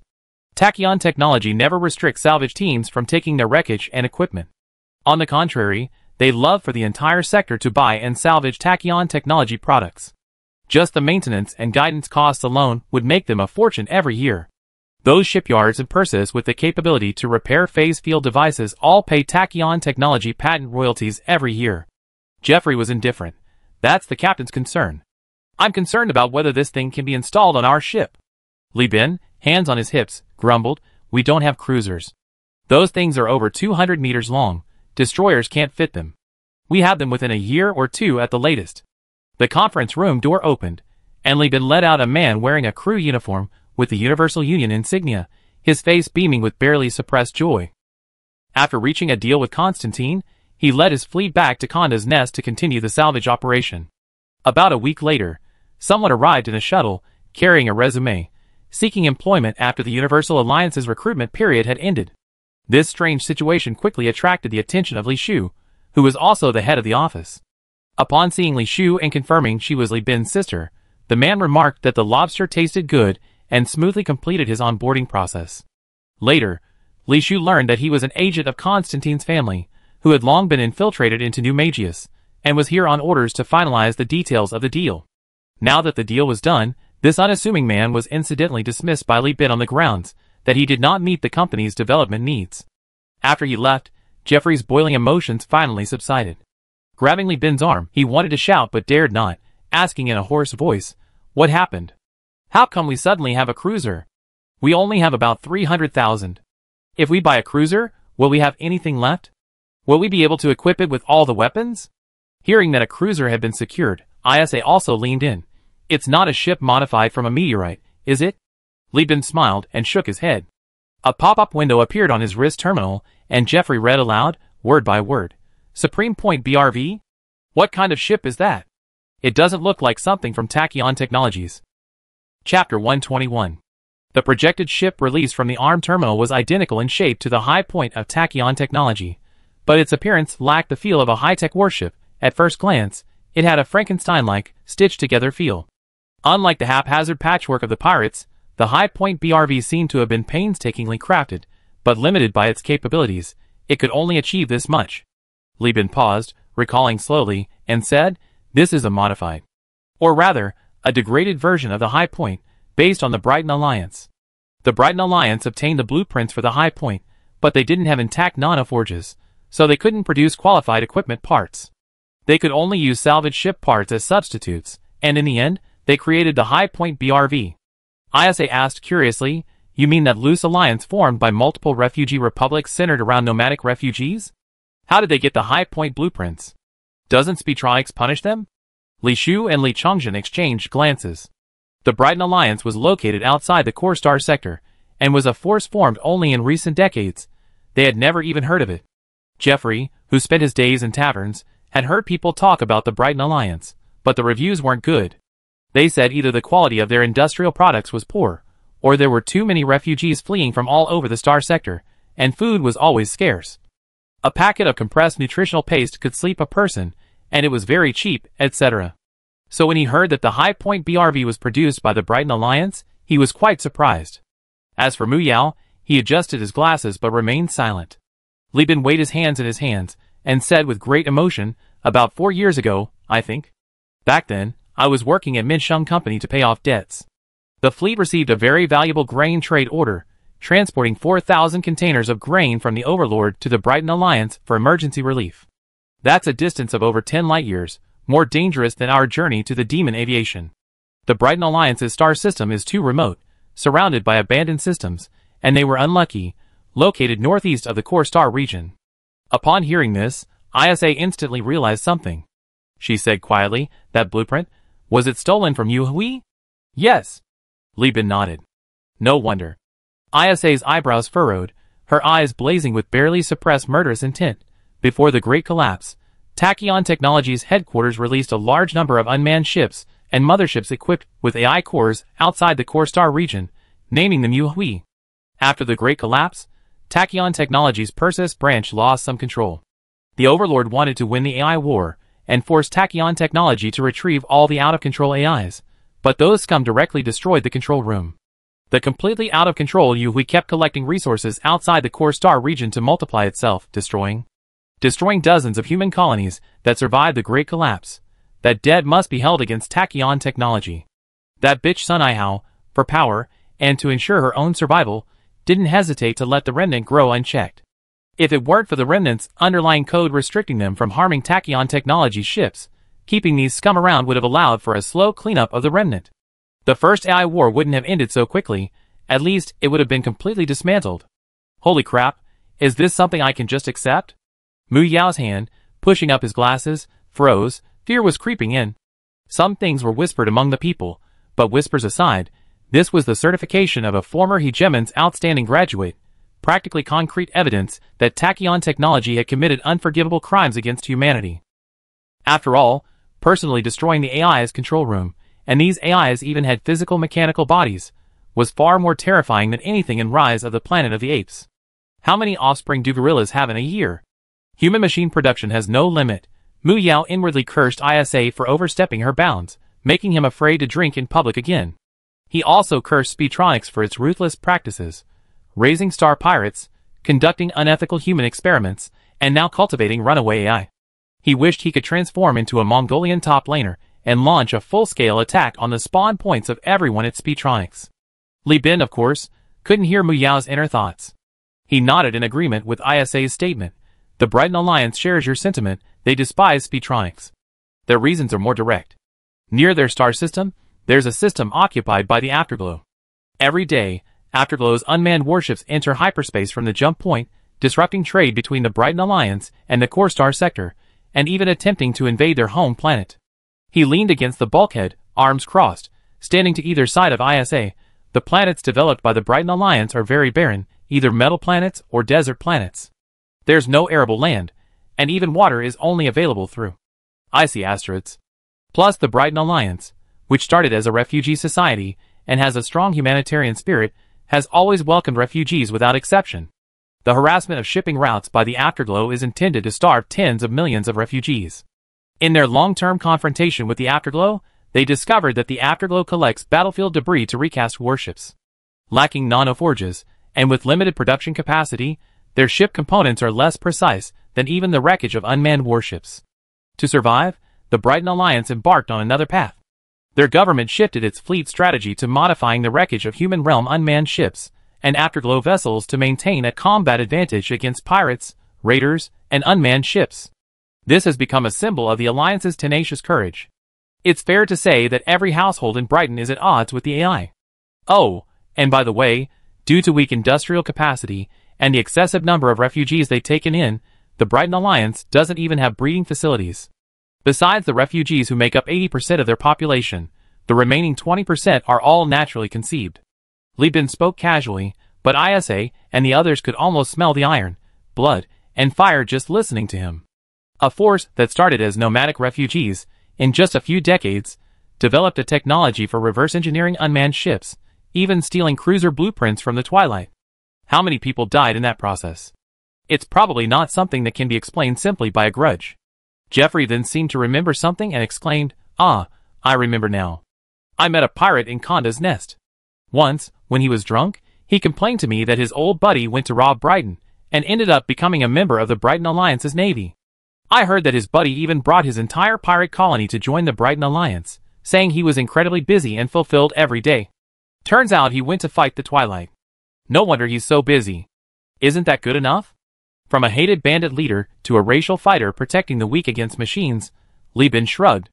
Li Chongjin smacked his lips and joined the conversation, thinking to himself that the term racial warrior was incredibly cool, reminiscent of the Matrix and his sister's bedtime stories, a hero fighting against machines to become humanity's savior. The atmosphere quickly became lively. ISA felt the topic had veered off course and corrected him. "We were discussing the whereabouts of the company's cruiser, right? How did we get onto the topic of races? Did Tachyon Technology pay for this cruiser for us? Or did they make some kind of deal with the Brighton Alliance?"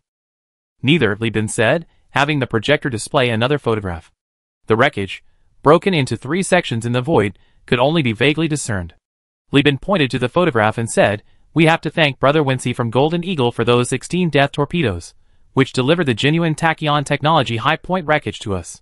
As long as we buy this wreckage from Conda's Nest and take it to the Brighton Alliance, Tachyon Technology's special agents within the Brighton Alliance, the factory will help us secure an opportunity to build cruisers. Of course, we have to cover the shipping and shipbuilding costs ourselves. This information and operation alone will account for half of the contract's revenue, Li Bin said. That means our cash share is 1/8 of the total value. Jeffrey nodded vigorously. Not bad at all. A cruiser acquisition opportunity is something money can't buy. ISA's focus was elsewhere. Brighton dislikes Tachyon Technology and Afterglow, so how can they allow Tachyon Technology's agents to influence a cruiser manufacturing factory? Li Bin grinned, looking at his classmate, who was ranked number 1, with a "you're still too young" expression. Tachyon Technology is known for its shamelessness in valuing technology. Brighton Alliance has developed a new direction, unmanned shipboard humanized technology, so Tachyon Technology naturally has to send people to keep an eye on it. As for dislike, well, as long as Tachyon Technology doesn't dislike Brighton Alliance, that's fine. Chapter 122. A cruiser is a watershed moment. Whether for a fleet, a company, or even a power, it signifies that you are officially qualified to dine at the purser's table. Even an ambitious governor like Elfie, her garrison fleet only has 4 cruisers and no capital ships, not even a single capital-class civilian vessel. The Overlord's inspection teams patrol the various star systems and hyperspace daily, searching not only for any AI cores, but also verifying the launch status of cruisers and capital ships. All major corporations, including Tachyon Technology, must report any cruisers and capital ships they are openly building to the Overlord. This power was earned by the Overlord after fighting 2 AI wars, and losing dozens of humanoid warships produced by the 14th Legion. Therefore, people often refer to the Overlord with a complex expression as the Sector Police. It maintains the fragile balance of the Persis core sector, but also brings countless injustices. The BRV cruiser that Speetronics promised to Li Bin was undoubtedly registered with the Brighton Alliance on their behalf. In short, it would be a spaceship registered under Brighton's name, but actually belonging to the Universal Alliance. After Mu Yao sent the intelligence about Li Bin potentially acquiring the cruiser to Quartz, even the governor was alarmed. This meant that in less than 2 years, Li Bin's connections and influence had developed to a point of considerable importance within the organization. But she hadn't met Li Bin yet. Persephone, a socialite, quickly received orders from the governor to keep Li Bin firmly bound to Quartz at all costs. You must do everything in your power to help him deal with the cruiser wreckage. This is a favor the organization owes him. Based on past intelligence analysis, Li Bin isn't a heartless person. Persephone, dressed as a knight, pondered the governor's words, feeling somewhat annoyed. She had already used her most effective tactic, her beauty, but Li Bin hadn't fallen for it at all. These days, Li Bin is busy with the cruiser, and he rarely goes to Conda's Nest or New Magius anymore. He flies around in space every day, like a tireless drone, buzzing around everywhere. You can't find him anywhere. At this time, the All-Union fleet, as previously planned, had split into 3 groups. The salvage fleet, led by Li Changzhen and Zhu Jin, was searching for battlefields and salvaging materials along the trails of pirate activity. The transport fleet was busy unloading its full cargo holds. With the suppression fleet's attack on Conda's Nest failing, Conda's people cleared the vast amount of debris outside the space station, and the sensor mines were redeployed to plug the gaps. The pirates finally dared to show their faces and soar through the star system.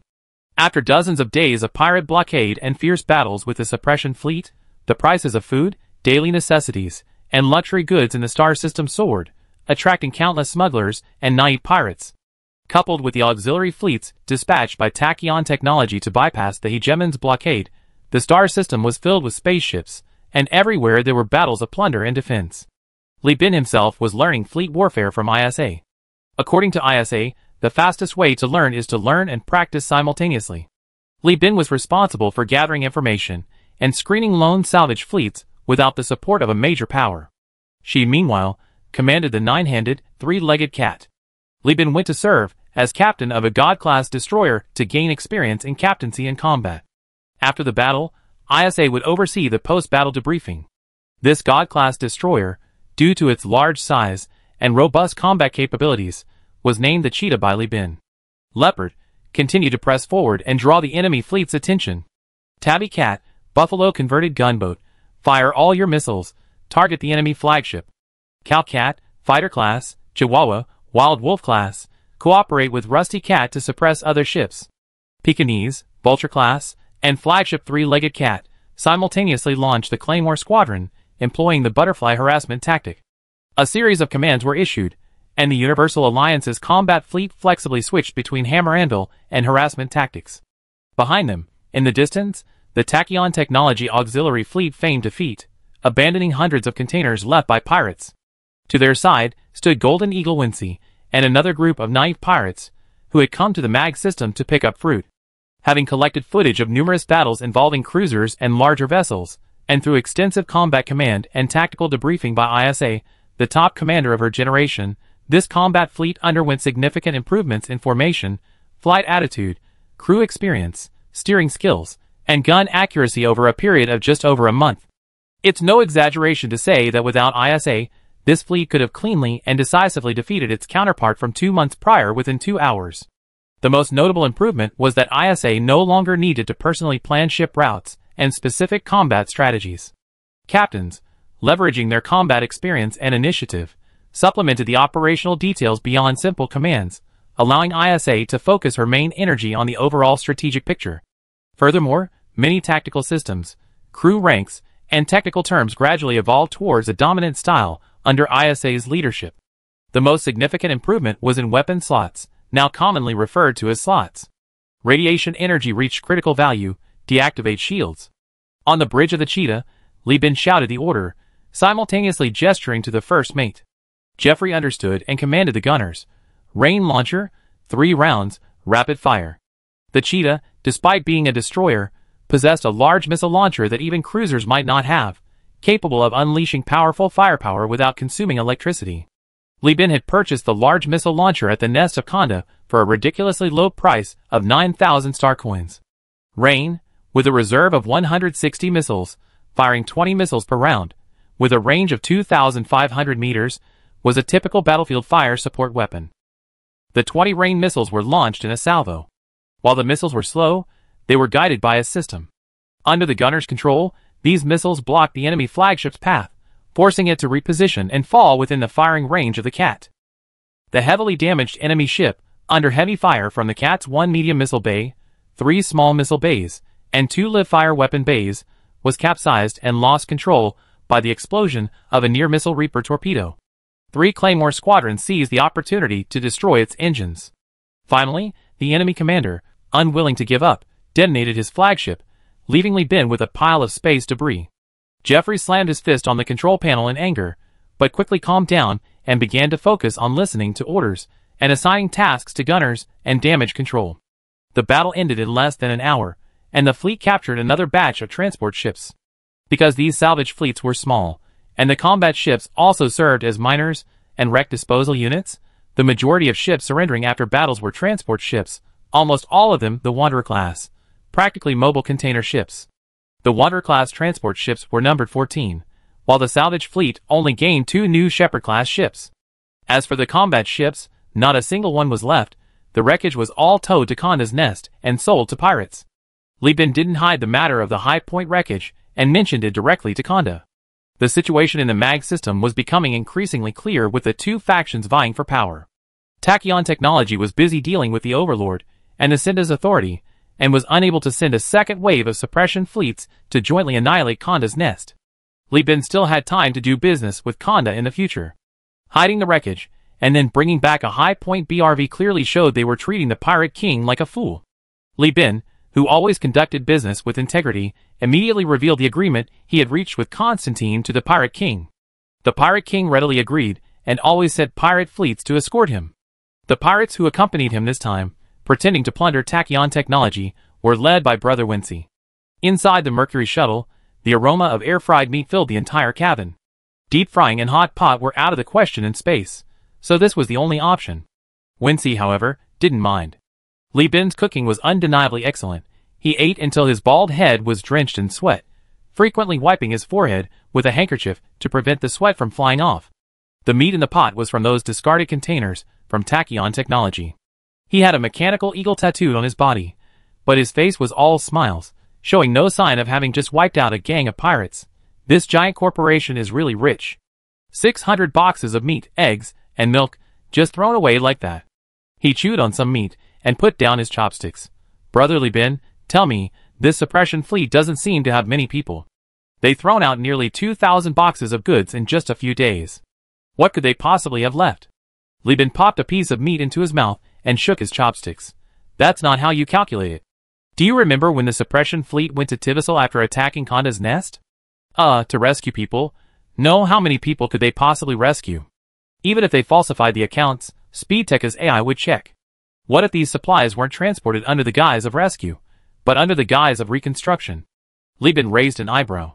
Huh? So they're going to rebuild Tivissel? When she was taken aback, Li Bin leisurely ate his barbecue. Well, the Pirate King has to give his approval first. The whole Star Sector is buzzing with the news that Konda decisively defeated the Pirate King. Tachyon Technology's initial plan to annex the MAG system was thwarted by this battle, but rebuilding this outpost is their ultimate goal, so... Li Bin smiled, then changed the subject, looking mysteriously at Wenxi. I heard you joined the Pirate King, brother. How's it going lately? Chapter 123. I heard you joined the Pirate King. How's it going? Only 2 people sat in the small cabin of the Mercury shuttle. The air conditioning was on low, and the billowing steam from the air fryer obscured Wenxi's vision, making it impossible for him to see Li Bin's eyes. He wiped his mouth. What? What can I say? Just a useless guy leading a destroyer fleet. I only have this much money thanks to a bunch of old brothers. To be honest, before we came to the MAG system for this battle, every time we finished a robbery, no matter how expensive the loot, we sell it at the stolen goods price. Goods worth tens of thousands of star coins would only net us a few thousand. We'd be gone in a few months. But honestly, those days were great. We all thought we were pretty awesome. Then we came here, and thanks to you, we made a fortune, a lot of money. But we're terrified. The space station sank, then the main battle, and that cruiser was sunk in one battle. 5 or 6 destroyers. They just kept falling apart like they were having diarrhea. We were amazed, but our spirits were broken. He picked up his chopsticks again, took a piece of meat but didn't eat it, and continued, I was lucky enough to blow up a cruiser, and Konda, true to his Pirate King name, directly offered to recruit me. He said I could refuse, but he gave me 50,000 star coins as a bonus. My buddies and I discussed it, and well, after seeing this, we were all worried about getting wiped out by a passing capital ship or cruiser, and we didn't want to keep drifting around, so we agreed to join. Wenxi was uneducated and his answer was irrelevant, but Li Bin understood his meaning from his tone and emotion. Just make do. What are we going to do? Run away? There was definitely discontent, but it was his brothers, not him, who were terrified. Otherwise, he should be beaming with joy at finding such a powerful organization. Li Bin thought to himself, that's exactly what I need, ambition. If you really take off, I can easily find someone to take down the snake demon. He smiled, picked up a slice of tender meat, parted the steam with his chopsticks, and placed it on Wenxi's plate. Freedom isn't necessarily a good thing, and lack of freedom isn't necessarily a bad thing. Brother, you just joined the organization, the good days are yet to come. Maybe in a few months, you'll be sailing a cruiser. This surprised Wenxi. Although he hadn't known Li Bin for long, he knew over the past few months that Li Bin never spoke without reason. He had said similar things several times before, and each time, it came true soon after, or at least not by much. Even if he couldn't command a cruiser, being given the important role of leading a top-notch destroyer fleet would be fine. He put down his chopsticks, swallowed the meat in his mouth, wiped his mouth clean, leaned on the corner of the table, and tentatively asked, Brother Li Bin, do you have any ideas? Nothing much, just blessings, nothing more. This time, Li Bin wouldn't say another word, changing the subject.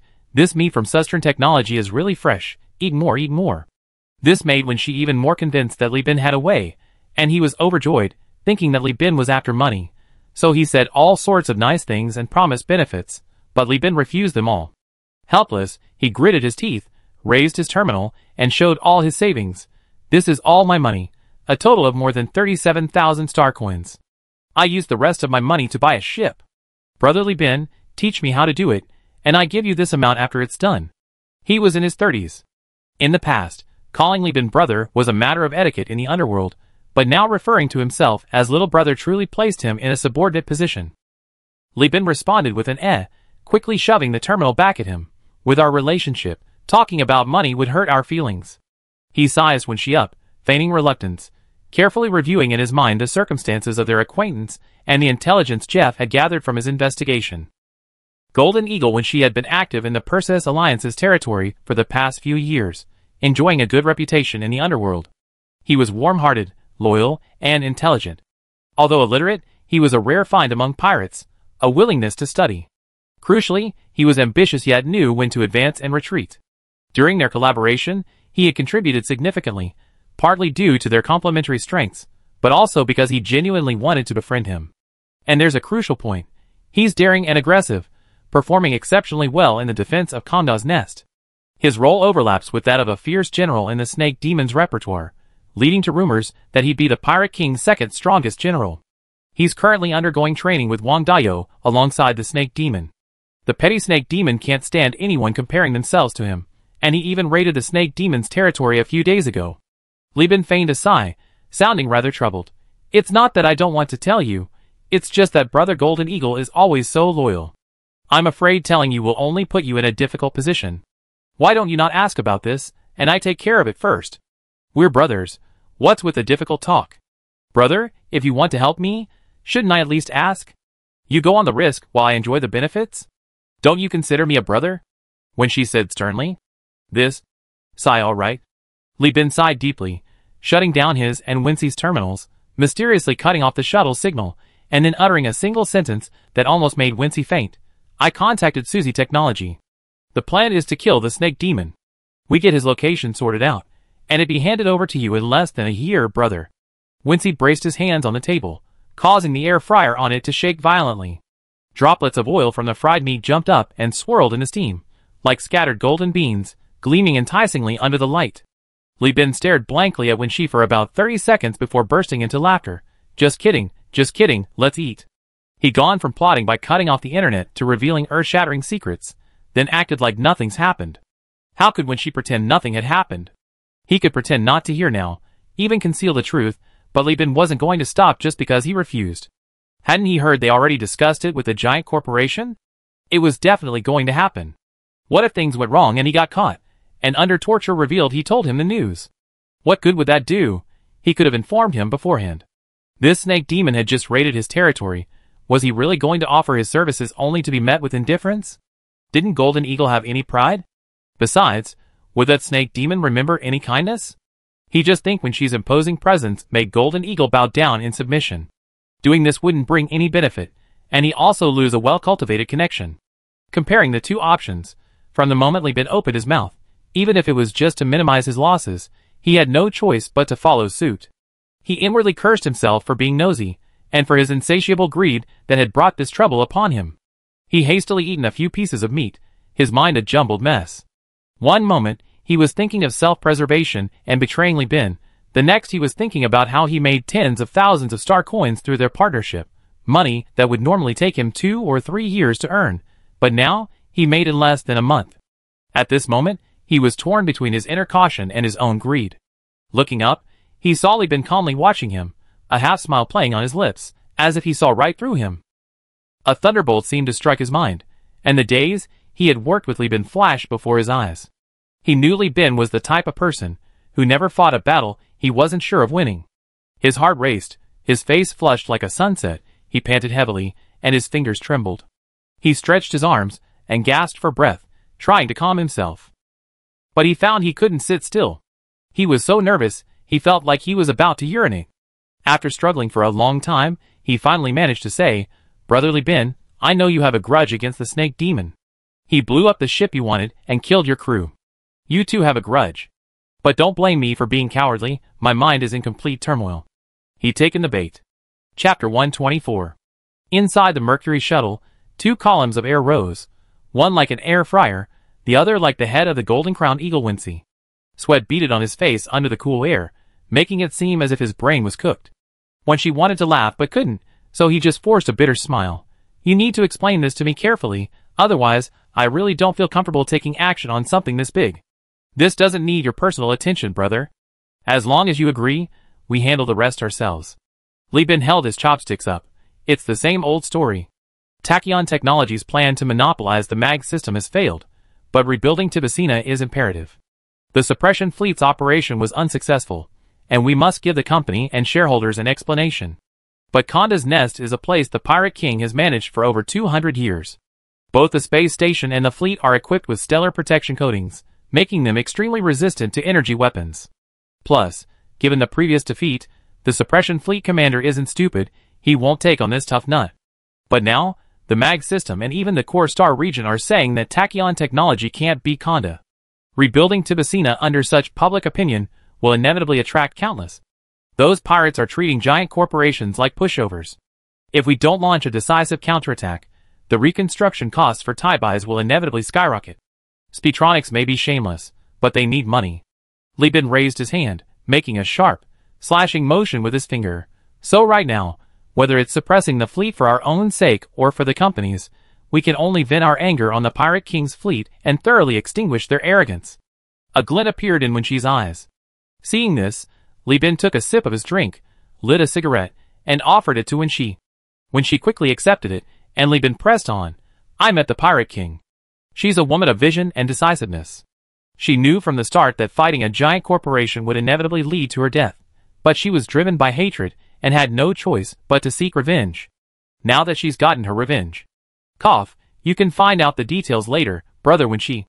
In short, what she's worried about now is how to bring this battle to a close and get out unscathed. At this point, Li Bin slammed his hand on the table. Isn't it a coincidence?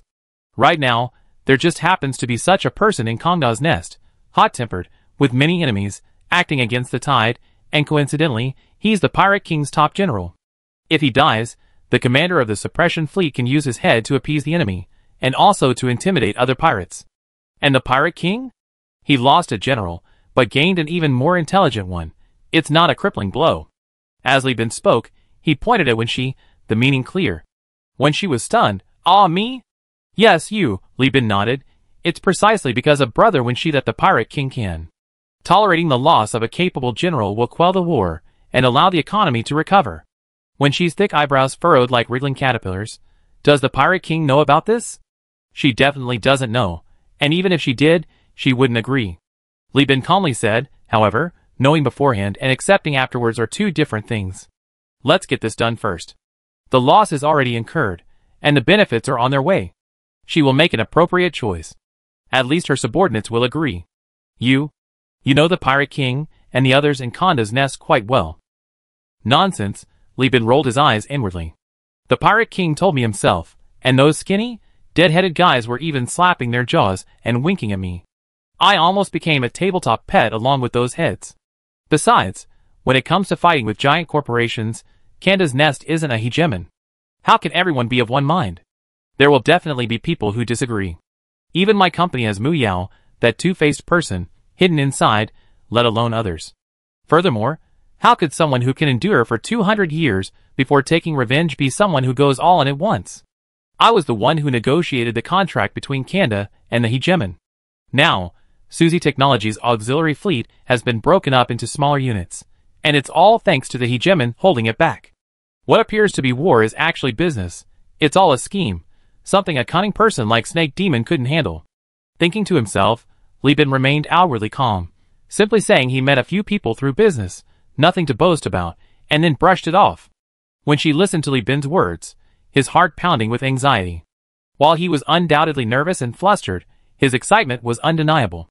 At 12, when she had been kidnapped by pirates from a space station and made a pirate follower, washing decks, cleaning cannon barrels, cleaning toilets, working as a cook, what dirty and strenuous work hadn't he done? If it weren't for his fierce appearance, if he bore even a slight resemblance to Li Bin, he would have been the pirate's nightly bride. Having risen from a lowly follower to become the leader of a band of free pirates, gathering a group of brothers, and possessing a sharp mind, how could he possibly be content to spend his entire life commanding a destroyer fleet? After decades of trials and tribulations, he had amassed 8 hammerhead destroyers. Now Li Bin was offering him a chance to command a cruiser within a year. How could he not be tempted? That's a cruiser. Don't be fooled by the repeated explosions during the defense of Kangda's nest. The entire mag system, with its tens of millions of inhabitants, could only muster the industrial capacity of the former Tibicina, taking several years to build just one. It's a kilometer-long, multi-layered, mobile alloy city, so vast that it could even provide an independent ecological space for rats and cockroaches to evolve. A massive starship. Sitting on the cruiser's throne, gripping the helm, galloping on this magnificent creation, a testament to the power to conquer nature and the fruits of human sweat and wisdom, indulging in revelry, he trembled with excitement. Although these words were advertising slogans used by a giant company to recruit crew members, which were extremely vulgar and mercenary, and did not quite match Wenxi's original intention, he was still excited at the thought that he would have the opportunity to realize the content of the advertisement. He even started imagining what kind of cruiser he owned. A graceful, high-tech, high-speed cruiser? Or a heavy, ferocious cruiser with a domineering style? Or perhaps a well-rounded vessel like those from the Perseus Alliance, unremarkable in every direction, but strong in every one? He wouldn't mind the clumsy ships from the Luddite Church either.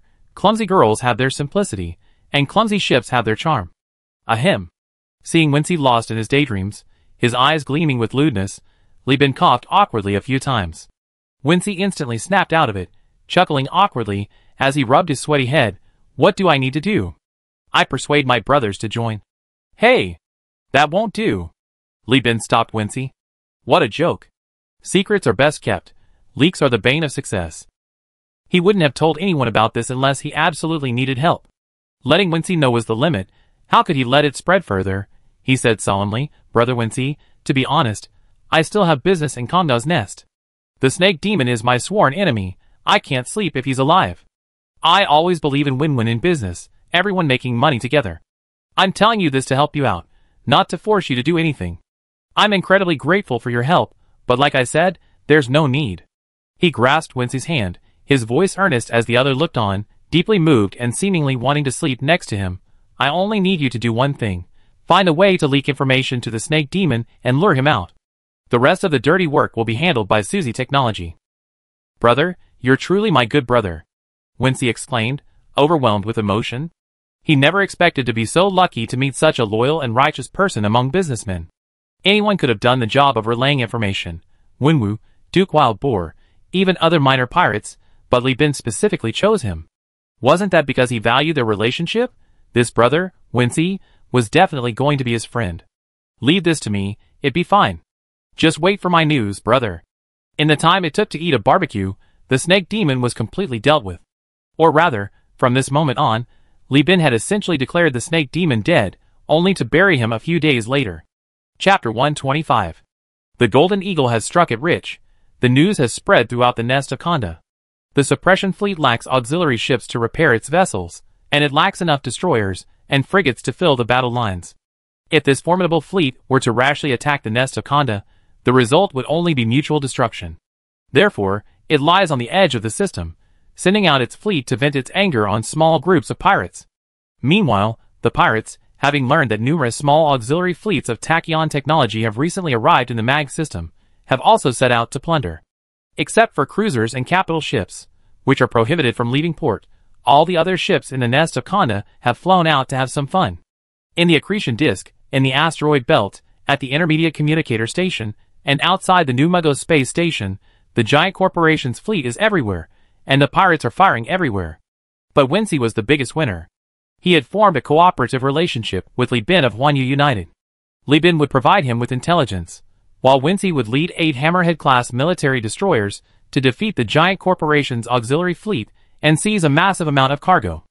Huanyu United would then dispatch salvage and transport fleets to collect and sell the cargo. According to Wincy's close confidants, during a drunken chat, in the past few dozen days, they had forced at least 8 fleets to abandon their cargo and flee, involving 12 Buffalo-class cargo ships and nearly 4,500 containers of goods, including food, heavy weapons, power armor, heavy machinery, daily necessities, luxury goods, metal plates, rare metals, and even ship components. The food shortage at Konda's nest was greatly alleviated thanks to the spoils of Wincy's fleet, and the ships waiting for repair at the docks and berths were able to operate at full capacity thanks to the availability of heavy machinery and readily available metal plates. Right now, in Konda's nest, especially among the commoners and shipyards, Li Bin and Golden Eagle's fame is at its peak. Having just returned from a hunt with a destroyer fleet and robbed a few beautiful slaves, the serpent demon entered the airtight door. The familiar smell of smoke and urine filled his nostrils. His mood had just improved slightly because of the pure pirate-scented air when he heard the surrounding pirates chatting. Hey, heard? That Golden Eagle is really something. He robbed a giant corporation of 6,000 containers of goods with his fleet.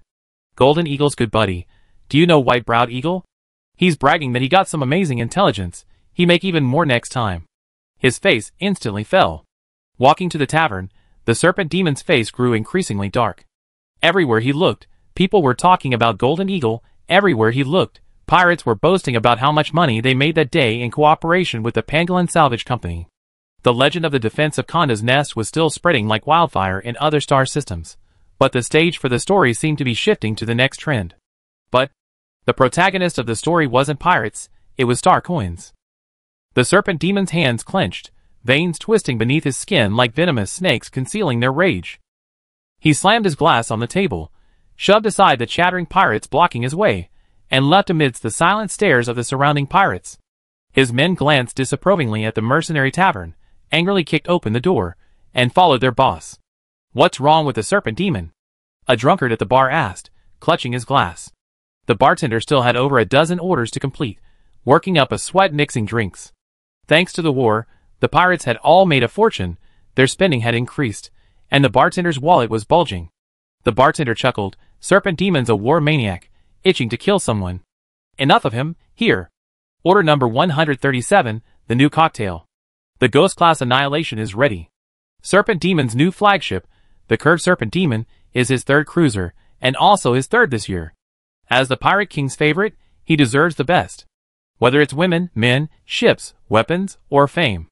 The atmosphere on the bridge of the Mora-class aircraft carrier, painted a striking red, was somber. An excited voice boomed from outside the bridge hatch. "Captain, Captain! We found out. Those guys from Golden Eagle's gang are all big talkers. They love to brag and spill everything. Everyone knows. They even revealed their next target and tactical plan. 3 Buffalo-class cargo ships, over 1,200 containers. A huge deal. I interrogated them, and the information is true." The first mate strode into the bridge. He had sent several underlings to gather intelligence, as instructed by Snake Demon. Wincy's brothers were uneducated, outspoken scoundrels who, after each robbery, would go to a tavern for a hearty drink and spill all their spoils. Lately, for some reason, they'd been revealing their future robbery targets for several days in a row. However, since Wincy had ultimately pledged allegiance to Konda, the big pirates, out of respect for the Pirate King, didn't rob him of his food. The smaller pirates couldn't do much, and his brother's boastful talk didn't prevent anyone from stealing their business. This only emboldened White-browed Eagle, Flying Eagle, and the others to raise their voices even louder. Snake Demon looked at the first mate, his face as cold as ice that hadn't melted for billions of years on a frozen planet. The first mate shuddered and quickly said, "I had someone investigate. This golden-crowned eagle is very close to Li Bin. His recent business dealings were indeed based on information from Li Bin." Silence, a long drawn-out silence. The pirates on the bridge dared not move, sweat silently beating on their backs and foreheads. They held their breath, tense and focused. A pirate, actually begging for food from a merchant? What is he doing? Is he acting as someone's dog? After a long silence, the Serpent Demon spoke in a low, eerie tone, seemingly amused by himself. "Ha ha." He pulled out his alloy knife, plunging it into the chest of a newly captured slave without even looking. With a twist of his wrist, blood from the slave's heart splattered across his face. Can this still be called a pirate? This is clearly instigating a traitor. He kicked the corpse away, the alloy knife spurting from the slave's heart, a long spurt of blood shooting out. The Serpent Demon paced back and forth heavily. "I'm actually being compared to someone who acts as a dog for a merchant? This golden-crowned eagle is truly humiliating me." The Serpent Demon's face was contorted with rage, the veins on his forehead and temples throbbing. The man he loathed, when she was actually hanging out with Li Bin, whom he despised even more. It was like a rotting corpse mixed with excrement. The mere sound of the two of them arm in arm filled the Serpent Demon with murderous intent. Now these two bastards have stolen the limelight from the pirate defense war. Where is the former united front, and the pirates' restless spirit now? They're just a bunch of merchants and pirate guys. Even his name, Serpent Demon, has been overshadowed by star dollars. This is even more intolerable to Serpent Demon. He hates anyone being more impressive than him. In the nest of Konda, in the mag system, only one can outshine him, no one else can. Blood, fighting spirit. All tainted by that Li Bin. Fine, you want to make money, huh? I cut off your source of income. He raised his head, his blood-soaked face like a demon crawling out of hell, and roared at the first mate. "Have the fleet assemble immediately, with the Scimitar Serpent Demon as the flagship, and set sail. Send the coordinates you gathered to the fleet. I make sure Li Bin doesn't get a single penny." "Aye, Captain." Chapter 126.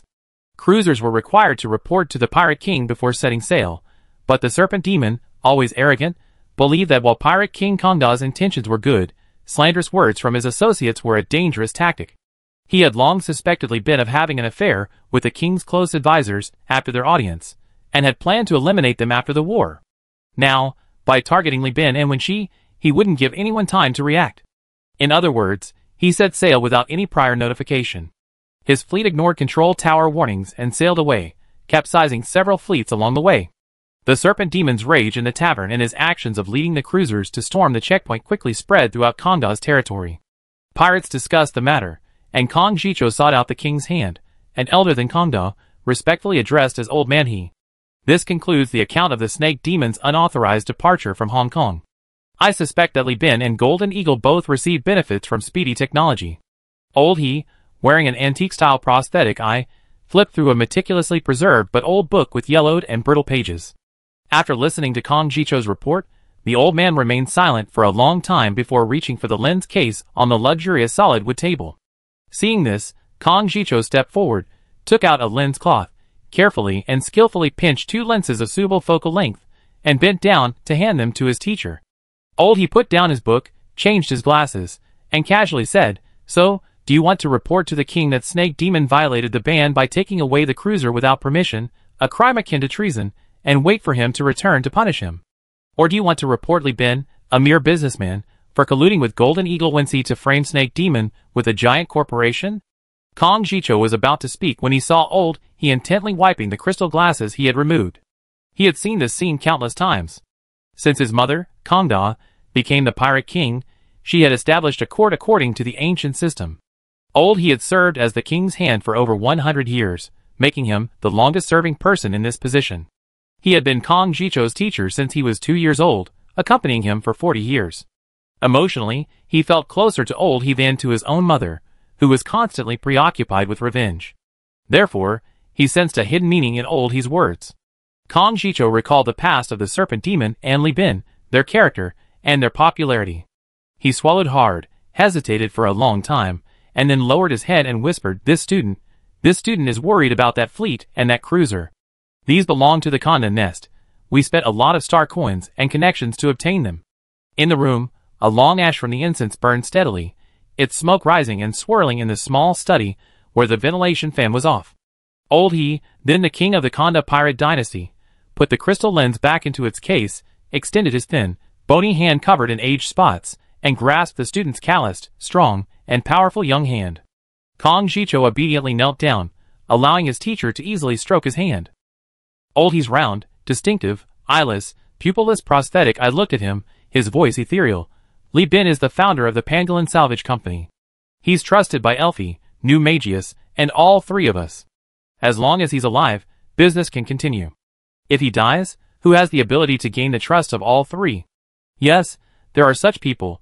I can name a few off the top of my head. But who dares to risk such a huge enterprise to take the lead? Only Li Bin, desperate for money, would dare. Besides, the Luddite Church recognizes him, and the Hegemon's officer corps also recognizes him. We just finished a war, and everyone is complacent, but you and I both know that this is precisely the time to consider the danger and retreat. Under these circumstances, how can we easily move against him? Don't be fooled by his current apparent weakness. His life isn't entirely in his own hands. Old He gently patted his disciple's hand. The biggest fear for a white glove is becoming too powerful and being discarded by its users. Li Bin is jumping around so excitedly because he's afraid of being used as a sacrifice and a scapegoat by the king to be thrown to the giant corporation. That's why he's using the more valuable Snake Demon as a scapegoat, letting the giant corporation vent its anger first, killing people to create a fait accompli, and then forcing us to choose between stopping the losses and continuing to bleed. You don't need to doubt his collusion with speedy technology, because he definitely did. But if you ask me, his collusion was good. He made a decision your mother herself wouldn't have made. You should thank him. Kong Jicho looked up, staring at Old He in astonishment. Old He smiled, revealing a set of alloy teeth that had been replaced due to aging. The teeth were neatly and sharply ground into triangles, each one distinct, like the open mouth of a giant shark. Kongda is wise and decisive, but she's too old, so old that she is stubborn, so stubborn that she stopped at nothing for revenge. The Overlord, Governor New Magnos, the Serpent Demon, even Li Bin. She'd make a deal with the devil if it could help her get revenge. Such blasphemous words horrified Kong Jicho. Kongda was the sky of Konda's nest, the god of all the pirates there. Her words were sacred decrees, divine pronouncements. The pirates had absolute faith in her, and Kong Jicho also trusted his mother, to the point that Kong Da even complained about him. He tried to pull his hand away to interrupt his teacher, but the thin, aged hand suddenly burst forth with tremendous strength, like the struggle of a dying man, gripping his disciple tightly. The artificial eye, though seemingly lifeless, emitted a strange, captivating light, as if it were a real eye. The old man spoke faster and faster. But these people are all vipers. They all have ulterior motives. They only obey the king, and only the king can control them. But she is too old, and I am too old. Child, our lifespans have long exceeded the limits of this flesh and blood. My organs, except for my lungs, are all machines. I haven't eaten normal food for 14 years. I could die at any moment. He coughed violently, as if trying to cough up his lungs. Kong Jicho quickly helped his teacher catch his breath. The old man looked up and uttered a single sentence. After we die, it will be your turn to inherit the nest of Kongda. Who will suppress these people then?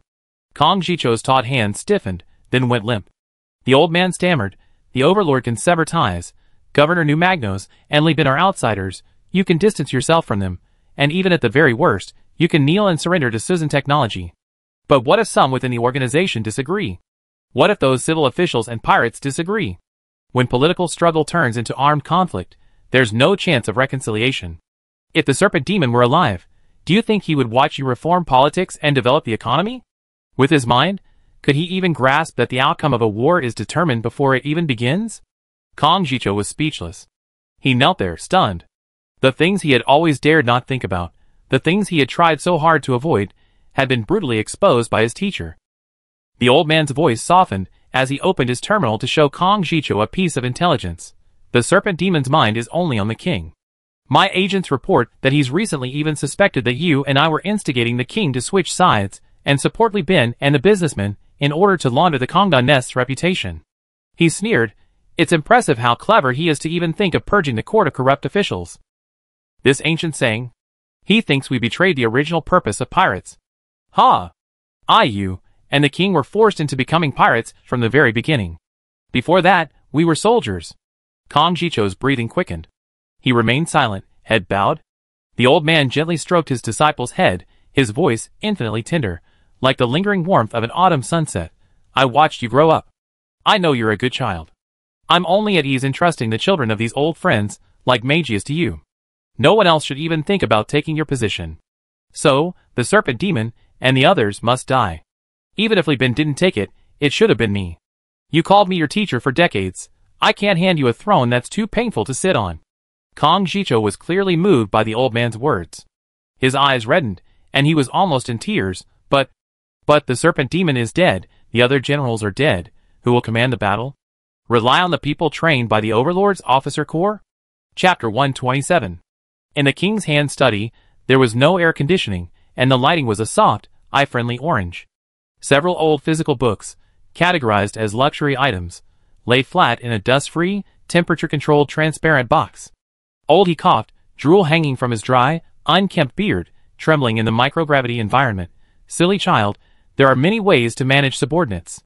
Using merit and benefits to motivate subordinates is what a wise king does. Using mistakes and sins to motivate subordinates is what only a wise and magnanimous king can do. There are many wise people, but few who can be magnanimous. Why do you think the serpent demon is so loyal to King Kongda? Is it just because she is fair in rewards and punishments? It's because she has done the serpent demon a great favor. He paused to catch his breath before continuing. When you go out later, help Li Bin and when she clean up their mess. Keep the evidence you collected in your hands. My people will help you. After this is over, find a reason to see when she, present the evidence and deductions to his face, and then let him personally. Seeing you destroy the evidence, and then promise to push him to take over from the serpent demon, the old man coughed, weak from talking too much and thinking too much. He fought a decisive battle against the giant corporation, and then joined our ranks. His future is bleak. You first show remorse, then forgive him. Give him both the knife and the honey. Those who are forgiven often work even harder, and if you need to punish him in the future, this evidence can kill him at any time. Remember to keep backups of the evidence, don't destroy them all. Who knows, one day you might need to execute someone according to the law. Having evidence will convince the public. A subordinate with leverage is a good subordinate. As for your subordinates, Wang and I aren't going to die anytime soon. You can slowly train your own officers. There's still time, definitely enough time. Stroking Kang Jicho, looking at this middle-aged man, her mind was filled with the image of that innocent boy with rosy lips, white teeth, and bright, carefree eyes. He had no children, abandoning his lineage for revenge, yet the Pirate King entrusted him with raising her heir. Over the years, he had come to regard Kang Jicho as his own son. Your position, according to the ancient imperial system, is that of the crown prince, the first in line to the throne. You must seize military and financial power. Wincy and Li Bin are now very close. You must align yourself with them. As for quelling the war, Li Bin used the snake demon as a scapegoat. The old man will finish the rest for your mother. This is our generation's business. We certainly won't leave you a mess. Li Bin is clever, but he doesn't know the inner workings of the royal court. You can use him to make money, but don't trust him, and certainly don't tell him about the royal court. The old man's voice trailed off, rambling on and on. Kang Jicho, his eyes red, knelt until his knees were numb, but remained motionless. One hand was held by the old man, the other supporting him. His body stood still, like an old, resilient banyan tree. Kanda's Nest Space Station, Central Royal Court. The doll-like grass, topped with a long dead head, its charred vines winding around the Pirate King, making faces. In this horrifying scene that would terrify any outsider, the Pirate King resembled a necromancer toying with corpses. She had just finished dealing with disputes between several shipyards within the space station, and was habitually rubbing her temples, when an urgent intelligence report interrupted her. Kanda glanced at it, her hand pausing. Snake Demon is dead. When? Her voice was devoid of emotion. Old He, still clutching the terminal the size of a human brain, slowly spoke. 6 hours ago, according to intelligence, Snake Demon, jealous of Golden Eagle's impressive post-battle plundering achievements, sent men to capture Golden Eagle subordinates and interrogate them for information. Then, he secretly led the newly assigned Scimitar Snake Demon and its fleet out to plunder. However, later analysis revealed that the intelligence was deliberately leaked by Speedtronics. Their intention was to ambush and eliminate the Golden Eagles, who had inflicted heavy losses on their auxiliary fleets. Instead, they unexpectedly encountered the Serpent Demon's fleet. Neither side was prepared, and they fought fiercely for 3 hours. The Golden Eagle's fleet arrived nearby, but found the battlefield beyond their capabilities. They retreated to report for reinforcements. An hour later, Speedtronics reinforcements arrived and surrounded the fleet. The Serpent Demon was no match for them, and was killed by a single devastator cannon shot to the bridge. Kanda. After a long silence, he spoke softly. The body? Did they recover the remaining parts? Old He lowered his head. The Serpent Demon's body was incinerated by the high temperature of the Raider's cannon. The structure is intact, but it's carbonized. Did he say anything before he died? Old He hesitated for a moment, seemingly concerned for the deceased's reputation.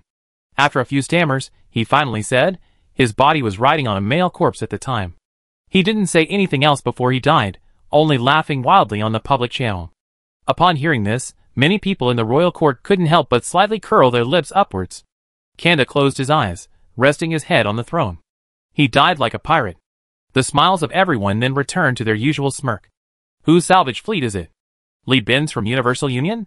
No, Old He explained. Li Bin's fleet went to provide support according to the plan agreed upon with Golden Eagle, but they ran into the reinforcement fleet of Speedtronics. He lost 4 transport ships and 1 Barber-class frigate. The remaining ships were all damaged.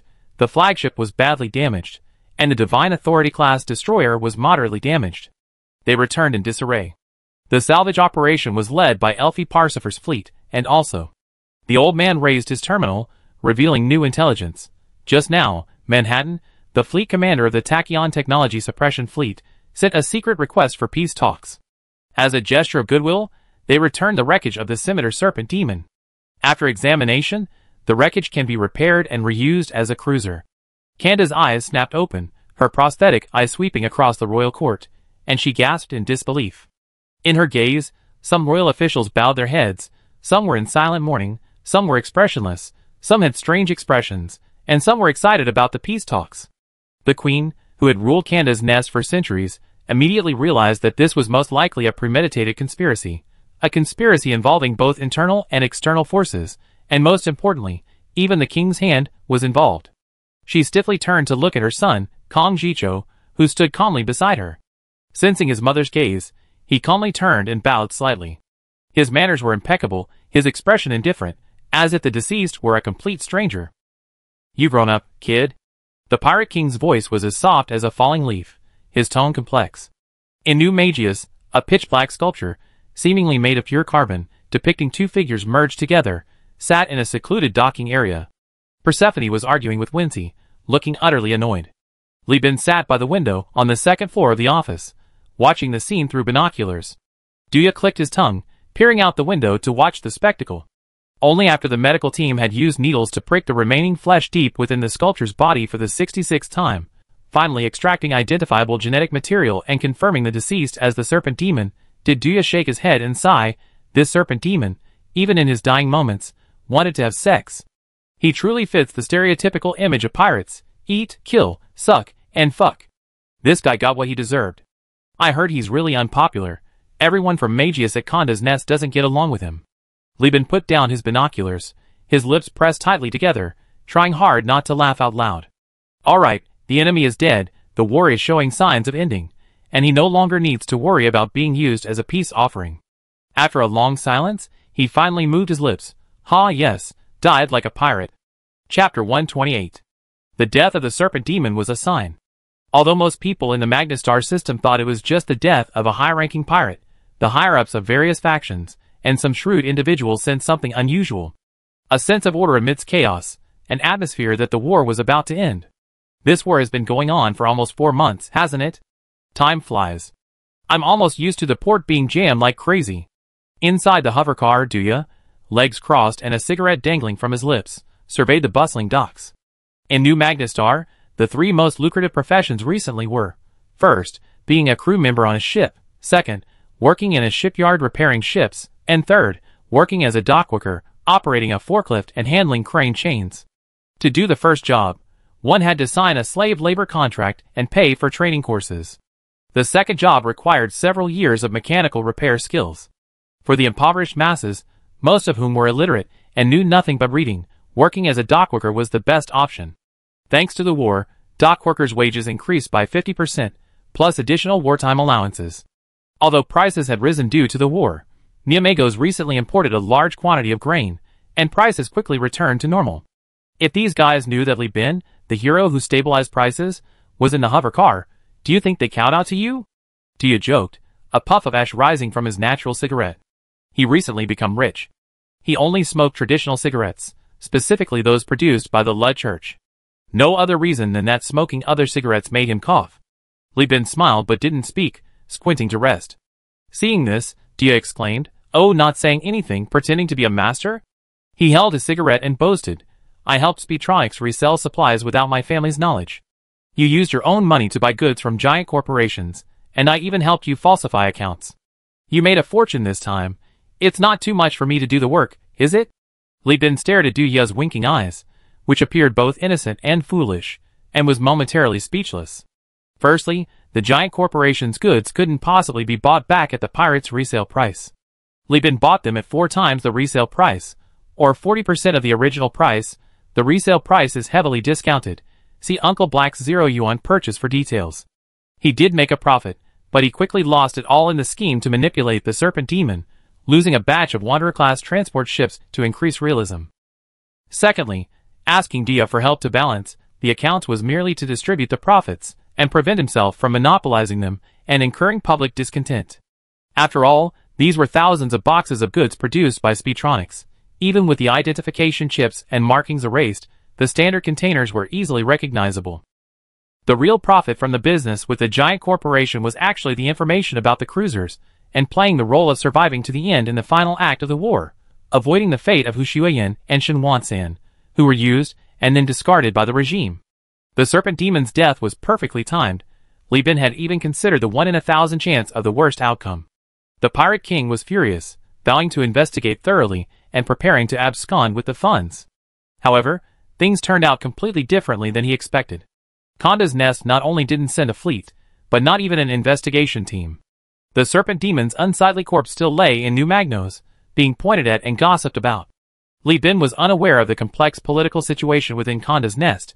He didn't know who had helped him, or for what purpose.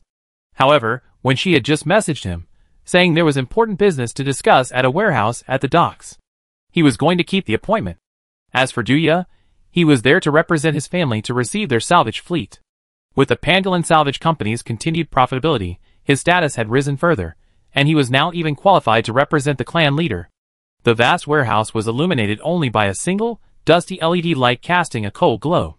Whence he emerged, drenched in sweat, wiping her brow with lingering fear. She gestured towards Li Bin, who was approaching, before brushing past him. The warehouse goods were piled high, blocking the windows and ventilation ducts. The LED light hummed low, its white, cone-shaped beams illuminating only a table and 2 chairs, creating an inexplicable prison-like atmosphere. A pair of legs, taut and straight, were confined to a corner of the cone-shaped beam of light by magnetic boots, obscuring the face of the waiting person. Unsure of the newcomer's intentions, Li Bin walked to the other side of the table, pulled out a chair, and sat down, propping his legs up on the edge. He casually lit a cigarette and tossed one over, asking, "What's up?" From the shadows came the rustling of someone reaching into their pocket, and the crackling of a lighter. With a flash of sparks, the flame transitioned from the lighter to the cigarette, but burning slowly. A resolute face flashed by in the light.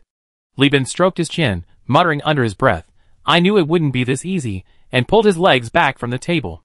The newcomer was Kong Jicho, the son of the Pirate King and captain of the Endless Fury, another flagship of the Conda's Nest. Kong Jicho slammed his plain, silver-plated lighter on the table, his hands bracing against the corners of the small, square table, less than a square meter in size. He bent over, his chin jutting into the light, his eyes gleaming. "I heard you want to buy a cruiser?" The Pirate King has eyes and ears everywhere. His information network is truly impressive. Li Bin raised his cigarette, his brows furrowed in embarrassment. Kong Jicho, seeing this, knew Li Bin had misunderstood. He had only learned of Li Bin's request for a cruiser during their first audience. He hadn't expected such a misunderstanding. He exhaled a plume of smoke, seemingly happy for Li Bin to misunderstand, and said in a deep voice, "I have 3 things to say." Li Bin pursed his lips. The word seemed abrupt, but Li Bin knew that Kong Jicho and his group were likely the ones secretly helping him. Kong Jicho said, "First, I have the coordinates of a cruiser star system. Pirates found it in the logbook of a survey fleet's captain. The ship's details are unclear, as is the star system, but it's confirmed to be a cruiser. If you agree, I give you this intelligence for free." So without even stating his demands, Li Bin had essentially accepted 2 favors. He smoked silently, tacitly agreeing. Seeing this, Kong Jicho stated the second matter. "From now on, your company's business with Conda's Nest will only go through my channels. This can be done through a contract or a verbal agreement. In addition, you must sell me a batch of metal plates and grain at a low price. I don't care where you source them, but the goods can only be sold to me." "Easy," Li Bin readily agreed. He was willing to sell at a loss, let alone at a low price. He could afford the 2 favors, the cruiser and the favor of holding off the Pirate King, for such a small amount. The third thing, Kong Jicho's cheeks hardened like stone. The pirates of Conda's Nest will be hunting outside the mag system in the future. They need resupply points in other star systems. There's a pirate lair in the Tulir system, but that space station is too small and doesn't have enough shipyards. I need a promise from you that you will help my people resupply and rest in Elf in the future." This surprised Li Bin. Pirates hunting outside their own star system was commonplace, but what Kong Jicho wanted was simply help for his people, not Conda's Nest. This was interesting. Could this be a repeat of the Yuan Tan and Yuan Shan story, cooperating sincerely with a giant corporation, only to turn on each other when the corporation retreats? That doesn't make sense. I haven't heard of the Pirate King having any descendants other than Kong Jicho. Li Bin scratched his chin. Lacking sufficient information, he couldn't immediately guess the specific reason. However, it wasn't difficult. He already planned to open a scrap shipyard, and by making a deal with Kong Jicho, the shipyard could generate even more profit. That's all? Li Bin looked at the incredibly lenient terms offered to him, thinking, "Dude, you're using gold as a hoe. I have so many star coins. Why don't you try squeezing some more out of me? You're so generous, I'm even afraid you're lusting after me. If all else fails, you can try dragging me into your power struggle, otherwise I really won't feel at ease. That's all. The specific trade contract will be discussed with your subordinates later. Then, I accept it, won't I?" Seeing Li Bin agree to everything, even with a barely perceptible look of surprise on his face, Kong Jicho thought, even his expression is exactly like the old man's. This Li Bin, at heart, is truly an old-fashioned good guy. He inwardly sighed, pleased that he had followed his teacher's advice and made a friend with immense potential for wealth, which would provide strong financial support for developing his power within the dynasty. He had considered further enlisting Li Bin's support, but he dismissed the idea with a single sentence: dynasties and royal courts are all empty shells. The Nest of Khanda is essentially a semi-pirate, semi-warlord organization. I never heard of a warlord or pirate king relying on outside military support. To secure your position, just keep Li Bin to provide financial support. Some things must be done personally. That's settled then. I have to go. He stubbed out his cigarette, arriving without warning and leaving with lightning speed, leaving Li Bin sitting in the pillar of light, staring at the newly appeared terminal on the table. The projection showed the coordinates of a star system, tens of light years away from the core region, without even a flight path. The star system's coordinates glowed alone. Wait, just like that, the whereabouts of the two cruisers are known. Weren't the cruiser lords supposed to be very strict? Chapter 129. The war between pirates and giant corporations ended faster than outsiders imagined. Ordinary people thought it would last at least a year, and that the war would end with a giant corporation victory. But in reality, with the well-prepared Khanda, the self-serving Manhattan, the secretly supporting Overlord, the Luddite Church, and many other parties working together in concert, the war ended with the death of the Serpent Demon as the watershed moment. The rest of the time was just garbage time. The specific meaning of garbage time is that everyone was busy monetizing their profits. The giant corporation's fleet and the pirates' fleets for selling stolen goods in the star system orderly avoided each other's routes, transporting supplies from two different hyperspace jump points. When they occasionally encountered each other, they would give each other a shy smile like scholars and turn away. With Khanda's Nest and Tachyon Technology beginning peace talks, the mindless pro-war pirates were no longer allowed to leave port. Those who could now roam the seas were only those with some sense, like Wensi Guangwu and Duke Wild Boar. If a loser had to be found, it would undoubtedly be Tachyon Technologies. They deliberately sabotaged Tibicina to gain a pretext for their plan to annex the MAG system. This meant the behemoth not only lost a colony the size of a space station and outpost, but also had to bear the additional costs of reconstruction. Tachyon Technologies wanted to find a scapegoat, but Manhattan killed the Serpent Demon, crippled the Plague Fleet, and the reconstruction of Tibicina required armed protection during construction. The Manhattan family also contributed a large sum of money, so he couldn't be the scapegoat. Therefore, the blame fell on the deceased Tibicina Space Station commander, Hatton. The dead cannot refute, the dead cannot prove themselves. Sometimes humans are more useful than AI, and sometimes the dead are more useful than the living. The Manhattan family had no complaints about spending money, on the contrary. Precisely because Manhattan's suppression fleet was located in the Magneto system, he was directly appointed as the on-site manager of the reconstruction project. And as everyone knows, money leaves its mark as it passes through someone's hands. Civil engineering is a lucrative business, and interstellar civil engineering, well, those who know, know. In short, as long as the outcome of Tachyon Technologies' injury is achieved, everyone has a bright future. New Magneto, the Pangolin Company's massive conference room. Live and remote interactive projections were scattered throughout the spacious conference room. Hundreds of monitors were stacked on top of each other, their cables crudely exposed, forming a pillar of monitors, data cables, and liquid cooling equipment. Massive amounts of materials, goods, and labor data flowed in and out here, converted into various local currencies, and then exchanged for star currency. The numbers rolled on and on. If these numbers weren't displayed on screens, but on ancient roulette wheels, they would have already spun out of existence by now. Everyone in the conference room stared at the massive projection at the top, where the final profits were tallied. The virtual roulette wheel spun silently, yet everyone seemed to hear the crisp clinking of coins, their souls ascending to heaven.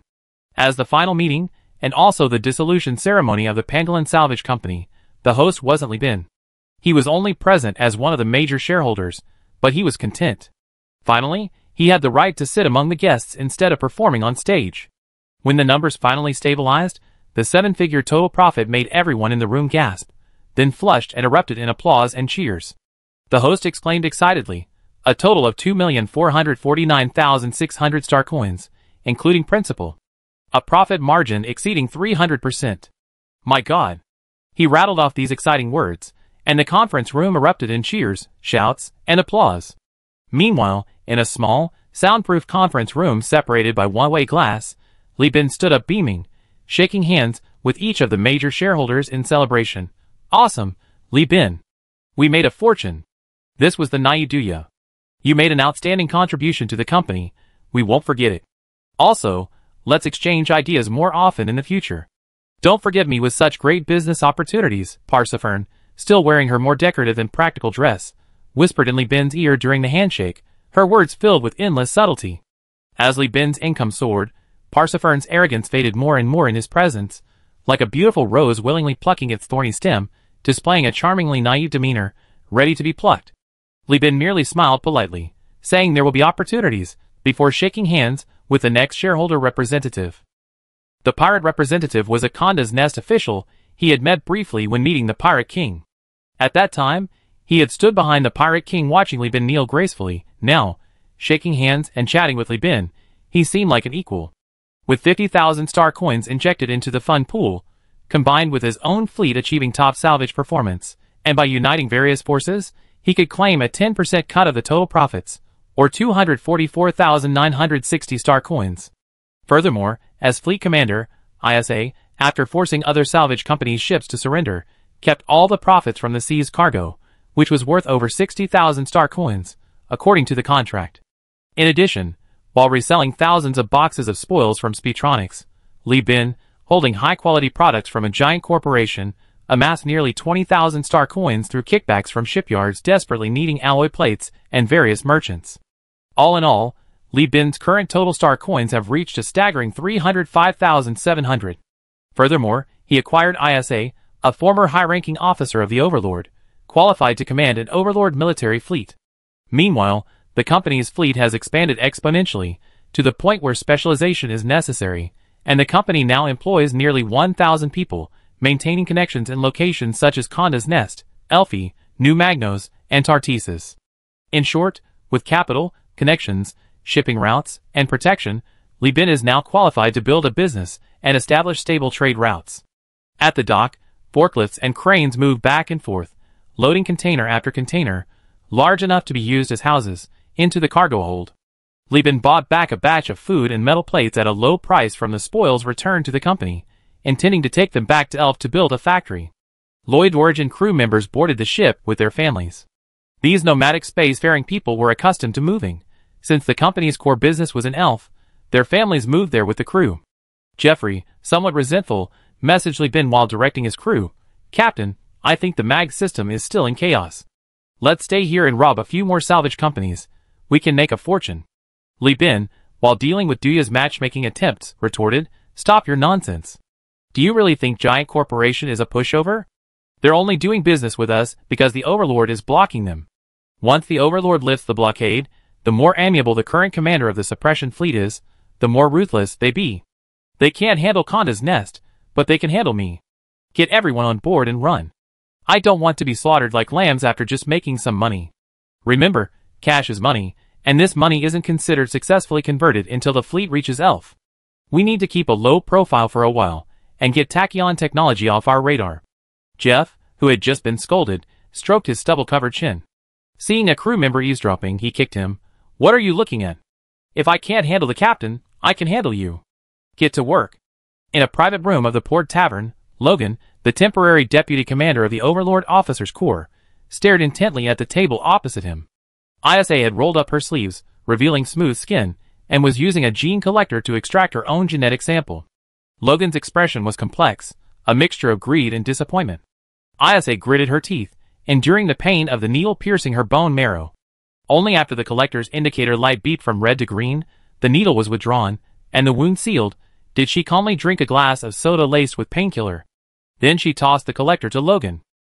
Logan, seeing the collector fly into the air, looked panicked and anxious.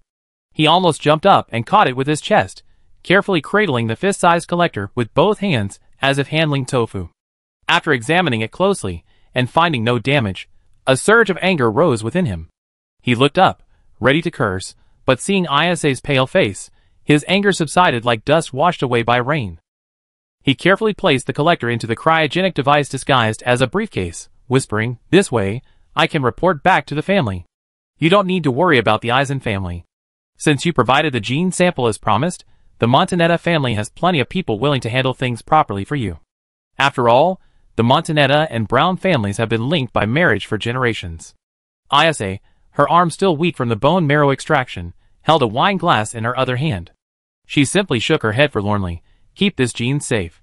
I wish the Montanetta family can cultivate the perfect gene. Seeing that Isa had no desire to continue the conversation, he could only sigh, since that's the case. Logan straightened his cap, which he had removed his badge from, and stood up to salute. I hope you live a free and prosperous life. Goodbye, war mistress of the Brown family. With that, he pushed open the door and left, the door swaying as it closed, silencing Isa's words in the private room. There is no Brown family anymore, and the matriarch is gone too. I'm just a wandering ghost. Chapter 130. A distant star, after thousands upon thousands of years, finally cast its light upon the Tulier system. An asteroid, over 1.5 kilometers long and pre-cut into a flattened elliptical shape, took 2 full weeks, propelled by multiple thrusters, from the void mine of the Tulier asteroid belt to its predetermined location. Although this asteroid is still within the asteroid belt, it is now essentially synchronized with the orbit of Elf, and the commute time between them is only 8 to 12 hours. The speeds of high-speed ships and heavy ships differ, which is remarkably close on a cosmic scale. The cargo hold of the Hairless Cat, Barber class, which once participated in a stunt with tachyon technology, playing the role of a sunken spaceship, shows a noticeably newer patch of paint than its surroundings, a mark left from its sinking, salvage, identification, and repair.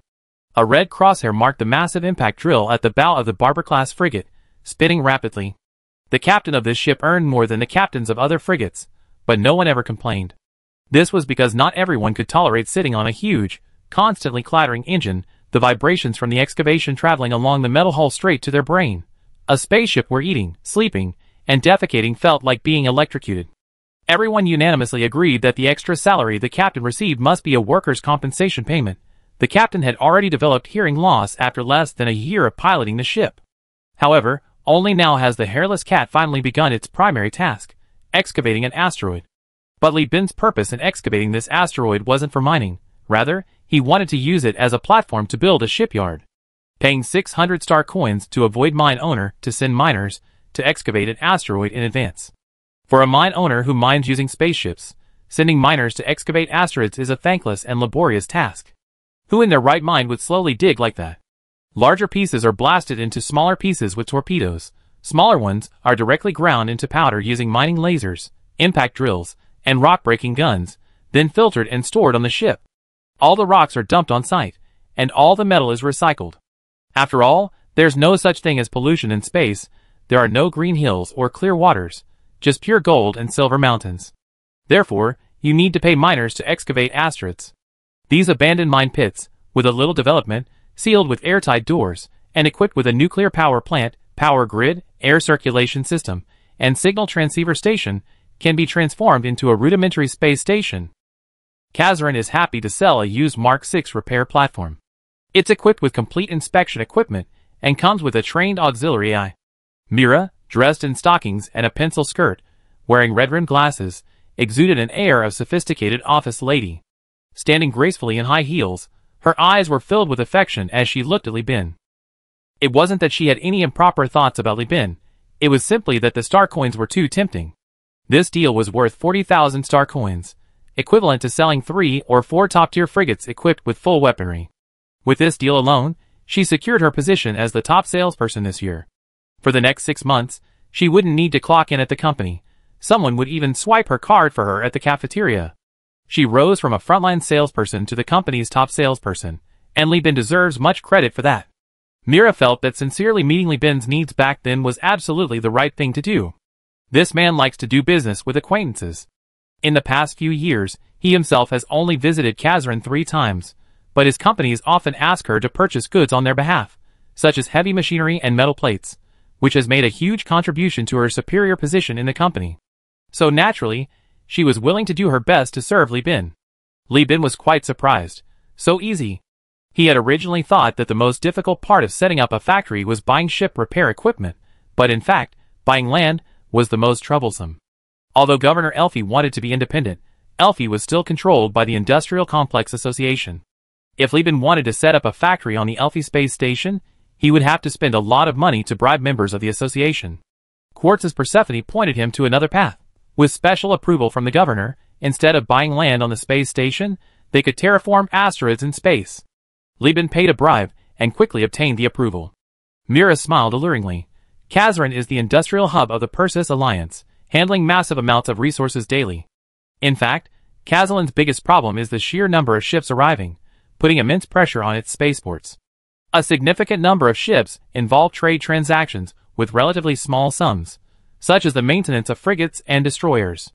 But people always assume that Kazalon's strong industry must mean its ship repair capabilities are also strong, although that's true. So Kazalon has always wanted to divert its industries outward, but it's unwilling to share with Elfie, and building a new space station is too costly, so... Li Bin thought. It's like the hospitals of his past life. Rural clinics were deserted, while city hospitals were overcrowded. Even for a simple cold or fever, most people preferred to go to a large hospital. He understood why, despite the industrial complex association's apparent resistance to Li Bin's attempt to establish a factory without bribery, his establishment of the Void Ship Repair Factory had been so successful. The interests of the giant corporations and the association diverged here. Since the association's path was blocked, they went directly to their master's path. It's like if you can't get through to Dhaka, you can just talk to an American. If the American nods, Dhaka will nod too. Mira added, as long as you pay the bulk of your taxes to Kazalon, Kazalon promises to transport the repair platform to your Void shipyard free of charge. However, it's an older model repair platform, so heavy machinery will be needed for additional work. But like I said, pay the taxes to Kazalon, and everything else is negotiable. I figure out the discount. Sure thing, I trust you to handle things. Refer me to any clients who need ship repairs in the future, and you get a commission. Oh, and could you also help me bid for a mine in the asteroid belt? It doesn't need to be huge, but it needs to generate consistent income. Can you do that? No problem, illegal mining in the Tulier system. The fleets are numerous and the bans are persistent, so official mining permits are very cheap. You can get a 12-year mining right for around 5,000 star coins, but you need to provide your own security. Mira smiled and agreed. She had gained another business connection, increasing her star coin income beyond her salary. This was why she resolutely refused to be transferred from the front lines. Sitting in an office, how could it compare to the fast money of a top salesperson? Chatting with smart people is always brief but efficient. Li Bin spent 2 days in Kazalon, sending Mira his requirements en route. Upon arrival, they talked for less than an hour, including introductions and inspections, and then he left his ship in his account. By the time he returned to the Void shipyard, ISA had also led her combat fleet back from the Tulian space station. Seeing Isha's pale face and her whispering conversation with Li Shu, Li Bin curiously peeked over and asked, "When did you two become so close?" Li Shu smiled sweetly. "Brother, what are you saying? Isha and I are both girls. I'm the head of the navigation department, and Isha is the fleet's combat commander. I'm always the one handling navigation and communication during battles. We're together both at work and in life, so it's normal for us to be close. Amanda and I are also very close." Li Bin rubbed his nose. He'd been so busy with business lately that he hadn't been able to pay much attention to his younger siblings. Chapter 131. In the passageway, ISA's face showed weakness. She explained it was due to her monthly condition, and Li Bin didn't press her for details. The determination in her chestnut-brown eyes wasn't diminished by her weakness. She solemnly stated, "I found all the miners. The intelligence is accurate. The pirates at the Tulian orbital station are weak, they don't even have cruisers. There are only about 40,000 in total, mostly miners and illegal mine owners, who rebelled against the Perseus Alliance. They make a living by illegally mining asteroids. After I finished the war plan, I handed it over to Zhu Jin. He successfully completed the mission, capturing a group of miners. These men are now on the Perseus Alliance's wanted list. We can buy a batch of slave collars to force them into lifelong service." Having experienced the battles between the Pirate King and the Giant Enterprise, Li Bin didn't even bother to pay attention to this small-scale conflict. It was like a dynasty that had just completed a great unification war. Battles involving a few hundred or a few thousand men on the border were merely mentioned briefly in history books. Who won, where, and how many were beheaded. Just basic stuff, nothing to brag about. ISA said this with a hint of hesitation. The overlords were tyrannical, but they didn't resort to slavery. After all, they claimed to be the rightful heirs of the human realm. Their usual tactic was to use military propaganda to brainwash people, recruiting young people for long-term professional training. Using slave labor was a huge corporation turning back the clock. But Li Bin was the boss, and ISA knew that while the company was wealthy, it couldn't afford to squander money. A few hundred slave laborers only needed to be fed, while legitimate recruitment would cost thousands of star coins just for contracts, and the annual salaries and bonuses for lower-level managers would be a considerable sum. Lifetime slave labor is too cruel. I'm a kind-hearted man, Li Bin pondered for a moment, stroking his chin before giving his answer. The Tulier system is still nominally Persis Alliance territory. Liberating them directly would be going against a giant corporation, and the company's funds aren't yet at a point where they can afford to squander them. How about this? Sign into 5-year slave labor contracts. After 5 years, they'd be free. The shops and consumer venues in the shipyard need to support multiple currencies anyway, so let's add a point system. During their slave labor, they won't receive real money, just points. They can use those points to make purchases. As for the specifics, Li Shu, you take some people to develop a system. Okay. Li Shu stuck out her tongue, hugged her terminal, said goodbye to ISA, and skipped away. With Li Bin's improved financial situation, Li Shu finally freed herself from her previous anxieties and regained her girlish nature. ISA rested her right hand on her left shoulder. The wound on her arm from the data collector had healed, but a lingering ache still stung occasionally. She asked, feigning calmness, I heard from Li Shu that you originally wanted to build a shipyard. Li Bin's eyes swept over the full mound of flesh, and he rubbed his eyes. But we don't have the blueprints. Although we can find blueprints online, and buy some things from hackers, we're a small company. Paying hackers for blueprints would get us ripped off, and buying shipbuilding equipment would mean being ripped off by the big corporations. I was planning to use the remaining money to buy cruisers and explore the outer star system for a second cruiser. We can't afford that kind of financial strain. How much money has the shipyard cost so far? Captain, have you considered saving enough money to start over? What if you fail and have no money left? A little over 60,000, I guess. Li Bin looked at ISA, who was showing concern for the company, and felt quite relieved. Perhaps even this former powerful military officer herself didn't realize that she, who could retire at any time, had begun to genuinely care about the company's development. This was a good thing. Li Bin smiled unconsciously. This shipyard, which generates a steady stream of revenue, is my cash cow. In addition, I plan to open a void mining site outside the maintenance platform. It will require many miners, so the combat fleet will need to make more trips to the Tulian space station and stake out their illegal mining fleets more often. ISA was amused and annoyed by Li Bin's opportunistic behavior. Aren't you just digging up the roots of the Tulian pirates? Without miners, how will they make money without working? Aren't you afraid they push you too far and destroy your shipyard and mining site with their fleet?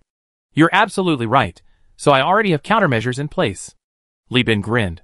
Batrev's career in the patrol unit was not going smoothly. Although he was the captain of the 4th Battalion of the Elfi Patrol, without anyone backing him, he had already hit the ceiling of his career. If nothing unexpected happened, he would spend the rest of his life wasting away in the captain's position. To become the commander-in-chief or even higher, one needed to curry favor with the Industrial Complex Association. A group calling themselves the Quartz Society had contacted him before, promising to guarantee his future if he joined, but later, for some reason, nothing came of it. When he inquired again, the response was always, sorry, you don't meet our standards. Therefore, lately he had been drowning his sorrows in alcohol every day after get-off work. He had tried every drink in the port taverns, even swallowing the sailor's dream while holding his nose, but he had never tasted anything as exquisite as Byzantine wine again. He staggered home, reminiscing about the nearly 100 stars for a case of fine wine. Suddenly, he stopped abruptly at his doorstep, a glint of cunning flashing in his drunken eyes. A burly man, with a buzz cut, stood at his door. His worn sailor's uniform was taut over his bulging muscles. The man rested with his eyes closed, hands inside the pockets of his faux leather jacket. Beside him lay a long, thick object, about the height of a person, wrapped tightly in its packaging. It was probably a melee weapon, but a rocket launcher couldn't be ruled out. Botrev wondered who he had offended. He used to be rigid and refuse bribes, which had offended many people. But since dealing with the Universal Alliance, he had become much more adaptable.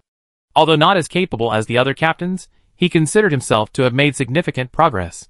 Surely, those he had offended in the past wouldn't come back for revenge after so long. He planned to feign drunkenness to approach and suddenly overpower the man. The officer's air rifle tucked into his waistband was enough to kill him at close range. However, the man turned out to be extremely experienced in combat. He immediately sensed someone observing him. He abruptly looked up, his wolfish eyes quickly scanning the area. Upon seeing the feigning drunken Boncharev, the man forced a smile. That smile was so innocent that it completely transformed the man's fierce gaze into one of pure innocence. "Are you Captain Boncharev?" The man chuckled, reciting his lines in a stiff, monotone voice. "I'm Li Chungjin, Li Bin's younger brother. My older brother is too busy, so he asked me to visit on his behalf." "Huh? This guy is Li Bin's brother?" Boncharev was bewildered. He couldn't reconcile the silly, childlike man who used to be beside Li Bin with the man before him, calm as a mountain, yet fierce as a beast. You've been using performance-enhancing drugs?" Li Chongjin shook his head. "My master forbids me from using drugs. He says the muscles developed through drugs are just dead muscle, hardened and sticky, riddled with hidden injuries. Space humans, after genetic adjustments, already have sufficient natural hormone levels." Come in and talk." Boncharev didn't know how to reply, but hearing Li Chongjin's utterly silly words, and noticing the resemblance to Li Bin, he believed him to a large extent. Li Chongjin hoisted the long object onto his shoulder with one hand, and stood in front of the doorframe. "My brother told me to deliver this, and he forbade me to come in. Captain, please accept it quickly. I'm in a hurry to go back and eat my brother's cooking. It's so rare for him to cook." Li Chongjin's words flowed incessantly like a sand-spraying ship starting up. Boncharev couldn't keep up for a moment, and quickly took it. Seeing that the task was completed, Li Chongjin waved his hand, turned around and ran away, leaving as swiftly as a wild boar. Chapter 132. The house, simple as a military barracks, was the setting. Boncharev, biting his dagger, opened the black foam-wrapped object he had already cut open. The mere sight of it made his breathing quicken. A massive, meticulously carved solid wood sculpture, 1.6 meters high and 40 centimeters long and wide, made of walnut wood, pierced Poncharev's eyes. The sculpture consisted of two parts, a 1-meter-high base, and a sculpture of a spaceship carved according to the grain of the walnut wood. A Falcon-class high-speed military cruiser was soaring at high speed, its bow raised, several asteroids hanging around its hull, creating a sense of rapid motion along with the exhaust flames from its engines. The hull was complete with gun emplacements, detectors, and portholes. The lines were fluid, the style realistic, and a flowing English signature was carved on the base. Boncharev checked, and confirmed it was indeed the work of a renowned artist. Only a master artist would be qualified to carve on such a large piece of solid wood. According to online information, with the addition of a renowned artist, luxurious solid wood, and rare metals mixed with vibrant mineral pigments, this wooden carving is worth no less than 80 star coins. That's equivalent to the wages of 20 Li Shus working for a year at the refinery, operating a forklift, and unloading hazardous chemicals without eating or drinking. Boncharev looked down. There was a clear compartment on the base of the carving. He reached in and pulled it open, revealing an anonymous debit card. His fingers trembled slightly as he took out the card and entered the PIN on the virtual screen. Soon, 500 star coins appeared in his account. He silently read the notes, left by the anonymous account, and let out a deep breath.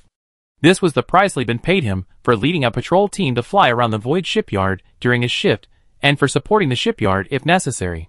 He received this amount every year. The cool tone lights illuminated the room.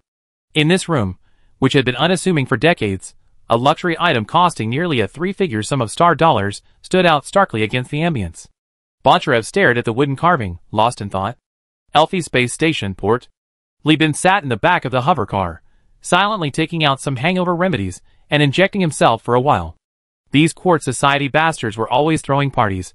This time they even gathered 80 people, 40 men and 40 women, ranging in age from 12 to 52, a diverse mix of plump and slender figures, mature women and older men, golden boys and jade girls, all making their grand entrance amidst neon lights and lewd songs. Luckily, Li Bin had prepared in advance, emptying his magazine beforehand, otherwise he would have fallen into their trap. He had no interest in being brothers with a bunch of people, avoiding the taboo. Insiders said these guys were all a bit sick, relying on daily injections to suppress their ailments. Li Bin was quite resistant to the Quartz Society's gathering, but he had no choice. He had used the Quartz Society's influence so many times before, favors always had to be repaid. Besides, Li Bin was now a big shot. He had a factory, a mine on the way, and had even filled the governor's coffers with his Pangolin Salvage Company. People who had previously underestimated him were now fawning over him. People always looked favorably upon the successful. His name was now renowned throughout Elfi. He dared not go out alone anymore. In less than 2 years, he had gone from being in debt to owning a factory, becoming the true embodiment of the American dream in Elfi. Bosses, shopkeepers, and the poor, everyone knew that such a figure had emerged from Elfi. Job seekers and partners were everywhere. The carefree days of wandering around with his younger siblings were gone forever. Previously, only the truly poor from the rat's nest might surround him, but now everyone has a request of him, especially when the sailors from the factory area return to their hometowns, shouting and gesturing with their bulging pockets, attracting countless envious and even jealous glances. In this deal, Li Bin's initial investment of 50,000 star coins grew to 300,000 star coins, pure profit after deducting bonuses for the crew. Now, he employs over 800 people, including crew members, accountants, clerks, and branch office managers. He distributed 10,000 star coins to his staff, averaging over 13 star coins per person, almost a year's salary plus 12 months performance bonus, plus occasional small bonuses. His prestige in the Lloyd settlement was phenomenal. Now, in the factory district, it has multiplied. It's no exaggeration to say that everyone in the L factory district considers it an honor to work for Universal Union. Rumors circulate that Li Bin jokingly tells women, if you meet someone from Universal Union, marry them. This is practically accurate. This area is his de facto recruitment point and headquarters. Even Amanda's own gang family has changed its approach. They open training schools, encouraging adults in the factory district to adopt babies born from the birthplaces, providing free vocational skills training to these children. When the Universal Union recruits, these individuals are sent to apply. Because many members of the family work within the Universal Union and understand the job requirements, their specialized training often results in outstanding individuals. They promise no pay if you don't get hired, and only charge 20% of your salary for the first 3 years, providing a special lifeline for many impoverished families. A few of these individuals were among the crew members Li Bin recruited in ELF in the MAG system last time. Now, having tasted success, these gang families are expanding their operations, officially making it a pillar project for their families. And since the crew members spend lavishly every time they return, several irregular markets have sprung up in the factory district, coinciding with the Universal Union fleet's return times, catering exclusively to the crew. Even the poor in the factory district started adopting children and carefully educating them, hoping their healthy children would send money home to support their families after they got jobs. It had become an industry chain. These people couldn't stand Li Bin failing.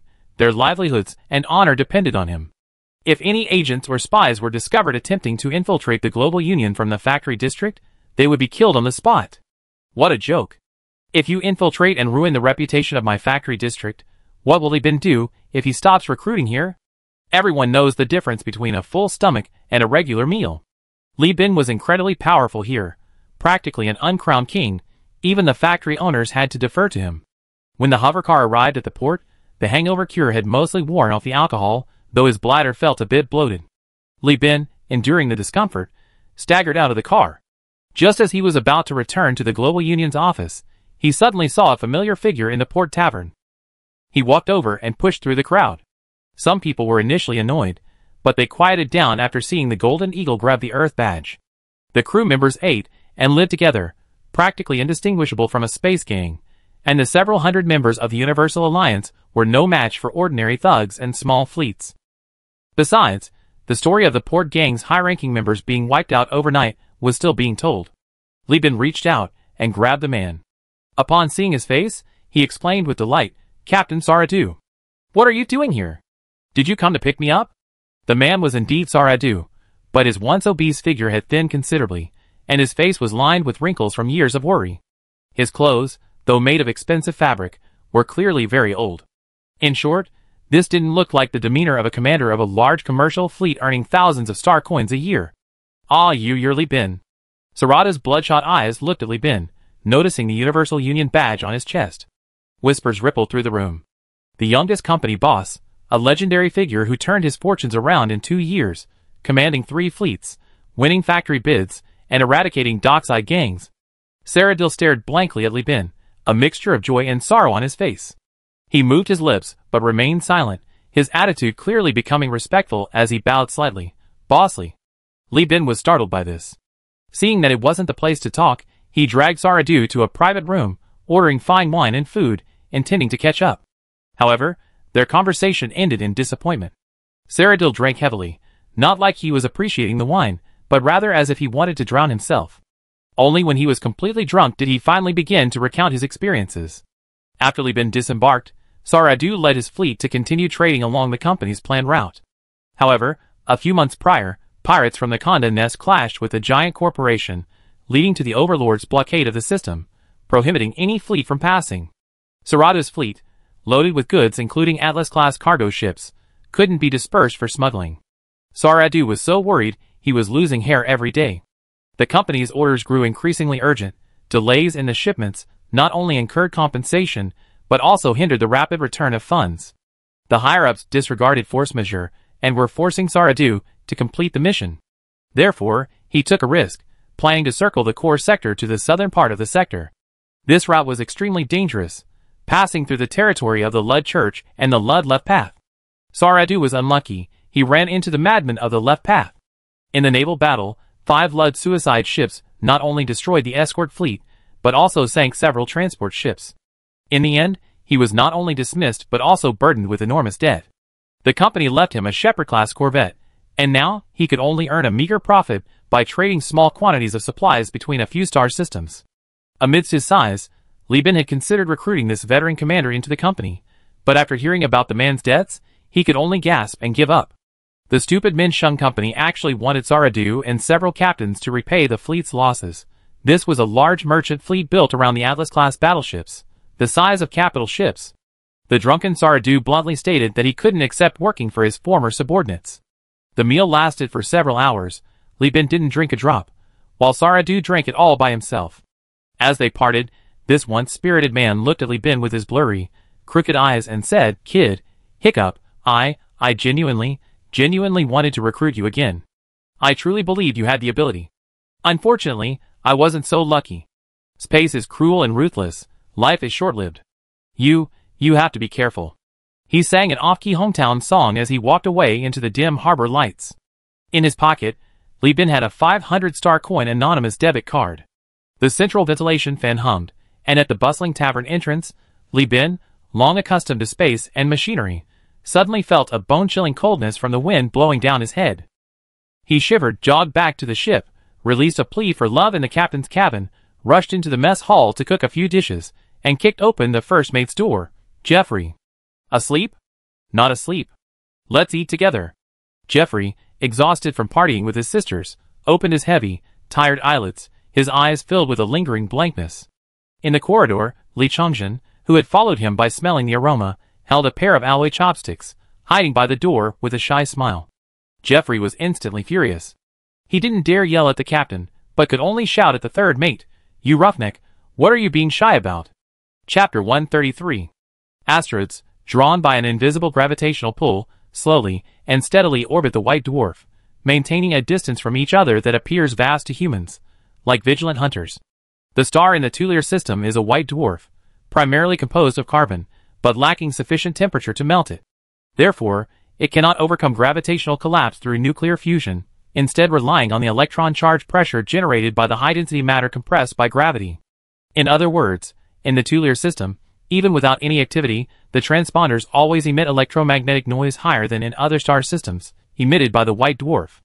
In the asteroid belt slightly farther from the lava planet Elphi, the seemingly unchanging white noise in the transponders is replaced by a melodious symphony, supposedly originating from the ancient Earth from the New World, providing guidance to every newcomer. Passing through a fragmented asteroid field, averaging only the size of a buffalo, an asteroid with several signal amplifiers made of trusses came into view. The most striking feature of this asteroid was its numerous solar sails, larger than the asteroid itself, used for directional adjustment, blooming like flower petals. Among these petals were gun emplacements salvaged from ship wreckage, their emplacements interlocking like growths, but they were actually the result of ISA's meticulous design. The gun emplacements complemented each other, providing 360-degree protection. Small fleets, mainly composed of frigates and occasionally interspersed with destroyers, moved in and out of the only 3 ports of the space base converted from the asteroid. As the fleet approached the port, flying along the entry route outlined by navigation beacons, the projected advertisements on either side detected the fleet's approach and displayed huge virtual advertisements. "Welcome to Li's first shipyard. Our shipyard offers the following services: repair, maintenance, catering, accommodation, entertainment, trading, elite training." The port is built along a massive cavern painstakingly excavated over 3 weeks by a Barber-class frigate. The front section is a berth area that can only accommodate 20 destroyers. This is the repair port, catering only to customers purchasing ship repair services. The rear section is the entertainment port, a multi-level berth large enough to accommodate 50 destroyers, catering to customers with other needs. Directly below the shipyard, built on an asteroid protrusion resembling a volcano, is the exclusive port of the Universal Union. The entire base is less a shipyard and more a comprehensive free port built around it. It is not controlled by giant corporations or ELF, but only governed by the regulations of the Universal Union. Except for drugs and human organs, virtually nothing is prohibited. Li Bin, with his fleet that had just returned from Tartessus, anchored at the repair port, leaving the docking procedures and repair requests to the first mate, and then left the flagship first. By this time, a large group of dock workers had gathered at the port. They drove forklifts, with moving cranes and heavy machinery suspended on rails overhead. They were all eager to get the people and cargo unloaded, and then tow the ship into the dock. The workers wore collars around their necks with countdown timers, collars that included tracking and electric shock functions. These were originally for slave laborers. On the active lava surface of Elf, large numbers of slave laborers, bound by contracts, toiled on the scorching, acid rain-fed rock layers that seemed to melt like butter at any moment, their lives unbearably miserable. The shipyard slaves, wearing collars like them, didn't show numbness or indifference on their faces. Instead, their expressions were lively. These were miners whom ISA and her team had previously plundered from the Tulian space station in the same star system. Originally, after the rebellion in Kazalan, they had introduced pirates for self-defense. Lacking warships and the ability to defend themselves, the lower classes were enslaved by the pirates, living a miserable life of freedom without food. Now, having been captured by Li Bin, they were enjoying a life of plenty. After all, Li Bin had good relations with the Lud Church and Father Pucci, and could always buy large quantities of food at low prices, enough to feed a mere 1,000 mouths. They even received extra meals during holidays. The slaves' accumulated points could be used to buy many good things at the entertainment port behind the shipyard. Their lives were comparable to living in paradise compared to before. These people knew that the Tulian system had an owner, and they were wanted by the Persis Alliance. If caught by the giant corporation, their only fate would be to be killed on the spot. After recruiting them, Li Bin had already bribed employees of a large corporation to pay their redemption money per person. When they regained their freedom after 5 years, their arrest warrants would be removed. Furthermore, within the Universal Union's promotion system, outstanding slave laborers are rewarded. The most direct manifestation of this is the countdown timer on their collars. Originally a 5-year slave labor contract, only a little over a year has passed since their abduction, but many have only 2 to 3 years left on their countdown, and some exceptional individuals even have only a few months. Once the contract expires, Universal Union will not stop them from leaving or staying. But no one would be foolish enough to leave. The Elf Space Station's confines are full of able-bodied, skilled but homeless rats forced to sell LED tattoos to survive. Where else could they find such a conscientious boss besides Universal Union? In Elfia, people would fight tooth and nail for this kind of position. Everyone would think Li Bin was doing charity work, because he'd done too many bad things. Besides, where to go? Where else could you find a place with such an open and transparent promotion system? You see, the more staff a place is short-staffed, the fairer the promotions are, the more it emphasizes meritocracy. Li Bin isn't some nepotistic idiot. He wouldn't do something as stupid as laying off key personnel. Here, even slave laborers can actually rise to the position of workshop foreman, earning 12 star coins a year. Once they're officially hired, ordinary workers can receive a basic salary of 5-star coins a year, plus performance bonuses, and discounts on entertainment and port spending. These slave laborers might not even need to leave the shipyard for their entire lives. Their food, clothing, and shelter are all provided here. Li Bin greeted the slave labor representatives, who were eager to curry favor, but were too hesitant, boarded the hover car, and left the port. Passing through airtight doors and narrow internal passageways, a shifting red light rushed towards him. Gears, levers, steel, steam. Lights, sparks, high temperatures, combustion. The roar of the machinery was like the snoring of a sleeping beast, the rhythmic clanging of metal rose and fell, and rough work chants took flight from the vocal cords of human flesh, loud and expansive, piercing through all mechanical noise, to become the lead singer. Human voices and machinery, the sounds of metal, constructed a crude yet harmonious symphony of production.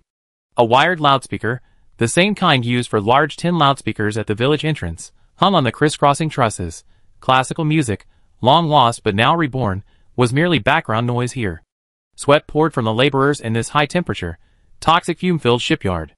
Alloys were forged by stamping hammers, and bodies were tempered by life and work. Muscles contracted and expanded, sweat flowing down the grooves of men's and women's bulging muscles. Though bound by insulated aerogel clothing, they released a strange surge of energy and passion. This shipyard, an export product independently developed by the Perseus Alliance after the Great Collapse, is utterly incomparable to the automated factories of the human realm, and even falls far short of the Perseus Alliance's own shipyards. A veritable epitome of backwardness, a veritable space version of Peshawar. Yet, in operation, it still pulsates with vitality. Hovercars traverse the overhead driveway, beneath which lie massive, seemingly chaotic yet orderly, metallurgical machines. Alloy plates are electromagnetically heated here. Thousands of pounds of scorching metal are forced to stretch, bend, and fit into templates under the scorching power of nuclear electricity. After being cut, drilled, and cooled, they move along conveyor belts to the next stage. Several spaceships, braced and secured, are battered and bruised. Workers sit on omnidirectional robotic arms, manipulating massive grippers to press shaped plates onto the hull surface, securing the armor using welding, riveting, and other techniques. This is the external armor repair workshop for the spaceships, where the already sealed hulls undergo final repairs. To those who harbor boundless fantasies about the stars and spaceships, the repair procedures here seem blasphemous. Multiple layers of alloy stacked upon each other, patching up the spaceship like a machine. But the reality is, this is indeed the optimal solution, weighing technology, cost, profit, time, and practical considerations. Just as people imagine surgeons to be elegant and their procedures precise and graceful, but reality often surprises, orthopedic surgery is always accompanied by saws, chisels, hammers, and high-temperature sterilization in a steamer. The entire orthopedic operating room resembles a construction site simmering with bone broth, the air thick with the aroma of bones and the clanging of metal. The repair of the outer armor is similar, simple, unadorned, and brutally rough. The hovercraft continues inside, where the delicate work begins. Sealing the hull, repairing the circuits, testing airtightness, replacing the battery packs, maintaining the nuclear power system and replacing the nuclear fuel rods, testing the ship's functions. 7 or 8 spaceships, like products on an assembly line, undergo round after round of meticulously repaired labor, their damaged bodies gradually coming back together. All spaceships awaiting repair are towed from the port to the innermost part of the shipyard, then moved out along this complex and outdated assembly line. The repair is complete when the ship reappears. Because only frigates undergo thorough repairs, and destroyers are also fitted with armor, and the shipyard's capacity is limited, the entire process takes at least 24 hours, and at most 36 hours. Li Bin gets out of the car here. Li Shu, who has been waiting, stands gracefully with a mask on, holding a terminal. She exudes an intellectual and leadership-like aura, but the way she instinctively tiptoes when she sees her brother's car reveals her teenage nature. Chapter 134.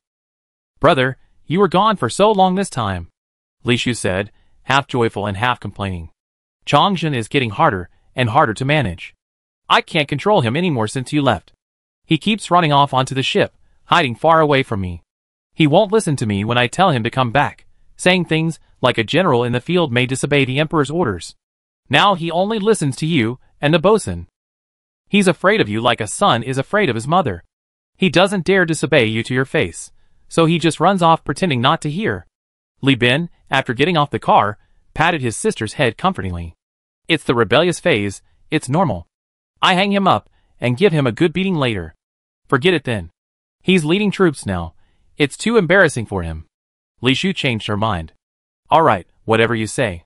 Li Bin chatted with his sister with a smile, then turned to Vulcan and adopted a more authoritative tone, asking in a superior's voice, had the shipyard workers been behaving themselves lately? How's the shortage of supplies? Vulcan, a loyal man, showed no displeasure. We caught 2 bribed spies, and have had them dealt with by the enforcement team. There is a shortage of supplies, especially canned fruit. More and more people are coming to the entertainment port to spend money. Everyone knows you can buy a lot of Luddite church specialties there, cheap and tax-free, so they diverted some of it. The rewards for outstanding slave workers are still owed. No problem. This time, I brought back 500 boxes of grain and 150 boxes of high-end consumer goods, canned fruit, refrigerated vegetables and fruits, and fresh meat, everything you could want. This time, the slave laborers will be given priority. If it's not enough, just let me know, and I send someone to buy more. Li Bin said, smiling apologetically at his sister. I had no choice but to go myself this time. You don't know, Father Pucci has been sent down to a local church as parish priest. He's currently working on his seniority in preparation for his promotion to bishop. Changing the procurement contract took some time. You know the Luddite church. It's dominated by theocracy.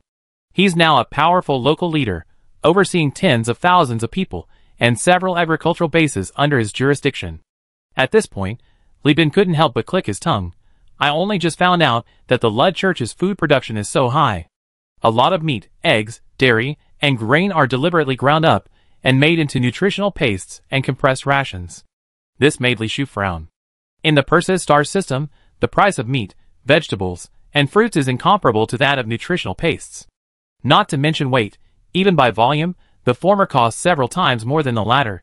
Isn't this incredibly wasteful? Li Bin scoffed. I told Pastor Pucci the same thing, and guess what he said? He said it was a plan jointly formulated by the church and giant corporations to maintain the prices of luxury goods, and that transporting fresh fruits and meat requires specialized refrigerated cargo holds, which have a single purpose. Suitable for the complex transportation needs of small and medium-sized fleets, but sales are poor. One side wants to maintain high prices to exploit their subordinates, while the other suffers from insufficient transportation capacity to sell, so they simply partner to limit supply. He shook his head, saying, I only just found out that a container of apples, the local church on Tartessus only offers 5-star coins for its return, but once it's on the space station, it's worth 15-star coins. Merchants then resell it to the Interstellar Empire, where Tachyon Technology is charging 25 or even 30-star coins. Isn't this just like those food merchants who used to sell near-expiry frozen food? This is blatant profiteering.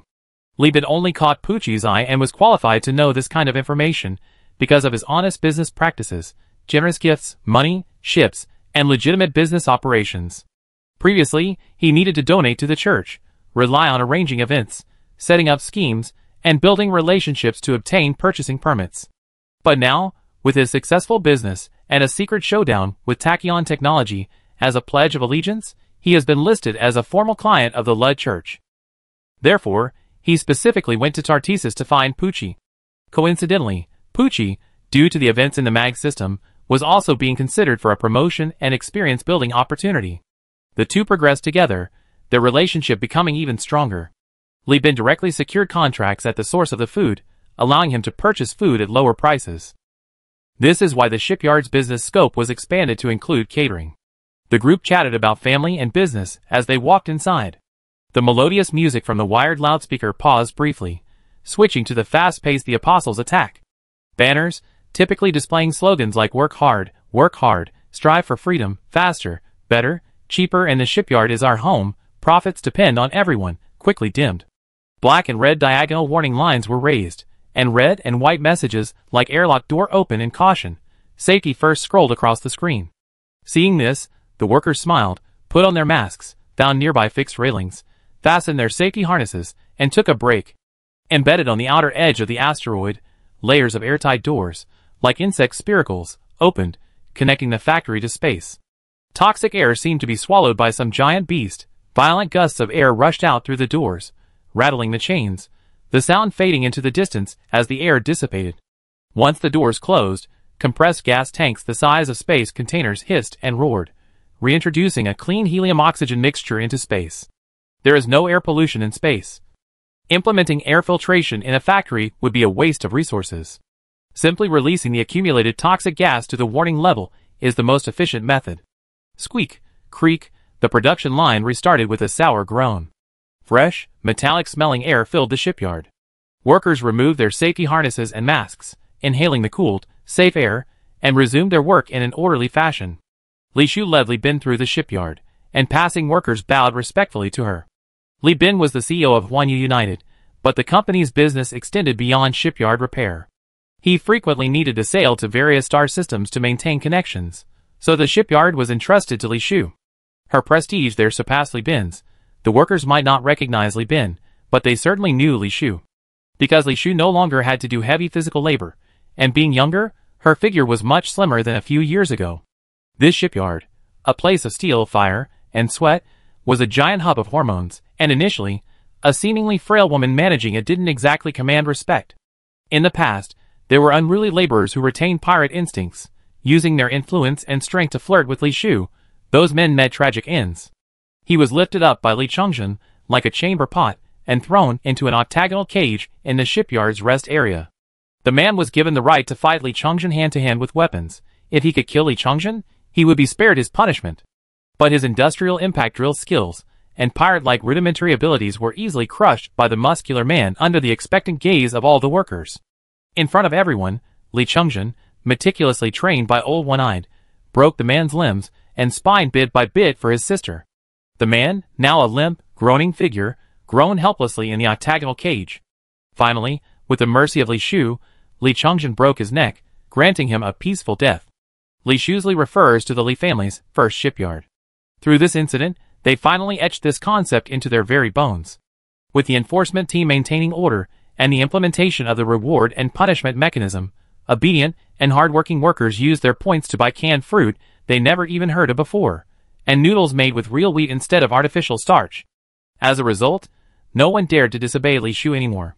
When Li Bin untied the safety rope and released the toxic gas, even with the magnetic boots and safety rope, the invisible tearing sensation was still incredibly stimulating, almost like being shoved into a cannon and fired. Just as he was about to make a circus-style cannonball joke, Li Shu smiled and said, "Brother, do you know you've gotten a new nickname in Elf these past few days?" Li Shu glanced at Vulcan, who hesitated upon receiving the signal, and said, "Recently, some people over there have been calling you the king of the asteroid belt." The bosun had someone investigate. "It's from Quartz Society." Li Bin sniffed and muttered under his breath, "What a load of rubbish, king of the asteroid belt. It's probably just some jealous person who's using vulgar language to insult my earnings." Chapter 135. To be fair, setting up a factory outside the space station wasn't an unthinkable idea. Quartz Society, as Governor L's secret society tasked with bringing down the behemoth Industrial Complex Association, had gone to great lengths to raise funds. However, these members lacked Li Bin's photographic memory to ensure the efficiency of their clandestine operations, his daring to risk everything for money, and the protection of a main fleet the size of destroyers. They dared not leave the safety of the space station. To them, operating as pirates in lawless territory was a gamble with their lives and assets. It's important to understand that the exclusive port beneath the shipyard isn't just for show. For the past year, ISA has been leading her combat fleet to sweep the surrounding area weekly, carving out a safe zone in star systems with pirate raiding sites. She uses the wreckage and blood of pirates to embellish her achievements, convincing other fleets and individual ships to dare to patronize this place. These people are jealous of Li Bin's ability to leverage his connections to procure supplies from various places and establish a small settlement outside the shipyard. Here, besides paying 10% of his profits to the Perseus Alliance as tax and an additional 8% investment to Governor Elf, the remaining profits are his own. Even the alloy plates are mined from the surrounding void mines and transported to the factory area, where they are bartered with factory owners to purchase finished products. This process has even been granted special permission by the governor to be exempt from customs duties.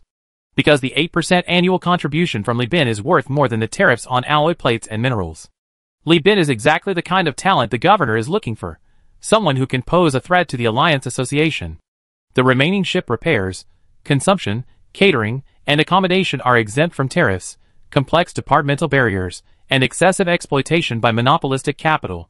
Not only does Li Bin profit from these businesses, but consumers here also enjoy the advantage of buying the same products at lower prices than in Elf and Kazalin. Kazalin is indifferent to this, as they still enjoy the 10% tax. It's just a matter of changing the channel. As long as they receive the money, who conducts the transactions is irrelevant. Therefore, Li's first shipyard, ostensibly a shipyard but actually a free port developed from an asteroid, has become a tax haven for small merchants.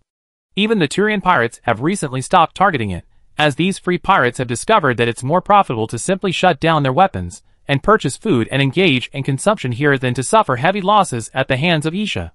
Therefore, calling Li Bin the king of the Turian asteroid belt is not an exaggeration. However, Li Bin scoffed at this idea. He thought, anyone can be a king if you add enough qualifiers. What king pays taxes every year? The asteroid was over 1.5 kilometers long, with the shipyard occupying only 2/3, a portion owned by Universal Union.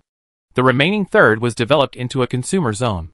The multi-level consumer area surrounding the port was quite large, with many spaces rented out by merchants, pirates, and speculators as company offices, shops, and hideouts for stolen goods. Their own directly operated stores occupied a massive area.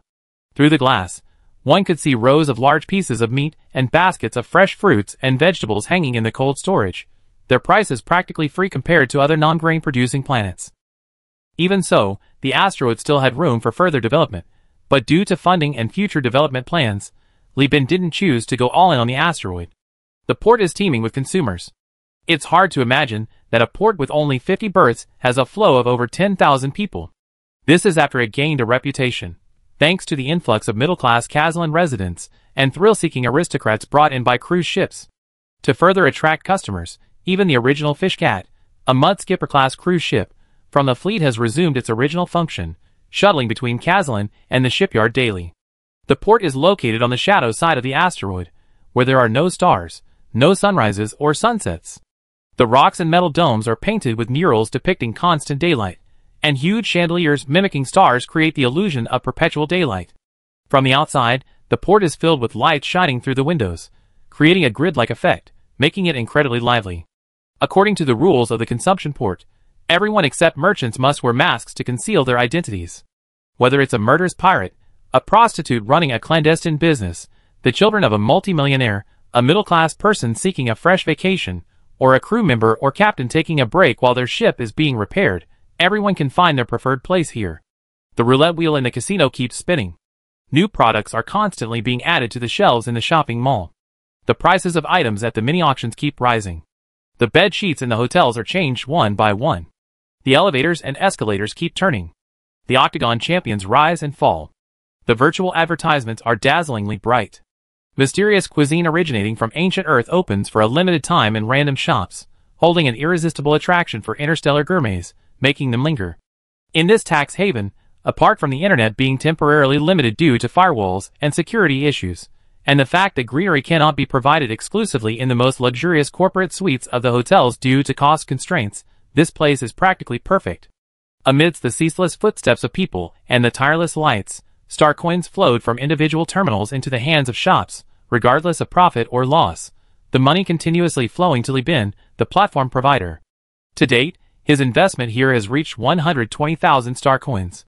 As of now, after deducting all operating expenses, he has already recouped 40,000 star coins of his initial investment.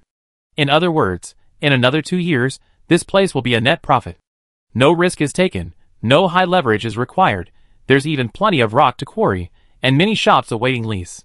If Li Bin didn't have greater ambitions, he could have lived a life of leisure here, retiring at 18. But he is not satisfied. In a suite at the hotel's grand corporation, Li Bin, having just washed away the fatigue and sweat of his long voyage, munched on a fresh peach he had just picked from a tree. The peach had been transported there by ship without shutting down, spending only 5 days in a refrigerated hold. He savored its crisp texture and juicy flesh, inhaling its fresh, tree-picked aroma, feeling the lingering warmth of the refrigerator on his fingertips, as he silently scrolled through his terminal. Outside the door sat a team of dozens of accountants. These professional accountants, connected to a terminal via wired brain-computer interface, worked with AI to calculate the company's various business expenses and revenues. The final results were printed on artificial paper made from starch. This paper, unlike natural paper made from wood pulp, has no fibers. However, because it is easily biodegradable and cannot be preserved for long, and its texture is intentionally made inferior to natural paper, it is inexpensive. A roll the size of a steel coil can be bought for just 1 star coin, and it is often used by the middle class. The company currently lacks network professionals. After all statistical results are archived, the terminal data will not be retained. Therefore, using starch paper as the physical carrier of the data is a good choice. Once it degrades naturally, it will be difficult for hackers to steal it. Of course, if a renowned hacker could find the data in a terminal that had been repeatedly formatted and disconnected from the internet during operations, then Li Bin would have to accept his bad luck. However, nothing like that has happened yet. 40,000 star coins a year isn't worth the effort these big shots put in. They rather use that energy to hack into large companies, like Minsheng Company, which, while not giants, have considerable resources. Knock knock. Isa leaned against the doorframe, tapping her fingers on the door. Her silver-gray hair was tied in a single ponytail, smooth and flowing over her shoulder. The sailor's uniform on her somehow managed to look like military service uniform. The form-fitting uniform accentuated her simple yet shapely curves. "Captain, this is Isa, the military staff officer of the combat fleet." She said this, but didn't even offer a greeting, swaggering in. Still busy? Didn't you hand over the statistics work to Li Shu? She's doing a great job. Li Bin shook his head. My sister certainly wouldn't lie to me, but her subordinates might. After all, not everyone has a cheat code like mine, able to spot data anomalies at a glance. Li Bin midly patted his cheat code, putting down his terminal. How's the route intelligence gathering going? We can't take Li Shu on this voyage. She has to stay and oversee the shipyard. Have we found a new head of the navigator department? I plan to rest for a week before setting off. ISA raised an eyebrow. To retrieve the cruiser? To retrieve the cruiser, Li Bin nodded. Chapter 136. Li Chungjin returned to the Li family's first shipyard with a combat fleet commanded by Zhu Jin. He had initially thought he would be suppressed by his older sister and brother, but to his surprise, his sister only told him to be careful and not to charge too recklessly before returning to her office. At first, he wondered when his sister had become so gentle. It wasn't until the fleet was about to set sail that he learned his sister wouldn't be going with the ship, but had been left behind by his older brother to oversee the rear. In the past, he would have definitely grumbled and complained, but now, practically a member of the Marines, he chose to remain silent and accept his brother's orders. Li Bin had made thorough preparations for this voyage. The core personnel accompanying the ship included the flagship's first mate, Jeffrey, the auxiliary fleet commander, Wahab, the elder sailor, One-Eyed, crew member Amanda, and engineer Vulcan. Second officer Muyao, who left the company last year due to his affiliation with Quartz, was reassigned to the shipyard after the completion of the shipyard's consumer port, serving as a messenger between the two due to his good relationship with Li Bin. He now remains in the accounting department, utilizing his financial expertise. Therefore, former third officer Li Chongjin, after several years of training, has finally risen to the position of second officer. In addition, there is ISA, who serves as the fleet's operations staff officer. The fleet has also been reorganized. Most of the previous ships remain to maintain mining, trade, and anti-piracy operations.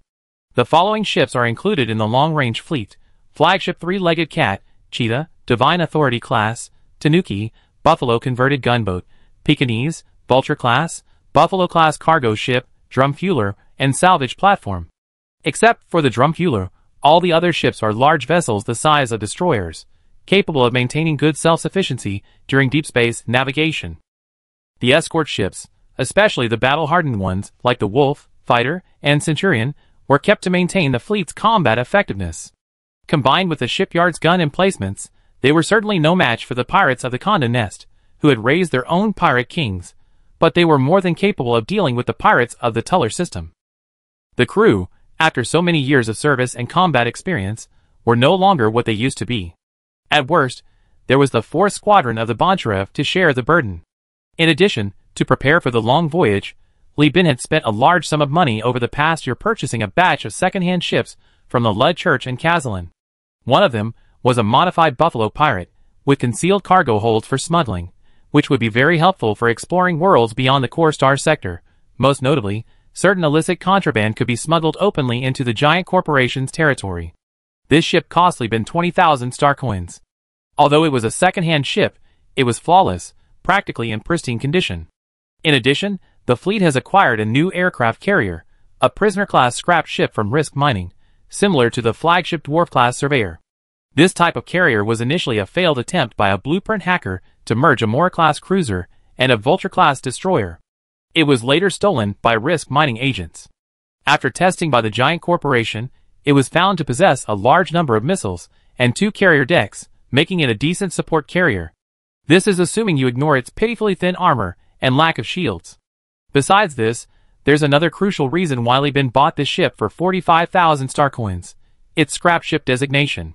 Ships in this series have numerous flaws, performing poorly in data simulations and actual combat, but in practice, they possess cockroach-like resilience.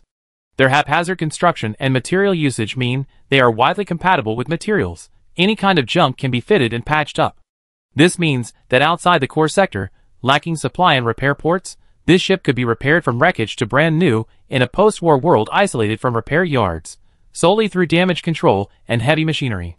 It was so badly damaged it no longer had shield generators. Its repair requirements were quite low, weren't they?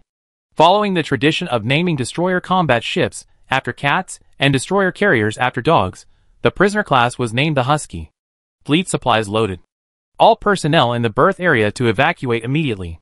All cargo in the stacks area to be transferred immediately. Channel cleared. Navigation beacons re-established. Perseus Alliance reported. ELF reported. Star map updated to the latest. Route planning completed. Verified. A series of cold, mechanical female voices echoed on the flagship's bridge.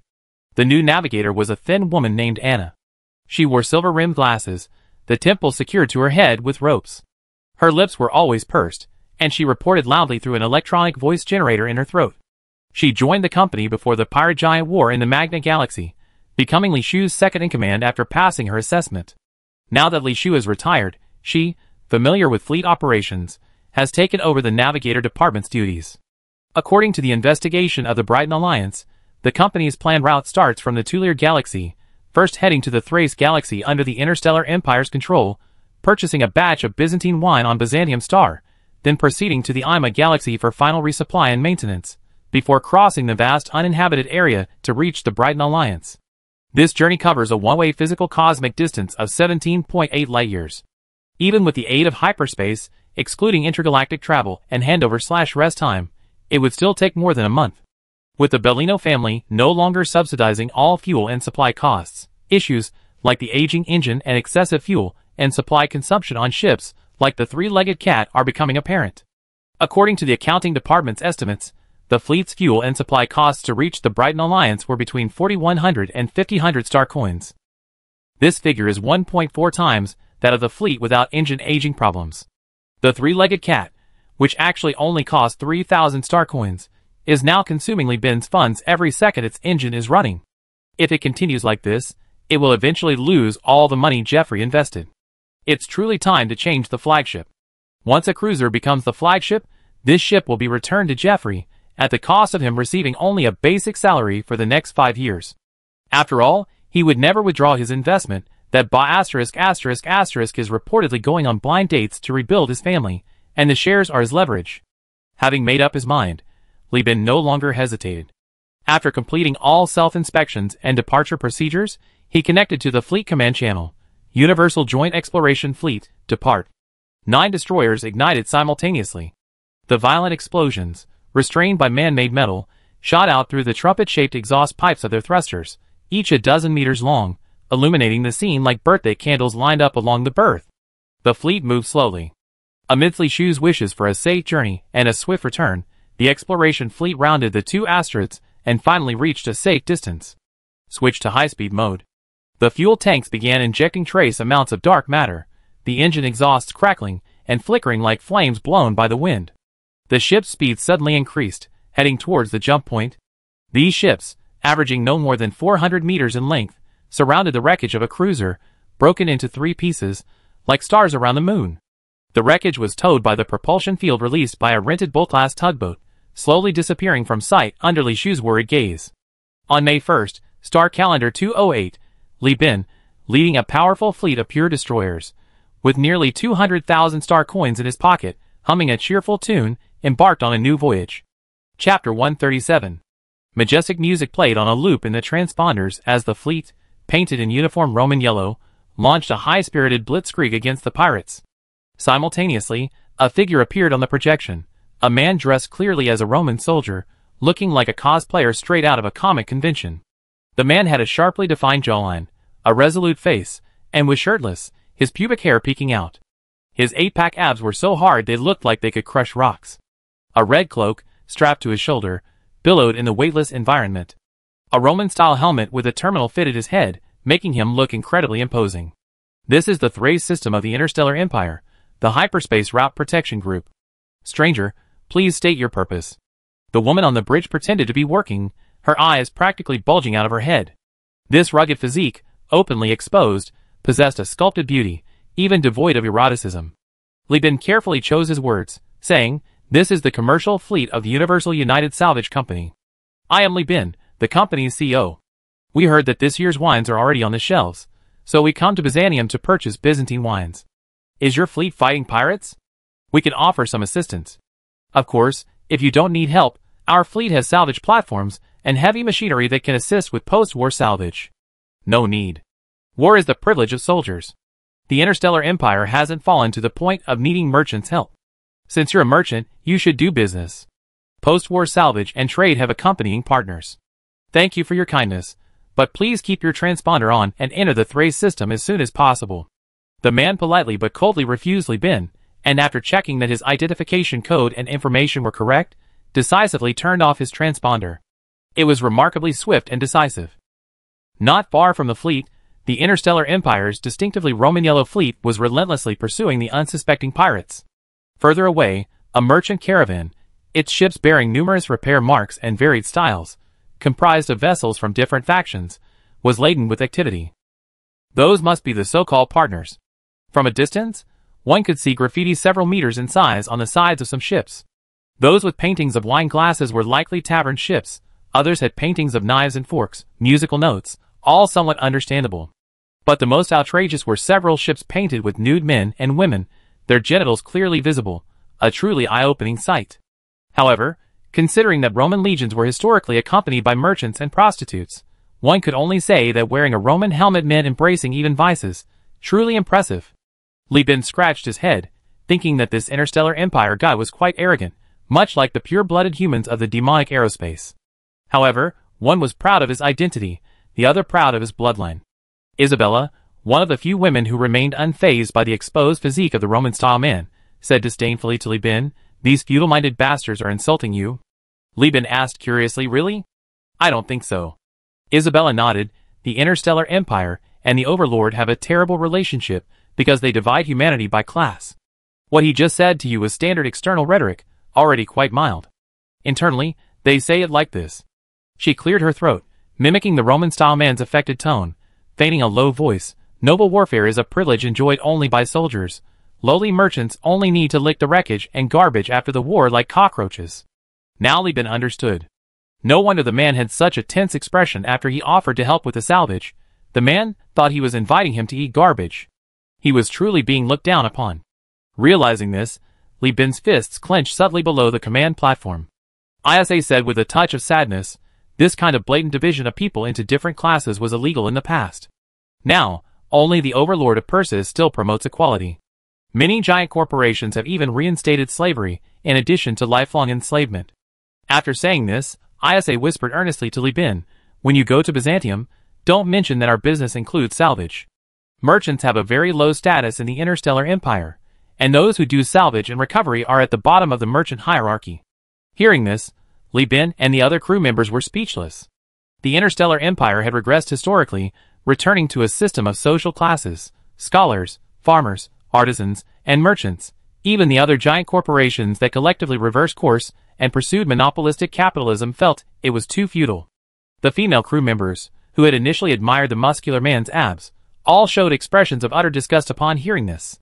After all, everyone's bonuses and performance bonuses, and the company's prosperity, were inseparable from the salvage operation. If you insult the captain, aren't you insulting all of us? Seeing that Isha seemed to know a great deal about the Interstellar Empire, Li Bin simply had the first mate take over and pulled Isha into the captain's lounge. What you're saying isn't mentioned online. Theoretically, any businessman who has been to the Interstellar Empire should be able to sense and guess these things correctly, but the information I found doesn't mention any of this. Isha sat upright on the sofa, smiling helplessly. Of course you won't find it. The Interstellar Empire uses super AI to erase all negative information about them from the internet. Unless you work for a giant company with similar AI core protection, you won't find this information on the public internet. Huh? Li Bin was dumbfounded. Wait a minute. He stood up and paced back and forth in the lounge, processing the information. It took him a long time to organize his thoughts. You mean, the Interstellar Empire disregarded the Overlord's AI restrictions, used the AI core, and even used it for public opinion manipulation? Yes, now you know why the Interstellar Empire and the Overlord have such a bad relationship, and why I hate them too. Isha was satisfied with Li Bin's reaction. It meant that her boss, and she shared the same view on AI. Li Bin was far from calm. He was practically going crazy. Using the AI core for public opinion manipulation was no less outrageous than using it for Temple Run in the early years after the Galaxy supercomputer was invented, instead of using it for scientific research. Whether used to assist combat fleets, manage colonies, or help scientific teams research lost automated factories, the AI core is top-notch.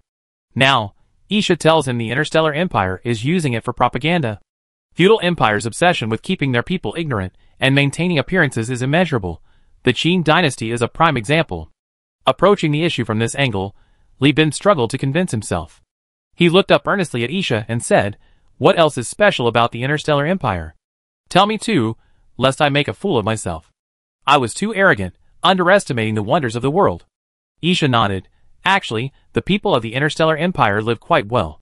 At least their government is willing to spend money on improving the colonies. Of course, this is excluding the AI core and the feudal system. If you include those, the first to be affected are the Empire's gods. The fleet slowly entered the Thrace system. The eagle insignia of the Interstellar Empire hung on every fleet and every outpost in the system. The dense array of space military structures drew the attention of Li Bin and everyone on board. These outposts, not marked on publicly available star maps but definitely existing, were only spherical in diameter, about 200 to 300 meters in diameter, becoming increasingly dense closer to habitable planets. When the fleet reached the navigation beacon at the Byzantine Star Space Station, a strikingly beautiful woman with blonde hair and blue eyes, her face bearing traces of facial alterations reminiscent of characters from Cyberpunk 2077, and radiant eyes, appeared in the projection. ISA immediately typed a reminder. This was Minerva, one of the Empire's gods. She wasn't human. She was an AI-simulated personality. "Welcome, visitor from outside the Empire. Please state your purpose." Minerva formally registered Li Bin's information. Her purpose seemed merely to be a virtual interactive avatar to improve AI's service quality. She wasn't particularly intelligent. After registration, Li Bin received an electronic permit. Once the fleet docked at the Byzantine space station, the Imperial Customs officer immediately collected the berth fee and handed him a box containing silver temporary residence permits. These are temporary residence permits for everyone in your fleet. Please take them with you wherever you go to avoid unnecessary trouble. The customs officer, also dressed in Roman attire, paused, then said in a pious tone, "May the gods of the Empire protect you." He then turned and left without hesitation. Chapter 138. The fleet methodically issued temporary residence permits and unloaded goods. The first mate was quite dissatisfied, muttering, "They don't even provide an online public market. We have to go to physical stores to buy things. It's insane. Captain, leave the work here to me. You should go to the market to purchase supplies. Doing business here will probably waste a lot of time." To Jeffrey, an outsider, the Interstellar Empire seemed quite perverse. On one hand, they delegated port entry and exit procedures to AI, but on the other hand, public internet access was severely restricted. Not only was there no public market, but even transactions and contract negotiations had to be conducted offline, making it impossible to play online games to pass the time. Jeffrey's assessment of this was schizophrenia. Li Bin's response was to pat him on the head and tell him, "If you're so tough, don't say it on the ship, shout it out loud in port. Remember to remove the company badge, and don't reveal the company name if you get caught." Jeffrey then calmed down, picking his nose and urging the crew to get to work. Li Bin was naturally happy to have someone help him, so he pulled ISA, who knew about the Interstellar Empire, along, intending to explore on his own before considering finding a guide. However, he quickly discovered something terrifying. Wait, how come these Imperial gods are everywhere? Restaurants, taverns, shopping malls, ports, they have interaction platforms everywhere. Li Bin frowned as he spoke. ISA nodded, using the gesture of tucking her hair behind her ear to cover her mouth, and replied in a sarcastic tone, "The Imperial gods guide all the actions of this country. Everyone seeks their guidance before doing anything. It's precisely because of their immense scale that they use super AIs, or rather, their current status is due to the blatant use of these super AIs. The Tachyon technology even suspects that these AIs aren't ordinary AI cores, but possibly alpha cores. Isn't the Overlord going to do anything about it? They wanted to, but there's Tachyon technology between the Overlord and the Interstellar Empire. Currently, only one star system allows direct communication, but the Interstellar Empire has built a monitoring station there, using the Imperial Library as a pretext to confront the Overlord." She winked playfully, "But it's not a big problem. The Overlord has also planted a monitoring outpost behind the Interstellar Empire, and now they're both annoying each other. Although the Interstellar Empire uses AI cores extensively, at least the Emperor has control, and is closely monitoring them. It's different from the Tachyon technology's unbridled actions. The Overlord can't eliminate the other side, so they're just swallowing their pride. Oh, that's like elementary school classmates fighting, afraid of being caught by the teacher, so they secretly pinch each other's arm. Li Bin understood. He randomly found an interaction platform for the Imperial Gods, and after several conversations, he found that the AI wasn't very intelligent. In fact, because he had a silver temporary residence permit instead of the golden identity card of an Imperial citizen, the AI refused to answer many questions. That's normal, ISA explained. There are massive requests every moment. The Imperial Gods provide computing power according to the card level inserted. Temporary residents only get a very small amount of computing power. In front of the super AI, ISA didn't dare call it an AI in the true sense, only referring to it as the Imperial Gods. She put her hands on her hips, looking at the blonde beauty on the projection. There are 3 Imperial Gods, Vulcan, Minerva, and Justitia, also known as the 3 Pillars. Only the 3 most important planets of the Interstellar Empire have deities residing there. ISA introduced the legends of the 3 gods, but only their achievements within the Interstellar Empire. She knew nothing about their origins. Li Bin even suspected that the Interstellar Empire itself might not know the origins of these 3 gods, but simply flipped through some unearthed ancient documents, thought they were impressive, and used them. These 3 gods are all deities from European mythology. Vulcan is the god of fire, one of the 12 Olympian gods. Minerva is one of the 12 Olympian gods of Rome, the goddess of wisdom, war, the moon, and memory. Justitia is the Greek goddess of justice. Roman mythology modeled its goddess Themis on her, a masked goddess of justice holding scales in one hand and a sword in the other. Hearing Isabella mention the name Vulcan, Li Bin's face tightened. He wanted to laugh, but dared not because of Minerva's presence, like a believer in a past life who had heard a hellish joke but was forbidden to laugh by Buddha. He decided to bring this joke back to the ship later and let his engineering department head hear it. Suppressing a laugh, Li Bin strolled around the space station. His silver temporary residence permit wasn't valid in many places, and feeling quite bored, he went to the public market, intending to sell his goods. However, as the market's hatch opened, a massive public market, framed in metal and filled with thick, high-strength glass, built directly on the outer layer of the space station, came into view. What was most astonishing wasn't the throngs of tourists and the overwhelming advertisements, but rather the azure planet hanging high overhead, seemingly within arm's reach, just beyond the glass. Byzantium, a planet 90% covered by ocean, its landmass fragmented into islands, nicknamed the Land of 1,000 Islands, said to have as many islands as the stars in the sky. It is said that the Thrace system is a system tightly controlled by the Interstellar Empire.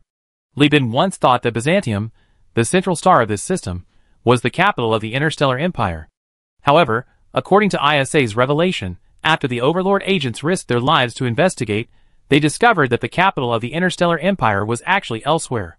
It was located in the west of the core star sector, a planet surrounded by charged nebulae, with rich mineral veins and strong industrial capabilities. Within the Interstellar Empire, that planet was called the New Capital, while in the archives of the Hegemon and other giant corporations, this red planet was referred to as the Golden Planet. The predecessor of the Interstellar Empire survived the chaos of the early stages of the Great Collapse thanks to the dangerous charged nebula surrounding the Golden Planet. After unifying the planet, its emperor took advantage of the exhaustion of the giant corporations after the 2 AI wars to massively expand its territory. This Byzantium planet was one they captured before the Second AI War, and is the Interstellar Empire's most important food source. ISA's words echoed in Li Bin's mind. Looking at the planet beneath his feet, where the ocean dominated and only 10% of the land was distributed in island-like patterns, with waves, flowing clouds, sunlight, and beaches all converging, Li Bin felt an overwhelming surge of excitement. ISA bit her thumbnail, witnessing Byzantium for the first time, its beauty leaving her mesmerized. Humans, as carbon-based life forms, are actually very fragile. To colonize dead worlds like lava planets and ice planets, colonies must be built of heavy metal and concrete.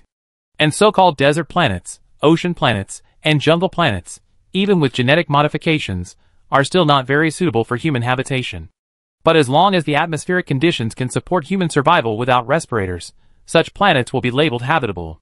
Even if those jungles, oceans, and deserts are inhabited by a large number of dangerous creatures that are deadly to humans. And of all planets, only one type is most sought after by humans, Earth-like planets. Captain, Byzantium, the planet we're standing on, is one of only 2 Earth-like planets among hundreds of planets in the entire core star sector. Earth-like planets are those whose gravitational environment, atmospheric conditions, and ecology are almost identical to Earth's, perfectly suited for human survival, making them humanity's second home in the vast universe. Before humanity mastered the technology to modify the Earth's surface, very few things in the vast universe could earn such praise. And now, after the Great Collapse, with human technology declining to the point where even automated factories cannot replicate such beauty, it is all the more precious. Forests, deserts, grasslands, mountains, rivers, lakes, and seas, birds soaring, fish swimming, and beasts roaming. These things, so commonplace in our past lives, are the greatest luxuries in space. Because they require an entire planet, the chance emergence of life, and billions of years of evolution to achieve. The Earth-like planet reflected in her eyes seemed to shimmer with countless colors. This planet was once terraformed by humans, and the process was in its final stages. According to the Overlord's data, it was 90% complete. Later, the Interstellar Empire that took over spent over a century, investing all its resources except for military expenditures to complete the final 10%, thus creating this Earth-like planet. She couldn't help but whisper, in a voice only the two of them could hear, "This planet is so valuable that no power is willing to invade or launch an orbital bombardment against it." Lieben nodded in empathy. "Such a cosmic gem. Anyone who dares to destroy it will be attacked by all the powers in the world. Even giant corporations or capitalists, although they may be inhuman, they still have some sense of shame. After all, even feudal empires know how to maintain a facade of peace. And even the most despicable tachyon technology cherishes the ecological data and terraformation parameters of Earth-like planets, attempting to restore the terraformation technology. Even the madmen of Ludlow left wouldn't consider destroying an Earth-like planet. After all, such near-Earth planets are sacred sites in their eyes. Given the chance, they would mercifully kill everyone on the planet, dismantle its factories, and then relocate Ludlow left followers, turning it into a doomsday sanctuary to preserve humanity. As for how the Interstellar Empire took over the planet, without destroying its environment, Isha didn't know. The record she saw only vaguely mentioned that the Interstellar Empire possessed a terrifying weapon capable of directly destroying planets, similar to the Extinction Order weapon from Warhammer, which Lieben had seen in his previous life. Isha guessed that the Interstellar Empire used this as leverage, forcing the existing powers to concede under the combined pressure and enticement of the giant corporations unwilling to see their jewels tarnished. The political and military struggles involved were unknown to outsiders. Chapter 139. Vulcan's joke, as expected, drew unanimous praise from the crew. Especially after hearing about the Interstellar Empire's harsh, almost contemptuous attitude towards interstellar merchants, everyone retaliated with a flood of positive feedback. The goods Lieben brought this time were quite ordinary, heavy machinery, and a bunch of rare metals. They wouldn't fetch a high price, he only wanted to cover the fuel and resupply costs of this voyage. Instead, he purchased 700 boxes of nutritional paste and 100 boxes of food at the space station. The Brighton Alliance was teeming with refugees, suffering from severe food shortages. The local government lacked sufficient industrial capacity. Besides fighting the remnant, it couldn't afford to build enough starch synthesis machinery. Other giant corporations had also blocked the export of food synthesis equipment to it, so it had no choice but to buy food. In short, the Brighton Alliance, as a newly emerging power, was being used by the giant corporations as a refugee camp and a dumping ground for food. You, Brighton, can buy food, you can buy spaceships, you can buy heavy weapons, but don't expect to buy industrial equipment. In addition, Lieben needed to travel to the surface to participate in this quarter's Byzantine wine auction. Yes, Byzantium has tens of thousands of islands, many of which produce grapes and wine, but only the very best wines are labeled Byzantine. These wines are carefully selected from the products of these tens of thousands of islands, then airlifted to the auction venue and sold in batches.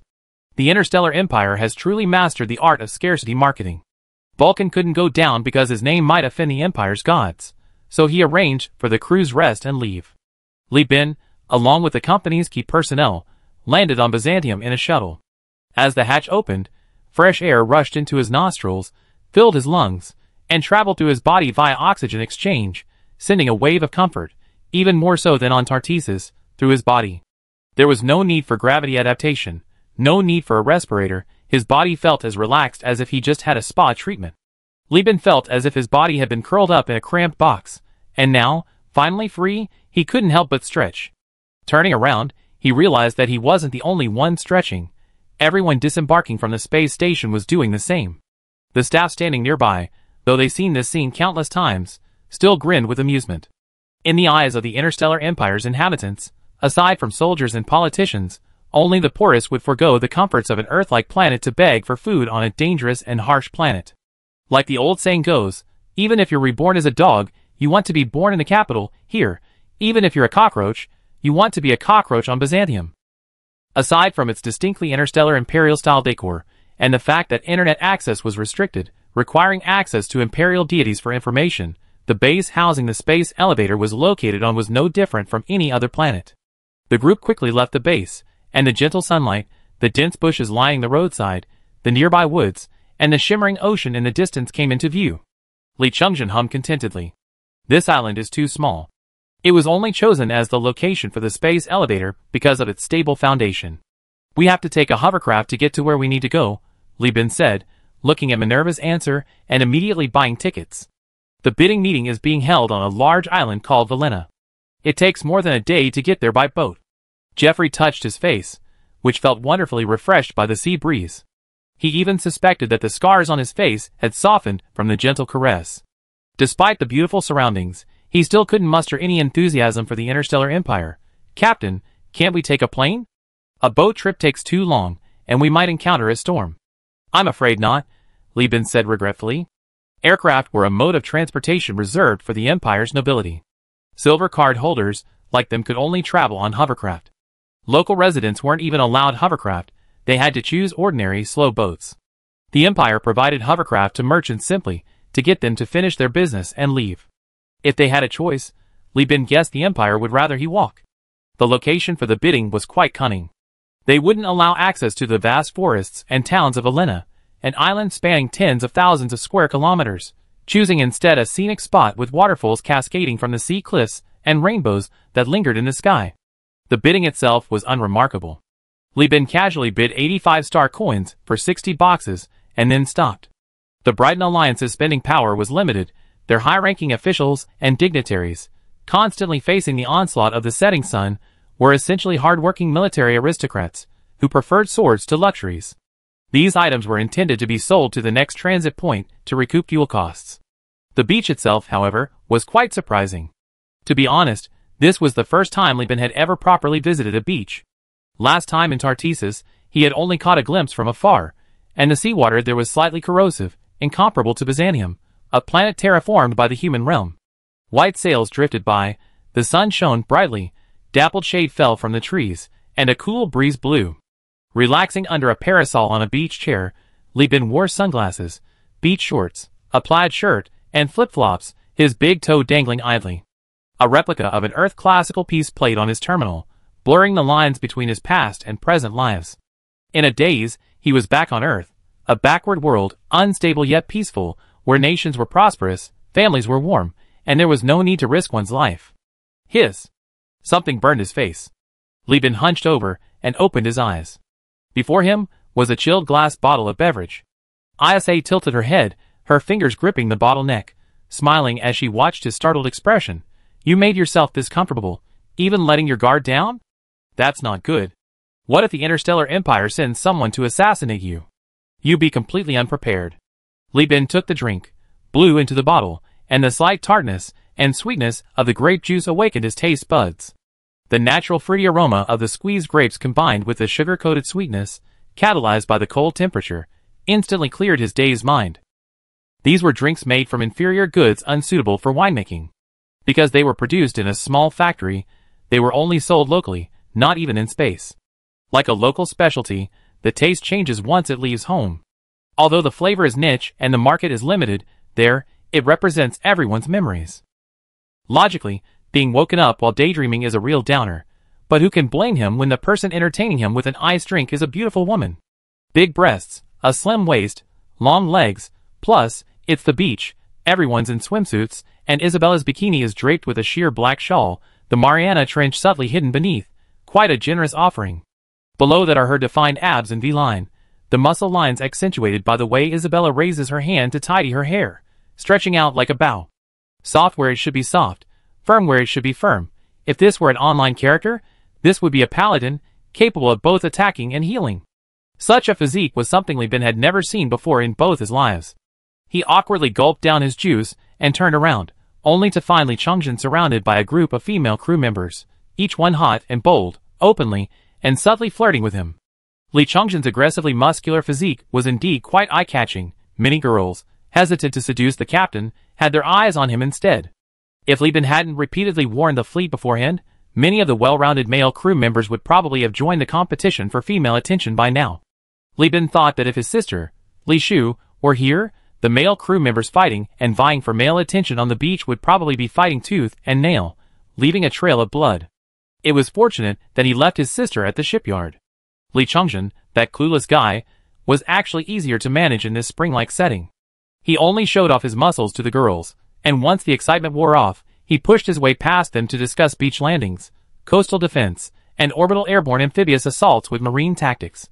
He grew increasingly excited as he spoke, even grabbing a rock to simulate a sea cliff and drawing coastlines and topographical maps with his hands, pointing at the sand table with spittle flying. Old One-Eyed listened to his apprentice's rambling with a frown and a pout, feeling deeply uncomfortable. He was extremely conflicted. His internal organs felt perfectly comfortable, but the joints of his prosthetic limbs were constantly aching and itchy. In the damp, earth-like environment, his battle-hardened, surgically modified body was finally sending signals of a physical problem to his brain in a normal setting. But Old One-Eye didn't want to accept these signals, leaving him in a state of bittersweet ecstasy, one half comfortable, the other half miserable. Adding to the commotion, his apprentice's unfortunate assessment of the waterfall and beach's defensive capabilities brought Old One-Eye to his breaking point. His limbs transformed into melee weapons in an instant, and he roared in despair, "You alloy-headed idiot, draw your sword. If I don't beat you until you lose control of your anus, I'm not your teacher." Good. Li Chongzhen's eyes lit up. He turned and sprinted back to get his weapon, eager to try. Chapter 140. The weather was fine and sunny. Unidentified insects chirped in the sandy area where the beach met the bushes. These creatures, seemingly birds, flapped their short wings and clumsily tilted their heads to catch the chirps, moving their plump bodies. Li Bin lazily dangled his legs, watching his younger brother battle fiercely with Old One-Eyed amidst cheers from a group of girls. Looking at his brother's muscles, covered in sweat and sand, Li Bin patted his own stomach. Thankfully, although he hadn't been on the front lines for the past year, he hadn't succumbed to the point of his thighs becoming muscular. His muscles were still clearly defined. Isa noticed Li Bin's subtle movements, covering her mouth and laughing silently. Li Bin raised an eyebrow. "I didn't expect you to have such a ladle-like side." Isa snorted, "Just kidding. The Brown family is an ancient family with nearly 200 years of history. I don't just need to learn war and command, but also etiquette, diplomacy, business, and so on." Sounds no different from the nobles of other giant corporations, or even interstellar empires. Upon hearing this, Isa's expression darkened. She stammered, "The great collapse has lasted too long, relying solely on the restoration of the human realm. This slogan won't survive in Persis. We tried it before. The result of the first AI war proves it. Everyone thrives on the corpses of the human realm, and the giants are unwilling to return to an era of being controlled. The Overlord lost a large number of military ships and excellent officers produced by the human realm. To survive, some things had to be done." Her expression was melancholic, a mixture of reminiscence and regret. But once some things are done, the army is no longer an army. To continue, the 14th Legion twisted itself into an overlord. War families, prosperity families, ruling families, they sound prestigious, but they're just solidifying power through bloodlines. Before, the army owned the overlord. Now, the overlord owns the army. Li Bin listened quietly to Isha's words, a mixture of resentment and reminiscence. The transfer and struggle for power naturally breeds enemies and allies. To solidify alliances and distinguish friend from foe, to ensure continued control of power, even with advanced technology, humanity will instinctively choose bloodlines and marriage alliances. These are traditional practices, few remnants are hidden in culture and history, always ready to resurface. This is because when faced with problems, people instinctively seek known solutions. Innovation is difficult and painful, therefore, great people are great. Similar to Isha's point, it's not bloodlines and families that need power monopolies, but rather power monopolies that need families and bloodlines. However, judging from Isha's tone and content, this white-haired girl had once benefited from monopolistic privileges. Li Bin subconsciously began to consider how many connections could be exploited, how many shady dealings could be carried out. He instinctively focused on his thoughts, not even noticing he finished the juice in the bottle. When he came to his senses, Isha was already sitting on the beach chair opposite him, one leg propped against her cheek, her bare foot resting on the edge of the chair, the arch of her foot forming a provocative curve. Her silver hair was tied up and cascaded down her shoulders, her breasts pressed together, revealing the full curves of her youthful figure, A picture so beautiful it looked like a professionally photographed and photoshopped image from a comic convention. A former elite commander of a powerful regime, a man whose military service was etched into his very being, displaying such girlish behavior reminded Li Bin of a phrase his white-haired lecturer had repeated in his ancient literature class in his past life. Famous courtesans read scriptures, old monks brew wine, generals roam the literary world, scholars tread the battlefield, though lacking in natural beauty. They possess their own charm.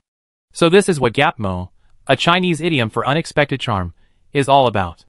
Now he understood, Li Bin thought to himself. Isha's eyes gleamed with a mischievous glint in her eyes.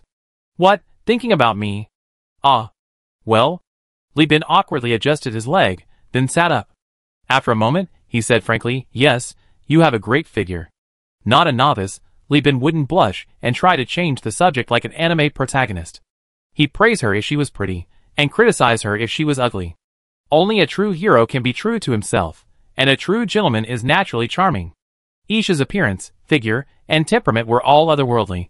What's wrong with me appreciating her? Li Bin wished Jeffrey were handsome, so he could be sent on seduction missions in the future.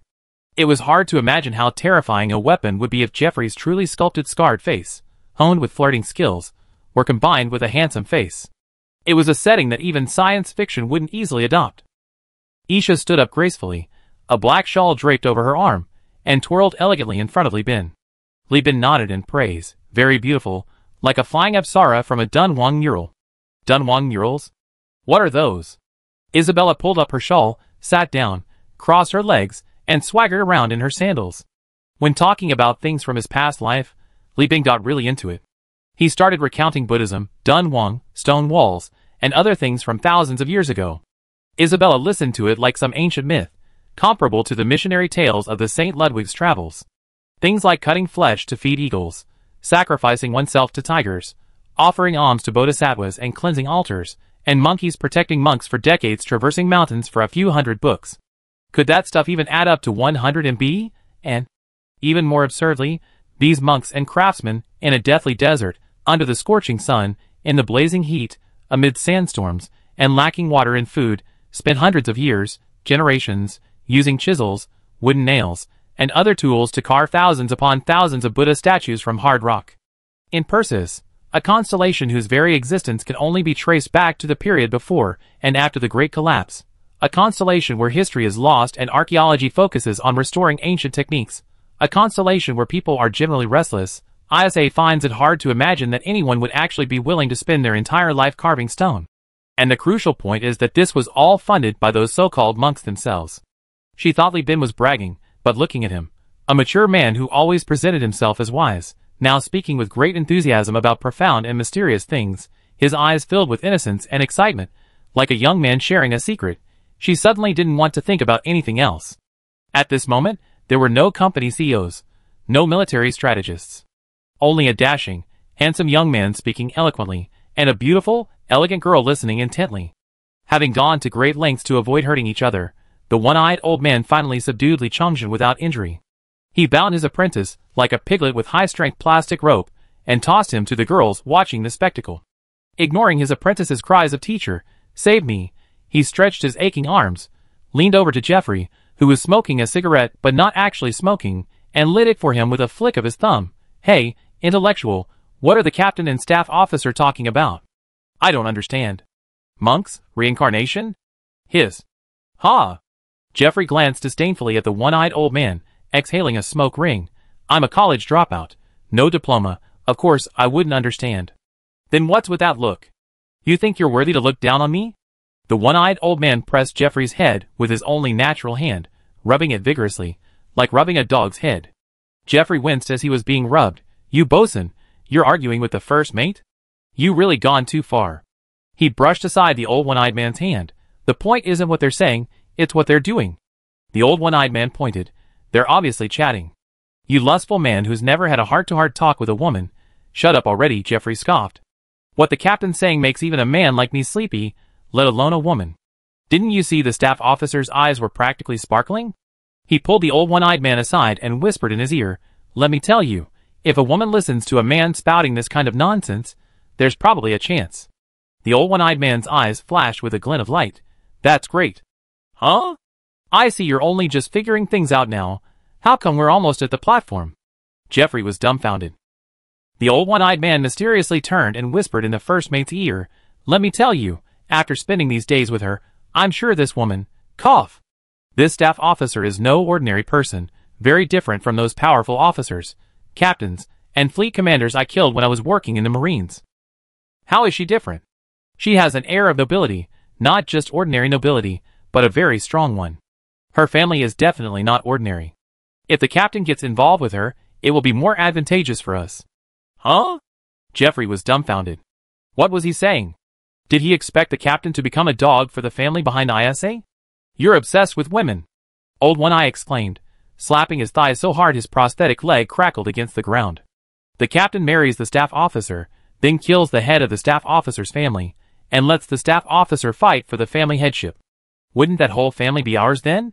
Jeffrey stared at Old One-Eye, speechless for a long time before swallowing hard. "I never would have guessed, Old One-Eye. You're a real beast. My heart and actions are as clear as a mirror, all my deeds are for justice.